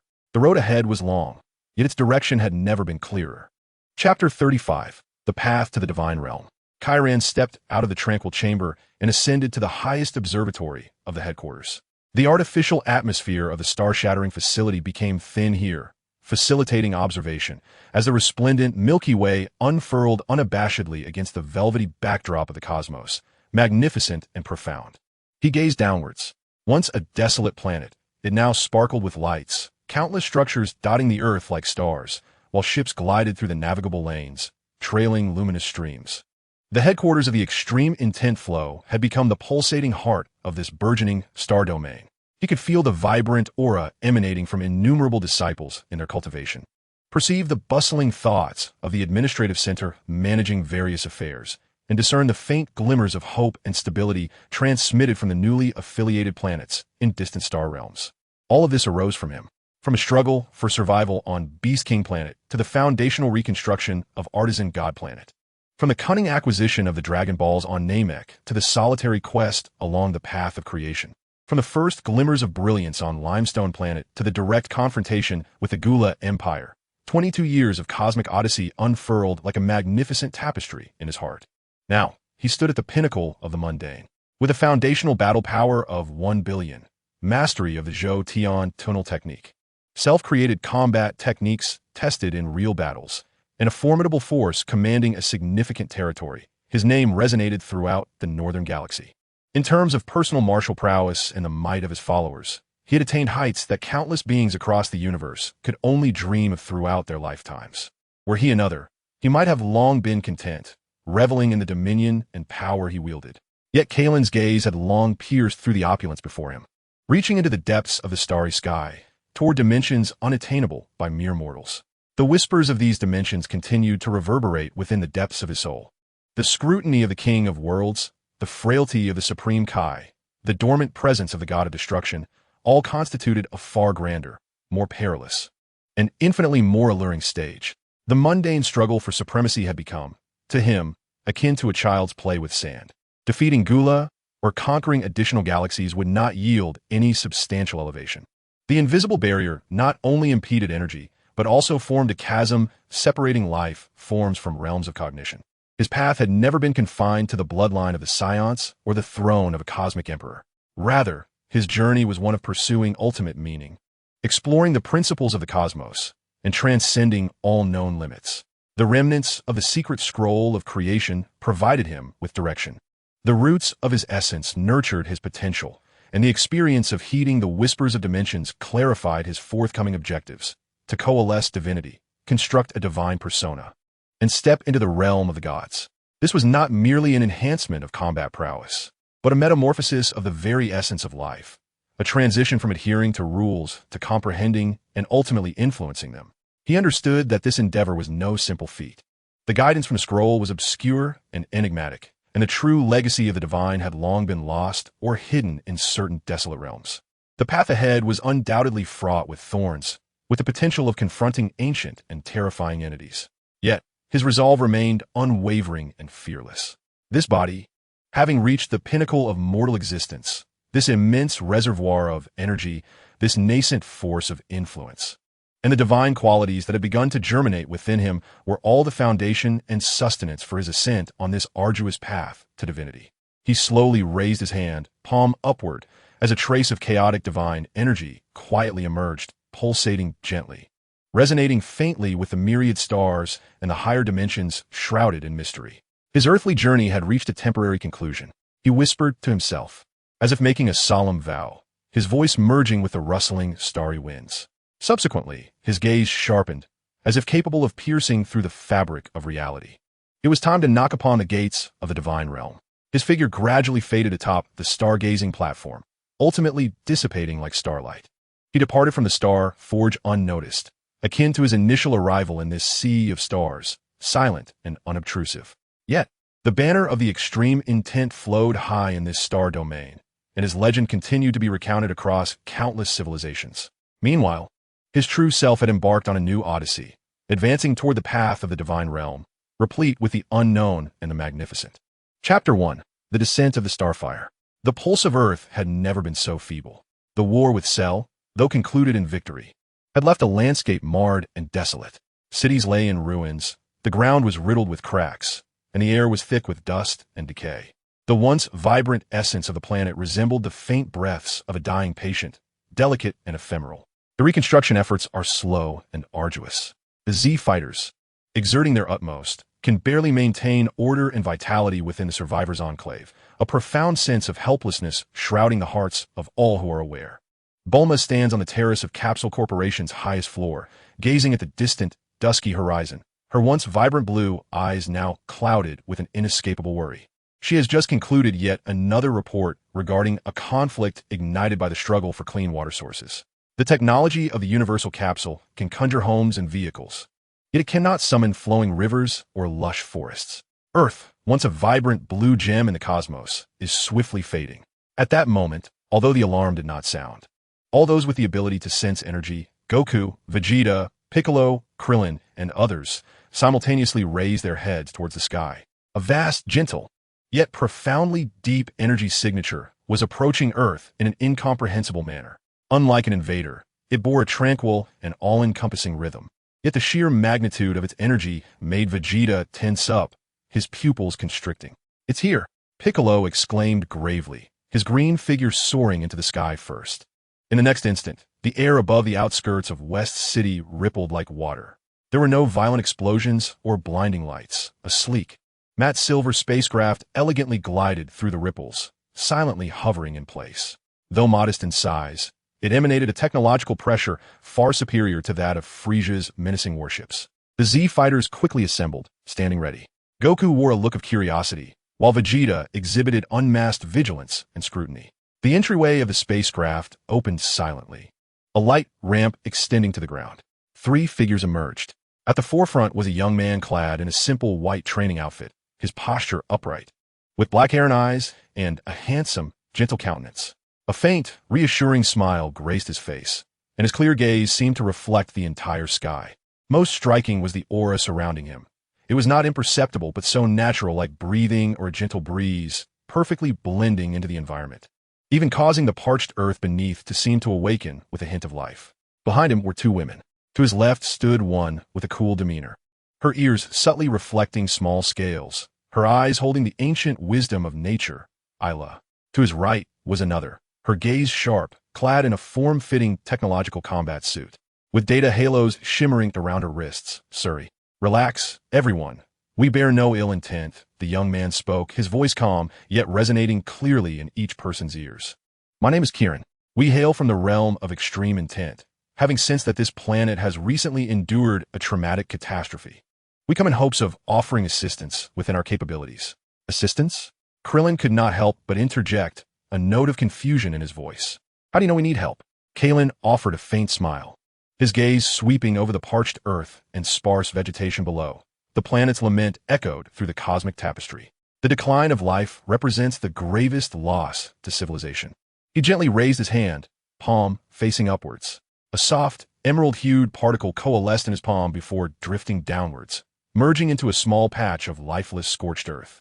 Miraculously, as the particle touched the ground, a tender green shoot broke through the soil, unfurling and growing at a visibly rapid pace, swiftly transforming into a vibrant blade of grass. Its leaves adorned with glistening droplets reminiscent of morning dew. A pure essence of life emanated from the little grass, gently rippling outward. This act, though not a combat skill, possessed a more profound impact than any energy blast. It was creation, the gift of vitality, the very essence that Earth yearned for in this moment. Bulma, witnessing this scene through the monitoring screen, gasped, covering her mouth, her eyes filled with disbelief and hope. We bring environmental restoration technology, capable of hastening the healing of the land, purifying water sources, and guiding the revival of life energy. Kailan's voice remained calm. This is our gift for your meeting. Vegeta crossed his arms, observing with cold detachment, his focus unwaveringly fixed on Kailan. The aura was indeed of Saiyan origin, yet it felt markedly different. There was no brutality, no desire for conquest, only an unfathomable serenity and vastness. Who exactly is this individual? Goku's eyes sparkled with curiosity as he approached, exclaiming, "Wow, that was amazing. How did you do that?" It felt somewhat akin to King Kai's techniques, yet distinctly different. Kailan nodded amicably at Goku.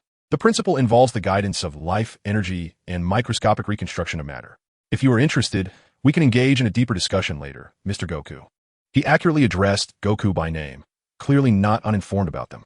Piccolo stepped forward, his green visage marked by seriousness. Extreme intent flow? An unfamiliar term. You traverse the starry sea, yet your intentions are merely selfless assistance? In the universe, there are no free lunches. Kailan met Piccolo's scrutinizing gaze with composure, responding, "The continuation and advancement of any civilization are inextricably linked to communication and cooperation. Our outreach stems from a profound respect for life. Naturally, we believe that true friendship and trust must be cultivated through mutual understanding. Our journey aims to establish a bridge of communication with Earth's distinguished individuals, particularly among our fellow Saiyans." His words were sincere and direct, momentarily alleviating some overt hostility. Kailan turned his attention to Vegeta, offering a slight nod. "Prince Vegeta, it is an honor. Your combat prowess is legendary among the surviving Saiyans." Vegeta snorted dismissively, offering no reply, yet the sharpness in his gaze remained undiminished. He keenly sensed a subtle undertone of shared plight in Kailan's voice when mentioning the surviving Saiyans. What was it, compassion? Or something else entirely? Kailan remained unfazed, turning once more to the assembly. The technical team and preliminary equipment were already aboard the vessel. "If it pleases everyone, we can commence immediate environmental restoration demonstrations in this area. We can discuss the specifics of our collaboration in greater detail later." His proposal was akin to a long-awaited rain to a parched earth in dire straits. Bulma swiftly communicated her consent to the Z warriors on-site through her communicator. Amidst the complex gazes of those present, the emissaries of the extreme intent flow began their work. Small engineering drones cascaded from the spacecraft, initiating scans of the terrain and erecting peculiar instruments.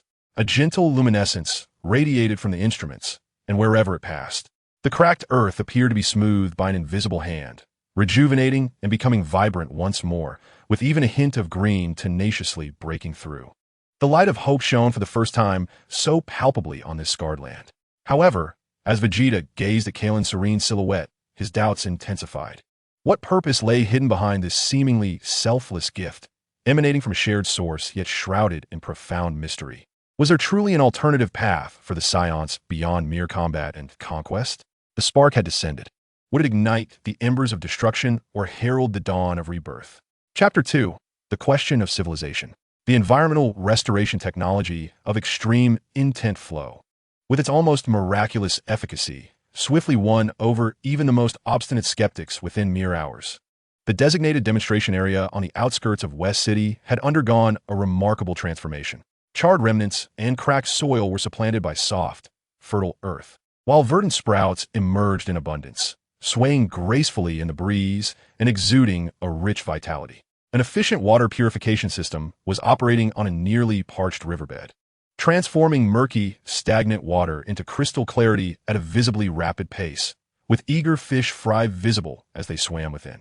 Bulma was utterly captivated by the astonishing advancements brought forth by extreme intent flow technology. She circled the silent instruments, her eyes sparkling with enthusiasm as she bombarded Su Rue with a plethora of technical inquiries.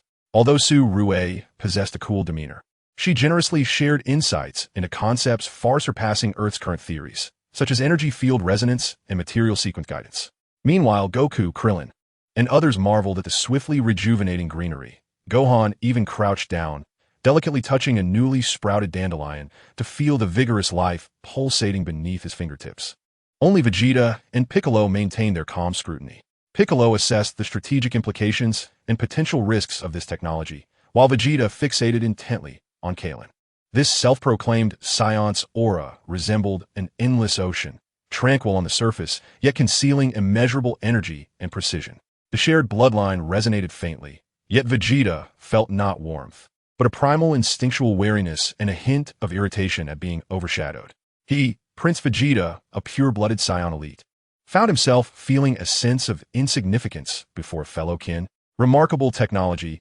Piccolo's voice shattered the brief silence as he approached Kailan, his green eyes sharp as blades. Yet this display resembled more a proclamation of power. What exactly do you wish to obtain from Earth? Kailan returned a smile to Bulma's curious gaze before turning to Piccolo. His expression serene. Mr. Piccolo, your caution is entirely justified. In the vastness of the cosmos, a feeble civilization indeed requires protection. However, what we of the extreme intent sect seek is not resources or subjugation. We pursue possibilities. Possibilities? Piccolo furrowed his brow. Indeed, Kailan nodded, his gaze sweeping over Son Goku and Vegeta, particularly noting the unique strength that Earth has birthed, especially the two Saiyans who have embarked on divergent paths. Your potential, your way, is a precious reference for us. He paused before continuing. Perhaps witnessing it firsthand will better elucidate our position. With that, Kailan gently raised his hand, and before him, a soft glow began to coalesce. This was not an aggressive energy blast, but a gradually clarifying, three-dimensional holographic star map. The map was vast, countless points of light shimmering, representing known galaxies and civilizations. This is our understanding of the current cosmic landscape. Kailan's voice seemed to possess some enchantment, drawing everyone's minds into this sea of stars. Within the star map, most areas remained dim or sparsely illuminated by faint points of light, indicative of primitive or lower-tier civilizations. Yet, several star regions shone exceptionally bright. One sector was marked in a cold metallic hue, where countless menacing silhouettes of warships traversed, embodying the remnants of Frisia's forces and their vassals, exuding an aura of aggression and destruction. Another star region was shrouded in a mysterious halo, representing the realm of the Kais and its sphere of influence, orderly yet imbued with a sense of ancient detachment. Lastly, and most strikingly, was a vast star domain glimmering in warm tones. Dozens of life-bearing planets sparkled within the star map, not existing in isolation, but interconnected by myriad delicate streams of light, forming a complex yet harmonious network. These planets varied in environment, featuring forests and oceans, deserts and glaciers, technological metropolises, yet each radiated powerful, stable, and vibrant life waves. Here, Kailan pointed to the warm-toned star region, his voice imbued with a subtle sense of pride and solemnity. Lies the core territory of the extreme intent civilization. We are not a singular race or empire, but an alliance composed of multiple, like-minded civilizations. We share knowledge, coordinate resources, collectively confront crises in the cosmos, and explore further possibilities of life's evolution.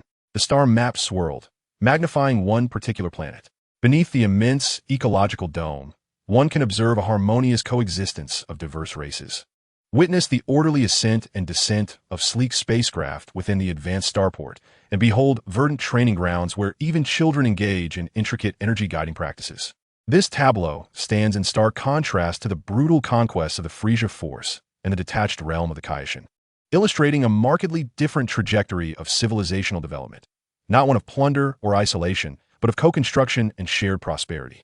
We hold the conviction that the power of individuals is inherently limited. However, the strength of civilization, when the wisdom and energy of all individuals coalesce towards a common goal, is boundless. Kailan's words resonated like a heavy hammer upon the hearts of all present, particularly Vegeta. He fixed his gaze upon that thriving star domain, focusing intently on the planets flourishing under unified governance. He sensed that those luminous points embodied not merely life, but a cohesive, orderly, and ever-ascending powerful energy field. This strength was unlike the personal prowess he was accustomed to, amassed through combat and destruction. Rather, it was a systemic, deeply rooted, and seemingly resonant force with the very cosmos itself. The profound aura emanating from Kailan appeared intricately linked to this vast tapestry of civilization. Kailan was not merely a formidable individual. Behind him loomed an unprecedented, highly developed civilizational entirety.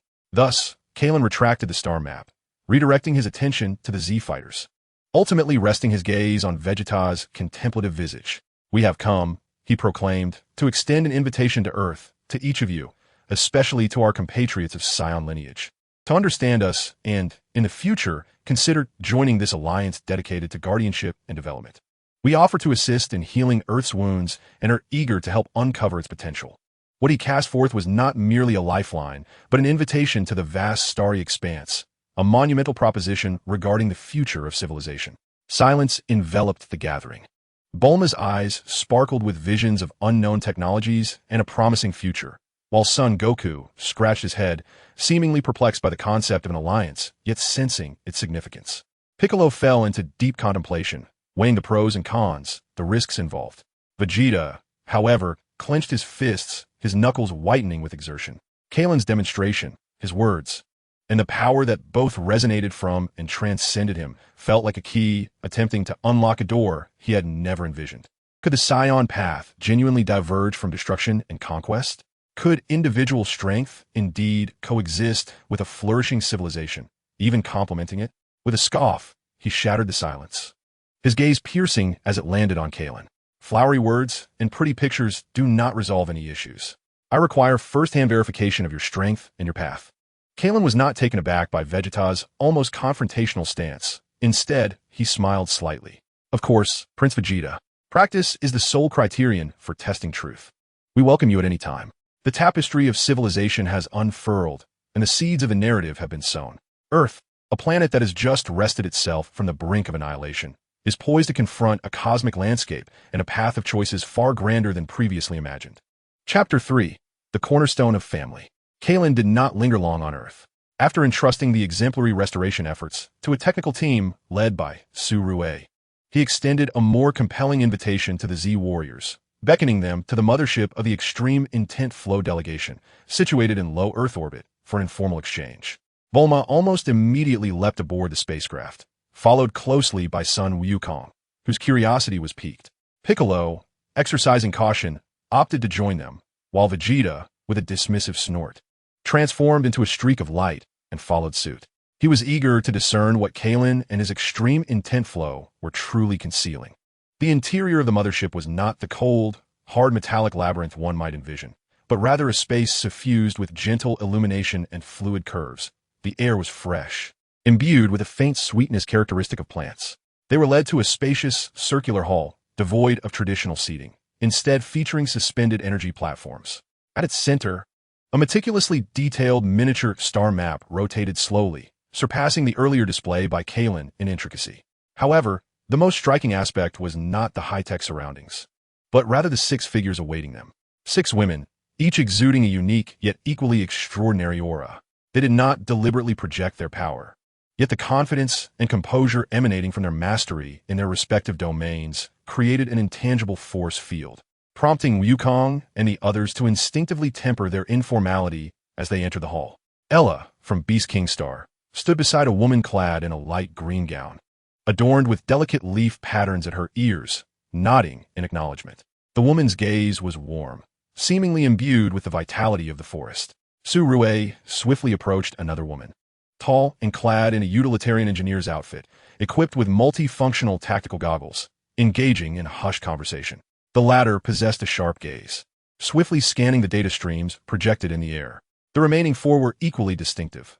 One, robust and hawk-eyed, radiated the spirit of a warrior, China, from Namek. Another, surrounded by a dreamlike starry glow, exuded an ethereal presence, Avelia, from Star Spirit. A third, exuding elegance, bore an aura of commanding authority, Rena, from Star General. And the last, adorned in opulent attire, her fingertips dancing with luminescent symbols as if perpetually calculating, Mira, from Merchant Clan. The final figure was a woman with whom Vegeta had previously crossed paths, her essence divine and ethereal, Elsa, the goddess. "Welcome, everyone," Kailan announced as he stepped into the center of the hall, smiling and nodding at his wives before turning to the guests from Earth. "Allow me to introduce them. They are the most significant individuals in my life and the indispensable cornerstones of the Extreme Intent Flow civilization. Ella, Su Rue, China, Avelia, Rina, Mira, and Elsa. He refrained from employing any grand titles, yet the respect and trust inherent in his calm tone conveyed more weight than any accolade. The annual Interstellar Coordination meeting is about to commence. If you do not mind, you are welcome to observe. Kailan gestured an invitation. Bulma and the others, filled with curiosity and astonishment, seated themselves on the edge of the energy platform. Vegeta, however, crossed his arms and observed with a cold gaze, eager to witness how this so-called family would connect with a grand civilizations conference. Without lengthy preliminaries, the meeting commenced directly. The central star map illuminated, highlighting various star regions. The ecological department reported a woman clad in a delicate green gown, the representative of the Era civilization's ecological sector, spoke softly yet clearly. She announced that the optimization of the marine ecological cycle in the 7-star region, the Azure Wave Star, had been completed, resulting in a 15 increase in the planet's life vitality index. The next focus would be on the atmospheric adjustment proposal for the 3rd-star region, the Barren Rock Star. As she spoke, the corresponding planetary data on the star map fluctuated in real time. Next was the Technology and Applications Department, where a woman wearing tactical goggles, Suri, interjected with rapid precision. She reported that the 3rd-generation environmental modifier, refined based on the ancient artisan star blueprint, had successfully passed final testing, showcasing a 40 increase in efficiency and a 20 reduction in energy consumption. It was recommended for priority deployment in the newly allied Ashen Star realm. She gestured to display intricate structural diagrams and data streams. In the military and defense sequence, the warrior-like Kina's voice resonated with clarity. She reported that the frequency of minor disturbances from Frisia's remnants had diminished, yet an unknown hyperspace signal had been detected approaching the 3rd quadrant. Reconnaissance units had been dispatched, and the emergency response plan, Iron Wall, had been activated. For energy and resource allocation, the merchant Zone Myra's fingertips shimmered with luminous symbols. During this cycle, Vitality Rice and its derivative crops had achieved bountiful harvests across 5 agricultural planets, ensuring a stable supply of fundamental life energy. The new energy core, integrating the Dragon Clan technology from Namek, had completed 85 of its adaptation work. In strategic and developmental planning, Rina surveyed the star map. According to the civilization's happiness index model, the focus of the next century's plan should lean towards spiritual and cultural development, as well as the enhancement of individual potential. It was suggested to establish advanced cultivation facilities on the Lixing Star. In the realm of spiritual networks and information coordination, the star's spirit, Aurelia, radiated a glimmering aura. The intercivilizational spiritual network was functioning normally, maintaining optimal efficiency in information flow. It was observed that the S-cell activity of core member Kailan exhibited slight positive fluctuations due to the overall energy level enhancement of the civilization. Lastly, the goddess Elsa spoke. Her voice ethereal, yet commanding. She announced that the excavation of the King of Worlds relics had entered a new phase, with newly discovered inscriptions being deciphered. Pertaining to the ancient Super Saiyan pathway, the associated security level had been elevated to the highest. As each wife presented her report, the others listened attentively. Kailan occasionally posed pivotal questions or made decisions. The achievements of Azure Wave Star are commendable. Era, your efforts are appreciated. The atmospheric adjustment plan for Barren Rock Star requires another joint simulation with the technology department. The 3rd-generation modifier should be immediately put into production. Suri, prioritize the supply for the Ashen Star realm. The unknown signal remains a primary concern. Kina, maintain the highest alert. Rina, prepare the strategic contingency plan. Energy is foundational. Mira, ensure stability during the transition. Aurelia, closely monitor the fluctuations in the spiritual network during the energy core's activation. The proposal for the cultivation facility has been approved. Rina, you will lead the design. Elsa, please inform me directly of any progress in deciphering the inscriptions. The entire meeting was efficient and precise, devoid of any superfluous words. Each decision was pivotal to the welfare of billions of lives and the trajectory of civilization. The 7 women each performed their duties, steering the vast machinery of civilization in diverse directions, while Kailan assumed the role of captain, guiding the overall direction, coordinating all parties, and making the final decisions. This was far from a typical family gathering. It was the epicenter of a highly functioning super-civilization's core decision-making process. Remarkably, this decision-making framework was supported by a core group forged through marriage and emotional bonds, characterized by profound trust and collaboration. Bulma watched in astonishment. As the head of the Capsule Corporation, she understood the challenges of managing such a vast system, and the scene before her shattered her previous notions. Sun Wukong blinked, seemingly impressed by their capabilities, yet struggling to grasp the specifics of their prowess. Piccolo's expression was grave. He recognized the terrifying cohesion and execution behind this model. Vegeta furrowed his brow tightly. He had initially believed Kailan's strength stemmed from a unique training ground or ancient lineage. But now he faintly perceived an alternative path. His power was intrinsically linked to this vibrant, ever-evolving civilization. These women were not merely subordinate to Kailan. They embodied different organs of this colossal entity, their work and achievements seemingly nurturing Kailan, creating a symbiotic and cyclical relationship he could not comprehend. The meeting concluded. Kailan Sumarizit, and the star map dimmed. He turned to the guest from Earth, still wearing that gentle smile, apologizing for taking a bit of time to attend to official matters. Now, we can resume our previous dialogue. The hall fell silent, yet the turmoil within the hearts of the Earth visitors had not subsided. They had witnessed not merely a meeting, but a manifestation of a novel form of civilization and power structure. Vegeta stared intently at Kailan, then glanced over the 7 extraordinary women, finally managing to utter a question that resonated with the shock and confusion shared by all.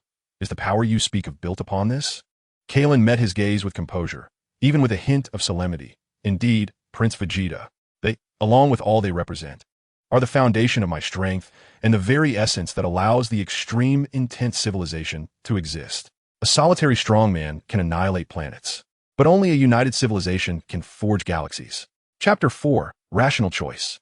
On the observation deck of the mothership, the visitors from Earth momentarily distanced themselves from the family meeting, which had delivered a profound informational impact, allowing them to collect their thoughts in a relatively serene environment. Beyond the vast transparent dome lay the profound cosmos and the slowly rotating, scarred Earth below. This planet, which they vowed to protect with their lives, appeared so small and fragile against the backdrop of the starry sea. Bulma paced excitedly, her mind swirling with terms such as ecological cycle optimization and energy core adaptation, her eyes brimming with an insatiable yearning for the transcendent flow of technology. Did you see that? Such efficiency, such organization. If Earth could harness such technology, recovery would take mere years, perhaps even surpassing its former glory. In contrast, Krillin and Tien wore expressions of bewilderment mixed with a hint of reverence. As martial artists, they felt the formidable strength emanating from the calm exteriors of those women and Kailan himself, a power that transcended their comprehension. This was not the sheer, brutal strength of Frisia. Rather, it was a profound essence intricately connected to some grand existence. The disparity was palpable. Krillin scratched his bald head, feeling somewhat disheartened. Vegeta stood with his back to the group, gazing out at Earth, his silhouette cold and unyielding. The tumult within him was far from the calm he projected. What Kailan and his family exhibited was not merely a powerful paradigm, but a fundamental subversion of the Saiyan way he had come to know. Could strength truly be acquired without relentless battle and conquest? Could the overarching advancement of civilization nurture the individual? This notion clashed starkly with the beliefs ingrained in his bloodline and the doctrine of Frisia that power is everything and destruction is truth. At that moment, the usually silent Piccolo spoke, his voice deep and composed, akin to analyzing the dynamics of a battle. Their model is perilous, yet undeniably alluring. A rational glimmer flickered in his green eyes. They have established a core power structure centered around Kailan's family, ensuring remarkable decision-making efficiency and virtually eliminating betrayal. Each of the 7 wives governs a crucial aspect of civilization's survival and development, creating a seamless internal cycle. He paused, casting a glance at Bulma and Vegeta. Bulma, you perceive technology. Vegeta, you sense power. Yet what I see is a highly integrated, exclusivist civilizational system. They extend an invitation for what they term exchange and inclusion. But at its core, it is a form of assimilation. Assimilation? Bulma halted, furrowing her brow. Indeed, Piccolo affirmed. They present goodwill, offering us the technology we desperately need and even sharing some of their secrets of power. But at what cost? The extinction of our earthly civilization's unique character. The necessity for us to fully integrate into their system centered around the Kailan family. Henceforth, Earth would cease to exist as an independent entity, becoming merely a node within the transcendent flow network. Our technological advancements, training systems, and even our societal structures would undergo profound transformations to align with their standards and efficiencies.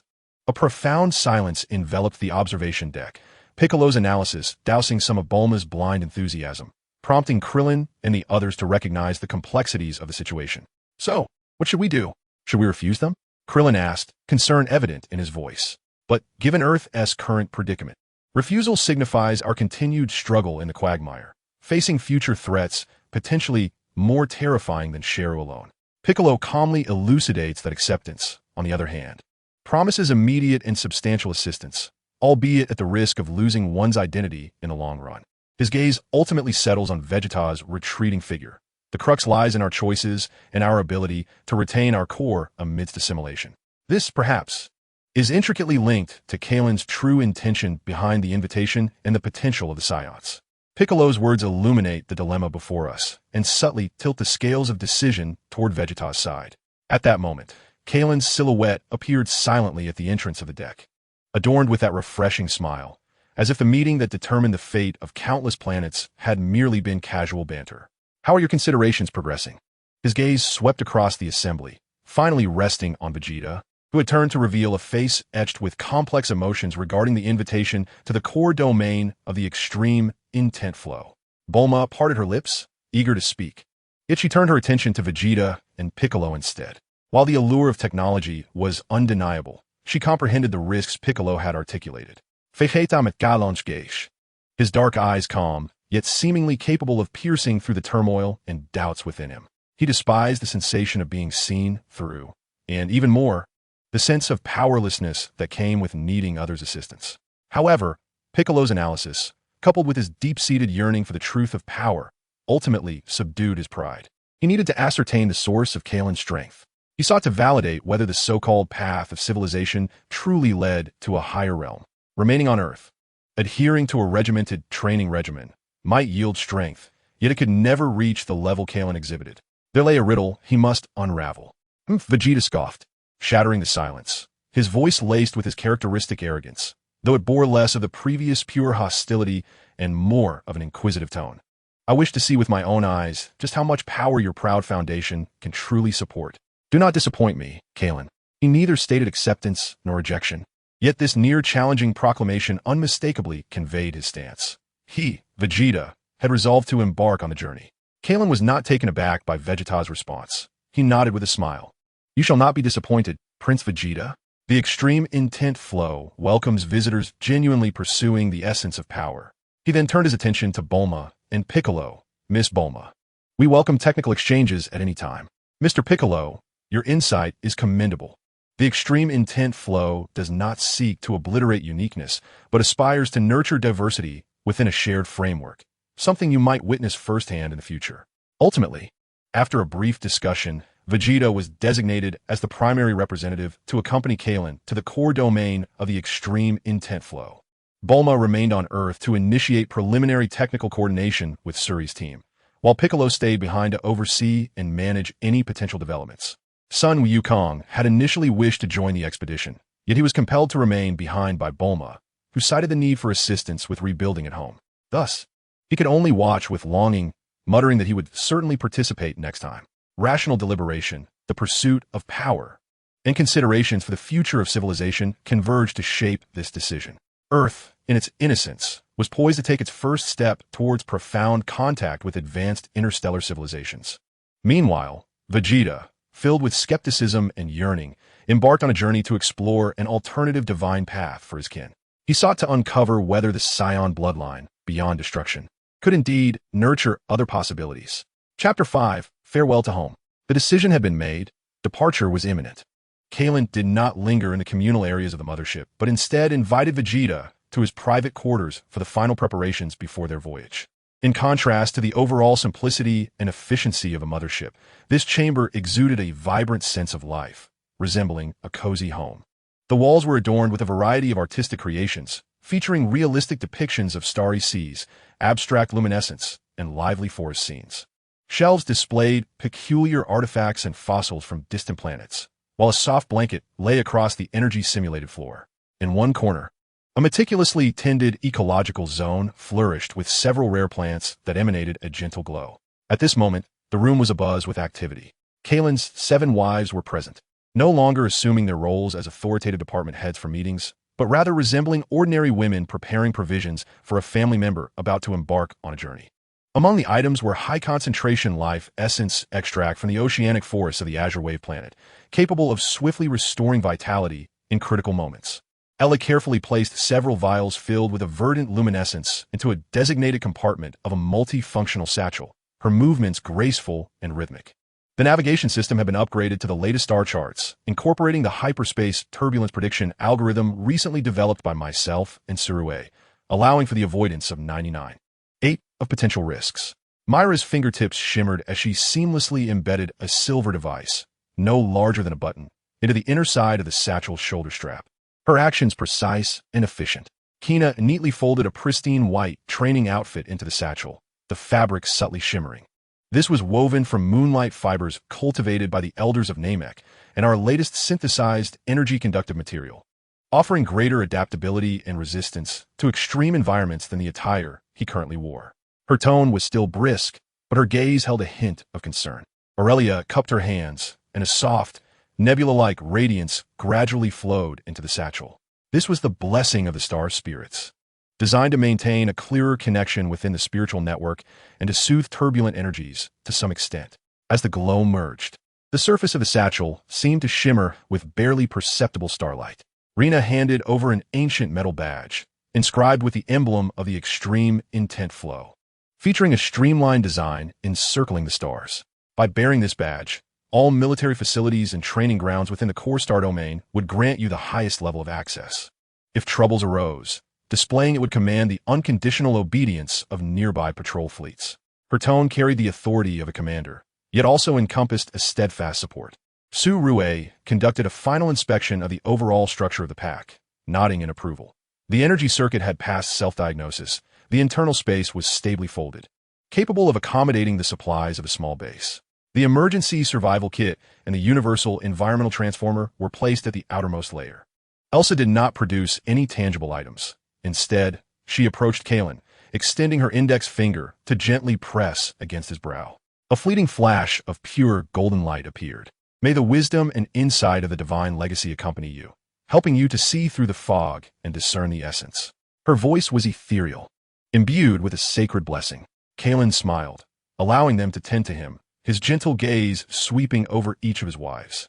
He uttered no words of thanks, yet an unspoken understanding and warmth filled the entire cabin. Vegeta crossed his arms, leaning against the doorframe, his expression devoid of emotion as he observed the scene. This meticulous care, this scenario of being surrounded and attended to by numerous women, formed a stark contrast to the cold and brutal upbringing of the Saiyan race in his memory, as well as the survival of the fittest doctrine of Frisia's army. He felt a wave of discomfort, even a vague irritation. Would this not dull a warrior's edge? However, a faint voice deep within questioned if such dullness could yield a deeper strength and a more solid foundation. Was the purely combative path he had steadfastly adhered to truly flawless? The pack was finally organized, appearing compact, yet containing enough technology and intent to support a long-term exploration across star systems. Kailan slung the pack onto his back, his gaze sweeping over his wives, finally resting on the slight swell of Ella's abdomen, if she were indeed with child, his expression softening further. "Home, I leave in your care. Do not worry," Ella replied on behalf of them all, her smile gentle yet resolute. "The children are still waiting to hear the new stories you bring back from the divine realm." Children. Vegeta caught this term, his spirit jolting once again. It was then that he realized Kailan was not merely a husband or a leader, but also a father. His journey, his strength, were intricately linked to the family and future he sought to protect. There were no grand ceremonies, no lingering farewells. The 7 wives escorted Kailan to the cabin door, their gazes filled with concern and trust, yet devoid of worry. They believed in his capabilities, and in the solidity of what they had built together, which stood as his strongest support. Kailan nodded to Vegeta and was the first to stride toward the passage leading to the starport. Vegeta took one last glance at the lively cabin and the 7 radiant figures at the door, each with their distinct charm, before silently turning and following Kailan's lead. The alloy door of the passage slowly closed behind them, severing the warmth and bustle of home. Ahead lay the frigid starport, the unknown stargate they were about to traverse, and a mysterious journey toward the core star domain of the ultimate flow. Vegeta clenched his fist, feeling the Saiyan blood surging within him. He remained steadfast in his belief that strength emanated from within. Yet, he began to ponder how the seemingly trivial concerns that weighed upon Kailan's family transformed into the unfathomable ocean of power that he perceived. This time, he sought not to conquer, but to explore and validate. The lights of the Star Harbor cast elongated shadows upon the two Saiyans, one serene as a mountain, the other sharp as a blade, as they confidently advanced toward the starry river illuminated by the light of civilization and kinship. Chapter 6: The Dawn of Civilization. At the terminus of Star Harbor, rather than the colossal vessel spewing forth scorching jets of energy as anticipated, stood a magnificent circular edifice composed of countless intricate geometric structures. Constructed entirely of a dark metallic substance, its surface coursed with ethereal blue energy patterns, quietly suspended in the vacuum of space as if it had existed since time immemorial. This was the Stargate, the vital nexus connecting the vast domains of the extreme intent flow civilization. "Are you prepared?" Kailan inquired calmly, standing beside Vegeta. Vegeta merely snorted in response, yet his gaze remained fixed upon the colossal ring radiating spatial fluctuations, his muscles instinctively tensing, a primal reaction to the unknown dangers that lay ahead. There was no deafening roar, only the deep hum of space being subtly torn apart by an invisible force. The darkness at the center of the Stargate began to swirl, morphing into a profound vortex that consumed all light, while the blue energy patterns intensified, pulsating like beating veins. Kailan took the first step, his figure dissolving into the abyss. Vegeta, no longer hesitating, followed closely behind. As he stepped inside, his senses were instantaneously stripped away, only to be inundated with an overwhelming barrage of information. This was not merely superluminal flight. The very fabric of space beneath his feet folded, compressed, and then rebounded. Countless streams of light transformed into elongated ribbons, whooshing past him, yet appearing frozen in place. Vegeta felt every cell in his body bear an indescribable pressure. Not gravity, but rather the spatial rules sustaining his existence were being momentarily rewritten. This experience was fleeting. When his vision stabilized and the solid sensation returned beneath his feet, Vegeta discovered that he and Kailan stood upon an immense, transparent observation platform. The sight before him caused his eyes, usually brimming with pride and the desire for battle, to contract to their utmost. They found themselves within a space station, or rather, a garden suspended amidst the cosmos. Beyond the dome of the platform lay a starry expanse he had never envisioned. It was not merely a dark canvas adorned with scattered diamonds. It was a vibrant sea of stars. Dozens, even hundreds of planets, sprawled before them like meticulously arranged pearls. So close that the outlines of continents, the azure of oceans, the swirling clouds, and even the artificial ring structures encircling some planets were distinctly visible. These celestial bodies exhibit a myriad of forms. Some are enveloped in lush green, resembling vast forested realms, while others are as azure as jade, manifesting as pure oceanic planets. Some display a magnificent purplish-red hue, with ethereal beams of light flowing through their atmospheres, and others are cloaked in silvery metallic structures, signifying a highly advanced technological civilization. Yet, despite their diversity, all these planets share a common trait. They emanate powerful, stable, and harmonious waves of life energy.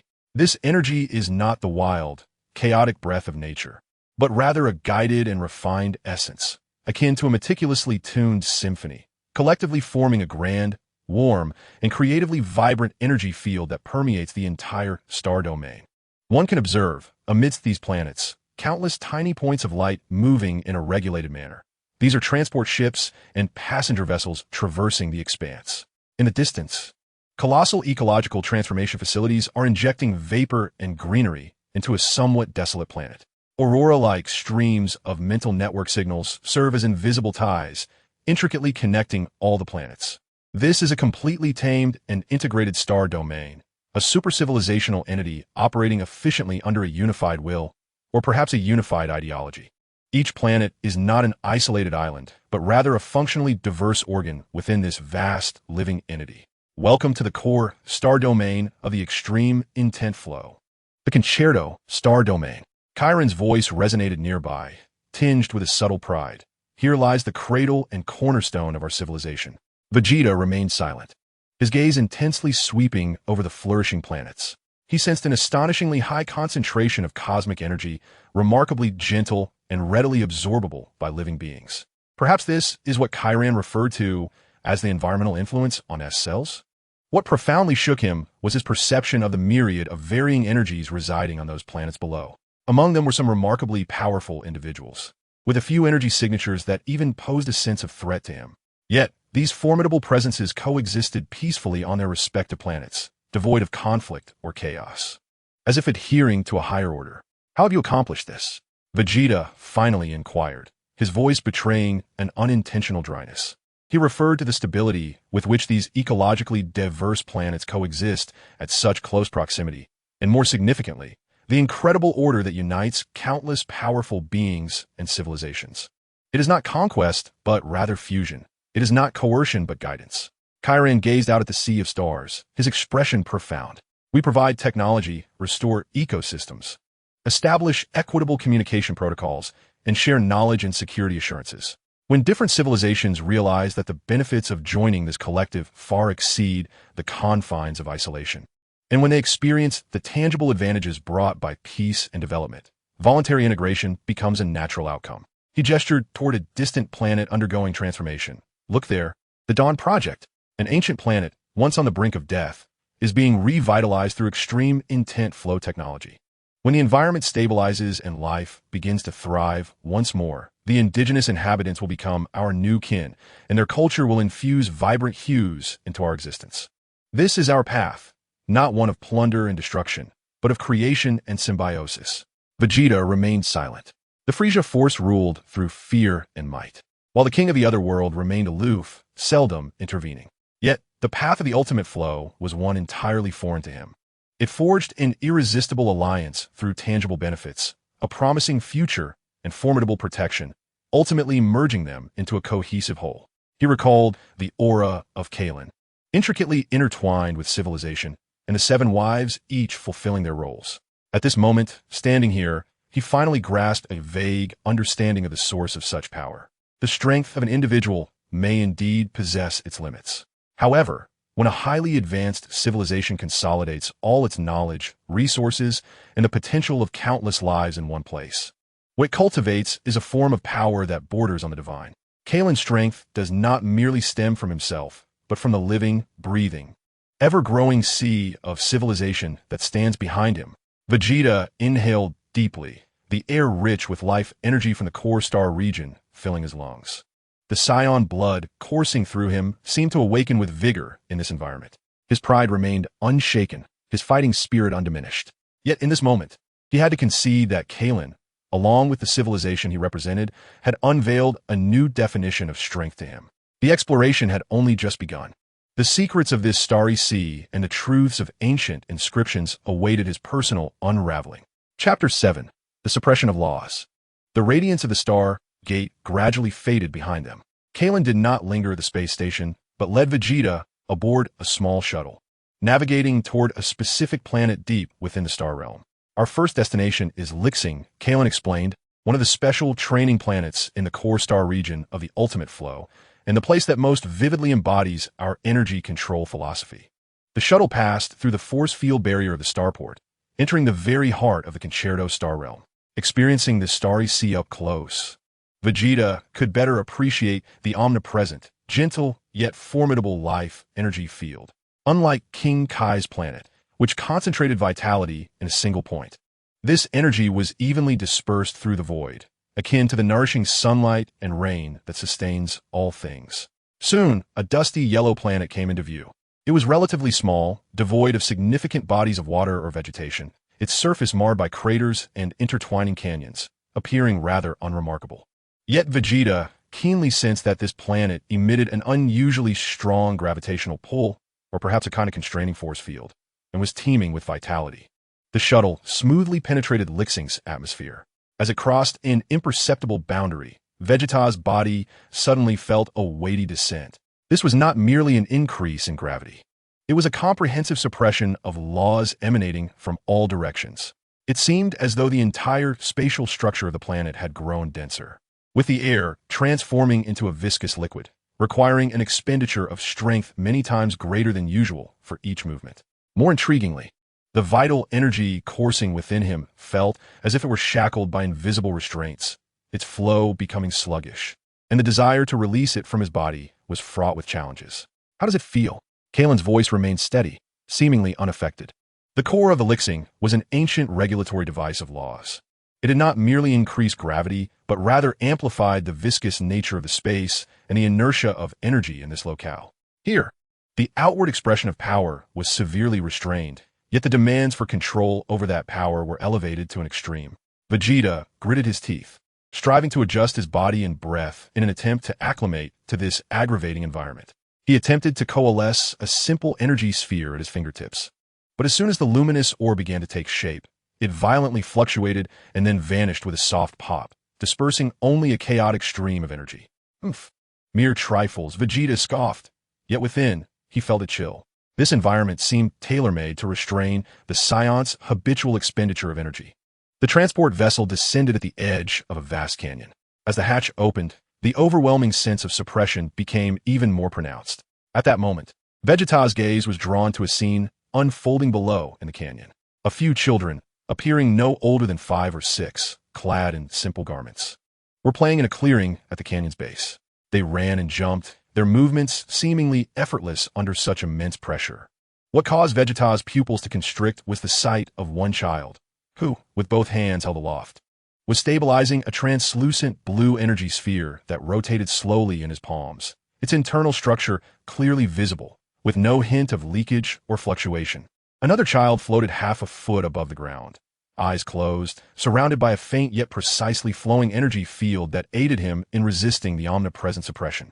These children, while possessing individual energy strengths far inferior to his own, exhibited a level of precision in energy control that was astonishingly remarkable in this environment. They were not battling the laws with brute force. Rather, they were skillfully adapting to and harnessing those very laws. One child noticed the descending transport and the unfamiliar Vegeta, and curiously approached, gazing up at Vegeta's face, which appeared somewhat tense from his efforts to control his breath. "Big brother, are you new here?" The child's voice was bright and clear, the stable energy sphere still rotating effortlessly in his hands. At first, it could be a bit uncomfortable. Teacher says to flow like water, not to clash head-on, but to find the gaps in rhythm. As he spoke, the child's other hand pointed to Vegeta's slightly trembling, disordered right fist. "You're too tense here. Your energy is blocked, so of course, it's uncomfortable." Vegeta was struck as if by a bolt of lightning, frozen in place. Had a child, whose nose was likely still wet, just discerned his predicament?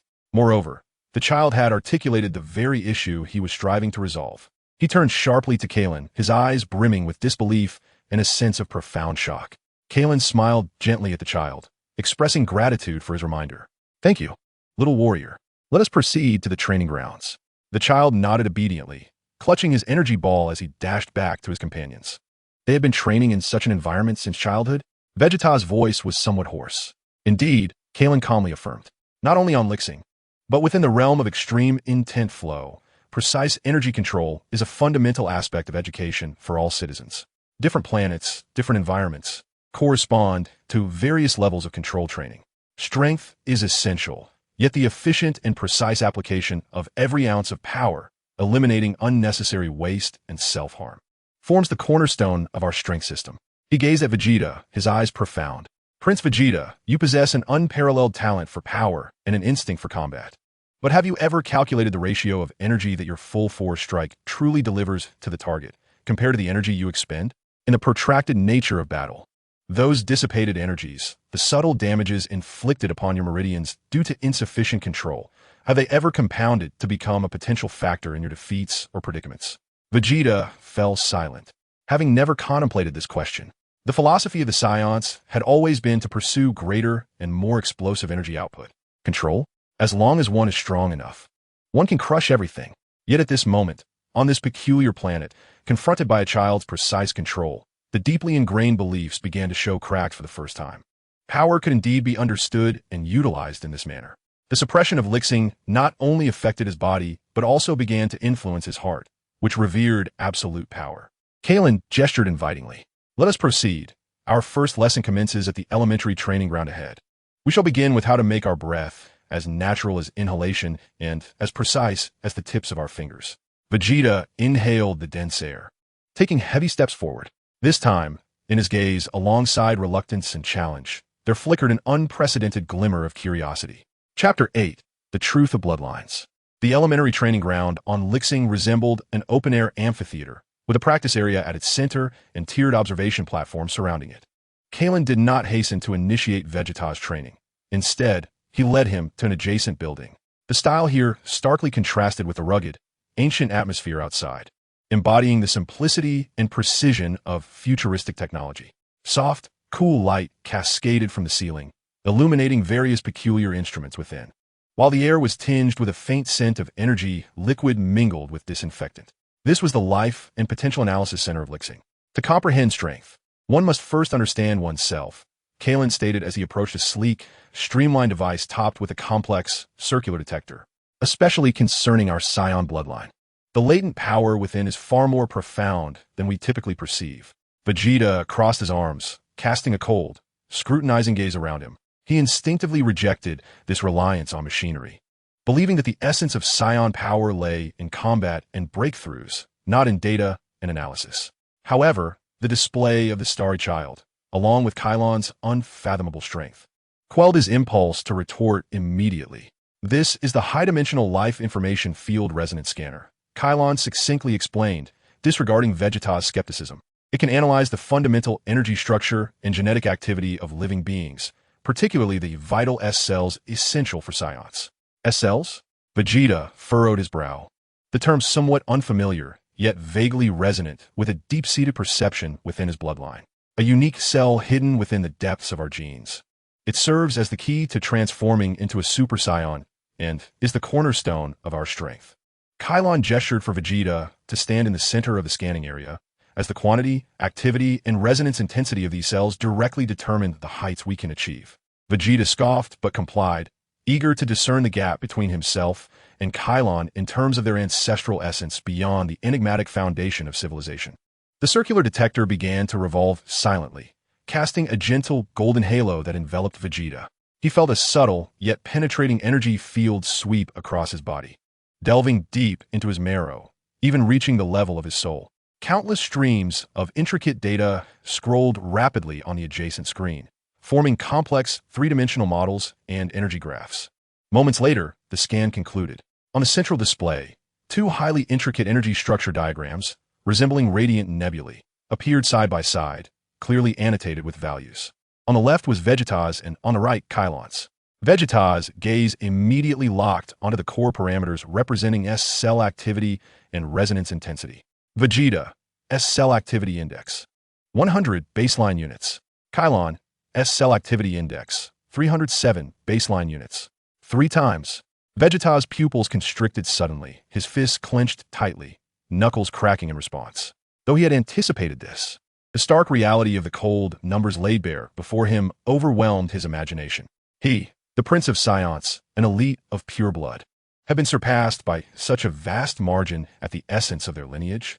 This is impossible, Vegeta growled, his voice tinged with incredulous anger and a barely perceptible tremor. Even if you have encountered fortuitous events, how could the roots of our bloodline differ so drastically? Fortuitous events do exist, such as the inheritance from the Kaishin's relics or the blessings of the star spirits. Kailan's voice remained calm and unwavering as he pointed to the more detailed analysis below the data model, stating that according to the model's origin analysis, the direct enhancement from inheritance and blessings amounted to approximately 0.28. On the screen, the section representing the enhancement from inheritance and blessings was highlighted, the value indeed hovering around 0.28. But where did the remaining near twofold difference originate? Vegeta fixed his gaze on Kailan, almost forcing the words through clenched teeth. Kailan met his gaze and slowly uttered 2 words, techniques, and cultural environment. The image on the screen shifted once more, with the left side illustrating the model of Vegeta, annotated to depict his energy flow, explosive, impactful, a forceful collision of strength and cunning. Energy surged violently within him. Though immensely powerful, it inflicted a persistent, subtle strain and wear on the S cells at the microscopic level, akin to sanding a gem with fine grit. In contrast, the The model of Kailan on the right presented an energy flow resembling a gentle stream, harmonious and unblemished, nurturing and suffusing. A unique frequency permeated this flow, not only preserving the S cells, but acting like the most exquisite elixir, continuously nurturing and awakening these latent seeds of power. This was my creation, the Star Source Chi cultivation method, an amalgamation of the legacies of multiple wives and advanced technology. It does not seek instantaneous explosions of power, but rather emphasizes the nourishment of roots and the ongoing development of potential. Kailan elucidated. Yet this represents only a fraction of the truth. He gestured towards the omnipresent, warm-toned energy field in the backdrop of the model. More crucially, it embodies the overarching energy field of the civilization of extreme intent flow. As the image magnified, one could discern the S cells within Kailan's model, perpetually engaging in delicate energy exchanges and resonances with the surrounding gentle, grand, and vibrant energy field of civilization. Just as plants flourish in fertile soil and favorable climates, we aspire to restore the planet, channel life's essence, and establish a harmonious order of coexistence. The luminous essence of civilization that converges from all this, the positive, creative collective consciousness and energy field, is the finest nourishment for our S cells. Kailan's voice resonated with an undeniable conviction, quelling the violent and destructive impulses inherited in our veins and awakening a deeper potential rooted in creation and guardianship. Your cultivation depletes the essence of your lineage, while my path continually nourishes and amplifies this foundation. Vegeta stood frozen, staring blankly at the cold, ruthless comparative data displayed on the screen. The disparity in techniques, approximately 0.65. The enhancement from the civilized environment, about 114. The legacy and blessings, roughly 0.28. The total discrepancy, 0.207, corresponding to a difference of 307.100. Everything was underpinned by data. Everything was validated by models. Kailan's might was not a mere coincidence, but an inevitable outcome of a path distinctly divergent from traditional Saiyan practices. The belief he had long held, that power is elicited through battle, fury, and destruction, now appeared primitive, inefficient, and even detrimental to one's foundation in the face of this analysis. An unprecedented confusion enveloped Vegeta. His long-held pride, the pride of the Saiyan warrior tradition, seemed utterly shattered by the data presented within this laboratory. A profound silence blanketed the lab, broken only by the low hum of instruments. Vegeta stood at the center, his tightly clenched fist trembling slightly, and for the first time his usually defiant head hung heavy, weighed down by the upheaval of his understanding. The truth of his lineage was far more intricate than he had ever imagined. Chapter 9. The Family Network. The unsettling impact of the laboratory's frigid data had yet to subside when Kailan led Vegeta away from the analysis center to a platform atop the highest peak of Lixing. This site, known as the Star's Eye, serves as a convergence point of Lixing's energy veins and a crucial node connecting the spiritual network of the extreme intent flow civilization. The platform is constructed from a certain warm jade, inscribed with countless intricate and ancient patterns that seem to pulse with a liquid radiance, ever in motion. From this vantage point, one can gaze down upon the vast and rugged canyons and training grounds, while looking up provides a clearer sensation of the warm and resounding collective energy field of the concerto star domain. The analysis of data aims to comprehend the roots of existence. Standing at the center of the platform, Kailan spread his arms wide, as if embracing the entirety of the star domain. Yet the flow of power and the collaboration of civilizations require a more direct connection. It was now time for you to experience the true bloodline of the extreme intent flow, not in a biological sense, but in a civilizational context. As his voice faded, the patterns on the platform suddenly illuminated, their glow gentle and rhythmic, akin to breathing. Simultaneously, Kailan's breath underwent a subtle transformation, though he remained in place.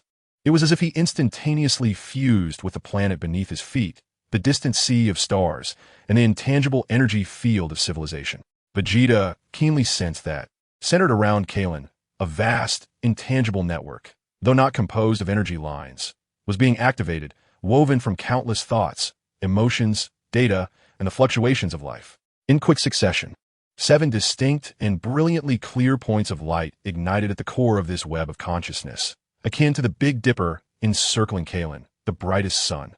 The point of light representing Ella radiated the vitality and inclusiveness of the forest, linking the natural rhythms of all ecological planets within the concerto star domain, stable and profound.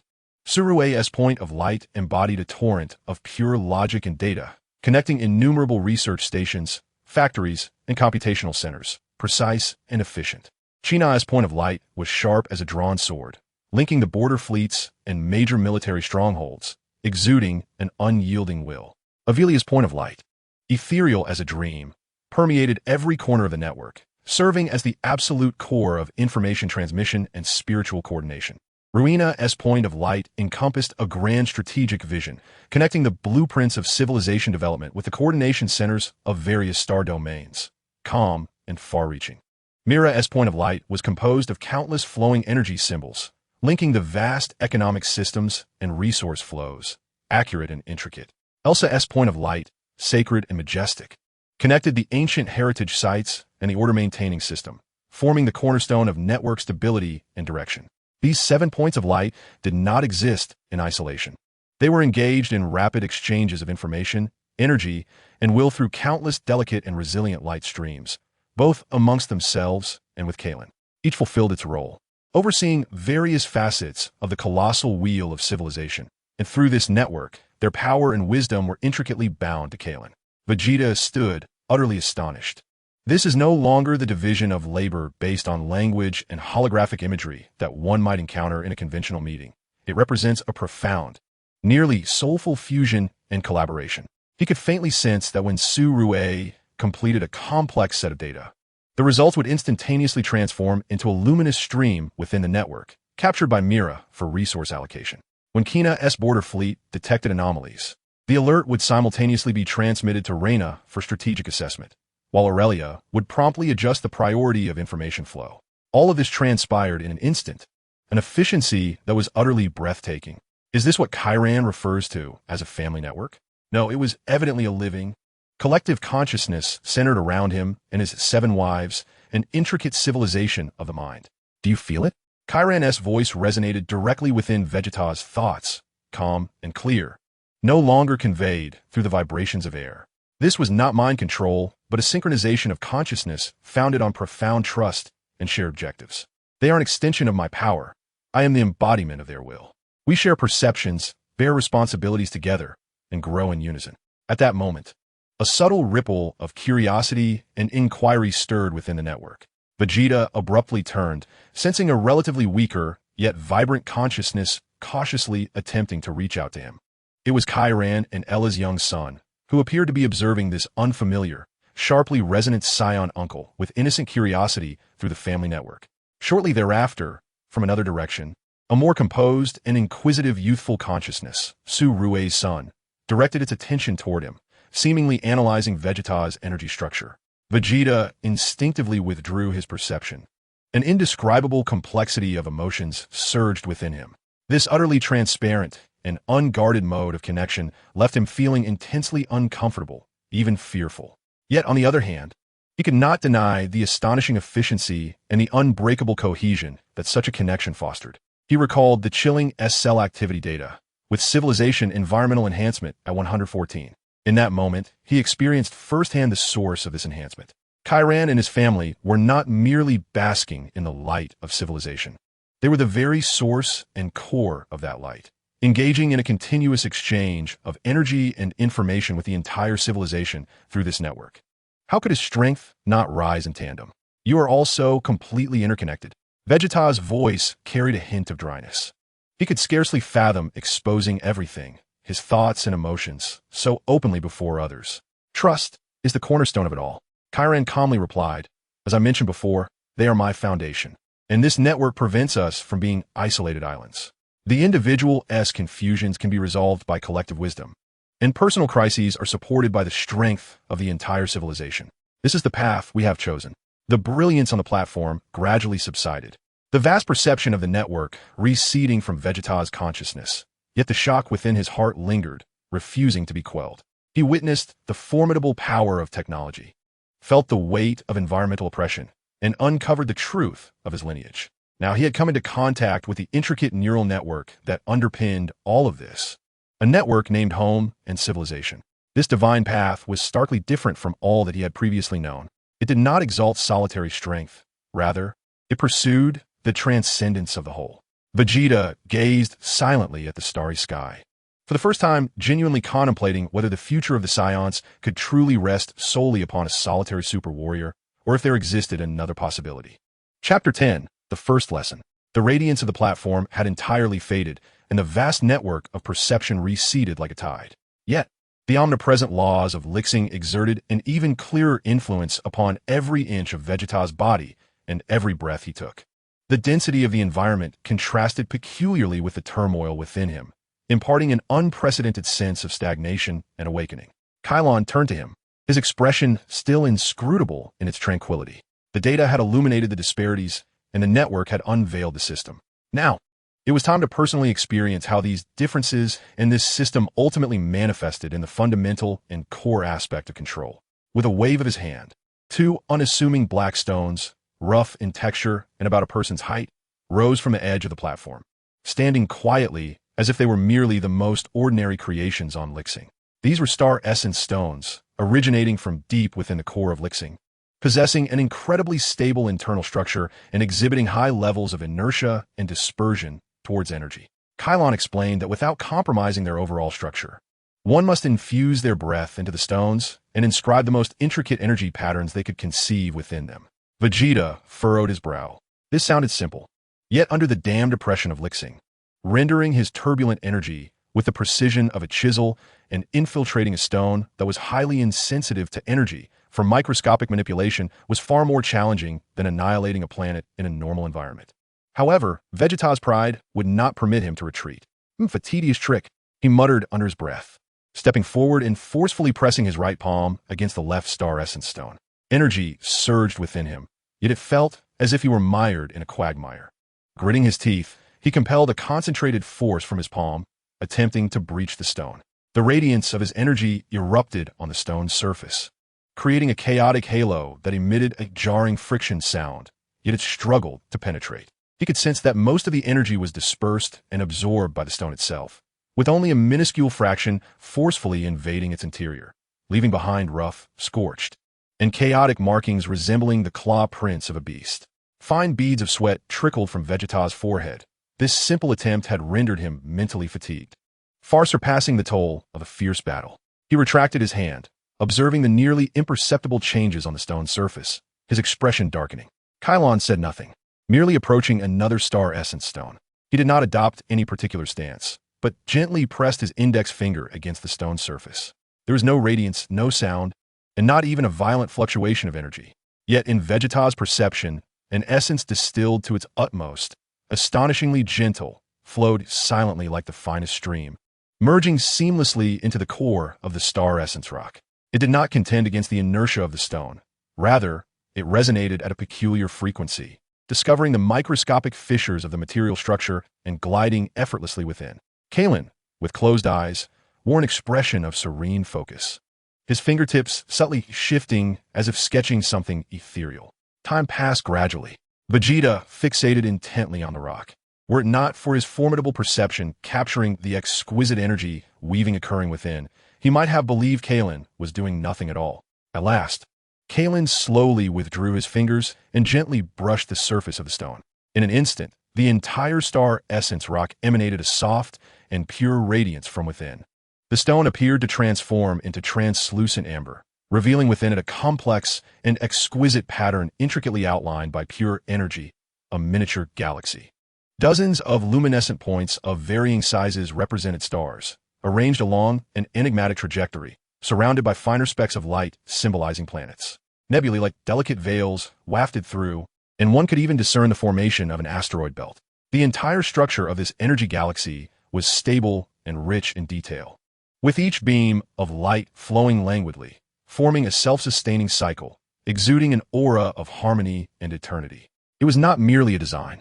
It resembled a tangible slice of a universe, frozen in an instant. The precision, stability, and grandeur encapsulated in this energy contrasted starkly with the scorched marks left by Vegeta. This was mastery. Kailan's voice shattered the silence as he gazed upon the miniature galaxy, his expression akin to that of a father observing his child, not conquering matter through force, but integrating into the rules through understanding, shaping existence with will. Your power can rend it asunder, yet it cannot create it. He turned toward Vegeta, his gaze profound. The strength of Saiyan is derived from emotion, from battle. And that is not erroneous. Yet, emotions like raging fires can consume all or forge steel. The crux lies in whether you can master this flame instead of being consumed by it. Uncontrolled power, no matter how formidable, is nothing but disaster. Conversely, controlled power, even if but a whisper, can conjure miracles. Kailan pointed to the miniature galaxy. Destroying a planet is a feat even Frisia's minions can achieve. However, the control required to create and sustain such an energy structure far surpasses your imagination. This is the genesis of the ultimate flow of power, absolute mastery, born of the profound understanding and respect for oneself, for energy, and for all existence. Vegeta stood rooted in place, his gaze fixed upon the softly glowing miniature galaxy. The Saiyan blood within him surged and roared, instinctively resisting this seemingly feeble path of cultivation.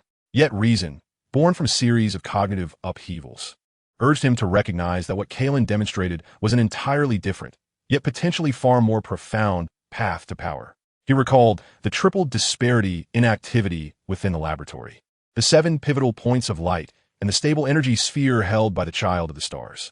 Everything seemed to converge upon a singular essence: control. Destruction was the release of power, while creation and sustenance were the validations of strength. Kailan's initial lesson imparted no specific techniques nor incited any feelings of anger. Instead, he merely employed a stone, a miniature galaxy, to gently open a doorway to a new realm before him.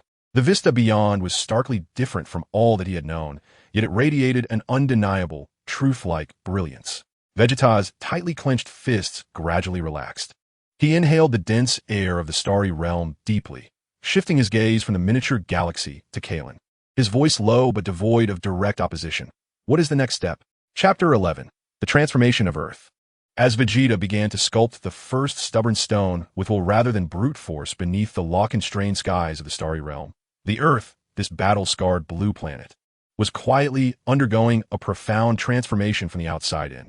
The Extreme Intent Flow Division, a sleek, entirely white complex, emerged rapidly from the ground on the outskirts of the western capital, where the land had previously been demonstrated to be restored.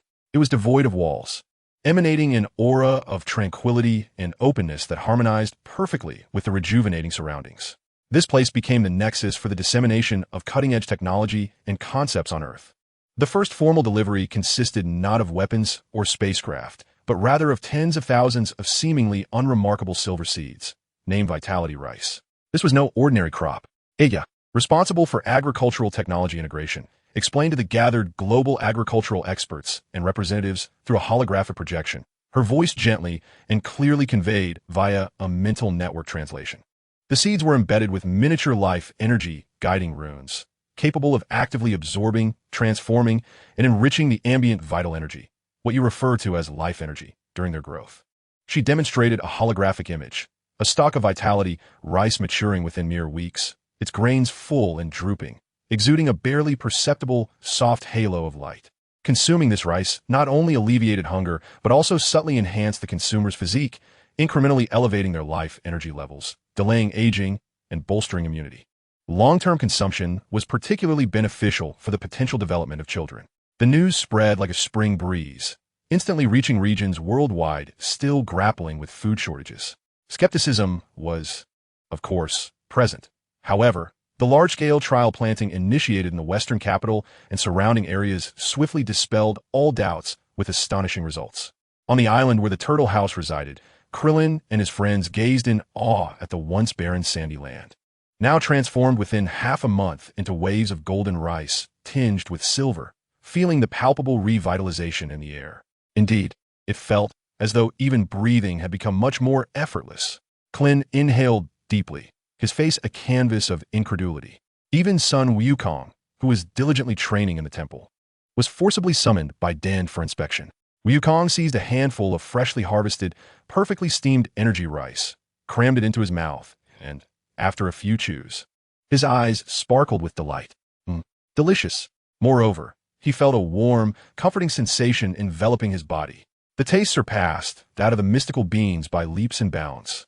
He mumbled excitedly. Though the comparison may have been slightly off, the overwhelming sense of satisfaction was unmistakable. Even King Kai conveyed his thoughts through Wukong, expressing profound admiration for this crop that could stabilize and concentrate life energy. This was not merely sustenance. Based on the remnants of Dr. Jero's energy blueprints, the technology team led by Bulma had optimized a clean fusion core technology, eliminating all hazardous side effects, which was generously shared with Bulma's Capsule Corporation. Small, efficient, and nearly pollution-free energy towers were erected around major cities, stabilizing and enriching the previously erratic power supply that had suffered from energy shortages. At night, the city's lights shone brighter than ever, even rekindling the long-dormant foundational industries. On a more microscopic level, the basic environmental harmonization matrices coordinated by Aurelia began deployment at critical ecological nodes worldwide. They acted like invisible filters, continuously neutralizing the residual radiation and harmful chemicals from warfare, guiding the chaotic life energy of Earth back to a state of tranquility and order. The changes were visibly apparent. New green shoots emerged at the edges of withered forests. Murky rivers grew increasingly clear, and even the blue of the sky seemed to have been cleansed of dust, becoming more pristine. An emotion long forgotten, known as hope, began to quietly take root among the ordinary populace. Of course, not everyone welcomed these changes with open arms. Some conservative politicians and scholars expressed concerns in private regarding technological dependency and cultural invasion, echoing earlier analyses by Piccolo. However, faced with tangible benefits in the form of food and energy that serve the greater good, any dissenting voices appeared feeble against the surging tide of public opinion. Standing atop the Capsule Corporation's skyscraper, Bulma gazed at the newly erected energy tower, radiating a gentle blue glow at the city's edge, her expression complex. She rejoiced at the rapid recovery of Earth, yet as a leading scientist, she understood better than anyone that the technological level exhibited by the ultimate energy flow surpassed that of Earth by several generations. This disparity brought not only assistance, but also an intangible pressure. It felt as though they were handing the keys to a finely crafted sports car to a toddler learning to walk. Bulma murmured to herself, "Are we truly prepared to master it?" In the temple, the old Kai, through Mr. Popo, and Dend were closely observing all of these developments. The life energy was indeed becoming vibrant and orderly, and the old Kai's voice resonated with reflection, noting that this power from the cosmos brimmed with creative goodwill. Yet, would such rapid growth lead them astray from their original path? Dend crossed his arms, his green visage betraying no emotion, but his gaze, fixed sharply upon the distant ultimate energy flow division, was particularly piercing. Whether this goodwill would ultimately prove beneficial or not, time would reveal. However, before that, we must empower ourselves, at the very least, to possess the strength to discern the truth behind this benevolence.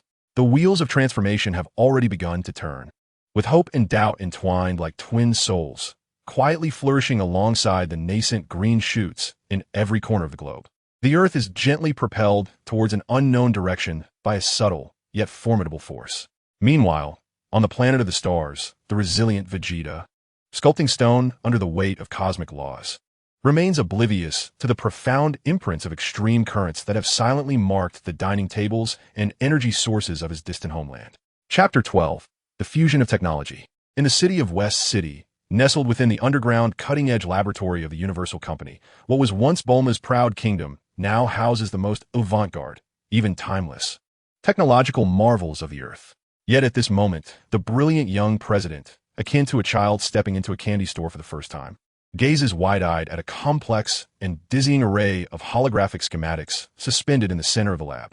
Beside the schematics, a life-sized holographic projection of Su Rue calmly elucidates the details, her voice transmitted through encrypted channels devoid of any emotional inflection. Only the flow of data remains. Based on the spatial folding principles of your universal capsule, we have conducted a three-dimensional topological optimization. With a wave of her hand, Su Rue magnifies a section of the schematics, revealing countless intricate energy circuits unfurling like neural pathways, the crux being the enhancement of stability. Your technology cleverly employs the theory of spatial bubbles. However, the energy constraint field exhibits periodic ripples, posing an entropy increase risk of below zero. 3% for long-term storage. Bulma opened her mouth, eager to defend her prideful invention, but as she gazed at the precisely annotated model of energy ripples, which even she had not fully comprehended, she swallowed her words. The flaws pointed out were indeed minuscule, yet theoretically existent. We have introduced a miniaturized version of the stellar resonance stabilizer, Su-Rue continued, as another structure emanating ethereal vibrations was embedded in the diagram. By synchronizing the base wave fluctuations of Lady Olivia's coordinated psychic network, we can reduce the entropy increase risk to nearly zero and enhance access response speed by 400%, as she elaborated a new design for a spatial capsule, seamlessly merging Earth's creativity with cutting-edge extreme current technology, rapidly took shape on the display. It not only promised greater stability and speed, but also enabled more complex condition trigger expansions, such as preset environmental recognition and biological binding, features that Bulma had envisioned yet struggled to realize. Bulma gazed at the nearly flawless design, her heart a tumult of emotions. There was the pang of being surpassed, the thrill of encountering new knowledge, and an ineffable sense of awe. The other party did not merely provide advanced technology. They had accurately grasped the essence of her innovation and, upon that foundation, executed a perfect enhancement and elevation. Regarding the technology of gravity simulation, Su-Rue shifted the topic and brought forth the schematics previously designed by Bulma for Vegeta and Goku's gravity chamber. Your mechanical gravity field generation method is inefficient in energy use and fails to distribute pressure evenly across biological entities, which may lead to latent injuries. She showcased an enlarged image of a novel, gossamer-like fiber material. This is the active gravity fiber, which can be embedded into ordinary garments. It has the capability to generate a highly realistic and infinitely adjustable gravitational environment based on the wearer's physical condition and conscious commands, perfectly simulating the gravitational fields of natural planets, and even replicating the unique laws of different celestial bodies, such as the energy inertia effects similar to those of the planet Leisure. Bulma gasped in astonishment. To miniaturize a gravity chamber the size of a room into a piece of clothing? This is not merely miniaturization. It represents a fundamental breakthrough in principle. This implies that extreme gravity training will no longer be the exclusive domain of the Saiyans, nor will it be constrained by location, allowing it to be disseminated among a broader array of warriors and even applied in the realm of medical rehabilitation. These technologies, Bulma's voice was somewhat dry. You just provided us with them? The essence of technology lies in its application and development. Su-Rue's projection replied calmly. Seclusion and monopoly are the shackles of civilizational advancement. The extreme intent flow believes that sharing foundational technological frameworks can ignite diverse possibilities. Earth's creativity, especially your unique insights in material applications, has also inspired us. This is a win-win scenario. Win-win, Bulma mused, savoring the term. She recalled her father, Dr. Brief, often stating that science knows no borders. Now, the scope of this statement had expanded to the interstellar level. The efficiency of collaboration was astonishing. Under the remote guidance of Su-Rue's team, the latest production line of Universal Corporation was swiftly transformed. The first batch of experimental models of resonant spatial capsules and extreme intent flow gravity suits began to roll off the assembly line. Krillin and Tien became the first testers of the gravity suits. Goku was still at the temple, and Bulma was concerned that his clumsiness might damage the precious prototype. As Krillin donned what appeared to be a simple, white, tight-fitting training suit, and adjusted the gravity to 3 times Earth's standard with his mind, an expression of disbelief spread across his face. It's so effortless. He moved his limbs, feeling the evenly distributed weight across his body, as if it had always been this way, completely unlike the previous experience in the gravity chamber, where it felt as though his internal organs were being crushed. Moreover, it seemed that his energy flow was smoother as well. Tien nodded slowly, his third eye gleaming with insight. Not only the gravity. I sense that my awareness of my own energy has become clearer under this uniform pressure. The fusion of technologies began to diffuse rapidly across the canvas of Earth's civilization, much like ink dropped into clear water. It brought not only convenience and strength, but also an impact and elevation in cognitive understanding. Standing in the center of the newly renovated laboratory, Bulma gazed at the gravity suit suspended in the display cabinet and the several shimmering spatial capsules placed beside it. She was aware that the technological landscape of Earth had been subtly yet resolutely guided by an unseen hand towards an entirely new crossroads. Ahead lay either a staircase leading to the starry seas or a trap of self-betrayal. The answer eluded her, however. She understood that halting her progress was no longer an option. Chapter 13. The Firstborn's Initial Formation. in the core star domain of the extreme intent stream. At the border outpost known as Shield 3, the brilliance of civilization illuminated the very edge of known existence. Beyond lay the vast, chaotic expanse of the unknown. The outpost itself was not a frigid fortress of steel, but a semi-open base constructed from a transformed asteroid, adorned with defensive, ecological domes. Yet at this moment, the flashing red lights and the ominous sounds of alarms within the base foretold of impending doom. A small research vessel belonging to the Extreme Intent Stream was conducting routine stability tests on its jump engine when it came under an unidentified attack. The assailants were not remnants of Frisia's forces, but rather a group of disorganized yet ferociously tactical cosmic pirates. They seemed to have set their sights on the prototype engine aboard the research vessel, launching a swift act of plunder. A distress signal, coordinated through the psychic network of Aurelia, was instantaneously relayed to the command chain within the core star domain. On the planet Xingyi, in a primary training ground, Vegeta had barely managed to leave a slightly more organized, yet still rough energy etching within a new piece of star marrow, as he irritably wiped the beads of sweat from his brow. Meanwhile, Kailan sat nearby, eyes closed in meditation, seemingly in harmony with the pulsations of the entire planet. Suddenly, Kailan opened his eyes, his gaze appearing to penetrate the barriers of space, looking far into the distance. "There is a situation at the border," he spoke calmly, not directing his words toward Vegeta, but rather into the air. "A band of pirates has seized our research vessel, the Pathfinder." As his words faded, a clear, somewhat youthful yet remarkably steady voice resonated in the area, not through the air, but via the omnipresent family network, precisely projected into the perceptions of Kailan and Vegeta. "Father, the information has been received. The coordinates of the attack have been locked, and the target behavior analysis is complete. They possess 3 modified assault ships with moderate firepower, adept at boarding actions. The Shield 3 defense fleet is assembling, but will require a standard 7 minutes to reach the engagement zone." Vegeta abruptly raised his head. Recognizing the voice, it belonged to Rocky, the firstborn son of Kailan and Ella, who had curiously observed him through the family network. The young lad sounded as though he was reporting military intelligence. "Your assessment, Rocky?"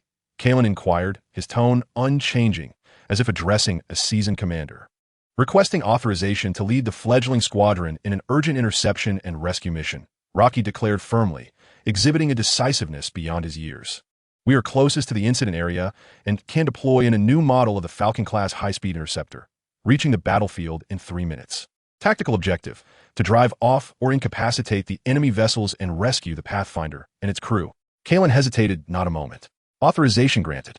Anchina will provide you with real-time tactical support, while Anovelia ensures seamless communication among you. Remember, prioritizing rescue is paramount. Assess the risks, and abandon the objective if necessary." "Understood." Eagle Squad set forth immediately. The network connection momentarily weakened. Vegeta furrowed his brow and could not help but exclaim, "You sent your son to confront pirates? He cannot comprehend that, even if that lad possesses some talent. Facing those ruthless marauders is akin to courting death." Kailan glanced at him, a fleeting glimmer of profound meaning in his eyes. The fledgling must eventually leave the nest to face the storms alone. This is the essence of our legacy. Furthermore, trust is an integral part of strength.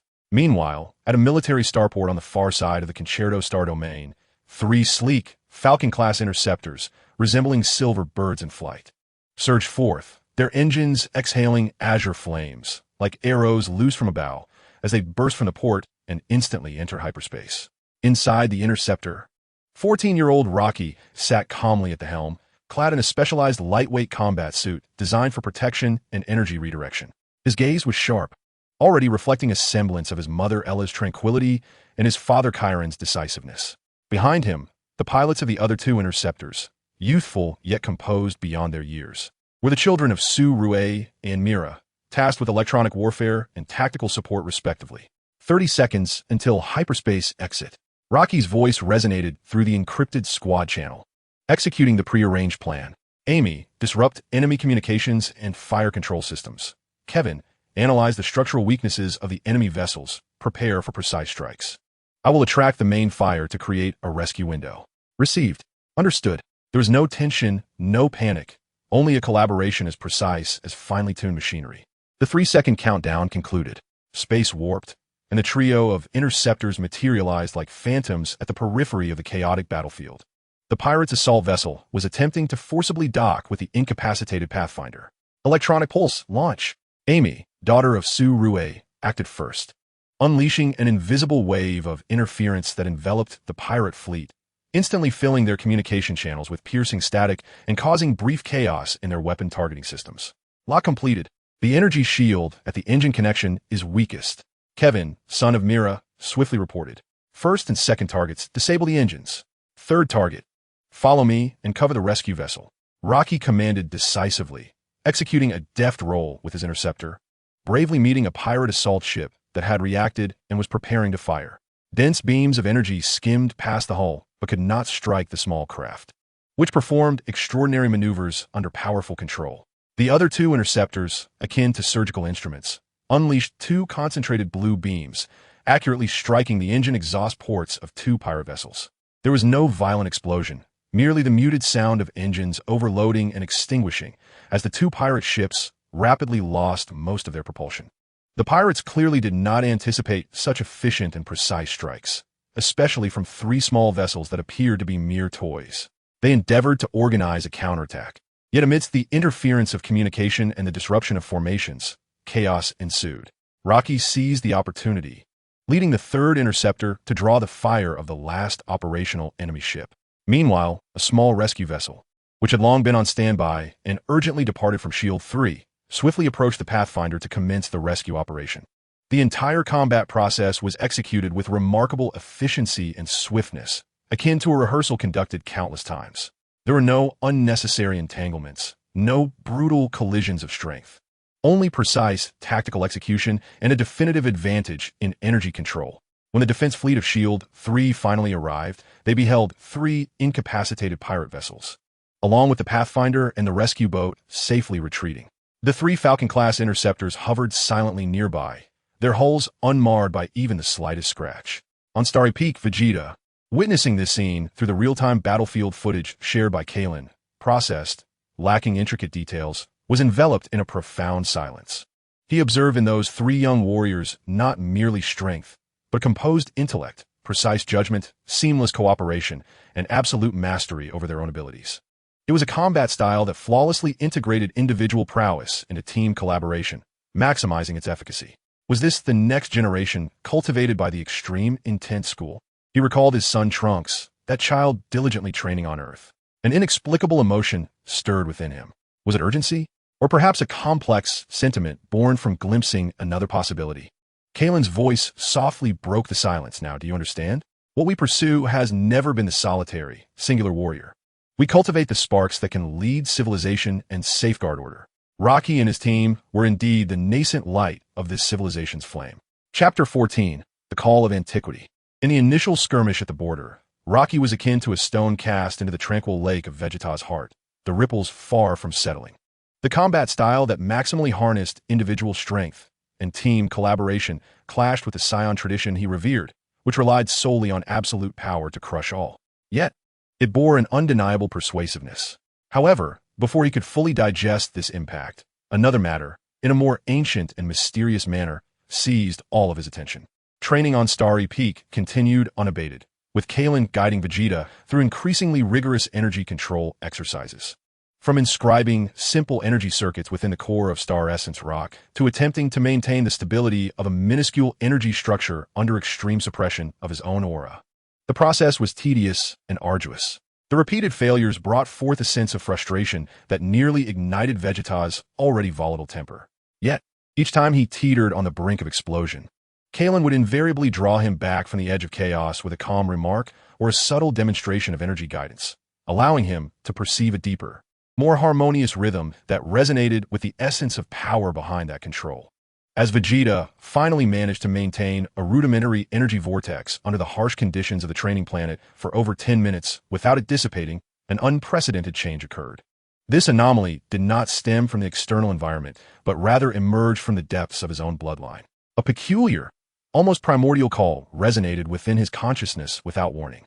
It was not a sound per se, but rather a resonance, a pull originating from his Saiyan bloodline, which, after rigorous training, seemed to have become more transparent. This call was vague and distant, yet imbued with an irresistible allure, guiding him towards a specific direction on the training planet, towards a region classified as uncharted territory, where the gravitational anomalies surpassed those of their current location. Do you feel it? Kailan appeared unfazed by this development, casting a knowing glance at Vegeta. What is it? Vegeta pressed his hand against his inexplicably racing heart, his voice low and inquisitive. The blood within him seemed to warm slightly, a long-forgotten excitement rising within him, mingled with a sense of vigilance as he faced an unknown challenge. Is the call of the ancient star domain, Kailan elucidated. The training planet, and indeed the entire Concerto star domain we inhabit, was once the heartland of a grander, more illustrious ancient civilization in epochs long past. The ancient star domain is a remnant of that civilization, preserved by unique temporal laws and extreme environments. He pointed towards the direction of the call, his gaze distant. There lies the imprint of ancient power, buried beneath lost legacies. Only individuals whose souls and bloodlines reach a certain purity or resonance can perceive its summons. Your recent energy control exercises have purified your aura through suppression and indirectly awakened dormant ancient factors within your bloodline. Ruins? Legacies? Vegeta's eyes sparkled with renewed vigor, driven by a direct yearning for the essence of power, wondering if there was something within that could elevate the Saiyan race. Perhaps there is, perhaps not, Kailan replied cautiously. However, according to fragments of ancient text deciphered by Elsa and the limited explorations of our predecessors, there indeed exist traces related to the origins of Super Saiyans. Danger and opportunity coexist. The environment there is far beyond the rudimentary suppression zones we currently inhabit. The gravitational force is tenfold that of this place, compounded by chaotic temporal fragments, as well as potential ancient guardians. A long-lost, battle-hungry smile curved upon Vegeta's lips. Danger? When has Vegeta ever feared danger? While tedious control exercises may yield improvements, what he truly craved was combat, challenge, seeking breakthroughs on the edge of life and death. I shall go, he declared with unwavering conviction. Kailan regarded him thoughtfully for a moment before nodding. Since the call has come, this may indeed be the opportunity you seek. I will petition the Council to grant you access to the edge of the ancient star domain, to the tenfold gravity zone. Remember, everything there is unpredictable. Remain vigilant, and also keep an open heart. The wisdom of the ancients may not always manifest in ways we are accustomed to. The qualification was swiftly approved. The extreme intent flow seemed to encourage such opportunities, as long as one met the necessary criteria. As Vegeta followed Kailan and traversed an energy barrier maintained by Aurelia and Elsa, which emanated faint temporal fluctuations, he officially stepped into the ancient star domain. A thunderous roar reverberated through the cosmos, as if the very weight of the universe bore down upon him. The terrifying force, tenfold that of the basic gravity on his home planet, caused his bones to emit anguished creaks under the oppressive burden, while his muscle fibers tightened to their utmost limit.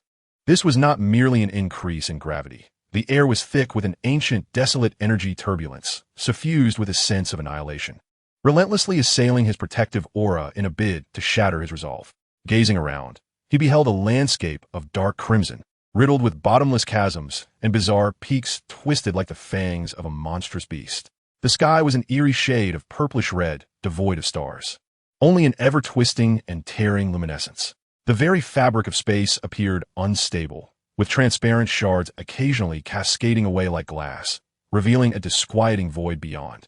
Vegeta gritted his teeth, fervently manipulating the energy within him, utilizing the control he had honed on his home planet to withstand this all-encompassing terror. Each step felt akin to trudging through viscous metal.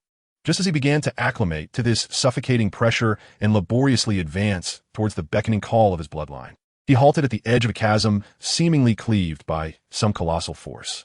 The canyon walls were encrusted with a thick layer of sediment glimmering with a metallic sheen.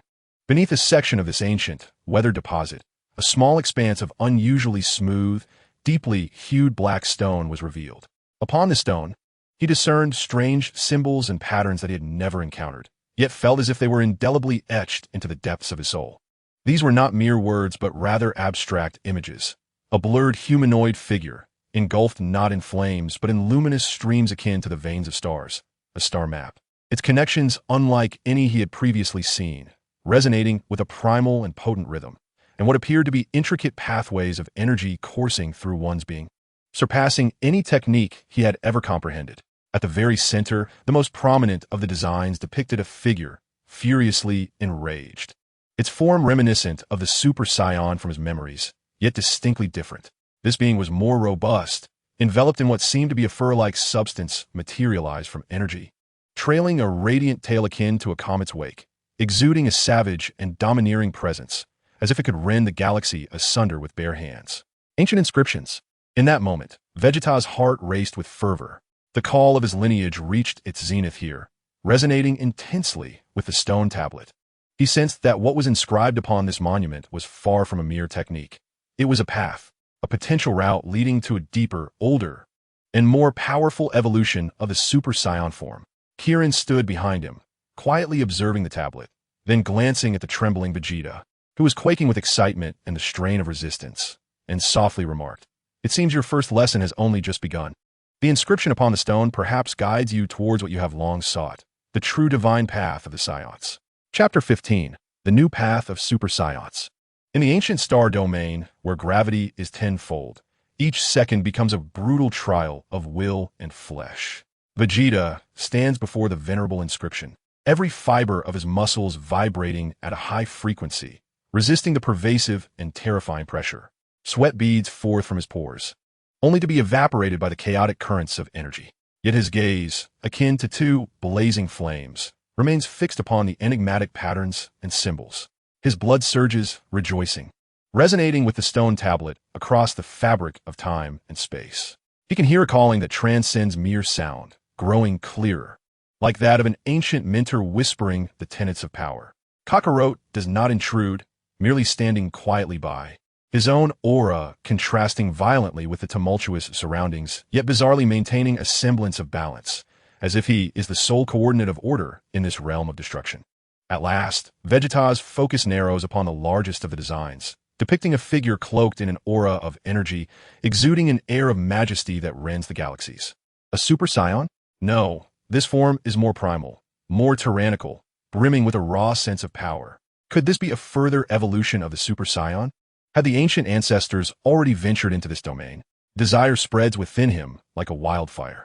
He can almost reach out to touch that barrier, that wall named limit which obstructs his ascent to a higher realm. Anger. He needs anger. Vegeta growls, striving to recall his typical sources of humiliation, his failures, Frieza's mocking laughter, attempting to ignite that familiar, destructive rage. The golden aura begins to flicker around him, his hair tumultuously oscillating between gold and black. However, amidst this ancient realm, under the influence of the inscription's emphasis on control and origin, the power born of extreme emotions feels so insubstantial and restless. The crushing tenfold gravity acts as a frigid shackle, repeatedly dispersing and repressing his forcibly gathered energy. He feels his strength akin to a ferocious beast ensnared in a swamp, possessing claws but lacking a foothold. No, this is not how it should be. Vegeta gasps, the golden aura extinguishing once more as he kneels on one knee, his fist striking the dark red ground with force, creating a shallow pit. Frustration gnaws at his heart like a venomous serpent. The path lies right before him. Why can he not grasp it? His gaze involuntarily sweeps over the other designs on the inscription, the figure flowing with stellar veins, the star map rich with primal rhythm. The intricate energy pathways. They seem to convey a singular philosophy. Power arises from within, from mastery and resonance with one's inner universe, rather than from an outward explosion of emotions. Mastery, resonance. A vivid image flashes in his mind. Kakarot leading the fledgling team, precisely intercepting pirates in the cold expanse of space to rescue the research vessel. It was not for destruction, but for protection. That calmness, that precision, that will to harness strength for creation rather than destruction. Protection? This term once seemed so foreign and absurd to Vegeta. The Saiyan only needed conquest. What was the need for guardianship? Yet at this moment, in this place shrouded in ancient wisdom, the words stirred ripples in the lake of his heart, like a stone cast into still waters. He remembered Bulma, the woman who, though feeble, always gazed at him with unwavering determination. He thought of Trunks, his son with pure eyes and the blood of his lineage coursing through him. And even of that fool Kakarot, along with the earth that needed his, though he would never admit it, protection. A feeling distinctly different from anger, like a gentle stream, began to seep into the depths of his cold, hardened heart. It was not an impulse for destruction, but rather a resolute yearning to preserve and defend something. Strength was not born for obliteration, but for survival. A vague notion seemed to flow directly from the inscription, imprinting itself upon his consciousness. This was not language, but the transmission of sentiment. Vegeta abruptly lifted his head, the frenzy and confusion in his eyes gradually receding, replaced by an unprecedented clarity and determination. He no longer sought to ignite his fury. Instead, he began to delve inward, to sense the ceaseless energy coursing within, to feel the ancient and proud resonance deep in his veins, to grasp the desire to grow stronger in order to safeguard the bonds he, perhaps, possessed, those seemingly insignificant yet genuinely existent ties. He roared, This time, the roar was no longer filled with wrath, but carried a resolute clarity, piercing through the fog and illuminating the path ahead. The golden aura surged skyward once more. But this time it was no longer wild and flickering. It became incredibly solid and stable, like flowing liquid gold. His hair stood erect, transformed into resplendent gold. His pupils tinged with emerald, yet there was no energy dissipating uncontrollably. All his strength was perfectly contained within him, achieving a peculiar balance with the tenfold gravity of his surroundings. Powerful, stable, boundless. This was not an ordinary Super Saiyan. It transcended the initial stage of energy dissipation, reaching a state of perfect mastery over power, the Super Saiyan full power. Vegeta felt the vast, oceanic strength within him. Yet it was as obedient as an extension of his own will, an unprecedented experience flooding his heart. Power could indeed be so tranquil, so compliant. With a casual wave, he unleashed a concentrated golden energy wave, devoid of any earth-shattering explosion, yet effortlessly severing a distant, twisted peak as though it were butter, leaving a surface as smooth as a mirror. He had succeeded, not in a fit of rage, but under the steadfast will of guardianship, guided by the ancient inscription. He had surpassed his own limits. A glimmer of admiration flickered in Kailan's eyes. He gazed at Vegeta, whose aura was as steady as a mountain, flowing like liquid gold, and realized that this proud prince had finally opened a door to a new realm through his own strength. Congratulations, Prince Vegeta.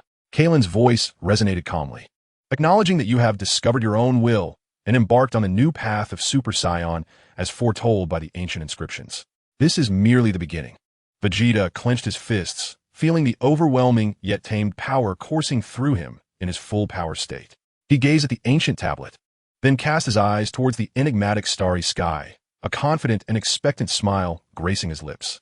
The path ahead was now clear. The next step would delve into the profound ancient mysteries and unlock even more formidable forms. Chapter 16. Civilizational Feedback. On the periphery of the ancient star domain, within the terrifying environment of tenfold gravity, a liquid gold aura of stability enveloped Vegeta, as he reveled in the unprecedented sense of control that came with his Super Saiyan full power. Each breath seemed to resonate with the heavy rhythm of this ancient realm, transforming the energy surging within him from raw force, opposing the environment into a fluid drive, gliding effortlessly through this sea of pressure. He threw punches and kicked, simple movements that summoned winds and thunder. The dark red ground beneath him cracked, yet the meticulously refined aura restrained the destruction, keeping the devastation precisely contained. This was a novel experience. Power had morphed from wild abandon into an extension of his own limbs, a seamless extension of his will. Kailan observed him as he acclimated to this new realm, a subtle smile playing on his lips.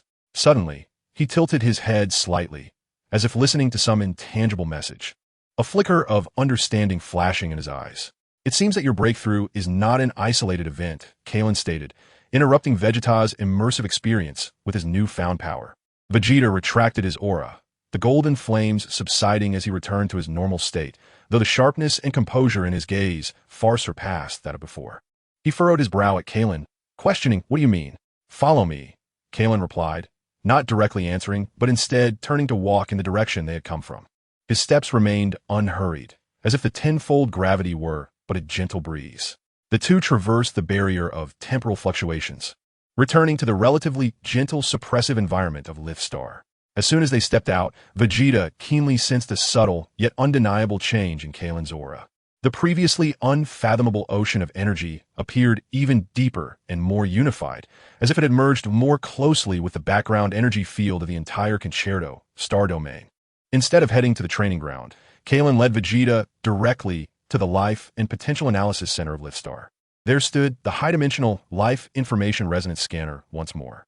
"Step onto it," Kailan gestured. Though filled with doubt, Vegeta complied and stepped into the scanning area. Eager to discover what Kailan was hinting at, a golden halo enveloped him again, and streams of data flowed rapidly. Moments latte. The display screen showcased energy-structured diagrams side by side. On the left was the recently updated data for Vegeta, the SL Activity Index boldly elevated to 135 baseline unit, a testament to his breakthrough into full power. On the right, however, the data representing Kailan caused Vegeta's pupils to constrict once more. Kailan's SL Activity Index has risen to 315, a modest increase from his previous scan of 307. Though the increment may seem slight at their level, any enhancement is akin to a Herculean feat remarkably. This surge occurred without Kailan engaging in any extraordinary training or breakthroughs during this brief interlude. How could this be possible? Vegeta questioned in disbelief. He himself had endured life and death trials, studied ancient inscriptions, and grasped the essence of the Guardian's will to achieve his own arduous breakthrough. What right did Kailan have to ascend effortlessly? Kailan gestured towards the warm-hued energy field that enveloped the model background on the screen, which represented the collective energy field of the extreme intent flow civilization. At this moment, the brightness and vitality of this energy field were conspicuously enhanced compared to the last scan. The answer lay therein. Kailan spoke with a serene satisfaction, explaining that while he broke through in the ancient star domain, the third phase of the Dawn Project, spearheaded by Reina and Mira, had been successfully completed. The third star system, previously on the brink of extinction, underwent a comprehensive ecological transformation and societal integration, officially joining the network of the extreme intent flow civilization. He brought up the star map, pointing to a once dim, now resplendent, nascent star domain. Countless new citizens, their hopes, their labor, their aspirations for a new life. And a vibrant life force brought forth by the revival of the entire star system coalesced into a powerful stream of positive energy, reverberating back into the civilization's energy field. As one of the core guides of this civilization, I naturally share in the dividends of its growth. Kailan gazed at Vegeta, his eyes profound, articulating what he had previously referred to as the feedback of civilization. Personal cultivation is indeed significant, yet the overall advancement of civilization nourishes every individual cell, particularly those of us situated at the core nodes. Vegeta stood transfixed, staring at the coal number 315 before shifting his gaze to the star map, where the new domain radiated a warm glow. A sense of absurdity, coupled with an unprecedented clarity, seized him.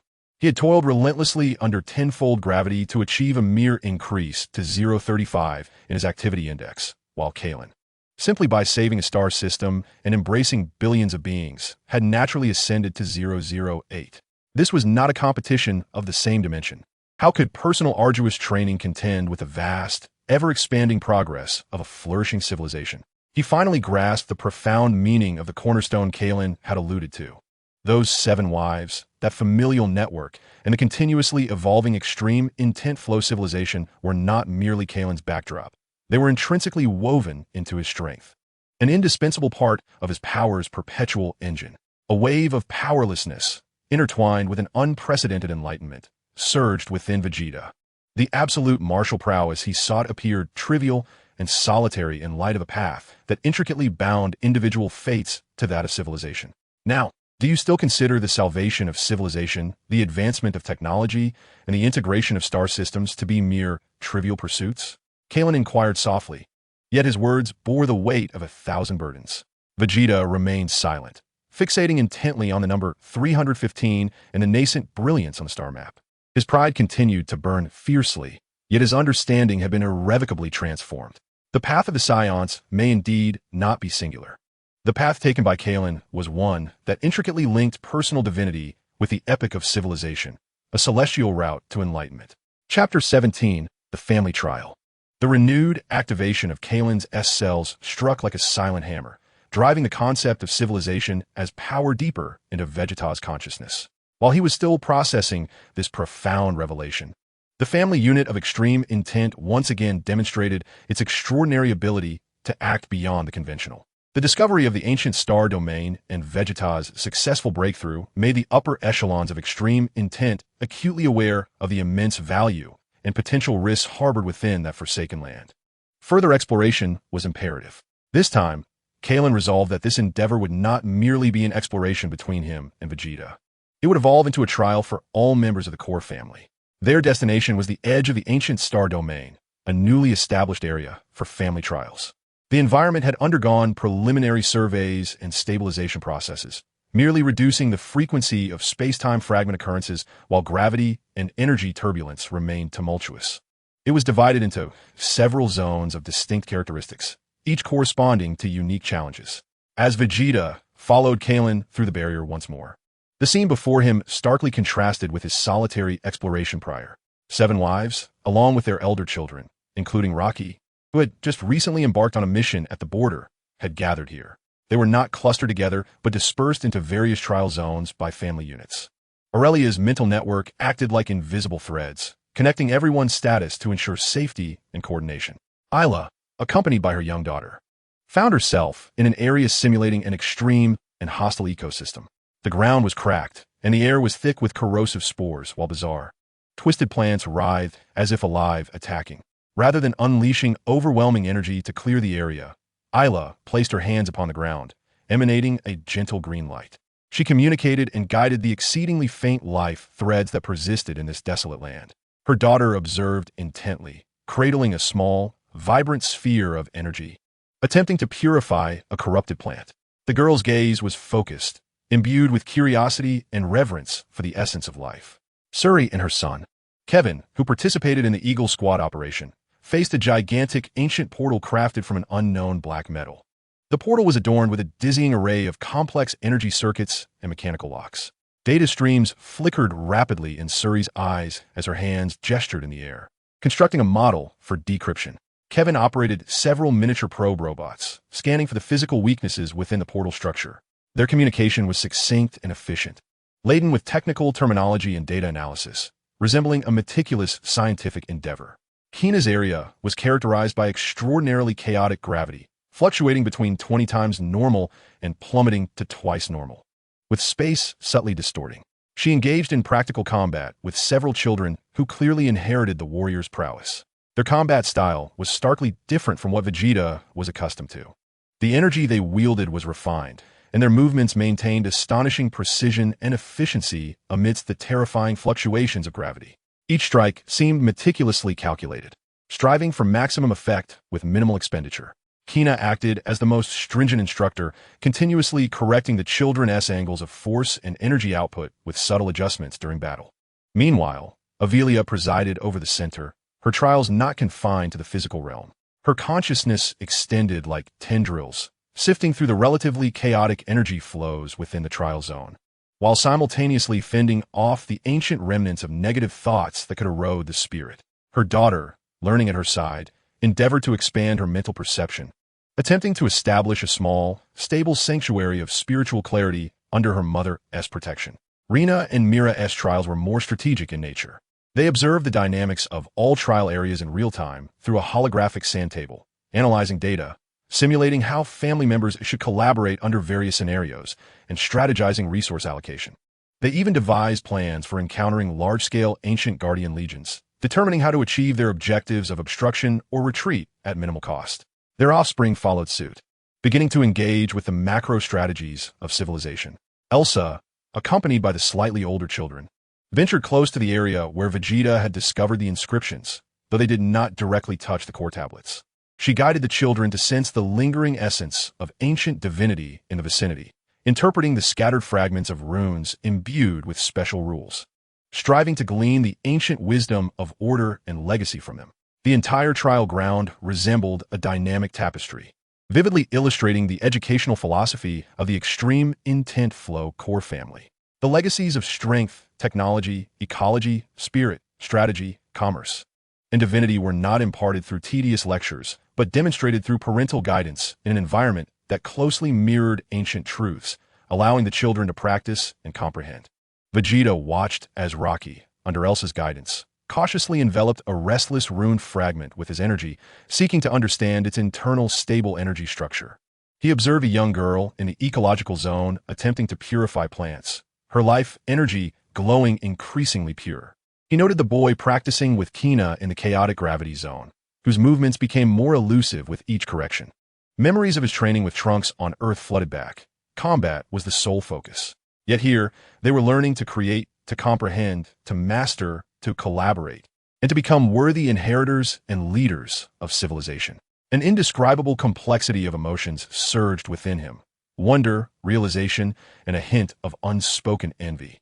This systematic, all-encompassing cultivation, this method of intertwining personal talent with the needs of civilization, was something he had never envisioned. A gentle voice from Kailan broke the silence, answering the unvoiced questions in his mind. Only by enduring the most rigorous trials, grasping the most primal forces, and mastering the most intricate systems could they shoulder the responsibility of guiding civilization into the future. The strength of the individual is indeed crucial. Yet to ensure that the flame of civilization never extinguishes, it is essential to have more lights that illuminate various realms. At that moment, a team responsible for exploring a new area, led by another offspring of Su Rue, transmitted a message. They had discovered a cave exhibiting an unusually active energy response, seemingly indicating signs of biological activity, accompanied by a palpable hostility. The family trials now faced an unforeseen challenge. All members within the trial zones instantaneously received the information through the network of Aurelia, without the need for excessive directives. China and her children, situated near the cave, immediately entered a state of combat readiness. Reina began strategizing tactics. Su Rue mobilized detection equipment, and both Elsa and Rocky halted their research on runes, preparing to offer divine-level support. The entire family functioned like a meticulously calibrated war machine, yet infused with familial warmth and understanding, swiftly completing their preparations. Vegeta observed all of this, aware that this time he would bear witness as a spectator, perhaps also a potential participant, to the trials of his family, eager to see what formidable power would emerge. Chapter 18. The Awakening of Super Saiyan 2. The atmosphere within the family trial zone tightened instantly. The cave discovered by Su Rue's offspring, teeming with erratic energy, resembled a suddenly ruptured abscess, beginning to spew forth an unsettling aura imbued with decay and destruction. The energy characteristics were confirmed to align with an 87 match to the residual fluctuations of ancient guardians documented in the inscriptions. Su Rue's calm voice resonated through the mental network, tinged with an unusual gravity, initially determining it as a low-tier guardian unit, though their numbers remained unknown. Almost simultaneously with her words, a chilling scraping sound and a low, guttural roar emanated from the depths of the cave. The next moment, a tide of grotesque creations surged forth, numbering in the dozens. They were neither purely mechanical nor entirely organic. Rather, they appeared to be twisted amalgamations of rock, metal, and a certain dark red energy. With limbs grounded and joints reversed, their heads consisted solely of a solitary, rotating eye exuding a crimson glow, while corrosive energy slime dripped from their mouths. They moved with astonishing speed, emitting silent roars, driven by a primal malice towards all living beings. Making a beeline for the ecological zone nearest to the cave, where Ella and her young daughter resided. "Protect Ella and Leah!" China's furious shout echoed through the network. She and her two warrior children erupted into action, transforming into 3 streaks of light in a bid to intercept the oncoming threat. However, the sheer number of guardians was overwhelming, their speed astonishingly swift. 4 or 5 managed to slip past the hastily constructed first line of defense, their claws glinting ominously as they targeted Ella, who was fully engrossed in maintaining the ecological purification ritual, unable to divert her attention, as well as her daughter Leah, whose face paled in terror at the sight of the approaching monstrosity, the life energy orb in her hands pulsating wildly. "Mom!" Leah's terrified scream pierced through the hearts of every family member like a dagger. Ella spun around abruptly, her eyes widening at the sight of the menacing guardian just within reach. A flicker of resolve ignited within her. She must protect her daughter. However, at this moment, she interrupted the ceremony, risking not only the culmination of her efforts, but also the potential backlash that could harm both herself and her daughter. Just when the situation reached a critical point, a thunderous roar erupted, imbued with immense fury and a chilling aura of death. Get lost. Scum. It was Vegeta. He was barely aware of when he had set himself in motion. The instant the terrified screams of the little girl reached his ears, an instinct born from the very depths of his blood, transcending rational thought, compelled him. He could not tolerate it. He could not bear to witness such a fragile, defenseless life being destroyed before his eyes, especially since this life belonged to the Kailan family, that little soul who had just been striving to purify existence. Boom! A power far more ferocious and piercing than that of a Super Saiyan at full throttle erupted for Vegeta without warning. This energy was no longer stable, liquid gold, but transformed into a multitude of leaping, shrieking, lightning-like forces. His hair stood even more erect, its color blindingly radiant, and the edges of his emerald pupils shimmered with electric sparks. The oppressive aura he radiated instantly overshadowed the malevolent presence of all the ancient guardians, causing the chaotic energies in the area to come to a standstill. Super Saiyan Level 2. There was no accumulation of rage, no recollection of humiliation, nor any deliberate pursuit of a breakthrough. In that moment, all emotions, the instinct to protect the weak, the murderous intent toward invaders, and an undeniable sense of responsibility belonging to the Prince of Saiyans, converged, compressed, and transformed into the most potent force capable of shattering barriers. Whoosh! Vegeta's figure vanished from sight, only to reappear like a specter before the ancient guardians lunging at Ella and Leah. His movements were executed with unparalleled speed, leaving behind a flurry of afterimages. There were no flamboyant techniques, only the most direct and effective means of slaughter. Bang! A swift hand strike, accompanied by crackling arcs of electricity, cleaved one guardian in two, its remains disintegrating into the fundamental particles before they even touched the ground. Sizzle! With a flick of his fingers, he unleashed concentrated ki arrows that instantly pierced the core eyes of two other guardians, causing them to explode. As the last two guardians' claws were about to breach the weak shield upheld by Ella, Vegeta let out a cold snort, not even turning back, merely striking out with a punch. The force did not disperse, but coalesced into a conical shockwave that accurately penetrated the two guardians, obliterating them into dust without allowing a single trace of energy to reach the nearby Ella and Leah. The entire sequence transpired in the blink of an eye, when Vegeta, enveloped in golden lightning, landed firmly before Ella and her daughter like a descending thunder god. The entire testing area fell into an eerie silence. The only sounds were the crackling arcs surrounding him and Leah's gradually muffled sobs, tinged with fear and astonishment. Ella gazed at Vegeta's towering figure, shrouded in a tempest of lightning, her eyes filled with gratitude and complex emotions. She gently tightened her embrace around her daughter. Kina and others also addressed the guards from other directions, their gazes toward Vegeta now imbued with genuine admiration and astonishment. Kailan had quietly approached the vicinity, observing Vegeta, whose aura was as sharp as a drawn sword, with a flicker of anticipated appreciation in his eyes. Slowly, Vegeta turned around, his golden slit pupils sweeping over the still-shaken Leah. For a fleeting moment, his cold stare softened before reverting to its customary pride. He dissipated the overwhelming energy surrounding him. The lightning vanished, and he returned to his normal state. An annoying nuisance. With a scoff, he seemed to critique those ancient guards. Yet his gaze inadvertently brushed over the small girl, tightly embraced by her mother. Silence ensued, yet everyone comprehended that in that fleeting moment, Vegeta's breakthrough stemmed not from rage, but from a deeper, almost subconscious will to protect. In the instant of safeguarding the young one of the Kailan family, this proud Saiyan prince transcended into a new realm of Super Saiyan, propelled by a pure sense of responsibility and instinct devoid of anger. The trials of the family not only forged the next generation, but unexpectedly became a catalyst for Vegeta to shatter his mental barriers and recognize another facet of his own power. Chapter 19. The Technology of the Dragon Clan. During the family's trials, Vegeta achieved a breakthrough, stepping into the Super Saiyan 2 realm propelled by a will to protect, akin to a massive stone cast into the tranquil waters of a profound lake, stirring not only ripples of power, but also an ineffable sense of trust and acceptance. Though he maintained a stoic demeanor, claiming it was merely a casual act, the members of the Kailan family, particularly the younger offspring, looked at him with noticeably less detachment, infused with a newfound closeness and reliance. With the trials momentarily concluded, family members required time to assimilate their experiences, while Vegeta needed to consolidate his newly acquired Super Saiyan 2 power. Simultaneously, another thread concerning the foundation of civilization quietly made groundbreaking progress between Earth and the profound energy flow.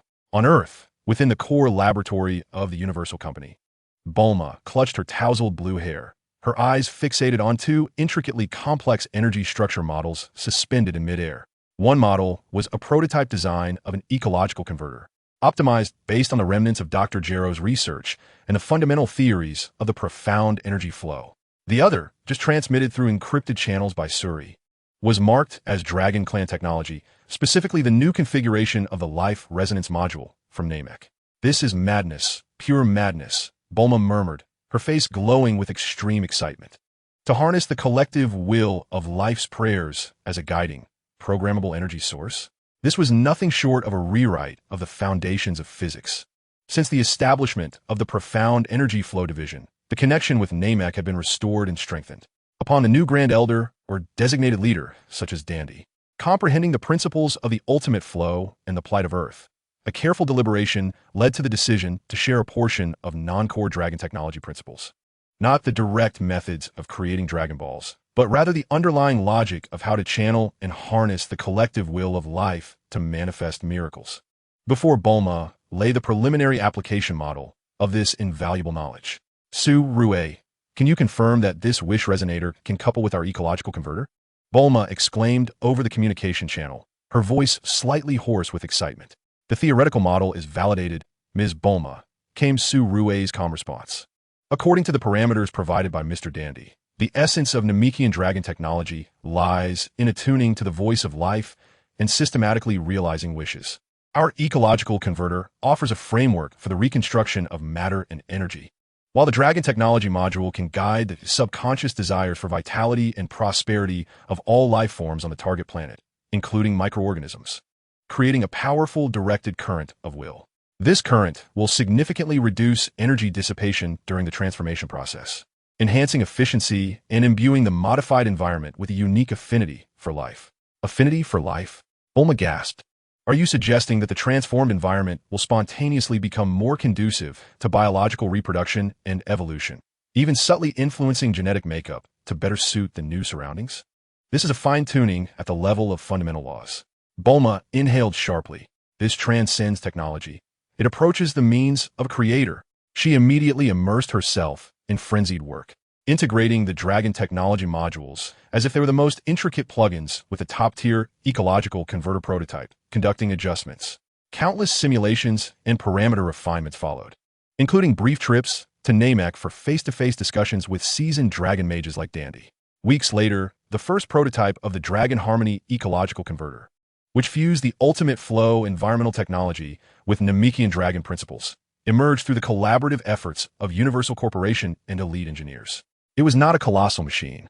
The core component was a crystal sphere suspended at its center, slowly rotating and emanating a gentle emerald glow, encircled by precision energy conduits and rune arrays in the style of the ultimate flow. Upon activation, it did not emit a deafening roar, but rather a sound reminiscent of an ethereal and melodious hum, as if echoing from the depths of an ancient forest. The testing site was chosen to be the most desolate area on Earth, a silent basin thoroughly ravaged by Cell's energy. As the Dragon Harmony converter was activated, the emerald light rippled like water, enveloping the entire basin. In the air, it seemed as though countless subtle prayers and cheers of life resonated, originating from the dormant seeds deep within the earth, the spores lingering in the atmosphere, and even the primal vitality contained in the soil itself, all amplified into a harmonious chorus by the Dragon Technology Module. At the center of the basin, the hardened, glass-like surface began to visibly soften and enrich at an observable pace. Fresh springs bubbled forth from the parched riverbed. The harmful energies and radiation lingering in the atmosphere were swiftly neutralized and purified by that verdant light. Even more astonishingly, the newly sprouted flora did not grow at a languid pace. Instead, it was as if a fast-forward button had been pressed, breaking through the soil, unfurling branches, and spreading leaves. In just a few hours, a vibrant oasis replaced the once barren wasteland. Moreover, the life force emanating from this nascent oasis was exceptionally pure and rich, as if it had been nurtured in this very place for a millennium. "We succeeded. We triumphed," Bulma exclaimed, her heart racing as she gazed at the skyrocketing environmental optimization data on the monitoring screen and the flourishing vitality, jumping up and embracing the top-tier engineer beside her tightly. The news was immediately relayed back to the core star region of the extreme intent flow. Kailan and Vegeta were engaged in a rigorous training session, mainly Vegeta adjusting to his Super Saiyan 2 power, while Kailan offered guidance. Upon receiving the joint report from Surui and Bulma, a genuine smile bloomed on Kailan's face. The amalgamation of Dragon Clan technology with our environmental transformation techniques represented not merely an enhancement in efficiency, but a qualitative leap. He pulled up the testing data to show Vegeta, look, energy consumption has decreased by 60%, the transformation speed has tripled, and most crucially, the altered environment now possesses self-healing and evolutionary potential. This signified that transforming a planet was no longer akin to merely fitting it with artificial prosthetics. Instead, it truly endowed it with the soul of rebirth. Vegeta, observing the remarkable comparative images and data on the screen, recalled the scene when he first arrived. Witnessing the extreme intent flow repairing the outskirts of Shidu, he had regarded it as an incredible feat back then, yet in comparison to the divine means before him, it paled significantly. After a moment of silence, he scoffed, "It seems those Namekians are not merely adept at healing and creating Dragon Balls." This statement, uttered from his lips, was tantamount to the highest praise. Kailan replied with a smile, "The universe is vast. Each civilization possesses its unique wisdom. By embracing diversity, we can venture further." This technology would be immediately applied to the subsequent planetary transformations of the Dawn Project and the ecological revival of newly incorporated star regions. Earth has made a significant contribution this time. Soon, the upgraded Dragon Rhythm ecological converter began to be promoted throughout the extreme intent flows domain. The pace of planetary transformations surged, with ecological restoration that once required decades or even centuries now potentially achievable in just a few years. Within the realm of extreme intent flow civilization, the green of life spread with unprecedented speed, solidifying the foundations of civilization. Meanwhile, on Namek, Dandy gazed at the starry sky, feeling the subtle waves of joy emanating from the Dragon Clan technology, signaling the revival of countless planets. A serene and content smile graced his face. Different civilizations, united in the shared dream of safeguarding life, allowed their wisdom to converge amidst the starry seas, illuminating the cosmos with even more brilliant radiance. Chapter 20. The Energy Revolution. The success of the Dragon Rhythm ecological converter served as a new engine for the expansion of the extreme intent flow civilization, with life oases spreading across the once desolate star regions at an unprecedented pace. However, the energy demand supporting such a vast ecological transformation and the daily operations of civilization resembles an insatiable abyss, consuming existing energy reserves at an unprecedented pace. Traditional fusion energy, stellar energy extraction networks, and even the nascent applications of vital energy are beginning to reveal their inadequacies. Energy has become the bottleneck, constraining civilization's further advancement. In this critical moment, a long-buried blueprint from Earth was rediscovered by Bulma while she was sorting through her father's belongings, which also included the archived research materials left by Dr. Gallo. This blueprint, detailing Dr. Gallo's original design for a perpetual energy furnace, is fraught with danger and remains profoundly imperfect, filled with brilliant ideas and fatal flaws. Ultimately, Dr. Gallo was unable to complete it, veering instead down the misguided path of creating artificial beings reliant on the absorption of life energy. Yet, the fervent pursuit of infinite energy and the blueprint's pioneering touch upon deep physical principles such as zero-point energy resonated with Su Rue, who was moved by its potential. Despite its inherent risks, Su Rue's projection materialized at the highest council of the extreme flow, where the disassembled and analyzed blueprint of the perpetual energy furnace floated before her. Dr. Gallo's approach involved forcibly disrupting the stability of microscopic space to extract energy, a method that could lead to uncontrollable entropy increase and spatial collapse. He was unable to resolve the issues of energy output stability and structural load limits. Shifting her focus, Su Rue called forth the extreme flow's own knowledge on energy control, spatial stability technologies, and the recently acquired principles of energy resonance from the Namekian Dragon Clan's technology. But what if we approach this from a different perspective? A glimmer of data sparkled in Su Rue's eyes as she proposed a method that did not rely on violent disruption, but rather employed a highly concentrated mental network while combined with the Dragon Clan's technology of resonance to persuade space to willingly and gently release fundamental energy.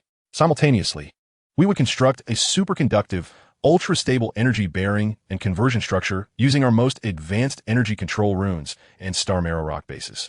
This is an exceedingly bold concept, It aims to merge destructive technological madness with the control philosophy of the extreme flow and the mysterious wish power of the Dragon Clan, creating an unprecedented source of energy. The project was named the Source Star Furnace and designated as the highest priority within the extreme flow. Su Rue would oversee the initiative, with Bulma serving as the chief consultant from Earth, deeply involved in the project. Avelia would coordinate the mental network to provide focused will. Elsa would assess its compatibility with macro-order regulations, and Mira would manage all resources to offer unwavering support. The research and development process was far from smooth. Numerous experimental failures nearly led to localized space collapses due to energy dissipation, and had it not been for Kailan's personal intervention to stabilize the situation, the consequences would have been dire. Yet, each failure brought greater refinement to the blueprint and clarified the technological pathway. Vegeta, during his adaptation to the Super Saiyan 2 power, had also gazed from a distance at the research star domain shrouded by intense gravitational fields. He could sense an indescribable energy fluctuation, serene yet boundless, burgeoning within that space. Distinct from any aura he had encountered before, it resembled the very breath of the cosmos itself. Months later, in the deepest recesses of the extreme intent flow's core star domain, within a specially constructed space station inscribed with countless stability runes, the first prototype of the Source Star Furnace was finally completed. It was not a colossal machine.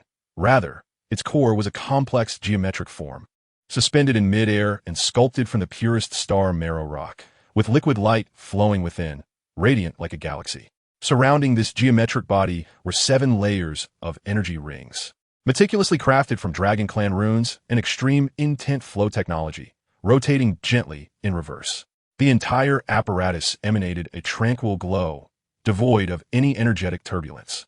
The Source Star Furnace, activation test commencing. Su Rue's voice echoed in the control center, calm yet tinged with a barely perceptible tension. Kailan presided over the operation personally, while the powers of his 7 wives connected through the family network to the core of the Source Star Furnace, ready to respond to any unforeseen circumstances. Vegeta was also invited to the observation area, his arms crossed, his expression solemn. There was no deafening roar, no blinding radiance. Instead, a low, distant hum resonated, reminiscent of the universe's nascent moments, as the torrent of willpower, infused with the collective aspirations of the extreme intent flow citizens for a luminous future, surged forth under the guidance of Aurelia. And as the rotational speed of the 7 energy rings approached a critical threshold, the geometric form at the center of the Source Star Furnace ignited. It was not a flame burning nor a blinding light from an explosion, but rather the gentle, pure essence of the first light of creation, imbued with infinite possibilities. An overwhelming yet remarkably gentle energy, akin to a waking giant slowly opening its eyes, began to manifest. The energy readings soared instantaneously, effortlessly surpassing any theoretical limits of previous energy systems, and continued to rise steadily. Even more astonishing was the stability of such a colossal energy output, with fluctuations measured at less than 1 trillionth. The entire space station, along with the surrounding star domain, was enveloped by this warm, pure energy field, as if basking in the very essence of life. Output power reached design values of 120, 150, 200. Stability remained optimal. The spatial structure was stable, with no signs of entropy increase. Energy purity was immeasurable, exceeding the limits of existing instruments. It was preliminarily determined to be a near-law level of pure energy. The control center erupted in uncontrollable cheers. Bulma, from behind the screen, was overcome with emotion, tears of joy welling in her eyes. Su Rue slowly relaxed his clenched fist, a subtle smile gracing his lips. They had succeeded. They had transformed a perilous blueprint into a safe, infinite source of pure energy that illuminated their entire civilization. Kailan felt the warmth akin to a mother's embrace, nurturing all, even stirring a comforting sensation within his cells. His eyes sparkled with brilliance. From this day forth, his voice would resonate throughout the entire extreme intent flow realm via the network. Energy would no longer be the shackles of civilization. The light of the Source Star shall guide us toward the far reaches of deep space. Soon, a multitude of Source Star furnaces will be established in critical star regions, delivering nearly limitless pure energy to every corner through an optimized energy network. Not only has the pace of ecological transformation surged once more, But the technological research, industrial production, daily life, and even individual cultivation of the entire civilization have all received unprecedented support. The energy revolution, akin to the final cornerstone, has thoroughly established the foundation for the civilization of extreme intent flow to ascend to higher dimensions. The epoch of civilization has opened a new chapter. In the observation zone, Vegeta felt the omnipresent, gentle yet boundless power, and for the first time, he clearly realized what personal bravery truly signifies in the face of such a monumental force of civilization. His path seemed to become clearer and more expansive under the illumination of this source starlight. Chapter 21. The rhythm of all things. Kailan reached the terminus of the hundredfold gravity zone. Contrary to his expectations of a core chamber filled with ancient mechanisms or inscribed with intricate formulas, he was met with a perfect spherical space. The walls, the floor, and the dome melded into one, presenting a profound matte black that appeared to absorb all light.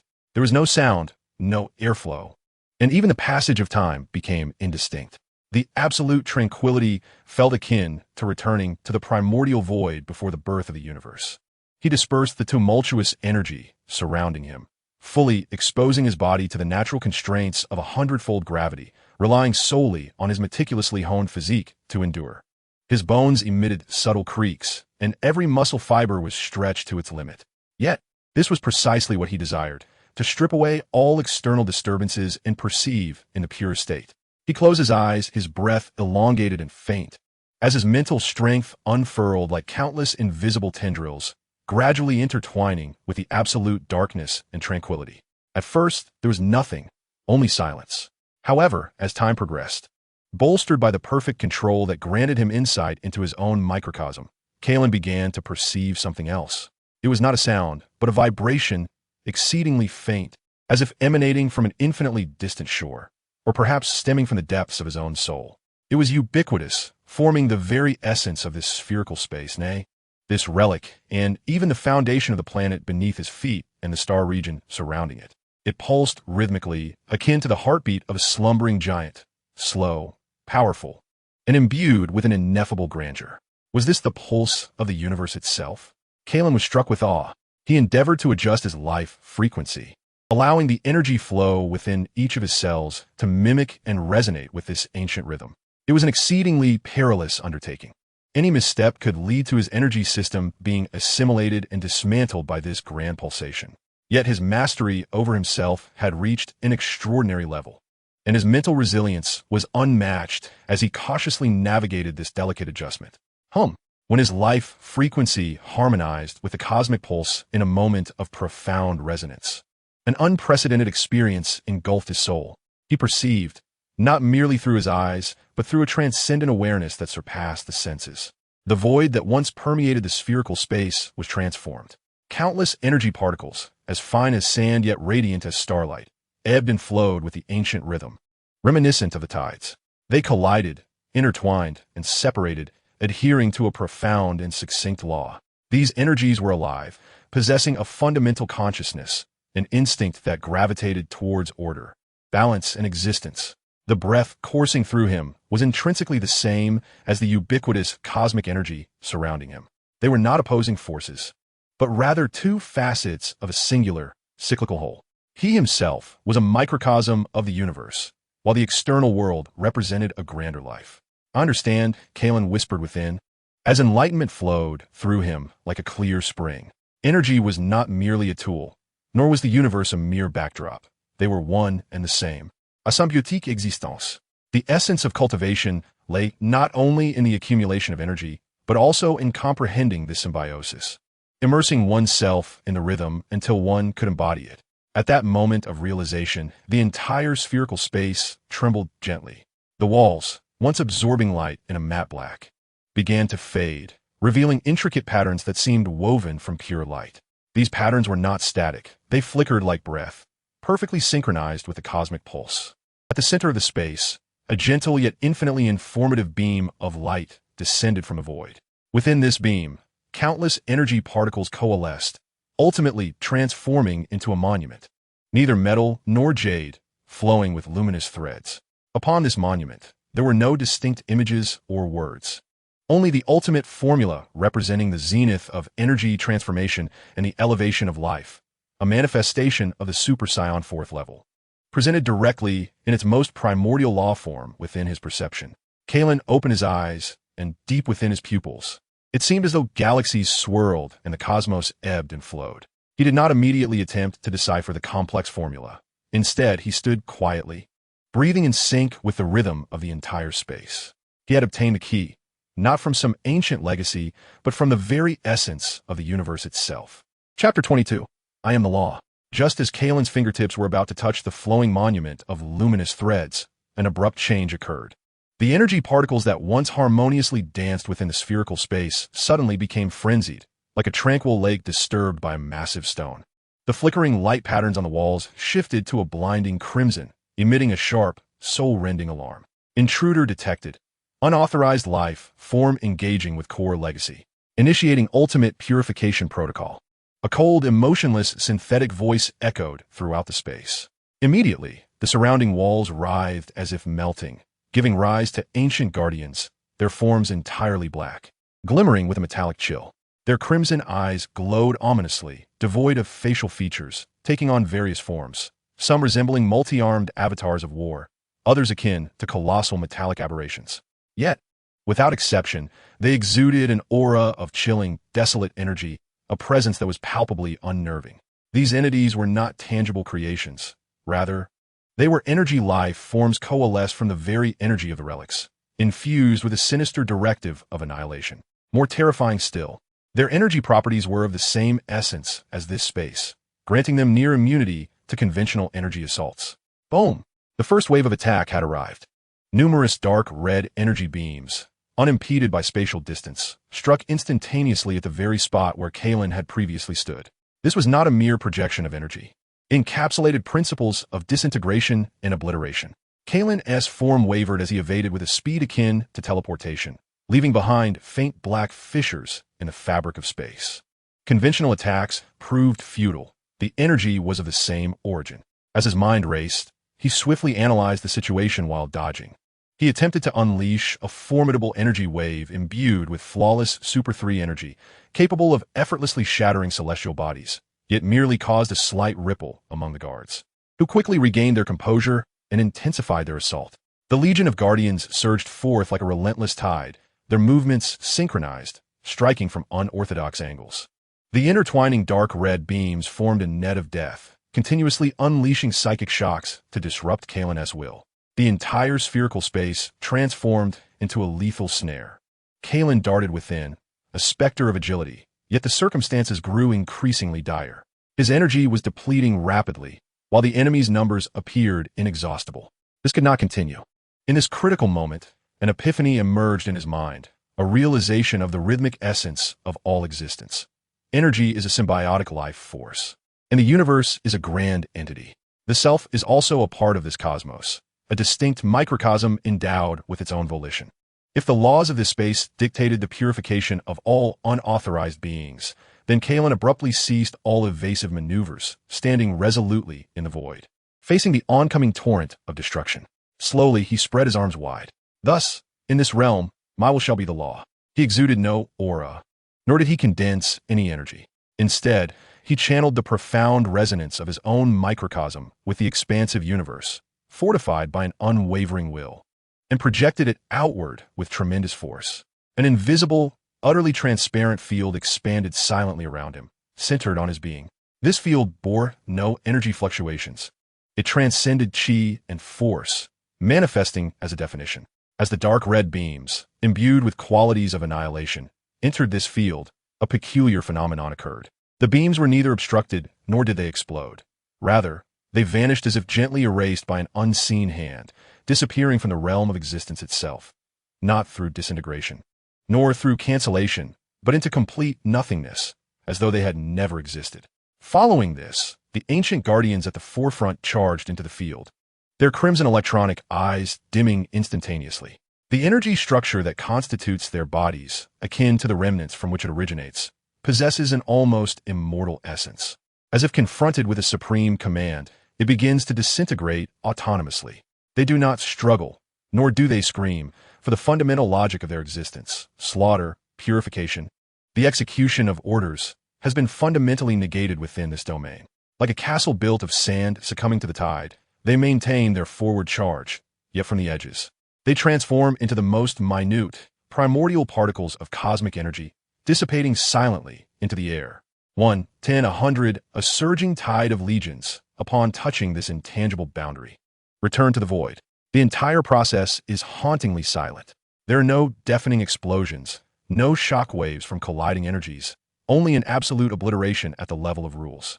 Kailan stands in the center of the field, his dark hair swirling without wind, the galaxies within his pupils flowing with increasing velocity. He senses this force, his heart brimming with awe. Is this the realm he has inadvertently touched? The ability to rewrite the rules of reality with one's own will, albeit on a small scale? He names it the divine might-life domain. Beyond this domain, the subsequent guard legions appear to be caught in a conflict of core commands, frozen in place, their crimson electronic eyes flickering uncertainly, unable to advance further. Within the spherical space, silence reigns once more. Only Kailan's steady breathing can be heard, along with the stone tablet that still hovers within the beam of light, flowing with ultimate knowledge. Chapter 23. Meeting the indestructible deity. The divine might recedes, returning the spherical space to a profound stillness, with only the floating tablet emanating a soft, mysterious glow. Kailan gently descends from the air, his feet touching the cold ground, the earlier sensation of commanding existence still reverberating within his soul. Yet, rather than elation, a deeper caution arises within him. This power is too vast, too perilous. It stems from an understanding of the universe's essence, yet it resembles a peerless weapon without a sheath.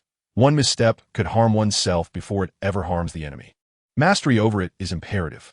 Kailan sits cross-legged, not in haste to interpret the nearby Super 4 tablet, but instead closes his eyes, beginning with the control of his own being. He once again enters the deepest meditation, but this time, his inner vision is no longer confined to the breath flowing through his meridians and the spirals coalescing within his dantian. His consciousness, guided by the rhythm of all things and the connection to the microscopic world established when the divine might domain unfolded, sinks deeper and deeper, descending to a more subtle, more essential level, passing through cellular barriers and transcending the clamor of molecules and atoms. His perception seems to enter an infinite microcosm. Here, darkness gives way to a plethora of flickering lights and interwoven strands of energy. This is the most fundamental composition of his life energy, something deeper than chi or genes. It is the cornerstone of his existence. He observes that these points of light and strands of energy are not chaotic. They vibrate in extraordinarily complex patterns, connecting to form incredibly clear streams of energy and chains of information. With each heartbeat, every breath, and even the fleeting nature of thought, a cascade of reactions is ignited at the most fundamental levels, altering the trajectory of energy flow and the composition of information chains. Is this the divine perspective? To witness the divine within oneself and to observe the cosmos within a speck of dust. As his mind stirs, he endeavors to guide a thread of the subtlest energy flow. In the past, he needed to harness his techniques and regulate his breath. Yet in this moment, he feels as if he has become the sovereign of this microcosm, and with but a single thought, that thread of energy obediently alters its course. This is not a forceful exertion of power. Rather, it resembles an understanding of the very cipher governing the movement of all things, gently plucking the most vital string. At that instant, he experiences a sensation, gently extracting a fragment of consciousness from meditation, focusing intently on his left arm. He does not summon any defensive chi. He merely maintains a state of introspective awareness, perceiving all subtle changes within. He envisions an external, destructive energy attempting to invade his arm. A miracle occurs. Before this imagined destructive energy can truly touch the microscopic realm of his skin's surface, he perceives it. He vividly witnesses the chain reaction that would ensue from this hypothetical energy's intrusion. Initially, it would disturb the stability of certain energy strings of the skin's surface. Then, like a virus, it would replicate and spread, aiming to disrupt the energy equilibrium of cellular structures, ultimately leading to tissue necrosis and disintegration. This entire process unfolds before him like a meticulously drawn blueprint. Almost simultaneously with this blueprint's revelation, his microcosm responds spontaneously. Those energy strings poised to be disturbed preemptively alter their vibrational frequencies, forming an exquisitely intricate immune array. Beside the potential point of energy imbalance, a flow of restorative and stabilizing energy emerges spontaneously, preemptively deconstructing and establishing defenses against all potential pathways of attack and destruction before they can manifest. Invulnerable to all methods, the divine remains unscathed. Kailan suddenly opens his eyes, his gaze radiant with an incredulous clarity. He has finally grasped the true essence of invulnerability in the divine. This is not a formidable shell of defense, but rather an ultimate state of insight and resolution. Any external energy assault, regardless of its bizarre form or malevolent nature, upon making contact with his body, will be instantaneously perceived through his divine microcosmic lens, dissected into its most fundamental informational components. Subsequently, his perfectly controlled microcosmic energy system, resonant with the primordial essence of the universe, can, at minimal cost and with utmost precision, either alter its own structure to nullify the attack, redirect the energy flow into safe channels, or sever the causal chain of energy transmission, fundamentally stifling the assault. To illustrate, the enemy's attack resembles an exceedingly complex lock. In the realm where the divine remains unblemished, Kailan had already discerned the intricate structure of every lock cylinder before his touch met the door, enabling him to instantaneously craft a flawless key to unlock it or, alternatively, to separate the metallic atoms composing the lock, causing it to disintegrate into nothingness. He gently raised his hand, gazing at the distinct patterns etched upon his palm. These hands, seemingly no different from any other, had internally transformed into a sovereign domain of absolute power. As long as he maintained this introspective state of cosmic awareness, any form of energy assault would be rendered impotent before the gates of his microcosm. Thus, fortified by both the formidable life force field and the unassailable vision of the divine, the foundational pillars of his divine realm were now firmly established.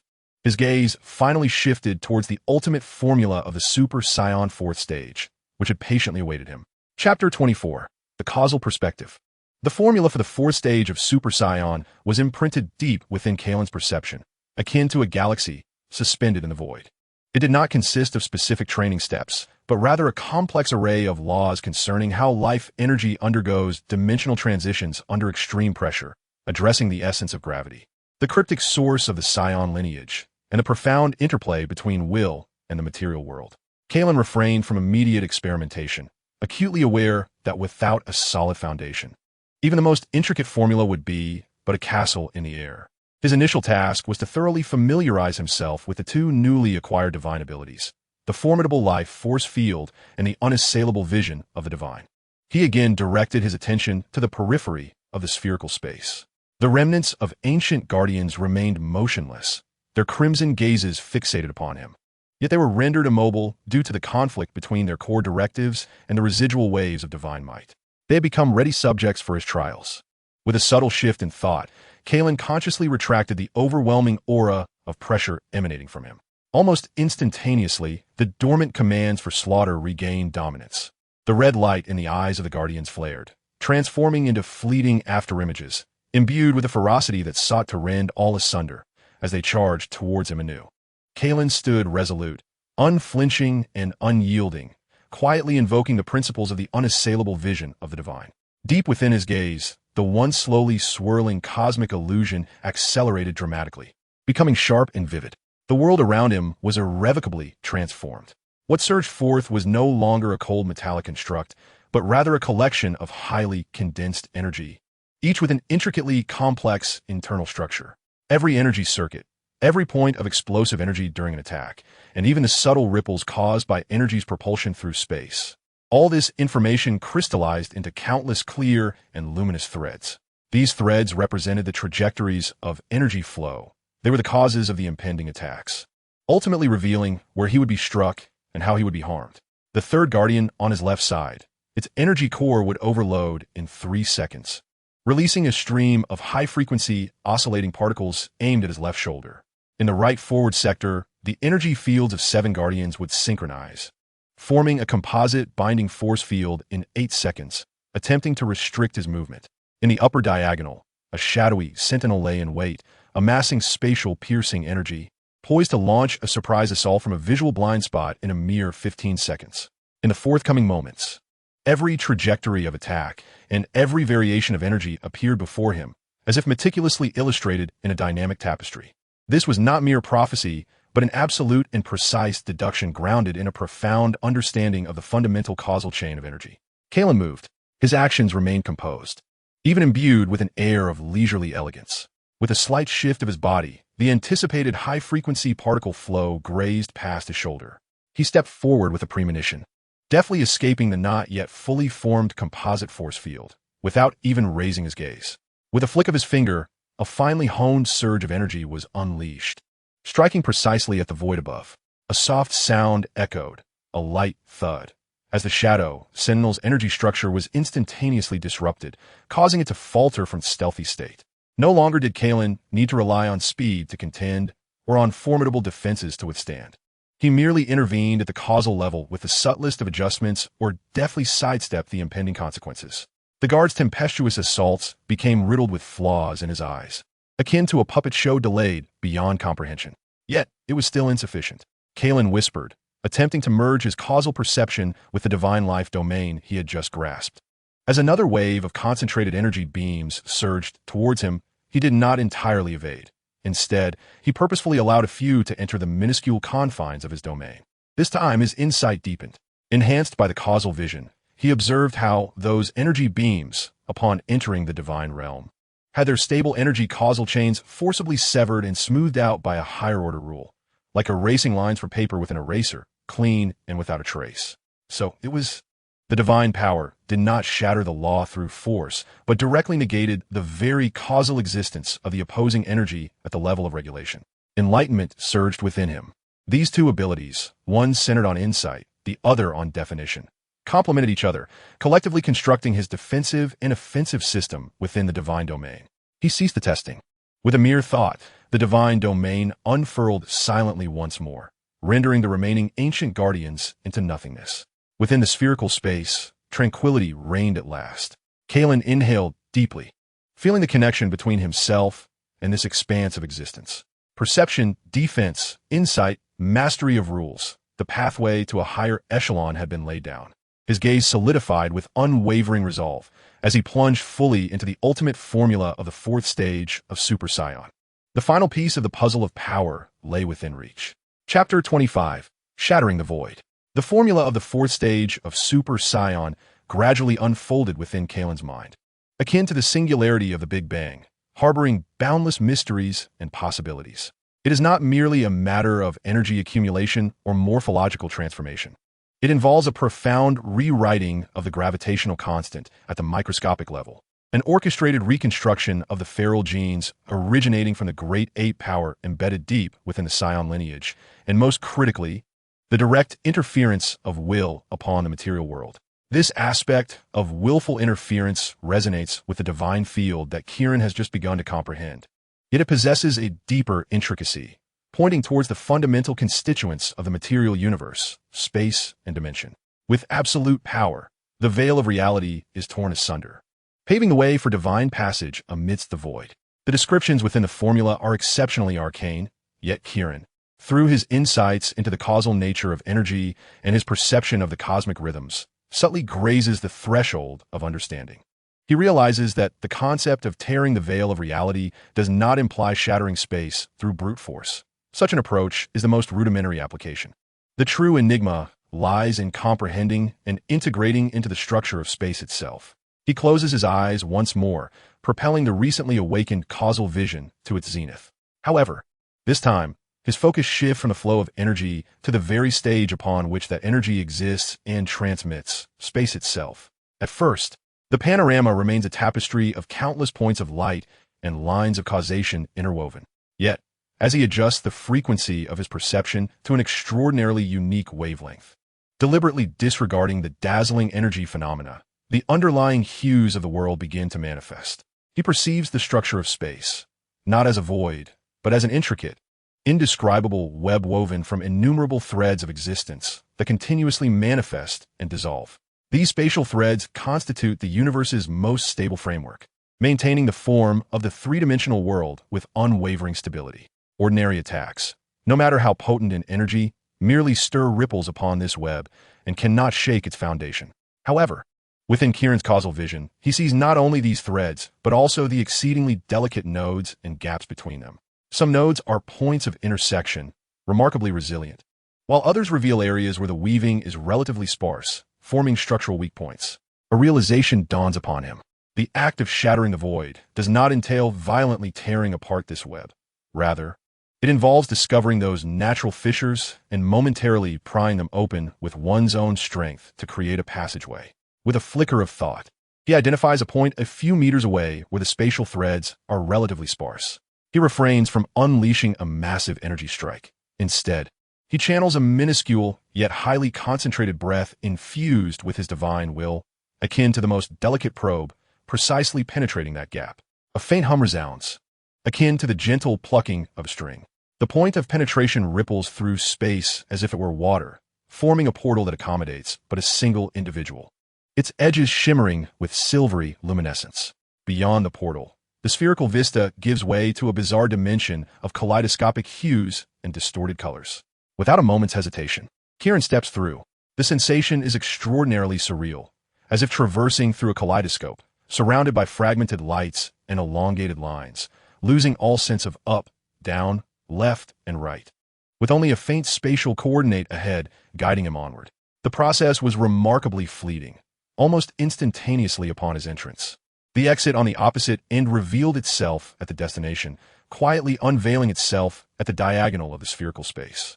He stepped forward, and the spatial gateway behind him silently sealed, as if it had never existed. Walking through the void, he succeeded. This was not a mere teleportation relying on speed, but a true comprehension and utilization of the laws of space. Subsequently, he endeavored to apply this understanding to defense. He once again scrutinized the space surrounding him, his thoughts subtly shifting, guiding his own essence, not forming an energy shield externally, but affecting the layer of spatial threads that clung closely to his body. He induced a minuscule alteration in the vibrational frequency of these threads, weaving them more densely and imbuing them with a hint of his own formidable repulsion. An invisible barrier, formed by the very structure of space, quietly took shape. A stream of flame, shot by an ancient guardian in its last moments, collided with this barrier, failing to cause an explosion. Instead, it was as if a stone had been cast into a viscous gel, its speed drastically reduced. The energy structure rapidly dispersed and disintegrated within the distorted space, ultimately vanishing. The defense of principles. Kailan stood firm, sensing an unprecedented closeness between himself and the fabric of space. His methods of attack, movement, and defense were undergoing a profound transformation, gradually evolving from a mere user of energy to a master of its rules. He lifted his gaze, as if penetrating the barriers of the ruins, looking towards the boundless cosmos. With his power to shatter the void, even the most remote wilderness was merely a distance of several leaps away. The expedition would no longer be beyond reach. Now was the time to amalgamate all his insights, the realm of divine might, the indestructibility of the divine, the causative vision, the shattered void, into a singular entity, to challenge the ultimate form and establish the supreme foundation of his being. Perfect Super 3. Chapter 26. Perfect Super 3. Within the spherical space, an eerie silence pervaded, broken only by the surging breath within Kailan, reminiscent of the tides of a starry river, resonating with a deep and vast reverberation. He immersed his mind into the microcosm that had transformed into a divine realm, embarking on the final integration. All past insights converged at this moment, akin to rivers flowing into the sea. The realm of indestructibility granted him comprehensive mastery over every ounce of his energy, every particle. Achieving absolute control, the causative vision endowed him with a divine perspective, allowing him to foresee the flow of energy and the trajectories of attacks. His understanding of the shattered void enabled him to subtly influence the spatial structure around him, optimizing the transmission and explosive efficiency of energy. At the core was the nascent form of the divine life realm, a power resonating with the essence of the universe, derived from his own will, providing the supreme status and framework for all of this. He did not hasten to summon vast energies. Instead, he first infused the will of divine might, like the most delicate of chisels, into the realm of his own life. This was not an assault, but a definition of the stability and harmony of his energy system, defining the absolute control of its internal cycles. Then, he gazed within the causal horizon, guiding the vast energies within his body, no longer a tumultuous surge of violent impacts and forced compressions, but rather harmonizing with the natural seams of space and the optimal pathways of energy flow, orchestrating an arrangement and reorganization of unparalleled efficiency, nearly devoid of loss. A resonant hum, reminiscent of a sound emanating from the depths of the cosmos, reverberated within him. There were no dazzling golden flames soaring into the sky, nor the terrifying pressure that could shake planets, spreading recklessly. Instead, the surging aura around him began to converge inward at an astonishing velocity, collapsing inward. The golden radiance did not vanish. It became exceedingly refined, as if cloaking him in a flowing liquid golden battle attire, closely adhering to his skin with an inner brilliance. His black hair instantaneously transformed into resplendent gold, akin to satin condensed from sunlight, cascading straight down his shoulders, while its length did not exaggerate in growth. Each strand appeared to harbor the power capable of rending the stars. His physique became more harmonious and perfect, with smooth muscle contours exuding strength and beauty, devoid of the oppressive bulk typical of ordinary Super Saiyans. His deep green eyes retained their profoundness, yet the swirling celestial reflections within had faded, replaced by an absolute tranquility and insight, as if reflecting the very order of the universe. The most notable difference lay in his aura. Not a single trace of energy escaped from him. All power was perfectly sealed within, forming an entirely closed and highly efficient internal circulation system. He stood there, and if one were to rely solely on the perception of his aura, he resembled an unfathomable black hole or pure nothingness. However, that invisible sense of oppression, stemming from the very essence of life and rules, was far more disquieting than any explosion of energy. It was as if he himself had become a walking principle, an independent reality. Perfected Super Saiyan, an achievement. Kailan slowly raised his hand, feeling the relentless torrent of immense power flowing within, as if it were an extension of his will.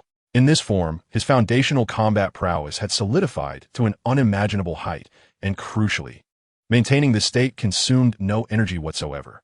The internal energy circulation was flawless, with every ounce of power utilized with utmost efficiency, leaving no waste.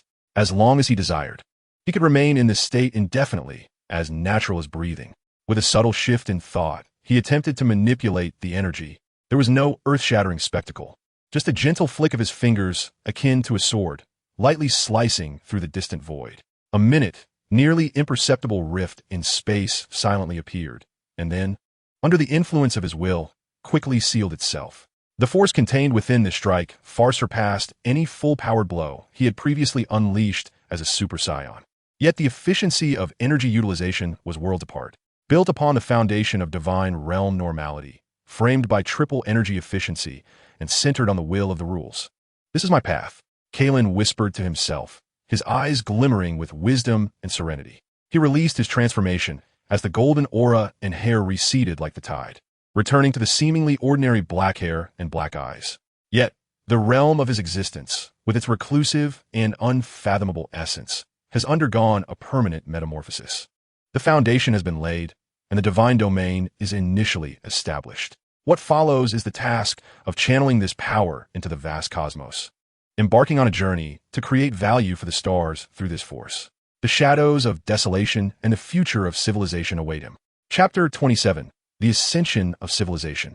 The news of Kailan's return was not deliberately publicized, yet as he stepped forth from the ruins, re-entering the dominion of civilization he had forged, an unprecedented resonance was already set in motion. He stood upon the clouds, surveying the cities below, intricately woven with a sense of futurism, the fields pulsating with life energy, and the orderly streams of traffic traversing between heaven and earth.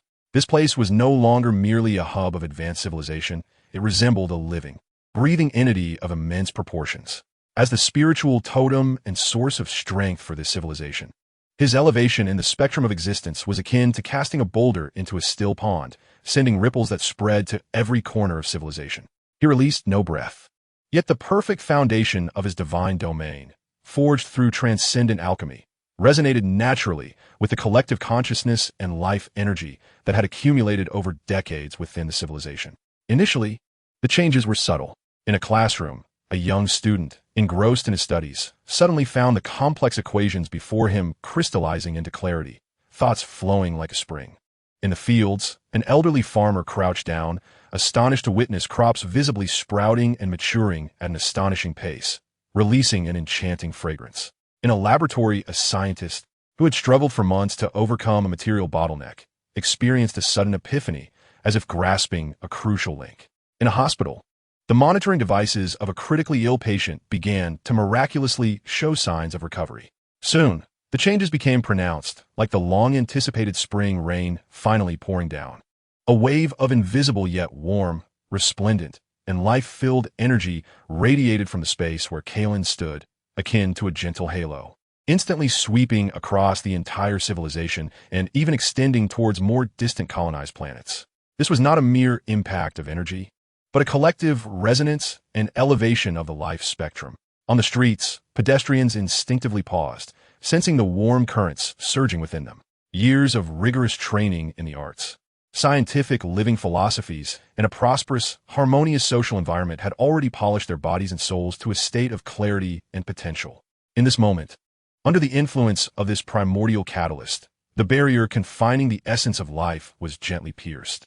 The wrinkles on the faces of the elderly diminished at a visible rate, their gray hair turning back to black, and their murky eyes regained clarity and brightness, radiating youthful vitality.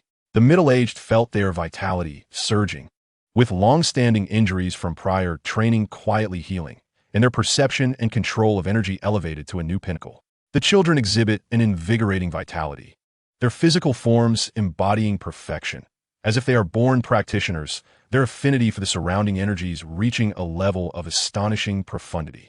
It is not merely an extension of lifespan and enhancement of corporeal strength, but a profound awakening of wisdom. Many perplexing dilemmas that have long troubled scholars are resolved with ease. Artists are ignited with inspiration, and engineers conceive ever more exquisite designs. At this moment, the collective spark of civilization's intellect is ignited, illuminating the starry expanse above. In the heavens, sporadic points of light begin to manifest, a sign of energy overflowing and naturally revealing itself. Gradually, these points multiply, resembling countless fireflies dancing gracefully, ultimately converging into a gentle yet resplendent ocean of light, enveloping the entire civilization in a serene and sacred atmosphere. Kieran quietly absorbs it all. He can hear the jubilant songs of billions of lives evolving, witnessing the energy field of civilization coalesce into an unprecedented purity and strength. This immense collective will, imbued with gratitude and reverence, nourishes his divine realm like the warmest of ocean currents, deepening his understanding of the principles of life and civilization. Thus, he realizes that guiding civilization forward and witnessing the sublimation of life is, in itself, one of the greatest forms of cultivation. His path has never been solitary. His strength and the prosperity of civilization have long since become a symbiotic relationship. This sweeping wave of evolutionary progress across civilization lasted a full 3 days. As the ocean of light gradually dissipated, a brand new civilization was born. The average lifespan of its citizens surpassed 500 years, with wisdom and creativity experiencing exponential growth, and both individual strength and understanding of the cosmos elevated to a new pinnacle. Kieran knew it was time to cast his gaze toward the more distant and perilous frontier. A more powerful civilization requires broader horizons and bears greater responsibilities. It was time to respond to the call of the wilds. Chapter 28. The Legacy of the Family. The brilliance of this elevated civilization began to intertwine with the mundane, the clamor of life reclaiming its place as the dominant melody. Yet beneath this flourishing surface, a silent and profound transformation was unfolding within Kieran's family. In the innermost courtyard of the Extreme Intent Martial Arts School, an atmosphere distinct from the external celebrations permeated, one that was more refined and introspective. Kieran did not convene a family meeting. Instead, he sat quietly beneath the ancient tree in the courtyard, observing his children. They bore his bloodline, yet they were also the new generation, honed by the flames of civilization. Now, standing at the crossroads of personal power and the future of civilization, they needed to make their own choices. The eldest son, Leon, stepped forward first. His stature was as upright as a spear, his gaze sharp, and his aura, condensed like steel, had already fused the extreme intent flow with the combat instincts of the Saiyans to create his own unique style. Approaching Kieran, he bowed deeply, his voice steady and resolute. Father, civilization needs pioneers, but it also requires the blade of guardianship. My path lies among the stars and the battlefield. I am willing to follow in your footsteps, delving into the wilderness, wielding my strength to cleanse the void and safeguard the tranquility of our realm. He has chosen the most direct path of martial prowess and military strategy. He shall become the vanguard of the civil expeditionary force, honing himself through trials of blood and fire into a pillar of the future, destined to succeed Kailan and emerge as the mightiest guardian of civilization. The eldest daughter, Allison, exhibits a demeanor of profound calm. A complex photon structure model hovers in her grasp, her eyes shimmering with curiosity for the laws of the unknown. She speaks softly, her voice flowing like a clear spring. Father, you have unveiled to us a higher form of power, one that lies in the insight and application of rules. How does energy interact with matter? Can consciousness directly encode reality? I wish to explore the truth behind this. I have received an invitation from the Department of Laws and Applications at the Central Academy of Sciences, which can provide me with the resources I seek. She has chosen the path of cutting-edge research, no longer confined to the cultivation of her own chi. She aims to decipher the fundamental laws of the universe behind chi and divine might, transforming the miracles brought forth by her father into knowledge and technology that civilization can comprehend and even replicate. The youngest daughter, Leah, does not radiate the same dazzling brilliance as her siblings, yet her clear eyes reflect the lights and vitality of the entire city. She approaches Kailan, taking her father's hand, her voice gentle yet imbued with undeniable strength. Father, my siblings guard the starry skies and explore the truth, both remarkable in their pursuits. Yet, no matter how great the power, it requires a warm home for solace. I see joy after evolution, yet also confusion, and new questions arise. I wish to remain here, alongside Mother, to learn how to govern our homeland, ensuring that everyone can find their own meaning of happiness. She has chosen the path of social governance and spiritual inheritance. She will become the adhesive of civilization and a beacon of spirit, maintaining harmony and warmth within society, ensuring that the elevation of power does not lead to the loss of humanity. Kailan gazes upon them, his eyes sweeping over the martial resolve in his son's gaze, the wisdom and tenderness in his daughter's eyes, and a wave of unprecedented contentment and tranquility washes over him. He offers no evaluation or specific guidance, simply nodding slowly. His voice calm, yet powerful, very well. The essence of power lies in choice and in bearing responsibility. The starry sky, truth, and homeland are all great paths. Recognize your hearts and proceed forth. This is your transcendent journey. His words resonate as the ultimate affirmation and blessing. 3 children, 3 distinct paths, yet all rooted in the foundation of civilization he has established, pointing toward a shared, luminous future. Thus, the family legacy is set into motion. In the days that follow, the family's resources and energies begin to skew purposefully. Lion enters the highest-level military training camp, encountering the harsh realities and artistry of interstellar warfare. Allison relocates to a laboratory equipped with the latest dimensional detectors, immersing herself in data and theoretical models. Leah, meanwhile, accompanies her mother and the domestic affairs team, delving into the cities and villages, listening intently to the voices of every citizen. They did not separate. Rather, the clarity of the path forged a more formidable complementarity. The challenges encountered by Leon in combat would inspire Allison's research, while Allison's discoveries could enhance the technological capabilities of the Leon Legion. Additionally, Leah's maintenance of societal stability and the populace's sense of happiness served as the most solid backing for all explorations ahead. Kailan understood that his civilization, his family, had truly matured. They no longer relied solely on his brilliance. Instead, they formed their own celestial system, each shining brightly while reflecting one another's light. It was time. He lifted his gaze, as if penetrating the atmosphere, and beheld the desolate star regions shrouded in the shadow of nothingness. The expedition was about to set sail. Chapter 29, Awakening of the Beyond. The resolution for the expedition had been passed by the Supreme Council, and a colossal fleet was assembling at the starport, gleaming with a cold metallic sheen. Yet, all informed parties understood that the outcome of this war would not be determined by the fleet size, but rather by the confrontation of supreme combat power. Kailan needed to achieve his final breakthrough, transforming the ancient relic's formula into a tangible and undeniable force within himself. He chose neither a secret chamber nor a barren planet. Instead, he stood atop the highest observation platform of the capital, overlooking the myriad lights below, billions of lives elevated by his influence. Here, under the watchful eyes of home, he would complete this ultimate metamorphosis. Leon, Alice, and Leah, and their mother stood nearby, their gazes unwavering upon his silhouette. They were family, witnesses, and participants in this sacred ritual. Kailan closed his eyes, allowing his consciousness to delve into the microcosm within him, which had already transcended into a divine realm. The foundation of the perfect Ultra 3 stood as firm as a rock, offering an almost boundless reservoir of energy and absolute mastery. He began to invoke the ultimate formula inscribed upon the stone tablet. The first step was not an explosion of energy, but a return to the source.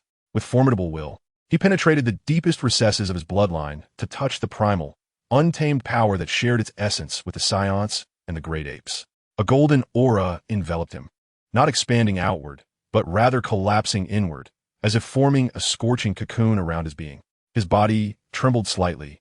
Muscle fibers began to reorganize and strengthen at the call of an ancient force, while his bones emitted a low hum. The energy readings from the observation platform surged wildly, distorting the air due to the intense heat. The second step involved the reconstruction of order. Just as the primal strength of the great ape was about to break its restraints and pull him back to his savage instincts, the realm of indestructible divinity was activated. His will, akin to that of a supreme deity, calmly surveyed the tumultuous power raging within his bloodline. The causal vision precisely analyzed the trajectory of every frenzied energy strand, guiding and structuring them within the framework of his divine domain's rules. The wildness was not obliterated. Rather, it was endowed with order. Power no longer spiraled out of control. Instead, it grew even more magnificent and destructive due to this instinctual ferocity. The hue of the luminous cocoon enveloping his body began to transform, shifting from a resplendent gold to a deep, molten crimson, reminiscent of flowing lava. "It has begun," Allison murmured, as the detector in her hand indicated a transition in her father's energy structure that she could not fully comprehend. Leah clutched her mother's hand tightly, sensing that her father's life field was resonating more profoundly with the collective consciousness of their civilization. Below, countless citizens seemed to sense this moment, collectively pausing their activities to gaze towards the observatory, silently offering their wishes. A billion pure beliefs coalesced into an intangible stream of light, gathering like a warm tide, nurturing Kailan's will and aiding him in solidifying this pivotal metamorphosis. In the final moment, divine intent surged through him. Kailan's eyes flew open. No longer were his irises of verdant green. They transformed into vertical pupils of molten gold, exuding an air of majesty and ancient wisdom. A low growl, not entirely human, erupted from his throat, imbued with the dominance of primordial beasts and the indifference of deities. With a thunderous roar, the crimson cocoon shattered, not dissipating but retracting entirely into his being. A new form had at last emerged.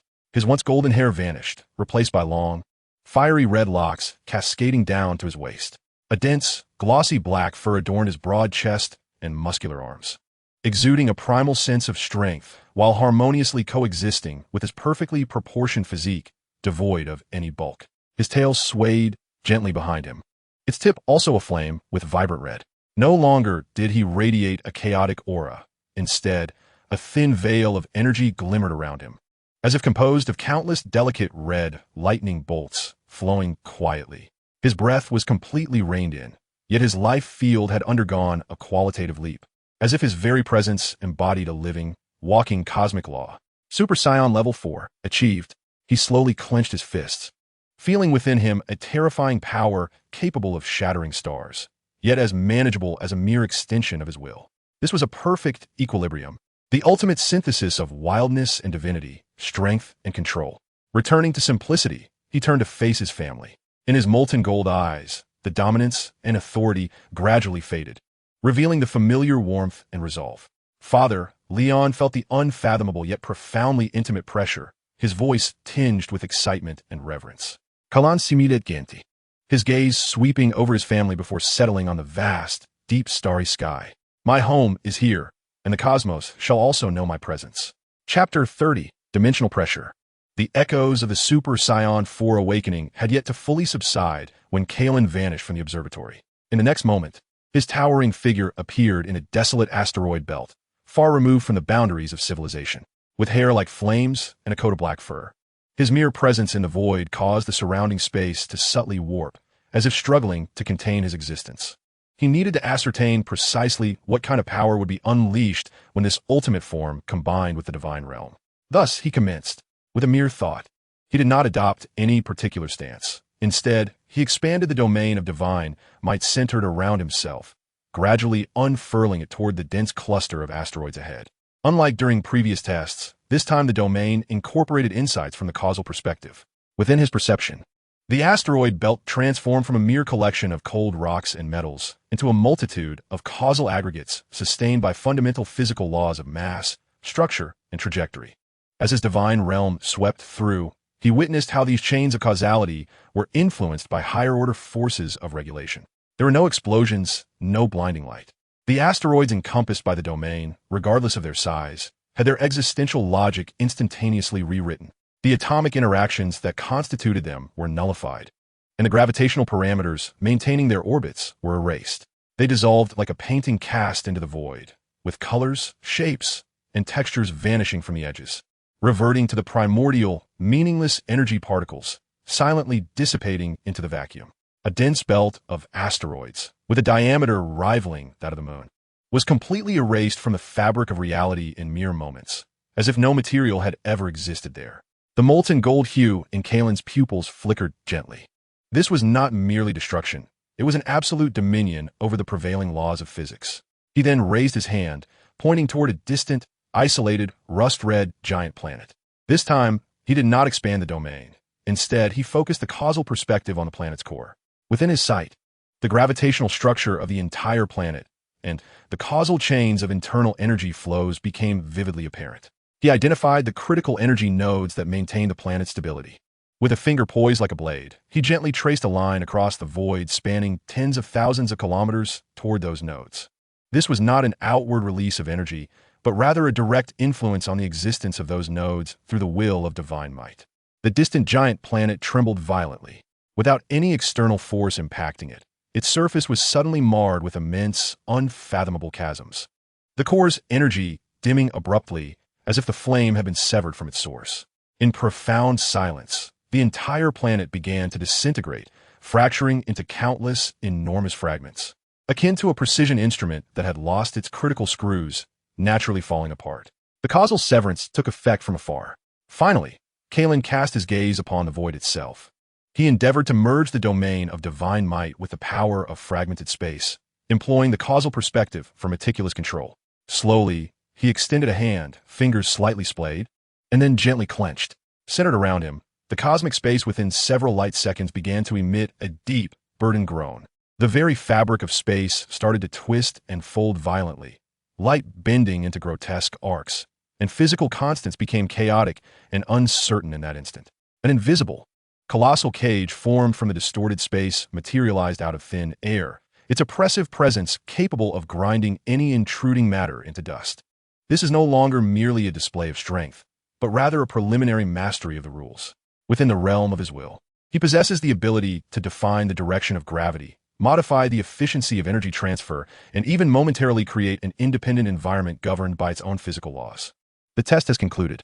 Kailan retracted all his powers, returning to a state of tranquility. His crimson hair danced silently in the vacuum, while he felt the vastness within him, as boundless as the starry sea, yet as gentle as the movement of his fingers. The primal force of Super 4 provided an unparalleled quantity and quality, while the myriad abilities of the divine domain endowed him with the laws and principles to harness this power. The fusion of these two elements birthed a dimension of pressure that transcended convention and touched upon the very essence of the laws. He turned, gazing towards the domain of civilization, his gaze seemingly piercing through endless space, resting upon the already assembled expedition fleet. The void of the borderlands erodes, perhaps embodying a distortion and corruption of existing rules. Thus, with my rules that transcend it, I shall purify it entirely. The expedition is ready to commence. Chapter 31, Borderland Alarm. The Concord Star Domain, bathed in the almost infinite brilliance of the pure energy emanating from the source star furnace, appeared more prosperous and serene than ever before. Super 4 Kailan presided over the central hub, his essence seamlessly intertwined with the entire civilization network, as if a mere thought could unveil all life within the domain. Meanwhile, Vegeta was adapting to the new level of power brought forth by the full capabilities of Super 2 on a specially designated training planet. His lightning-like aura tearing through the sky, unabashedly showcasing his might. However, this flourishing tranquility was abruptly shattered by an exceedingly strange silence emanating from the most desolate fringes of the universe. Within the core of the extreme intent flow mental network, controlled by the star spirit Aurelia, the luminous essence of thought, which had once flowed like a resplendent sea of stars, representing countless streams of information and life fluctuations, suddenly dimmed in the vicinity of the corresponding border, the 3 outpost, and its surrounding star system. This was not the static of signal interference, nor the violent fluctuations of an attack, but rather a complete and absolute void. It was as if an invisible eraser had gently wiped that region of the star domain from the cosmic canvas. Aurelia's tightly closed eyes suddenly opened wide, shock and incredulity breaking through her typically ethereal calm. Her slender fingers moved rapidly in the air, attempting to reconnect, but the only feedback she received was a frigid, all-consuming emptiness. Alarm. Her voice reverberated through the mental network, instantly reaching the consciousness of all core members, tinged with a barely perceptible tremor. The Farlook 3 outpost and the Karl's star system. Signal presence has completely vanished. This is not destruction. It is obliteration. Almost simultaneously, the piercing alarm echoed throughout the command room of Military Commander Kina. On the strategic star map, the light representing the Karl's star system extinguished, replaced by an unsettling gray area slowly expanding. Monitoring data indicated that the matter, energy, and even the very structure of space within that area were failing and reverting to zero in a manner beyond comprehension. Anomalous spatial erosion detected. Speed, 0, 3 light years. Standard time. The erosion pattern remains unknown, rendering it impossible to decipher. The voice of the analyst was tinged with an uncontainable terror. Within Rena's strategic simulation center, the supercomputer, operating on limited data, generated several models, all leading to the same despairing conclusion. This is an existential erasure that transcends the laws of current physics. According to the ancient database shared by Lady Elsa, Rena's voice was heavy as iron, indicating that the energy characteristics matched those of the Void's remnants with an accuracy exceeding 92. They have awakened. When the news reached Kailan, he was inspecting an emerging ecological planet with Ella. The gentle smile on his face vanished in an instant. Within his silvery pupils, which surpassed the ordinary, one could perceive the very laws of the galaxy in flux. He remained silent, merely lifting his gaze as if penetrating the boundless expanse, settling upon the desolate frontier, being consumed by the void. In the next moment, his figure vanished from where he stood, reappearing directly within the heart of Olivia's mental projection. Vegeta arrived almost simultaneously, his form still crackling with the residual energy of Super Saiyan 2. His expression a blend of excitement and gravitas in the face of an unknown adversary. Situation. Kailan's voice was calm, yet imbued with undeniable authority. With a wave of her hand, Olivia projected real-time, monitoring images and all anomalous data from the gray area. It was a color deeper than darkness, where even starlight seemed to be devoured. They fed on existence itself. Elsa's ethereal form coalesced nearby, her tone more serious than ever. Civilization, life, energy, and matter were all their sustenance. According to ancient records, they embodied the silent aspect of a universe, the antithesis of order. Vegeta's gaze was fixed on the expanding gray area, his fists clenched. He could sense an instinctive repulsion and a vague tremor within himself when confronting such an enemy. Despite his usual invincibility, whatever it is, it shall be shattered. Kailan did not respond to Vegeta's battle fervor. His causal perception had already opened, revealing not the trajectory of future attacks, but countless causal lines representing existence, which fractured and vanished before the gray expanse. He spoke slowly, his voice resonating within the consciousness of every core member. Relay the order, activate the highest state of battle readiness. This is not a war, it is survival. The brilliance of the ultimate flow shall not be consumed by the void. Chapter 32. The Expedition Resolution.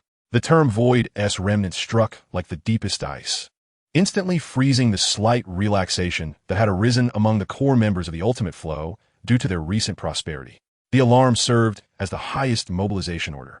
Without a moment's hesitation, Kailan's had summoned all core members through the network, not in a physical assembly hall, but within a strategically constructed mental domain transcending space. Forged by Olivia's psychic network. The collective consciousness converges here, with a gray expanse suspended at the center, steadily and resolutely consuming the starry sky. Its ominous silence starkly contrasts with the luminous bands flowing around the periphery of the mental realm, symbolizing the flourishing of ultimate intent. Kailan's projection stands at the center. His silvery hair, untamed by any breeze, sways gracefully as his gaze sweeps over his 7 wives and the solemn visage of Vegeta. The situation is clear. Kailan speaks, his voice resonating deeply within the consciousness of each individual, unwavering and resolute. The Voidborn, the embodiment of cosmic stillness, represents the fundamental negation of our civilization's light. There is no escape, no retreat. He pauses, elevating his tone with undeniable resolve and solemnity. This battle is not for conquest, nor for glory, but for existence. It is a war between order and nothingness, the ultimate trial of the path we tread. The brilliance of ultimate intent must not, and shall not, dim at this moment. Vegeta's projection crosses his arms, subtle arcs of energy flickering across his consciousness as he gazes intently at the gray expanse, his eyes ablaze with the fervor of battle. All said, regardless of whether it is nothingness or stillness, as long as it can be perceived, it can be destroyed. My strength requires such a sharpening stone. His thoughts harbor no doubts, only an insatiable thirst for combat and unwavering confidence in his emerging prowess. Kailan nods slightly in acknowledgement, then directs his gaze toward his wives, issuing commands clearly and swiftly. Kina, Rina, you two, as leaders in military and strategy, step forward. You're tasked with the immediate formation of the Purifier Expedition Fleet. Kina will lead in combat, and Rina will strategize. I require an elite force capable of operating at the level of laws and effectively executing the task of order field coverage. Prioritize the latest models of Falcon-class interceptors and Bastion-class capital ships. Develop multiple operational plans, including for advance, stalemate, and, in the worst-case scenario, retreat and fallback strategies. Suri. The projection of Suri, clad in the attire of a technological officer, is illuminated by a torrent of data streams. The academy you lead must immediately enter a state of highest wartime readiness. Core objectives. First, based on the order field generator, develop an enhanced reality anchoring device capable of counteracting or even reversing existential erasure. Second, analyze the effectiveness of all existing weapon systems against nothingness and develop purification-type weapons. Even if they are merely conceptual, I require you to present a feasible prototype before the fleet departs. Ovelia. The projection of the star spirit shimmers with a celestial glow, akin to a nebula. Construct a mental barrier network at the front lines to encompass the entire expeditionary force. Your tasks are twofold. First, ensure our command and communication remain uninterrupted under all circumstances. Second, defend against potential mental corrosion and consciousness disintegration brought on by nothingness. Our warriors must not falter and will before the battle even begins. Mira. The projection of the Master of Commerce is surrounded by energy symbols combining and calculating with unprecedented speed.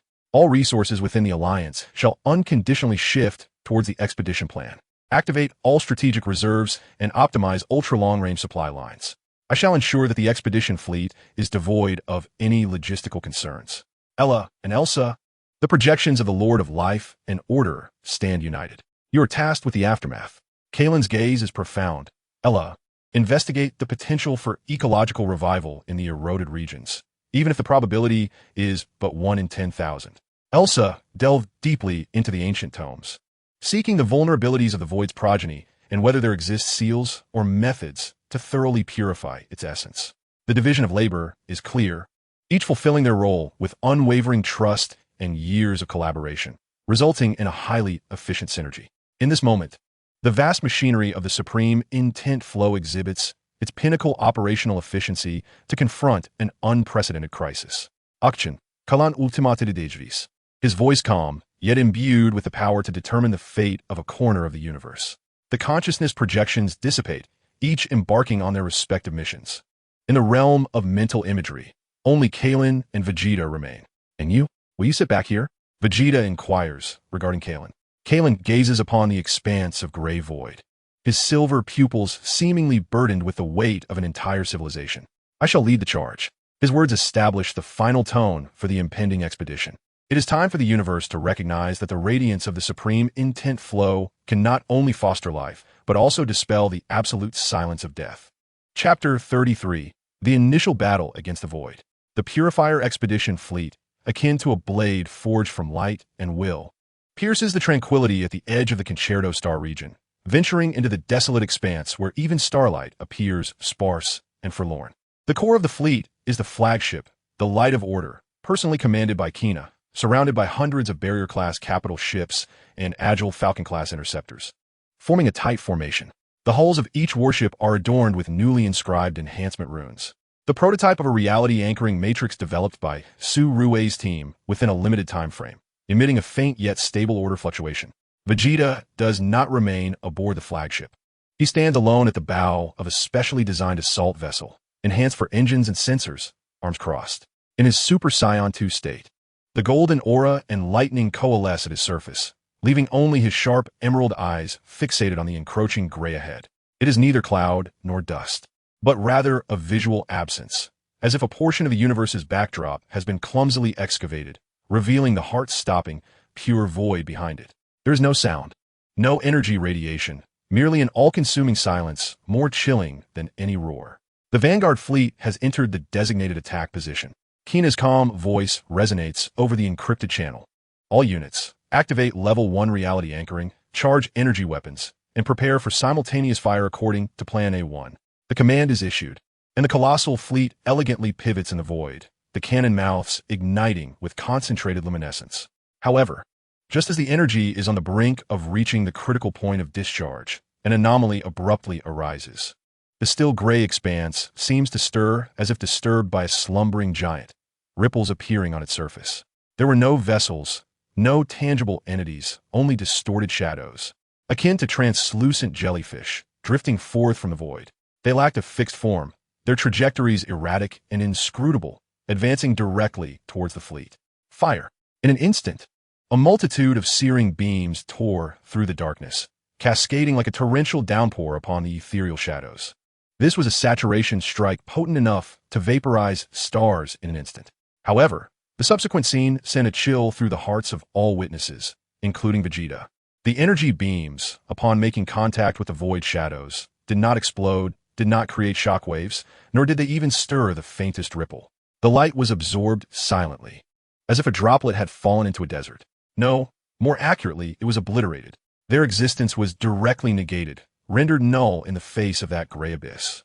Attack ineffective. Repeat, energy attack ineffective. Target sustained no damage. They are still approaching. The communication channel was filled with the pilot's suppressed panic. Kina's complexion turned ashen, switched to physical warheads. Dense barrage cover fire. Countless superalloy projectiles erupted forth like a metallic tempest, capable of reducing an asteroid to rubble in an instant. Yet the outcome remained unchanged. As the projectiles neared the void shadows, they disintegrated as if subjected to an unseen force, collapsing from their atomic structure into nothingness. Physical attacks are equally ineffective. They can dismantle the structure of matter. Despair began to spread like a plague among the fleet. They were not confronting a destroyable enemy, but rather a rule, a phenomenon. At that moment, several shadows of the void, like phantoms, pierced through the energy shields and thick armor of an outer barrier ship, making contact with the vessel itself. There was no explosion, no flash of fire. The massive battleship, starting from the point of contact, began to vanish as if its existence were being erased. Like a pencil drawing erased with an eraser, structure, color, energy response, every trace of existence rapidly dissipated. The crew aboard, unable to even scream, were swept away along with their very being. In mere moments, a formidable battleship was utterly transformed into nothingness before the eyes of all, leaving not even a speck of dust behind. Damn it! Vegeta's roar echoed through the channel. Witnessing this annihilation that transcended understanding, the Saiyan blood within him boiled. A colossal aura erupted, golden lightning crackling. I refuse to believe you can swallow this as well. In an instant, he propelled himself away from the assault ship, becoming a streak of lightning that tore through space, charging directly toward the nearest shadow of the void. His right fist clenched, gathering a terrifying energy capable of shattering stars. He brought it down with a thunderous crash. Boom! The golden radiance and lightning exploded upon that gray expanse. This time, it was no longer an act of silent absorption. The shadow of the void twisted violently, rippling as if a colossal stone had been cast into a tranquil pond. Vegeta's power had evidently reached some limit of their endurance. Effective. A flicker of triumph momentarily danced in Vegeta's eyes, yet the situation took a swift and dire turn. The shadowy void that had been struck did not dissipate. Rather, it seemed to swell with fury, expanding like an immense net, descending upon Vegeta with alarming speed. A bone-chilling aura enveloped him, as if it could freeze both soul and energy. Vegeta sensed his Super Saiyan aura becoming increasingly unstable, energy rapidly draining away. Violently stripped and negated by an unseen force. What? A tumultuous shock surged through him as he unleashed his full energy in a desperate attempt to break free. Yet the gray bindings acted like quicksand. The more he struggled, the deeper he sank. Vegeta, retreat now. Kina's urgent voice pierced through the chaos. At that moment, the flagship of Order's Light fired its main cannon, a large beam weapon hastily modified by Su Rue, imbued with initial purification runes. A pearlescent beam, radiating waves of order, struck precisely at the encircling shadow. With a sharp hiss, like cold water splashing into hot oil, the shadow emitted a piercing, inhuman shriek that resonated directly in the mind. Contracting violently, seizing the opportunity, Vegeta roared in fury, unleashing the full limit of his Super Saiyan energy. Finally breaking free and awkwardly hurtling back into the formation of the fleet. He panted, gazing at his previously ensnared arm, where his combat suit bore faint, weathered marks that even his formidable energy could not instantly mend. These abominable entities, Vegeta's gaze turned grave. The earlier contempt vanished entirely. They were not merely absorbing energy. They were negating existence itself. The first battle concluded. The Extreme Intent Expedition fleet as prideful technological weaponry had become utterly ineffective, and even the mightiest warrior, Vegeta, had narrowly escaped peril. Faced with this incomprehensible, unconventional void, a heavy gloom settled upon the hearts of every soldier. Chapter 34. The Pollution of Laws. The defeat in the initial skirmish fell like a bucket of ice water upon every member of the expedition fleet. Energy weapons proved futile, physical assaults crumbled, and even Vegeta's formidable energy techniques, capable of shaking the very stars, could only temporarily repel the bizarre shadow, unable to eradicate it completely. A sense of powerlessness spread in the silence. However, the terror of the Voidborn was far from over. Just as the fleet was readjusting its formation, attempting to withdraw to a safe distance for reassessment, the previously slowly expanding gray area seemed to have been activated by the prior assault, suddenly undergoing a drastic transformation. Without warning, the flagship, Order's Light, jolted violently, not from an attack, but due to a catastrophic failure in its artificial gravity system. The gravity index skyrocketed to 20 times Earth's standard, only to plummet to near zero in the next instant. Unsecured objects within the ship were hurled about in the chaotic gravitational fluctuations, and alarms blared in a dismal cacophony. Report. Local spatial gravitational constants are experiencing unknown turbulence. Not just gravity, spatial curvature is also fluctuating. The jump engine is offline, and conventional propulsion efficiency has plummeted by 70%. This was not an isolated incident. The entire expedition fleet finds itself ensnared in a peculiar predicament, as if an invisible hand were whimsically altering the most fundamental laws of physics within this region. It is a contamination of the laws. Su Rue's calm, yet urgent voice resonates through the encrypted channel as she remotely analyzes the vast array of anomalous data transmitted from the front lines. The void does not merely consume existence. It erodes, distorts, and even supersedes the foundational rules of our spatial reality. Gravity, electromagnetic forces, and even the continuity of time and space have become increasingly unstable. As if to validate her assertion, on the fleet's flank, the armor of a barrier ship begins to soften and flow like liquid before the watchful eyes of onlookers. Its metallic structure forcibly altered at the microscopic level. Another interceptor vessel is abruptly consumed by a sudden spatial fold, half of its hull vanishing, its remnants cast into an unknown dimension. More disconcerting still, the shadows of the void, amidst the increasingly unstable space, become as agile and elusive as fish in water. They navigate through the distorted lines of gravity and fragmented spatial debris, occasionally manifesting at the fleet's vulnerable points, with a mere touch. Yet another warship or area is silently erased from existence. The battlefield, once a conventional cosmic confrontation, has plummeted into a surreal and perilous hell of distorted laws. Activate the order field generator. Maximum power. Kina's voice remains steady, imbued with steely resolve.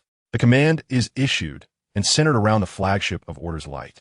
Several specially modified, large auxiliary vessels simultaneously illuminate intricate runes. A soft, milky white halo, exuding waves of unwavering order, expands rapidly from the fleet's core, resembling a colossal bubble.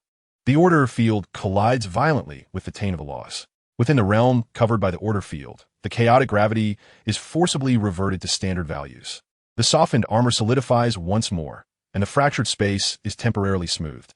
The milky light stands as a beacon amidst the storm, providing the fleet with a relatively stable sanctuary. However, the cost is steep. Energy consumption surges dramatically.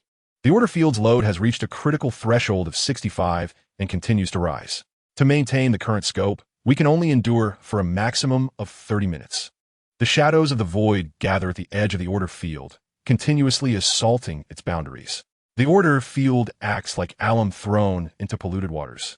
While it purifies a small area, it simultaneously attracts all surrounding filth to mount an attack. The boundary of the milky halo ripples violently, as if it may be submerged by the endless gray at any moment. Vegeta hovers within the order field, observing the frenzied, gray shadows battering the periphery and the bizarre. Ever-shifting starry expanse beyond, his expression darkened by dread. He had attempted to surge out of the order field to launch an assault, but the instant he departed, his energy became exceedingly unstable, as if on the brink of collapse. He felt an insidious threat to his very existence and was compelled to retreat immediately. The profound sense of powerlessness, exacerbated by an environment that negates even one's own strength, left him utterly frustrated. This situation could not persist. Vegeta growled. This turtle shell cannot hold for much longer. Suri, analyze the results. Kailan's voice resonated for the first time through the strategic channel, calm, yet imbued with a stabilizing force. He had evidently been monitoring every detail of the battlefield. Data collection is 78 complete, Suri responded. It has been confirmed that rule pollution is one of the primary offensive methods of the Void's remnants. The order field is effective, but its efficiency is too low. It is purely a war of attrition. We need to locate the core source of the pollution or develop purification methods that could directly act on the essence of the Void. Kailan paused for a moment, his gaze seemingly penetrating layers of void, resting deep within that gray area. Maintain the order field, retreat steadily, and uphold a defensive posture. Rina, revise the tactics. Use the order field as a mobile fortress for flexible defense, prioritizing the safety of the fleet. Suri, I need you to immediately optimize the reality anchoring device based on the existing data and dedicate all efforts to the development of the purification weapon. Kailan's voice shifted to Vegeta. Your power can affect them, indicating that the intensity of their existence has reached a certain threshold, allowing for a brief resistance against the Void. I need you to conserve your strength, adapt to this rule-polluted environment, and seek possibilities for short-term combat beyond the order field. The orders were clear and precise, swiftly steering the chaos of the initial defeat towards an orderly response and adjustment. The expedition fleet, akin to a wounded behemoth, began to retreat slowly, enduring the incessant impacts on the order field. Meanwhile, in that increasingly chaotic star domain, the gray void continued to expand leisurely, as if mocking the futile struggles of all orderly life. In this first round of confrontation, the extreme intent flow was decidedly at a disadvantage. They were faced with a conflict that transcended all their previous understandings of warfare.